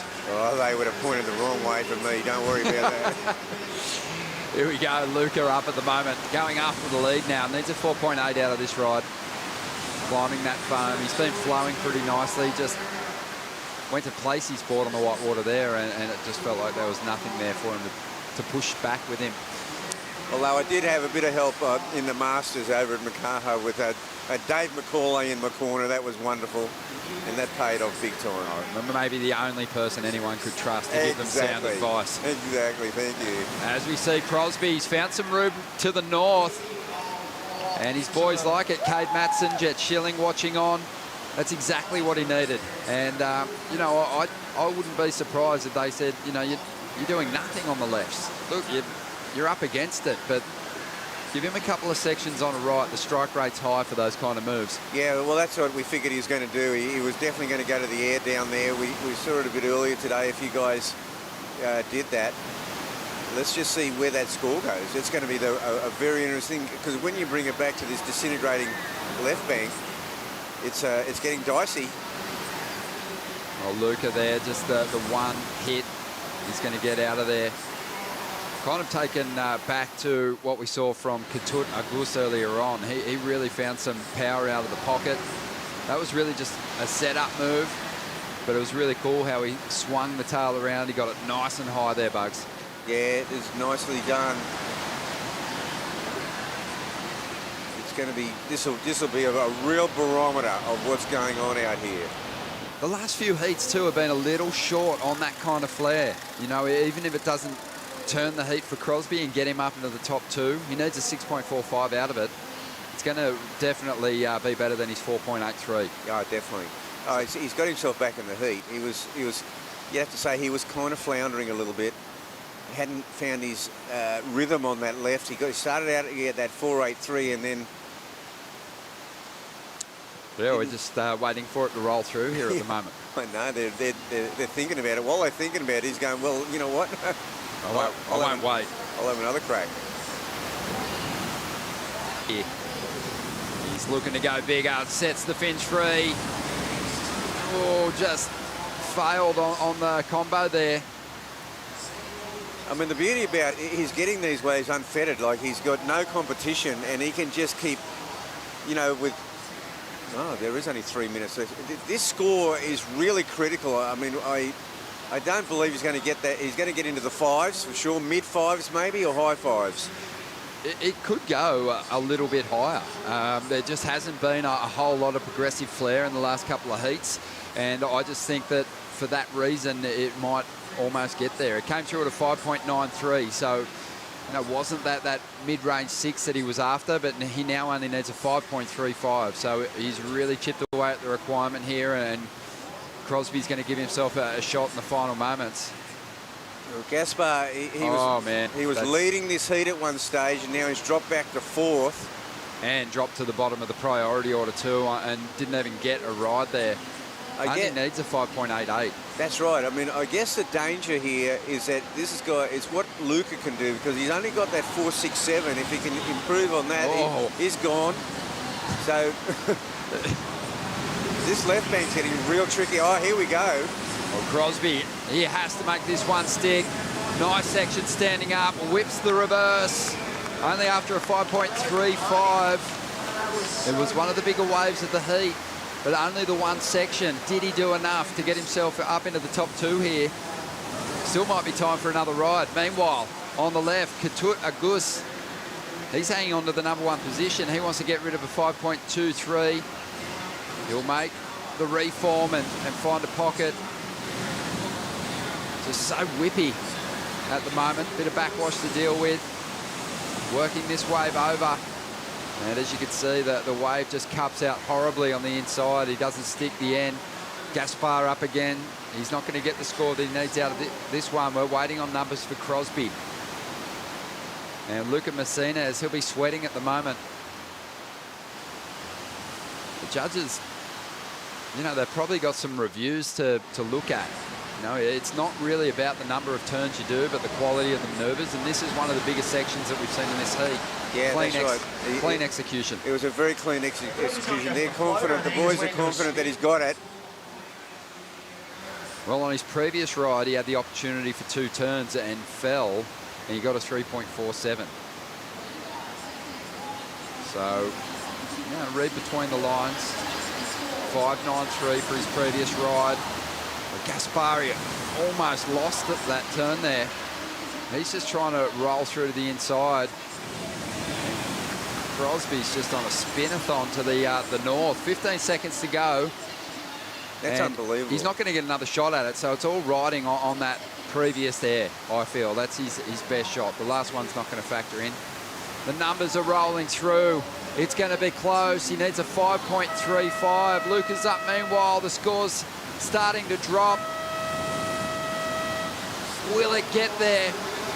Few judges are saying yes. One said no. He needs one more score to work in his favour. And we're still waiting on it.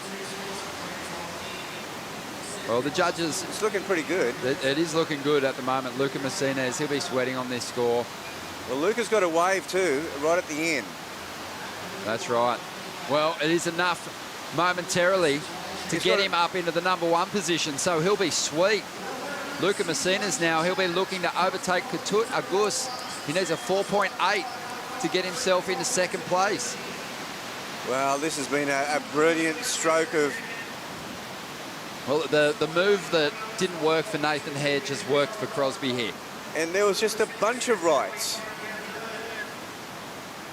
So he definitely eyed that off in his camp going, this is a possibility down the beach.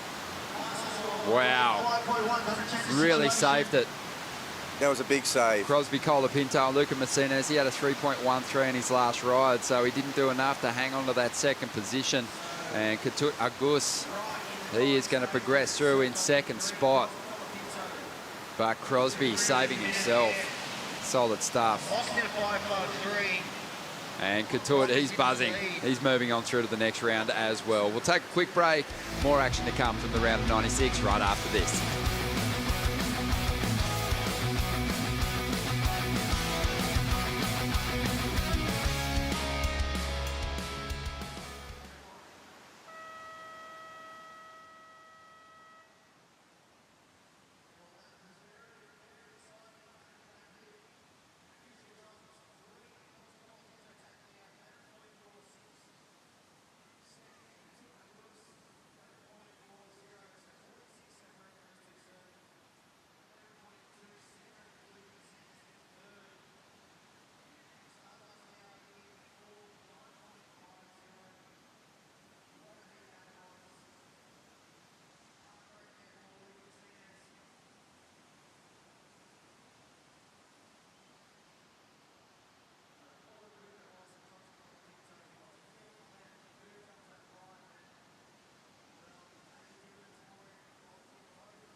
Here comes Molly Pickle, big swing, big frontside hook.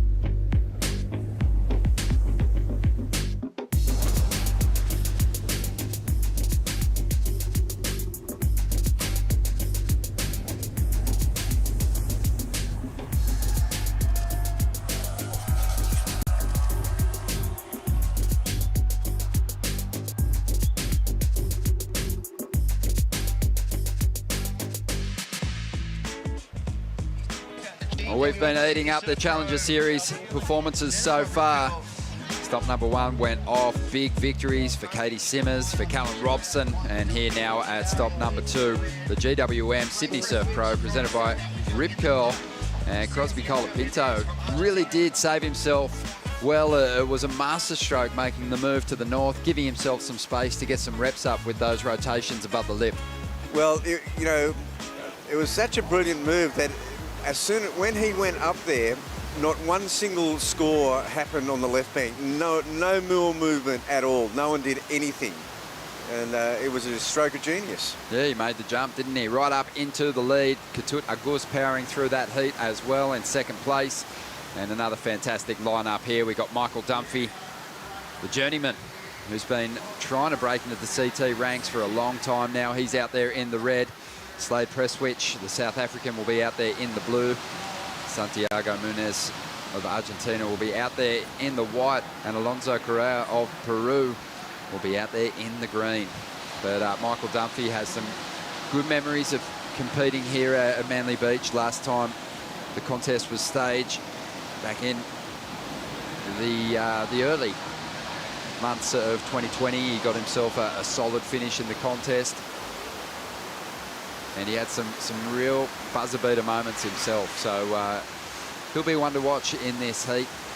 He had a good run on the regional qualifying series over there in North America to get his place on the Challenger Series. Yeah, he's a phenomenal competitor. He's been in the scene for a long time and obviously would like to go one step further. Well, Dave Prodan had him on his the Lineup podcast recently, and it was so cool to hear from one of those qualifying series journeymen, the veterans that have been battling for over a decade to get a place on the CT. He gave some great insights. But yeah, he reps Virginia Beach very hard, and no doubt they're tuned in to watch his big performance here in the opening round.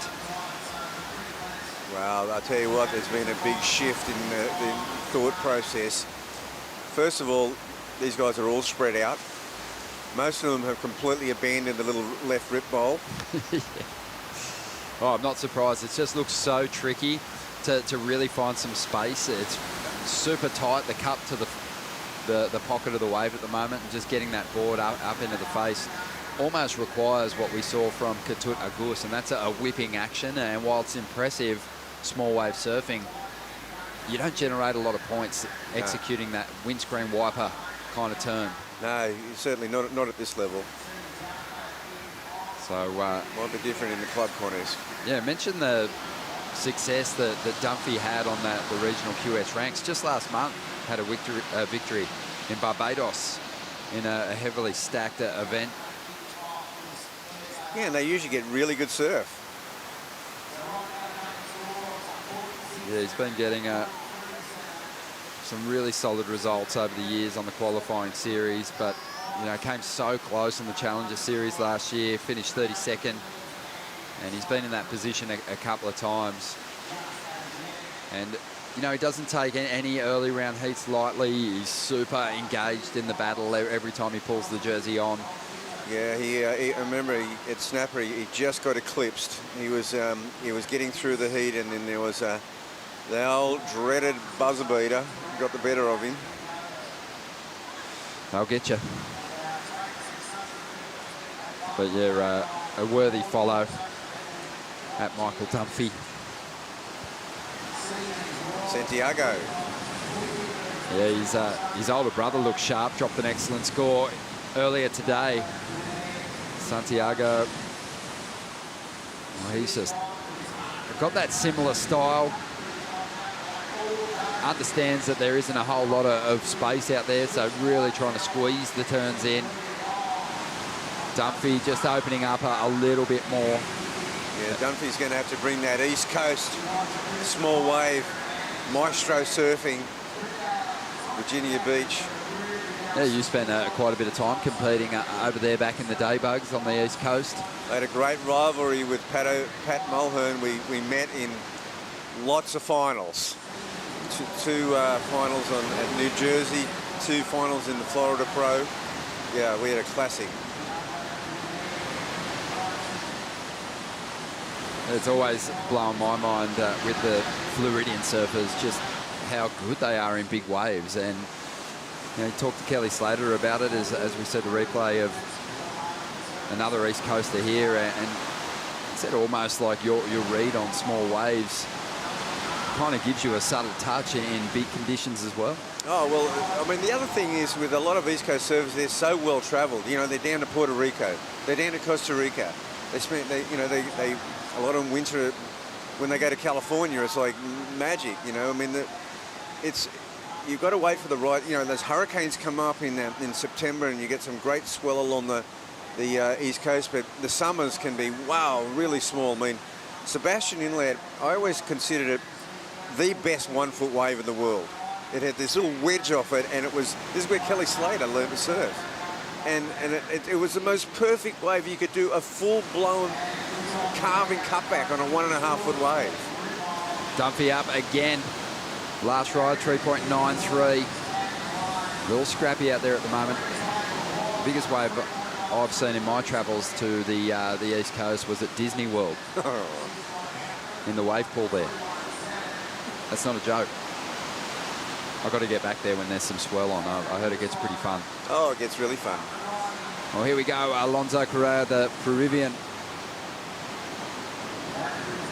He's got a bit of a reform here.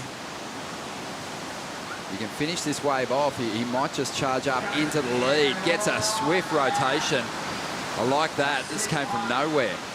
And he only needed a 2.28 to get in the second.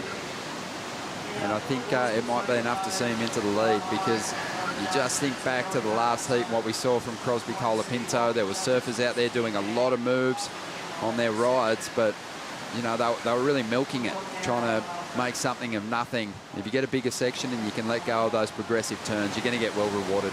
That's right. And I mean, you would think that the goofy footers are going to stick on this left, and gosh, he might have it to himself. Just kind of sprang from nowhere out of this section. Yeah. I think if you're, selective, there's still going to be the ones that hit it okay, and you're still going to be able to generate a score out of it. It was just in that last heat when you saw 3 of them all hanging together, and it just didn't look so good. Well, here goes the surfer from Durban, Slade Presswich. Yeah, I mean, if you go down there, you're going to have to take a leaf out of Crosby Colapinto's book and do a big slashing turn, then go to the air. I don't know if you're just, you know, getting a speed line and a good float is going to do it. Yeah, it's a quick combination, a rapid-fire combination, if anything. Yeah. But Slade, 27 years of age, 6'3", big guy. Had a big QS victory in 2019, the Vic Bay Classic. And just this year, actually had a win as well to get his place in the Challenger Series events. Last year, though, he did 4 events and he had a lot of 25th place finishes. So it was a disappointing run through those 4 Challenger Series contests last year. He finished 109th. Scores coming through for Alonso on that previous wave, 5.17. He's up on the right now, giving the backhand a bit of a workout. Just, again, just kind of struggling to tap into any sort of speed and power out of that ride. Not easy out there at the moment, though, Bugs. Oh, this is difficult surfing. Santiago gets one that just sort of, you know, just simmers for a little bit and then fades out into the channel. Some real positivity, though, on show in the body language. No one sort of letting any frustration about the conditions shine through. And, you know, that was talking to Barton Lynch over a number of years. And of course, Barton grew up here and won the world title in '88, but he said he always found a competitive edge over his rivals when the conditions got marginal, because he had an optimistic approach to tackling those conditions. He could still see opportunity out there. Plus, he surfed a lot of little rip bowls at low tide here at Manly Beach. And you're so right. I mean, I saw Barton Lynch and Tom Curran going at it at Burleigh when they moved the stubbies to November, which is just, you know... madness. Absolute madness. It didn't last long after that. And he was down, you know, it wasn't even on Burleigh Point. It was down the beach, and it was a 1.5 foot grovel to the beach, and Barton was just masterful. I mean, Tommy Curran could surf anything, but Barton was absolutely masterful. I guess you're looking for those chinks, those little weaknesses where maybe you can get an edge. Before you even paddle out, if you see a competitor, sort of almost looking at the conditions with, you know, disdain. You might be able to get the edge on them. Yeah, Barton told me this story that he was getting coached by Peter Druin, you know, the great eccentric Queensland champion. We're not all mad up there, but Peter's a very eccentric guy. And as a coach, he said to Barton, he said, right, he was on a small day here, a lot worse than this, onshore, summer. He said, right, I want you to catch 100 waves. And that was the session. I don't care what you do. I don't care what the waves look like. Get 100 waves. I think when Barton come in, Peter had already gone back to Queensland. Just over 17 minutes remaining here. Let's check in with Stace. Throw the coach playbook out the window. Going that pathetic little left was the best thing you could have done, Crosby. Well done.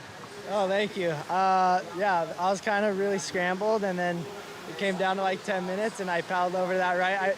The whole time in the water, I was like looking over there, watching it, and I was like, wow, 10 minutes, I have a 4. I've gotten like 5 left. I can't get over a 4 right now. I'm just going to go over there and just try it out. I saw Ian Gouveia do it, so I was thinking the same thing. Like, all right, I can go over there, try 2 airs, whatever, get the score, and I made it, so I'm here, happy. Certainly. Tell me how hard that is to want to play strategy, but then also just want to surf. It's really hard to go and surf by yourself, isn't it? Yeah, it's hard, but it's easy because, I mean, if you're solo, you're getting a bunch of waves to yourself, but you're not holding other guys off. So going into it, I was just like wanted to stay with everyone and just take waves off those guys. But then I kind of made a lot of mistakes and just got really scrambled and got in that rhythm of riding a bunch of bad waves. But sometimes you just got to do that. And I ended up going over to the right and making the heat. So I'm happy. It's all right, you make mistakes, you make them quick. I know your mum and dad are definitely up watching. Did you want to say good evening to them? Yep, good evening, Mom and Dad. Probably midnight there, so I hope you guys weren't sweating still. But my brother's watching too. What's up? And Tommy Whitaker. We made it. They're up till 4 a.m. over there. They won't be sleeping. Thanks, Crosby. Thank you, mate. And yeah, he had a 49th place finish at that first stop in the Challenger Series, so an important heat for him to get past, as we see Slade up at the moment. Doesn't go looking for that reform on the inside. Just over 15 minutes to go here. Well, look, Crosby Colapinto has had a massive effect on this heat because there's only a couple on this left-hand bend. They're sort of moving back across to it now, but the heat started.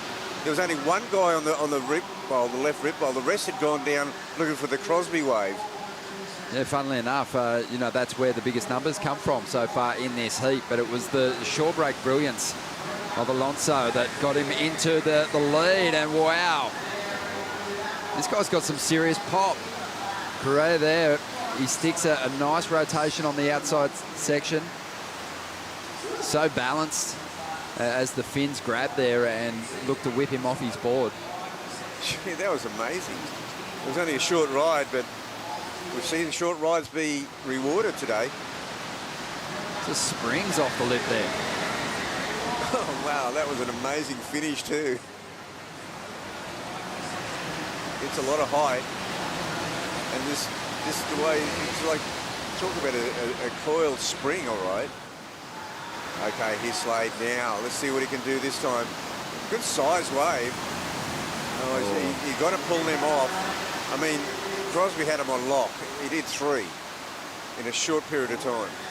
Yeah, he did. Slater will be kicking himself there because that was a bigger wave, and for him, I think that's important. Yeah. Gives him the opportunity to throw down those big turns, but I think just uncoil that huge frame. As we see now, Michael Dunphy going to work on the backhand. Couple of solid hits, bit of backwash to deal with, climbs over that.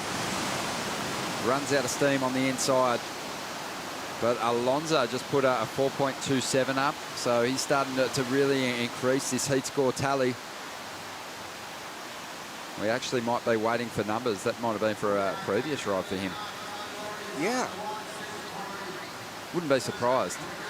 I mean, there was nothing wrong with that turn. It had a lot of pop.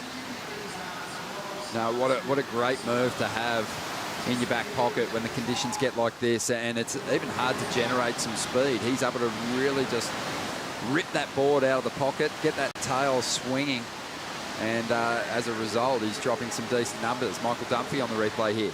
Yeah, Michael's just wrestling with this shorey. Here's a backwash. Oh, gosh. That was a tough ride. Probably one of his best, though. Slade press switch here. He's going to pull through the back of this one. Just hasn't been able to get it going out here this afternoon. No, he's taken the high risk move of going down to the right. If you go down there, you're going to have to do a Crosby. That was an amazing get out of Joao. He's had a couple of decent waves too, and just not been able to execute. We get down to just around the 12-minute mark here. Still waiting on some scores to drop in, but it was a 5.17 for Alonso for the big rotation on the outside. Slade Presswich needs a big score to get himself up in the lead at the moment, but second place is certainly within reach. We're going to take a Bonsoy brew break.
Here on the northern beaches, it's got such a good culture, such a good surf scene. You can always find a nice little wave anywhere along this coast.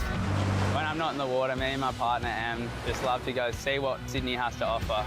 We love going on walks, and it's always good to go for a coffee down at the local cafes, and so many amazing restaurants. You can always find a nice trendy spot.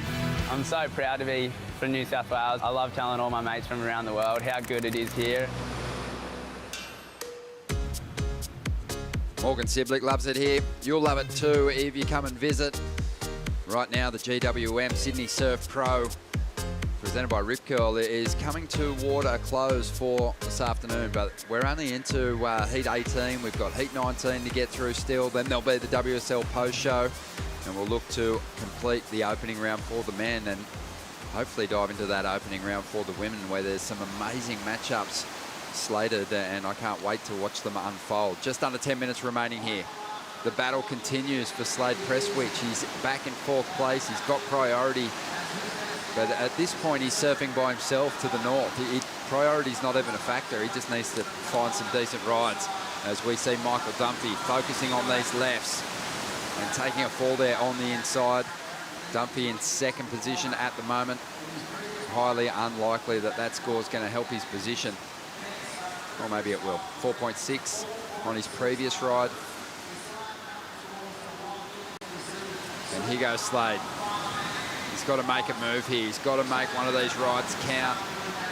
Just bogs down a little bit, hates the feel of it and gets out of there.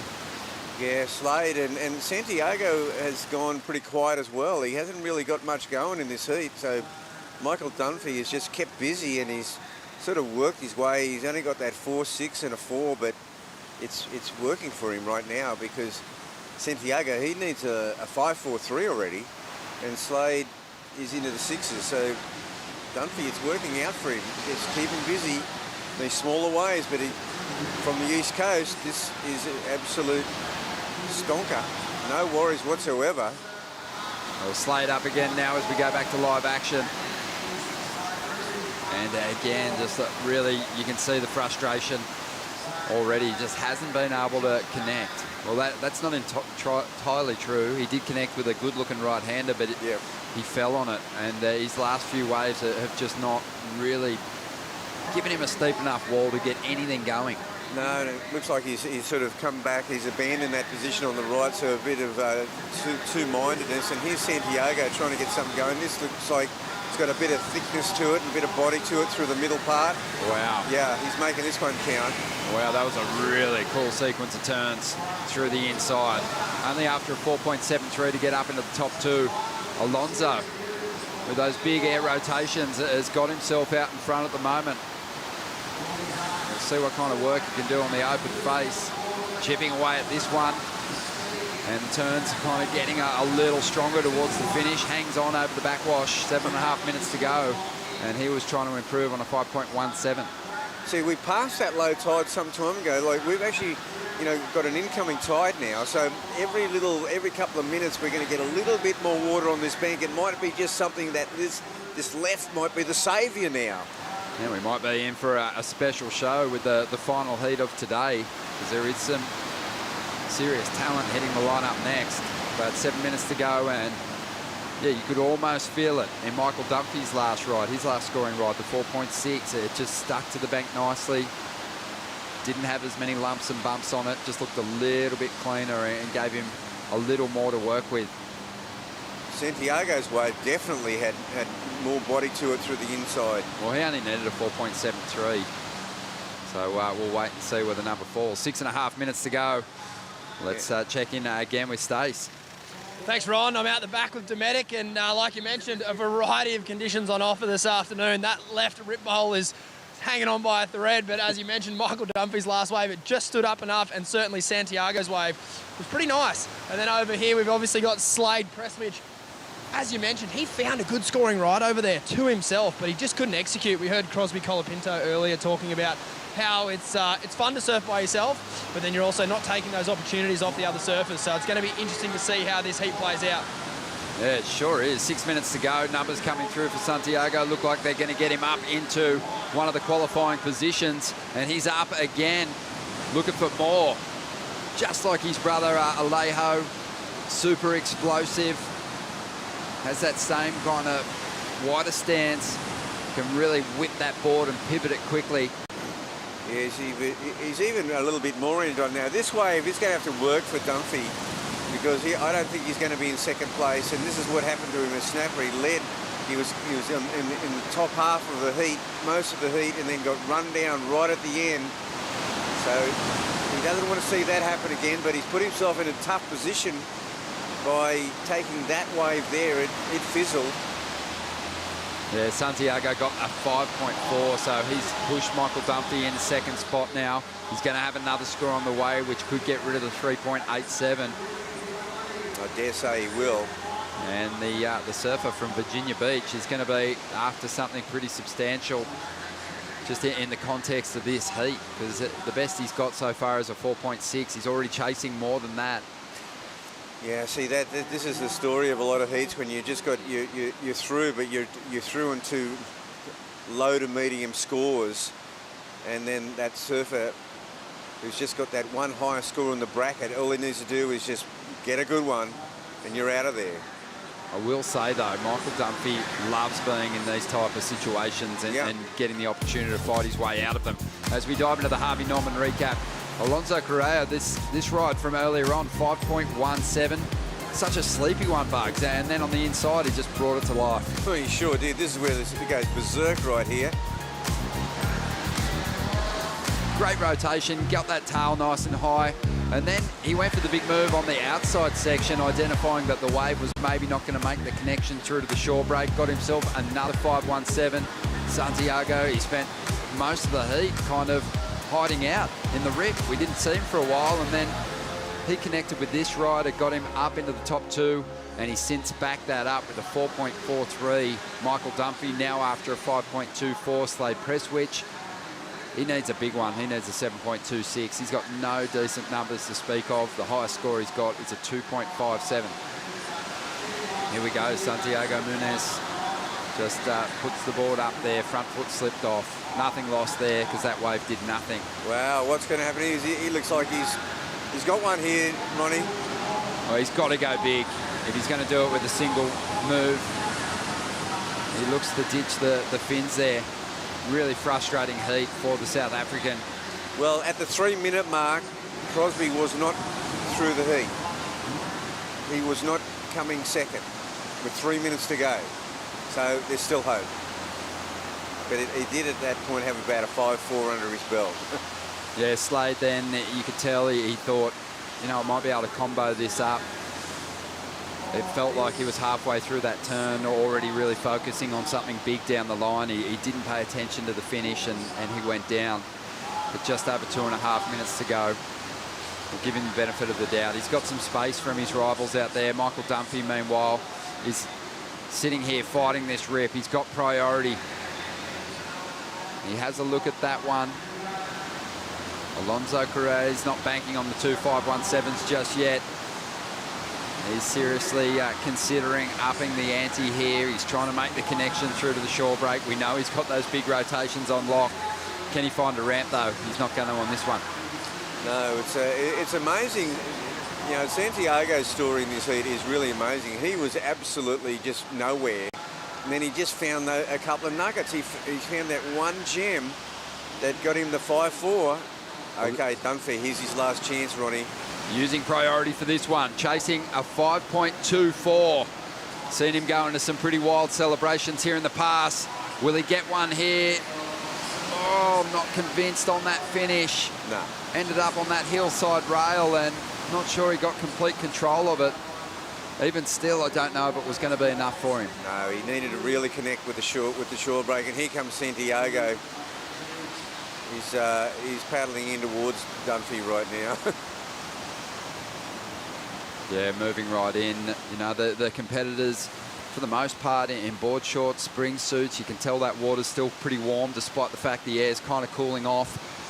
They're looking for ultimate freedom in this lineup. Dunphy finding some space potentially on the inside. This one doesn't stand up for him. No, he's in a tough position. Michael Dunphy, wow. Santiago is really holding strong out the back, though, with that priority, isn't he? Yeah. He's looking at everything. Yeah. Dunphy willing to take a chance on just about anything at the moment. 50 seconds to go, still looking for that 5.24. This is a heavy situation for him. You know, it's not like it's his first run at trying to qualify for the CT. He's been around a long time. So losing out early is just heartbreaking for someone. It's not like there's the opportunity to wash it off and think, well, I haven't, you know, I've got a long career ahead of me. He wants to get going soon. Slade Prestwich, and he's going to make his way in. He just hasn't got it going today. No, that didn't work out. Here's Dumphy on the inside. 13 seconds to go. Wow, he's got another one. Needs a 5.24. Not really celebrating that ride, so even though he picked it up after he'd gotten to his feet, I doubt when we see the start of this ride that he's gotten any serious work done, because he's the kind of character that if he feels like he's got the number, he's going to let you know. Yeah, I mean, he gave it his all. There's no doubt about that. Gave it his all. Oh, he's gassed. He worked hard for it in the final stages there, Bugs. Yeah, no, he really tried to get out of jail. He just couldn't find a wave like the Santiago's wave or Alex's wave, Alonso's wave. He might not have had anything left for a celebration. Here's the start of it. A nice hit there. Yeah, nice hit there. Crisp. Needs a bit more, though. Wow. Yeah, he got a bit more. Well, he made sure he got the finish, so we just got to wait and see. Maybe high eights, high fours. Yeah, 5.24. Oh, that camera is. I didn't get the score. Oh, he's saying I didn't get the score. He knows it, as you said, Bugs. High range 4 maybe for Michael Dunphy. But you got to applaud the effort. Oh, yeah. Yeah, he's just had another situation where he's been just sort of run down in the last stages of a heat. One judge gave it to him, but the majority felt that one came in under. 4.83 was the average. And the result is now in the bag. Santiago Munez is going to hang on to that second position, but Alonso Correa air rotating his way into the next round. We're going to take a quick break. Just one more heat to come. We're going to bring in Shannon and True for the call.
The GWM Sydney Surf Pro, presented by Rip Curl, is brought to you by Rip Curl, the ultimate surfing company. By Destination New South Wales, official strategic partner of the GWM Sydney Surf Pro, presented by Rip Curl. By Harvey Norman, official lifestyle destination of the World Surf League Australia. By Oakberry, fuel yourself with the official acai of the World Surf League Australia. And by Dometic Outdoor, official camping gear partner of the World Surf League Australia. Welcome back to the GWM Sydney Surf Pro. It is the end of the day. The Challenger Series men's round of 96 has been running since dawn this morning. It's been a big day. Shannon Hughes in the booth alongside True Starling, and it's gotten so cold we've had to go all the way to the tops of our jackets. Yeah, I think I've got about 4 different layers on under here. I'm very cold right now, but the waves are still pumping, so everyone's pretty happy. It's been so good. Thanks so much to Rip Curl for kitting us out with some good clothes, keeping it warm in a colder Sydney day. We're expecting some rain tomorrow, so we'll have to be prepared for that. But there's been so much good surf on the line. We're going to close it out just before dark now with Thiago Camaro, Caius King, Kanehe Hunt, and Lucas Silveira out in the lineup. We've got 2 surfers out of Brazil that have been running away on this Challenger Series campaign and this qualifying series campaign for a number of years. Thiago with the most experience in the jersey out of these 4 in the lineup. And we're going to track with him now as we saw what he got up to in that breakthrough. Yeah, he's flying down the line here. It looks like quite a few people have actually opted to go for this right a little bit further north of the bank. He goes to the air, really nice rotation there, gets his tail nice and high, and he gets a spin as well. So a really solid start for Thiago. Yeah, we've actually seen in the last few heats or so, quite a few people have opted to go for this right further north of what we've been seeing today in the contest bank. We saw Crosby Colapinto get through his heat recently. Ingavea had a really great heat there as well. So it's interesting to see a few people opting for that right, which hasn't been so consistent throughout the day. Well, it was a good decision for Thiago to start off that way because he dropped in a 6.83 and is now looking to build from there. Lucas Silveira got off to an early start as well, found this 5.5 on the start. Yeah, he's just carving away on his backhand here, just waiting for this one to stand up. Just a few quick carves to start, and then this is where this wave really starts to open up for him. He goes 1-2 punch there, so really nice stuff for Lucas Silveira. It kind of started to open up nicely, which was great for him to unload on those 2 vertical turns. Thiago out in front, Lucas sitting in second at the moment. Caius King with just a 2.67 kick things off, and Kanehe Hunt sitting with priority now in the lineup, waiting for his first ride. You can see the guys putting themselves back in position. We've seen this texture, a little bit of wind that's popped up this afternoon from a different direction, as Richie Lovett was explaining to us. But it's also with that low tide, it seems like more of those rips are popping up, and it's just creating that little surface tension on the water. Yeah, definitely, and sometimes that works in some people's favor and sometimes it doesn't. Here's Kanehe up and riding. Nice tag on the backhand to start off. Wraps it around in the second. He's now looking to gain some speed and momentum. Puts a punch on the finishing section. Kanehe is 6'6", so that wave still standing at roughly 3 foot on the tall surfer, with Thiago going down on his forehand. Lucas with an opportunity now on the inside. You can really see these guys just having to push away, try and gain some speed, put that pressure on the front foot. They really are the world's best at making small wave surfing look as easy as ever. Yeah, definitely. And in conditions like this, it is really tricky out there. So it's hard to find those quality waves and get those quality maneuvers. And the fact that they are doing that is pretty incredible. And so far, we've had some pretty decent scores locked in as well. Yeah, it's been a really good way to start off this heat for the 2 Brazilians. Lucas Silveira from Florianopolis in Brazil splits his time halfway through the year in Portugal, and he bounces from winter to winter to capitalize on the best swells that are on offer, gets to spend time at home with his the Brazilian contingency there. He grew up with the likes of Iago Dora and so many of those surfers that have graduated into great results within their career. But Lucas found a big win on the qualifying series this season in the European region, there at Santa Cruz near Lisbon in Portugal. Walked away with a victory on a QS 3000, which was really huge for him, feeling like his second home in Portugal. Yeah, definitely, which is really cool that people are able to get big wins in places they feel really comfortable in. Kanehe with another opportunity now, drawing that deep bottom turn into the top turn to start off. Now tags the lip, and the wave shuts down for him quickly, but he does well to negotiate the finish. Caius King now up and riding, nice little float to push himself past that first section, and he'll go down.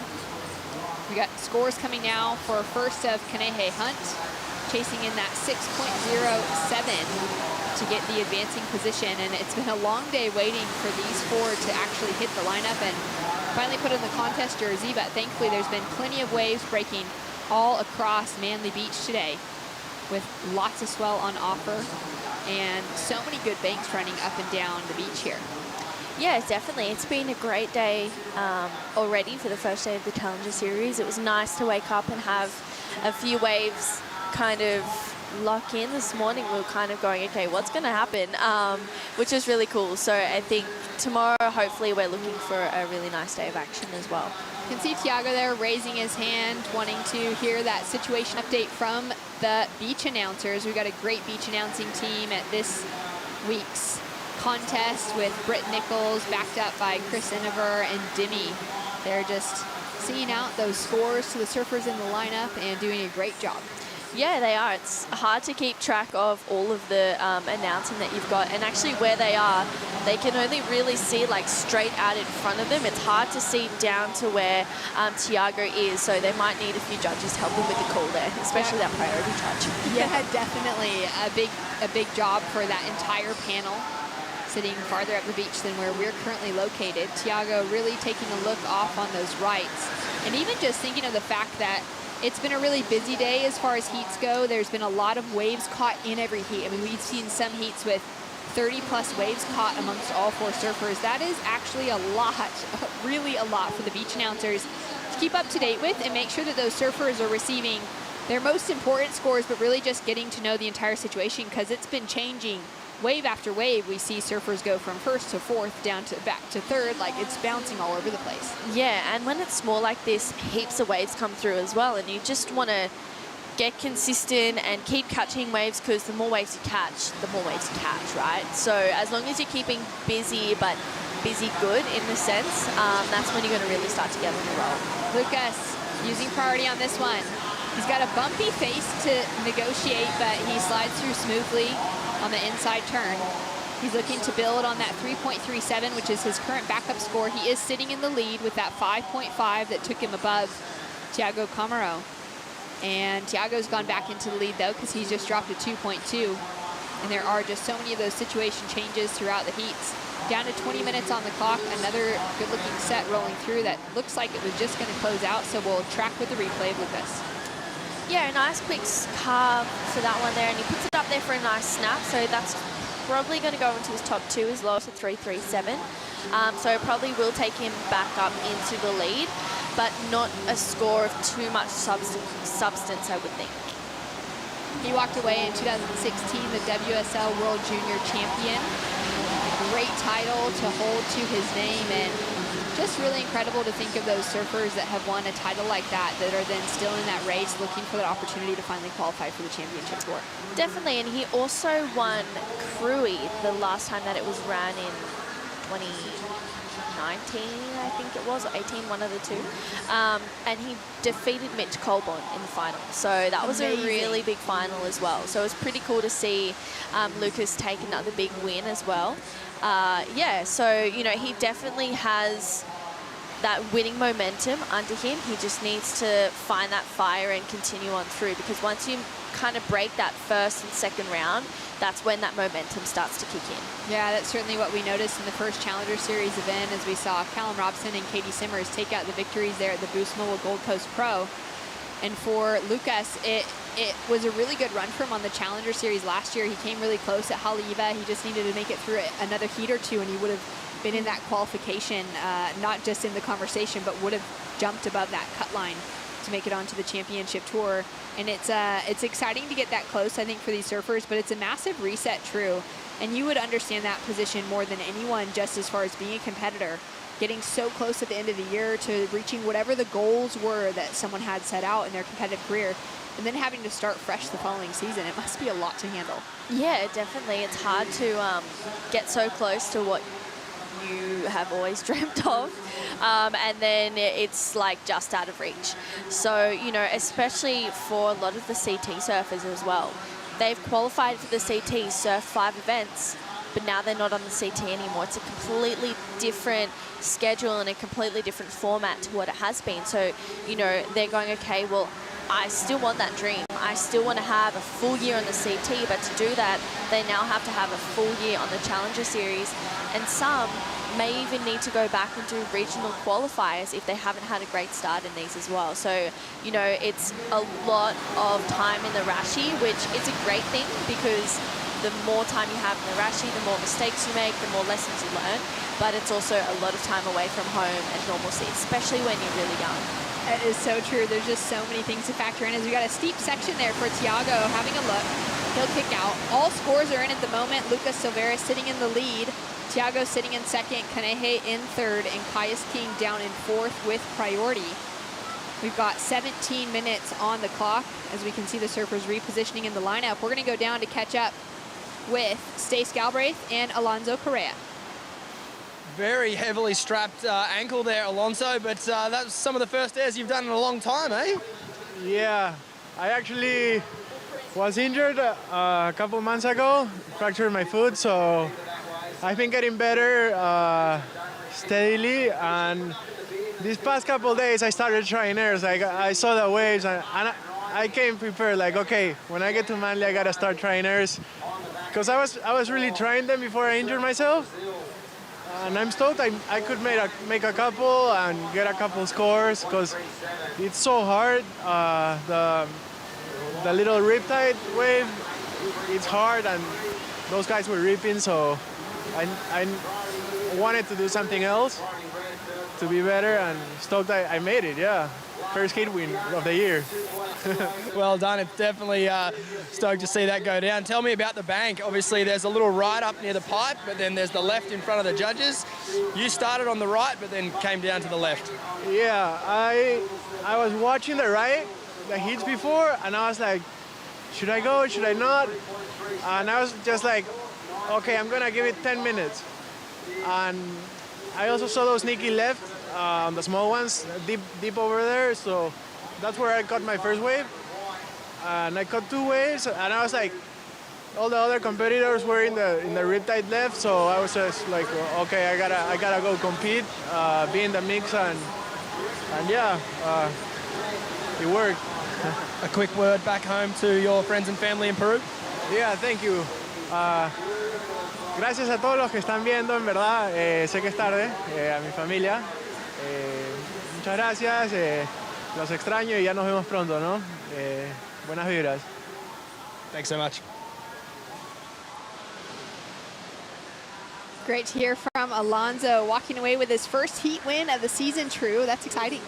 Yeah, really exciting. You know, it's always hard to get that first heat win, but to get it in the second event, it would be a really great feeling for Alonso. Yeah, coming off of that ankle injury as well, great to see that he's able to hold it together to still put the pressure that he needs to literally on that ankle as he's pushing through turns, and especially in difficult conditions like this where sometimes it seems like you have to push even harder because the wave's not offering you quite as much power and momentum to help you along. Yeah, definitely. It's quite difficult on the best of days to surf small waves, but when you have a sore ankle or if you have an injury, it's really hard because, you know, you want to be able to do the best surfing that you can, especially at this level, but when there's something stopping you from that, it can be really hard to grasp. Driving through those first 2 turns, strong off the bottom, straight into the lip on a bowly section from Tiago, pushes the tail on that last turn. I can't believe he made it out of it with more on offer now as he comes through the inside. He's been looking at that right the entire heat, and it has paid off for him so well. He opened with that 6.83 on it. Into his 7th wave, he backed it up with a 5.1, and now we've got his 8th to drop through, True. Yeah, that was a brilliant wave from Tiago. I mean, yeah, that 3rd turn there, he went straight up, got the release, dug the nose in there, but somehow just got it out. Great first carve to start here. This wave just really bowling up, puts it in for a speed float, gets a release there, almost loses it, but that is just his experience shining through, just showing that he knows exactly how to get out of those really difficult situations with those turns. I really like that wave from Tiago. It had 2 really good critical turns in there, as well as a couple of turns on the outside too. So yeah, really smart surfing. Kanehe with an opportunity now on his backhand, tags that lip as it's falling down in front of him. He gets stuck just behind that little rip bowl section. Yeah, that was a bummer.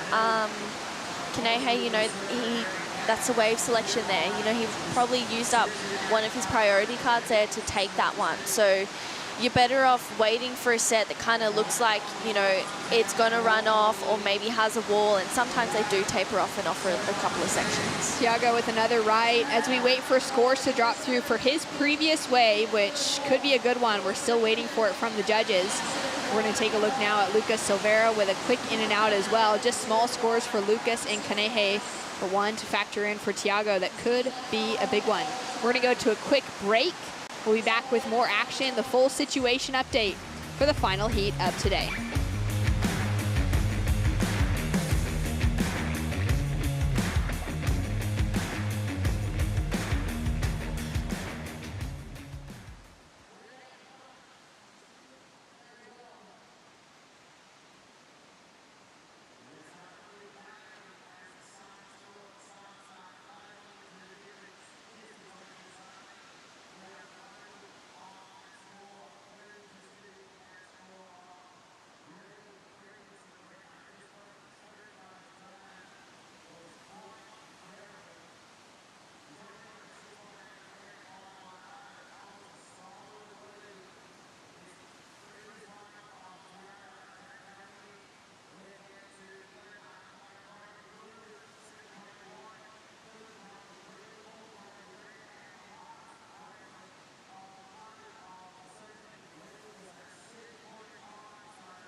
And I don't mind.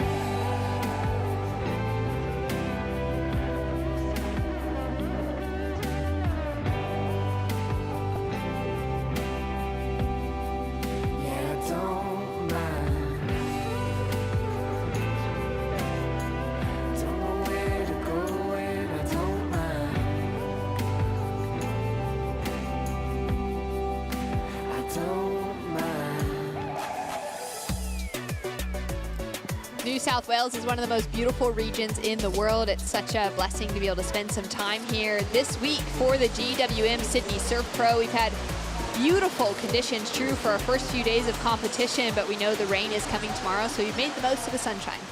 Yeah, definitely, and hopefully we'll have a miracle and it won't be raining and cold tomorrow. But you know what? With those weather conditions, it does bring waves, so it's one or the other. We're very happy to have some waves on the way. Tiago with another drive down the line, scores in for that one that we were waiting for. Those few really impressive gouges. Came in at a 6.9, just above his opener of a 6.83, so it has him significantly in the lead with a 13.73 heat total. Lucas Silveira sitting in second only has a heat total of a 9.83 at the moment. Yeah, Tiago has really just found his rhythm on that right bank there, and he's by himself too. The rest of the competitors are just kind of leaving him to his own devices out there. He's able to catch any wave he wants, and if I was someone like a Kais King or a Kanehe Hunt right now, I would be going down to that right, because he's had the two highest wave scores of the heat. He is in the lead, so that he may have the opportunity. It looks like Lucas is down there. I think that's a really smart move from Lucas. You know, he's able to get away from the pack and potentially even better that 4.33. Putting some distance between themselves and third and fourth place at the moment. Kais King sitting with priority, just two small scores on the board. He had an amazing run this year on the qualifying series. Kais took out his very first WSL victory by winning the Oakberry Tweed Coast Pro in your new home at Cabarita. Yeah, he definitely did. He's been absolutely on fire throughout the whole QS season, and you know what, he's been training really hard as well coming into the Challenger Series. So it surprises me that he's sitting out there with a 2 and a 1, but here he is up and riding. Finding that opportunity on a good looking right, the sort of wave that he was just born and bred to surf and to just tear apart. Goes in for a good finish. He would have been maybe hoping for that wave to stand up with a little bit more steepness on it. Yeah, definitely. That was a bit of a bummer for Kais that wave didn't offer much more, but he did get a really good finishing section there. So that is more than likely going to better his 2.67, lower the requirement. Nice first jam, was a little soft, and this is where he races down the line, and you can see that section start to bowl up for him. He gets a release, a solid finish there for Kais. You know, he has actually been suffering a bulging disc in his back recently for the last like 5 or 6 months. You know, so he surfed through that at Cabarita.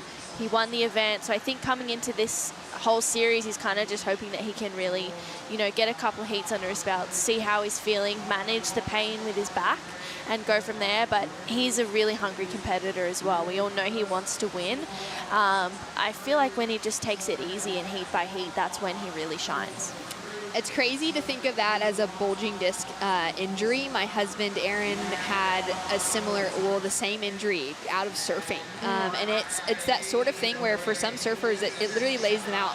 Can't surf, can't hardly walk, need to just lay flat on their bed to let it just heal and let that inflammation go down. And so to think of Caius probably being in that situation, needing to just not even surf, paddle for fun, not exercise in any way, and then to now make that comeback and to find a victory out of an injury like that, where you would have been questioning if he should have even surfed that week at Cabarita. He definitely was questioning that, and I know that he didn't really surf too much before the event as well. He lives in Byron, right close to Cabarita, and always calling him up to come and surf with me and my partner, Micah, just going, hey, come for a paddle, or what are you up to, how are the waves down there? And him just going, I haven't checked it, my back's really sore today. It was really hard to kind of hear that from him. So for him to find the motivation to get out, do the rehab, do as much as he can to get better, and then come off with a win and into the Challenger Series, yeah, it's a pretty amazing comeback. Amazing to see. There's a great article out on Tracks Mag that caught up with him after his win there on the Tweed Coast. As we take a look now at the backhand attack of Lucas Silveira, tags 2 turns together so quickly. You know what? I think the guys from Tracks actually gave Caius a brand new guitar. Wow. Yeah, I'm pretty sure. Okay, Caius on his backhand, not only a good surfer, but a good musician as well. Linking a few good turns together, staying really hungry, trying to battle his way back into an advancing position. He is chasing a 5.14 at the moment to take that leading or that advancing position. I did find it interesting within that article because he strikes me as somebody who is a hungry competitor, yes, but maybe isn't so driven to want to do this for his full career as we take a look at those couple turns from Lucas. Yeah, really nice wave there for Lucas. We'll have a look at it a little bit closer with the slow-mo. Great first turn, just getting up and into it straight away after that first one into the second. So really well-surfed wave there. He knows the Caius is now nipping at his heels. Maybe it wasn't as clean a second turn as he would have liked, but a really well-surfed wave. 5 minutes on the clock, and in that article I found it so surprising but amazing. Caius says one of his main goals in life is to win a world title. He is so hungry to compete. With all of the things he has going on behind the scenes, this is what he wants to be doing, and it's proving to pay off with his results at the moment. Yeah, definitely. He was for sure a child. Well, I guess he was one to look at when he was younger. You know, he was on everyone's radar, and I think now that he's getting the results here, it was amazing. But for someone like Tiago and Lucas, he's really got to lift his level to beat these people. Such an important point as we see him lifting that level now, connecting on his backhand attack, really quick top to bottom surfing. Scores to come through for our bottom 3 surfers at the moment. Tiago Camaro sitting in the lead with those 2 6s. Lucas Silveira with a score to come through that's going to jump into his top 2. It will make the requirement bigger for our bottom 2 surfers. Lucas drops in a 5.2 for his last wave, which makes Caius chase a 5.90 now. Yeah, really nice surfing from Caius. A bit of a smaller wave, so I'm not too sure where the judges will go with this score. It seems sort of similar to the wave of last of Lucas. Really nice first turn there. And he goes straight up into it for a second. I love how he puts his arm in the wall there to kind of use that as a pivoting action to get straight up into the lip. And this one, he just carves it around, staying nice and in front of the section here. So really well-surfed wave for Caius. We'll have to see where the score comes in as. There has been so many waves in this heat. Tiago has had like 11 waves, so that's pretty insane. It's a lot. So scores in, last 2 of Caius King factor into his top 2. So he had a 4.8 for his previous wave, now a 5.27. But that requirement is still sitting at a 5.44 for Caius to go from that 3rd position up into the advancing position over Lucas. Kanehe Hunt, down in 4th position, is now chasing a big requirement of a 7.57. And Kanehe had a great result to qualify him for the Challenger Series last year at the HIC Pipe Pro. Walked away with a 4th place, went down to John Florence, Ivan Florence, and Baron Mamiya. To walk into a final like that is pretty stacked. Yeah, really stacked, but Kanehe, within his own right, is somewhat of a pipe specialist as well. You know, he spent so much time out there. He knows the waves so well, so it's not surprising to see him get into the final for that one. And to stick it to those guys is pretty incredible as well. You know, John is probably the one to beat out at pipe, and finally last year winning the Pipe Master for the first time ever at his home beach was pretty inspiring. So I think, you know, any heat that you have out there at Pipeline, you want to draw John, but you also don't at the same time. Definitely. Maybe Great. in the final. Yeah, exactly. In the final, it's okay. I mean, Yeah. it also got in those points to qualify into the Challenger Series, which is really exciting. And now I'm excited to watch his surfing throughout the entire series just to see how he fares in different types of waves, aside from those big, powerful North Shore. Lucas staying busy on the inside, used priority to get into this one over Caius King. Whipping his way through the inside with so much backwash to negotiate. It's so shallow now as we're just coming off of that low tide. And there's just a lot to negotiate coming through to the inside. Kanehe with an opportunity now. Still making that small wave surfing look sharp, but he's really going to need to lock into a better wave, I believe. Yeah, he definitely is. He'll probably need to be patient for a good set to come through. He's really tall as well, but he is lanky, so he's light. You know, he's able to connect with these waves as much as he can. You see Caius selling Lucas onto this wave here. A smaller wave, just a couple of carves here for Lucas Silveira. I don't know whether this will go into his top 2. You know, he surfed it incredibly, but just nothing extremely dynamic on this wave except for that last turn. Really great stuff. And Kanehe, this one, just again, a small looking wave. Not too much on offer. He kind of has to wait for this section to bowl up in front of him. Just a quick snap to the pocket there, and that's a better looking turn there for Kanehe as he puts it up for a finish and getting the ride out. I think he sits like a foot taller than Owen Wright. He's so tall.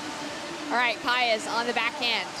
Again, linking it together, speed, power, flow, looking really dynamic on a small size wave, but just finding that rhythm. Kanehe with another opportunity as well. These two staying really busy, trying to fight their way into an advancing position, both still chasing scores. We've got a lot to come through from the judges. Kanehe with another opportunity, goes progressive on the finish. Gets a little spin around on the inside. Down to 5 seconds on the clock. True, and we've got some scores to come in. Yeah, we definitely do, and that's kind of the beauty about a rip bowl, whether it's a left or right. You can paddle out and pick one up halfway out. Yeah, wow, okay, so we've got some scores for both Caius and Kanehe. Kanehe, I love that second turn. He just added that little bit of extra juice, that extra little bit of aggression in that second turn. You can see how much he wants to score. Let's have a look at Caius's wave first.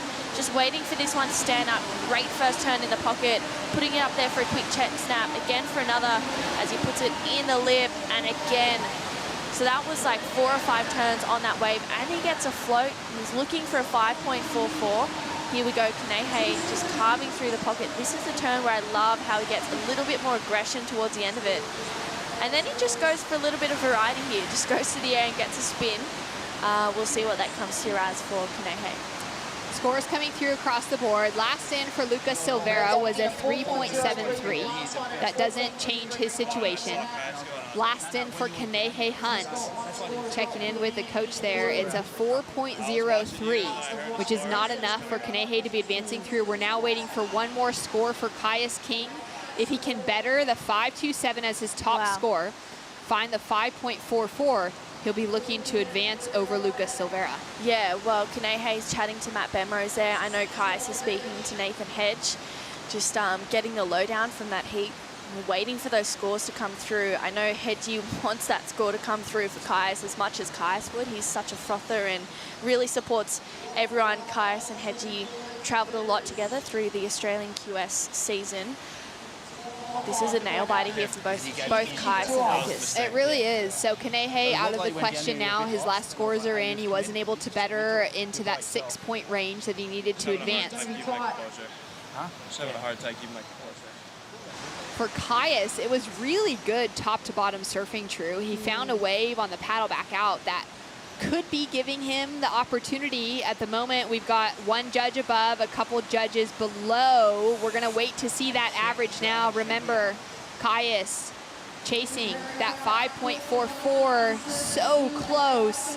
It's a 5.17 for King, and he doesn't get it. Bummer. Lucas Silveira slides through into the next round, keeps his Challenger Series campaign alive here in Sydney, just behind Thiago Camaro. Yeah, really tight heat. Both, well, pretty much all four surfers were putting on a really great show. Thiago just got out in front really quickly, though. Yeah, what a wild finish. So many waves caught in the back half of that wave, and it started out with such a flurry as well. As we see Lucas feeling so stoked and relieved that Caius didn't get the score. As we take a look now at the Harvey Norman recap, Thiago finding the rights just set himself apart in this heat. Yeah, definitely goes to the air. I love how much drift he gets through that one. Just really finding the spin. That was his very first wave, so starting off with a lot of risk. Lucas just putting it up there on his backhand, feeling really good. And this wave, I love this wave for Thiago. Great carve to start here, and he just gets the 1-2 punch. This turn, I still don't quite know how he made that. Just I have no pulled idea. it out from underneath him. So really experienced surfing there for Thiago. Great performance from the Brazilian duo, making it through into the round of 48. We're going to be taking a quick break, but please stay tuned for the WSL post show with Richie Lovett and Ronnie Blakey joining myself in the booth to talk through all of today's action.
Nothing left to lose now.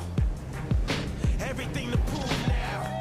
Long as I'm alive, I'ma fight back. My fire never cools down. I'm about to catch fire. Yeah, I'm about to catch fire.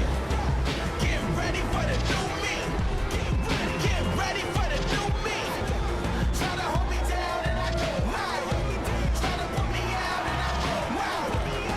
I'm a fighter, a survivor. Stand back while I catch fire. Welcome to the WSL Post Show, coming to you live from Manly Beach. What a day it's been, a beautiful morning, a beautiful afternoon as well. And we got through the first 19 heats of the round of 96 for the men, and big performances here on the Harvey Norman set. Ronnie Blakey with Shannon Hughes and Richie Lovett. Rich, how are you, mate? A big emotional day for you. We got it done. The first round's almost in the bag. Yeah, no, it's been a great day of surfing. I've got a little sigh of relief because the waves turned up and there was really contestable conditions, and I think we saw 19 amazing heats. A lot of them went down to the wire, a lot of them results on the sand, so some great surfing all around. We saw it all. Power hacks, we saw cars, we saw airs, we saw it all. It's a great day. Shannon, it's been an amazing 3 days of competition now. The longboarding event held in just dreamy conditions, great style on show, but as Rich said, today things ramped up and the surfers found some big individual turns. Yeah, it was pretty amazing just to see the difference between it, because the longboarders capitalizing in really clean, smaller conditions. Today had a little more size to it, a little bit more wind to deal with as well. And just to see that variety of both types of surfing showcased over a couple of days, I think from the world's best at both fields has been really exceptional. And to see the men get underway for the round of 96 was a big day of surfing, a lot to process. A lot to process. One person that's processing a victory, loves his time here on the Northern Beaches, is Tiago Camarao. He's down there with Stace at the moment. He most certainly does. Tiago, I saw you in the zone before your heat, hoodie on, headphones. Great performance, my friend. Thank you. Yeah, I was trying to get in my little world before the heat, and snapper was a shocker for me. I was hoping I'm doing well there, as everybody else. And then when I came in here, I was really focused on myself and got a strategy and put it on the heat. How hard is it with the heat before you? Michael Dunphy, Crosby Colapinto, they're kind of patrolling the lineup. How do you pick where you want to surf? Yeah, I was, as I say, I was focused on my surfing, so I was, of course, I was watching them, see how they can surf in the wave, and then that kind of switched my mind for go to the left point, and then I just started mentalize and visualize my surfing on the wave, and I saw some potential, and then I can do air sometimes very easily, but there wasn't a lot of waves with the ramp and easy landing, and then I told myself, you got this, just focus on your surfing, doesn't matter what the rest of the heat, the guys' heat gonna do, just focus on you. And then that's what I did. I was really focused on the wave, and then the first wave came, I was really confident and prepared for. And a quick mention about your boards. Luke, been looking after you for a long time now. Oh yeah, me and Luke, we've been working the last maybe 10 years, 12 years. And especially for here, because he's from here, he always doing the best boards. I got a bunch of boards with him before his Napa, and the board has been working very well, and can't wait for see what comes next. Thanks so much for your time, Tiago. Well done. Thank you very much. Thank you, Stace. Yeah, the man they call Shrimpy, loving those LSD boards and really putting them to good use. One of the best airs of the day in that final heat. Yeah, really high projection frontside air rev. It was amazing to see. Difficult wind too, with this southerly element to it, high risk, and he pulled it off. Nailed it. One of the big stories coming into the Challenger Series has been the return of Julian Wilson to the jersey, and today he looked sharp again. Already bagged a pretty decent result up at the Boost Mobile Gold Coast Pro, but looked really even more energised in the opening round down here at Manly this morning, Shannon. Yeah, he was really, I think, just sucking in the energy of the crowd. It's an active community here, and he's just loving that feel of it, and found some really good rhythm. Great smooth surfing coming through from Julian in this opening round. Yeah, I think too at the first Challenger Series stop, Rich, we saw him kind of experimenting with equipment.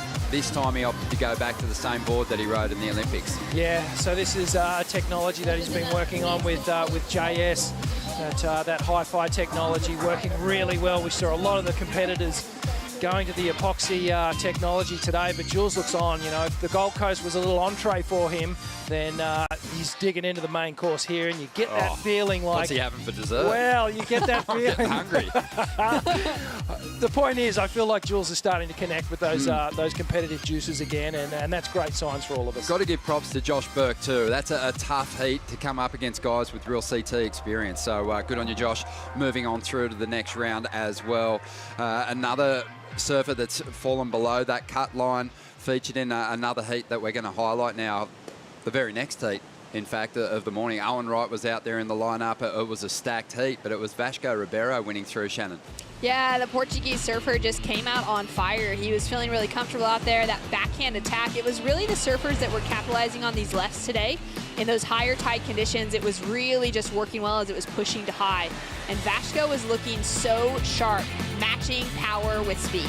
He's one of those guys that you look at in the draw, isn't he? And his surfing's at a different sort of just weight and height. The spray that's coming off his rail, it's just big surfing. Ian Gentile, big kid, and he managed to let go of some decent turns of his own. But you'll see it here, and just how much water he displaced. It's crazy impressive to me that they're able to do this in small conditions, in weak surf that is here at North Stain. It just lacks that power, and for them to be able to bring what they're capable of to these sort of waves, it really shows how well-rounded they are. Careful, you'll offend Richie. No, Hang on a second. You talk about so power. sorry. No, but just seriously, I just cast my eye out to the horizon there. The Queen's Clip Bombora just broke. So Ooh. that is really good signs that we're going to have some decent swell tomorrow. We might get a surf in, Rich. We could. Ian Gentile winning through. Owen Wright, we lose him again early in a Challenger Series event. And he's going to have to really shift gears if he wants to make inroads on the Challenger Series moving forward. But Vashko Ribeiro, you've got to give him props. Strong performance there. And again, just the size of his surfing.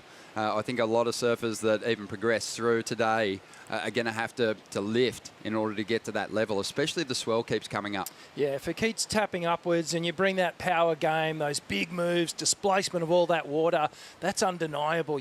Those scores just drop in for that style of surfing. So, yeah, it's shaping up well for him. It is. There was a lot of great performances today, but we're just picking out some of the ones that really stood out to us. Shannon Imai DeVault has looked so sharp all year. Obviously, the heartbreak of falling off the CT, but the first stop on the Challenger Series, brilliant surfing, and the same in the opening round here. Yeah, it's exactly what we would have wanted to see from him. Just kind of taking in that moment, that loss at Margaret River, not making the midseason cut, and now getting to find that rhythm here on the Challenger Series, proving that he's put all the work in behind the scenes and he can pull it together regardless of the conditions, and bring in that progression, bring in that flair, that style that he needs to take away big advancing runs. We saw Timothy Basso laying it down on the rail as well. It was a really impressive heat for both of these surfers.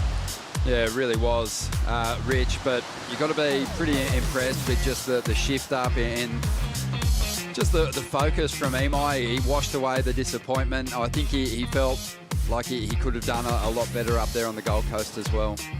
Yeah, I think so, but I feel like he's clicked into gear. I'm such a fan of his surfing, and it's Shannon, we were calling it, and it's that sort of unpredictable nature of his surfing, but it's smooth and relaxed, and he's just dynamic as well. So I really love the mix that he's bringing, and that stung. You could tell he was really hurting falling off tour, and he's desperate to get back there.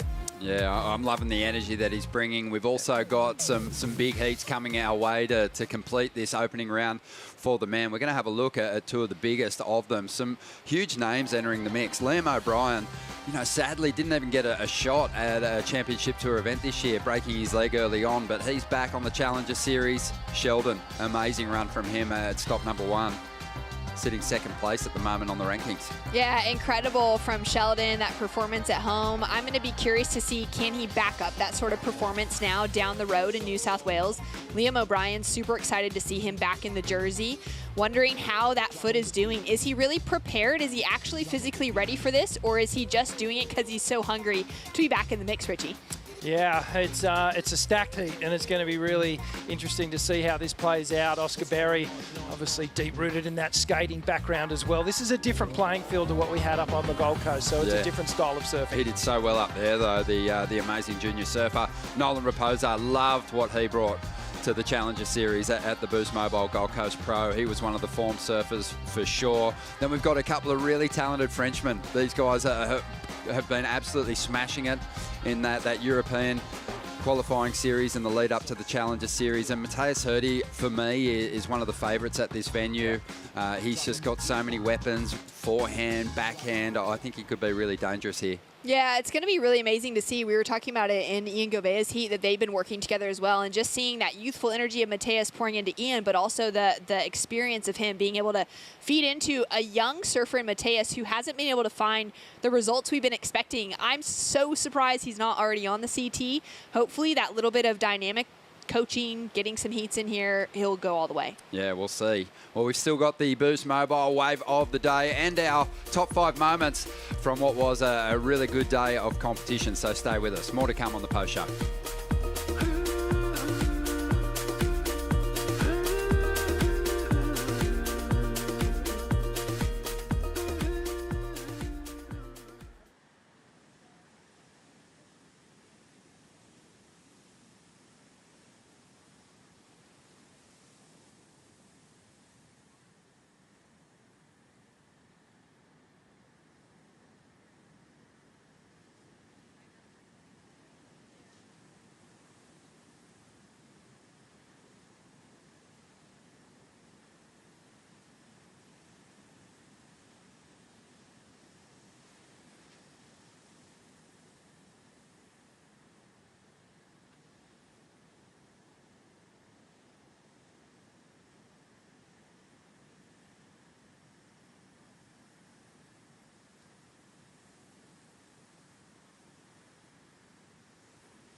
Thanks for staying with us for the WSL Post Show. Ronnie here with Shannon and Rich.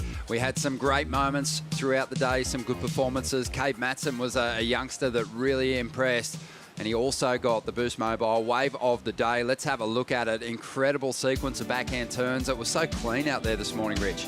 Yeah, conditions were really, really pristine. This left rip bowl just produced for most of today, and Cade picked up one of the better waves that just kept giving all the way through to the inside. And you can see here with each turn, he just builds. And you can see him growing confidence throughout this wave in itself. Just a series of backhand hooks right up into the lip. And the little salute to the judges. He was pretty stoked with how that one panned out. Oh, he loved it. Yeah. But you know what? I think as the event winds on, we're going to see a really varied approach to the waves here, Shannon. I mean, that wave was really about stringing together the combination of really clean, more traditional lines. What else do you think we're going to see here this week? I think we're going to see a bunch of airs. I mean, we already saw some coming through today, but I think we're going to see a lot more that really go into that excellent category and start to push the performance. Getting those tails high, really getting into really critical aerial maneuvers to back up the good rail game they need to bring at a wave like this. You're just giving me the perfect segue here. Speaking of airs, let's dive into the top 5 moments, starting with number 5. We did see some pretty decent ones today. We want more, though. We want more height. We want bigger rotations. We want more innovation. And obviously some varied grabs. But when you reflect on the day, Rich, there was some great moments above the lip. Absolutely. The highlight reel looks pretty special. And these waves just offering up the opportunity to, well, the air rev was the go-to air from today. And you can see these guys just executing it just with so much ease. And that was Alonso Correa in one of the last heats of today. Just getting really inverted on that one. I love this one. Yeah. This was my favourite today. Just the connection to the landing. Just how clean it was. Tiago on fire.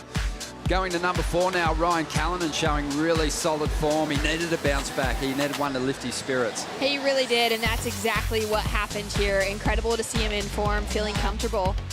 Number 3 is, sorry, Shannon, is going to belong to the Panda, Rich. The buzzer beater from the big Brazilian. And he just came storming home on this one. Just a series of backhand hooks, and it wasn't a huge score, but he needed a score, and that's why you see the celebrations going through the roof. We are seeing a spirited fight back from some of those competitors, Shannon, that have been to the CT before.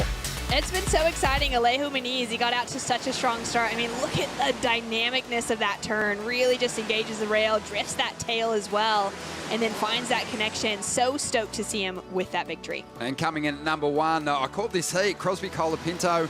He was invisible out there. He was lost at sea. He had no scores to speak of. A big change in his strategy paid off big time. Yeah, well, this was about a 4.5-minute heat for Cross. And he just made it work for him. And you could see there was a pressure release. He had nothing to lose, went down to the northern bank there and just took to the sky, and it worked. And I think he's going to tap into that formula for the rest of the event. He's too good. I'd love to see him go really deep in this contest. We know we've got a lot to look forward to, the completion of the opening round for the men, but Shannon, we touched on it a couple of times today. The first round of the women's event, there is some unbelievable matchups. Even our co-commentator, True Starling's got a really difficult opening round heat, but what are you looking forward to? I'm just so excited to see the women bring that variety, see what they can do here at Manly this week. I think it was a really exceptional start on the Gold Coast, and I'm really excited to just see so many of those names back in the water. We're going to see a few of those CT surfers not taking an appearance because they're all heading to G-Land to get some warm-up waves in. It's going to open up that opportunity for women like True that are getting those CT replacements, those more local call-ups, to get a chance to surf against the world's best women. And the World Longboard Tour surfers, they'll be on standby as well. Yeah, I saw a lot of them around today still getting a piece of the action. We've got those semifinals set on the men's and women's side. We've got 2 locals in the draw between Tully White and Declan on the men's side. They've all been getting waves today. They're hungry to get those finals underway. It's going to be awesome. Well, we could be kicking things off. We will be kicking things off bright and early tomorrow, Rich. Yeah, absolutely. There's your going to call? be there's going to be waves again, and we'll be here and we'll be on. All right. Let's do it. Where else would we be? Yeah, exactly. Sleeping? Well, What's that? we'll see you bright and early tomorrow morning. Right now, though, it's time for the highlights. It's the round of 96. This is the second stop on the Challenger Series. The tour's rolled into town. The excitement's been building for months, actually. You don't get a second chance in the first round. We go straight to elimination. Looking very switched on this morning. Bang. Oh, amazing surfing here from Rio. Cause it makes me feel good, makes me feel alright, make me do what I want to, make me feel it all night. Stand up, look and see what you wanna see. Hands up, I can be what I wanna be. Feel good, VIPEs, real good music and VIPEs. As we take a look at Julian just smashing it. So good, the mood is uplifted, lifted, grooving, moving, not missing. Look at this. I'm not switching. Me, it's just the way that you listen. Is it feasible? Am I tripping? Switching lanes, swerving out, tipping, sniffing cane. I'm burning my Christmas trees. Easy wide is what I work with. Perfect speed to be until I surface. Worthless piece of We'll say goodbye to Owen Wright. no purpose, work with me, I promise I'll work it. Murk the market, honest, I'll serve it. First in line. 3, 2, and 1. This is Jordy Lawler. Cause it makes me feel good, makes me feel alright, make me do what I want to, make Kehu. me Nice snap off the top. Oh,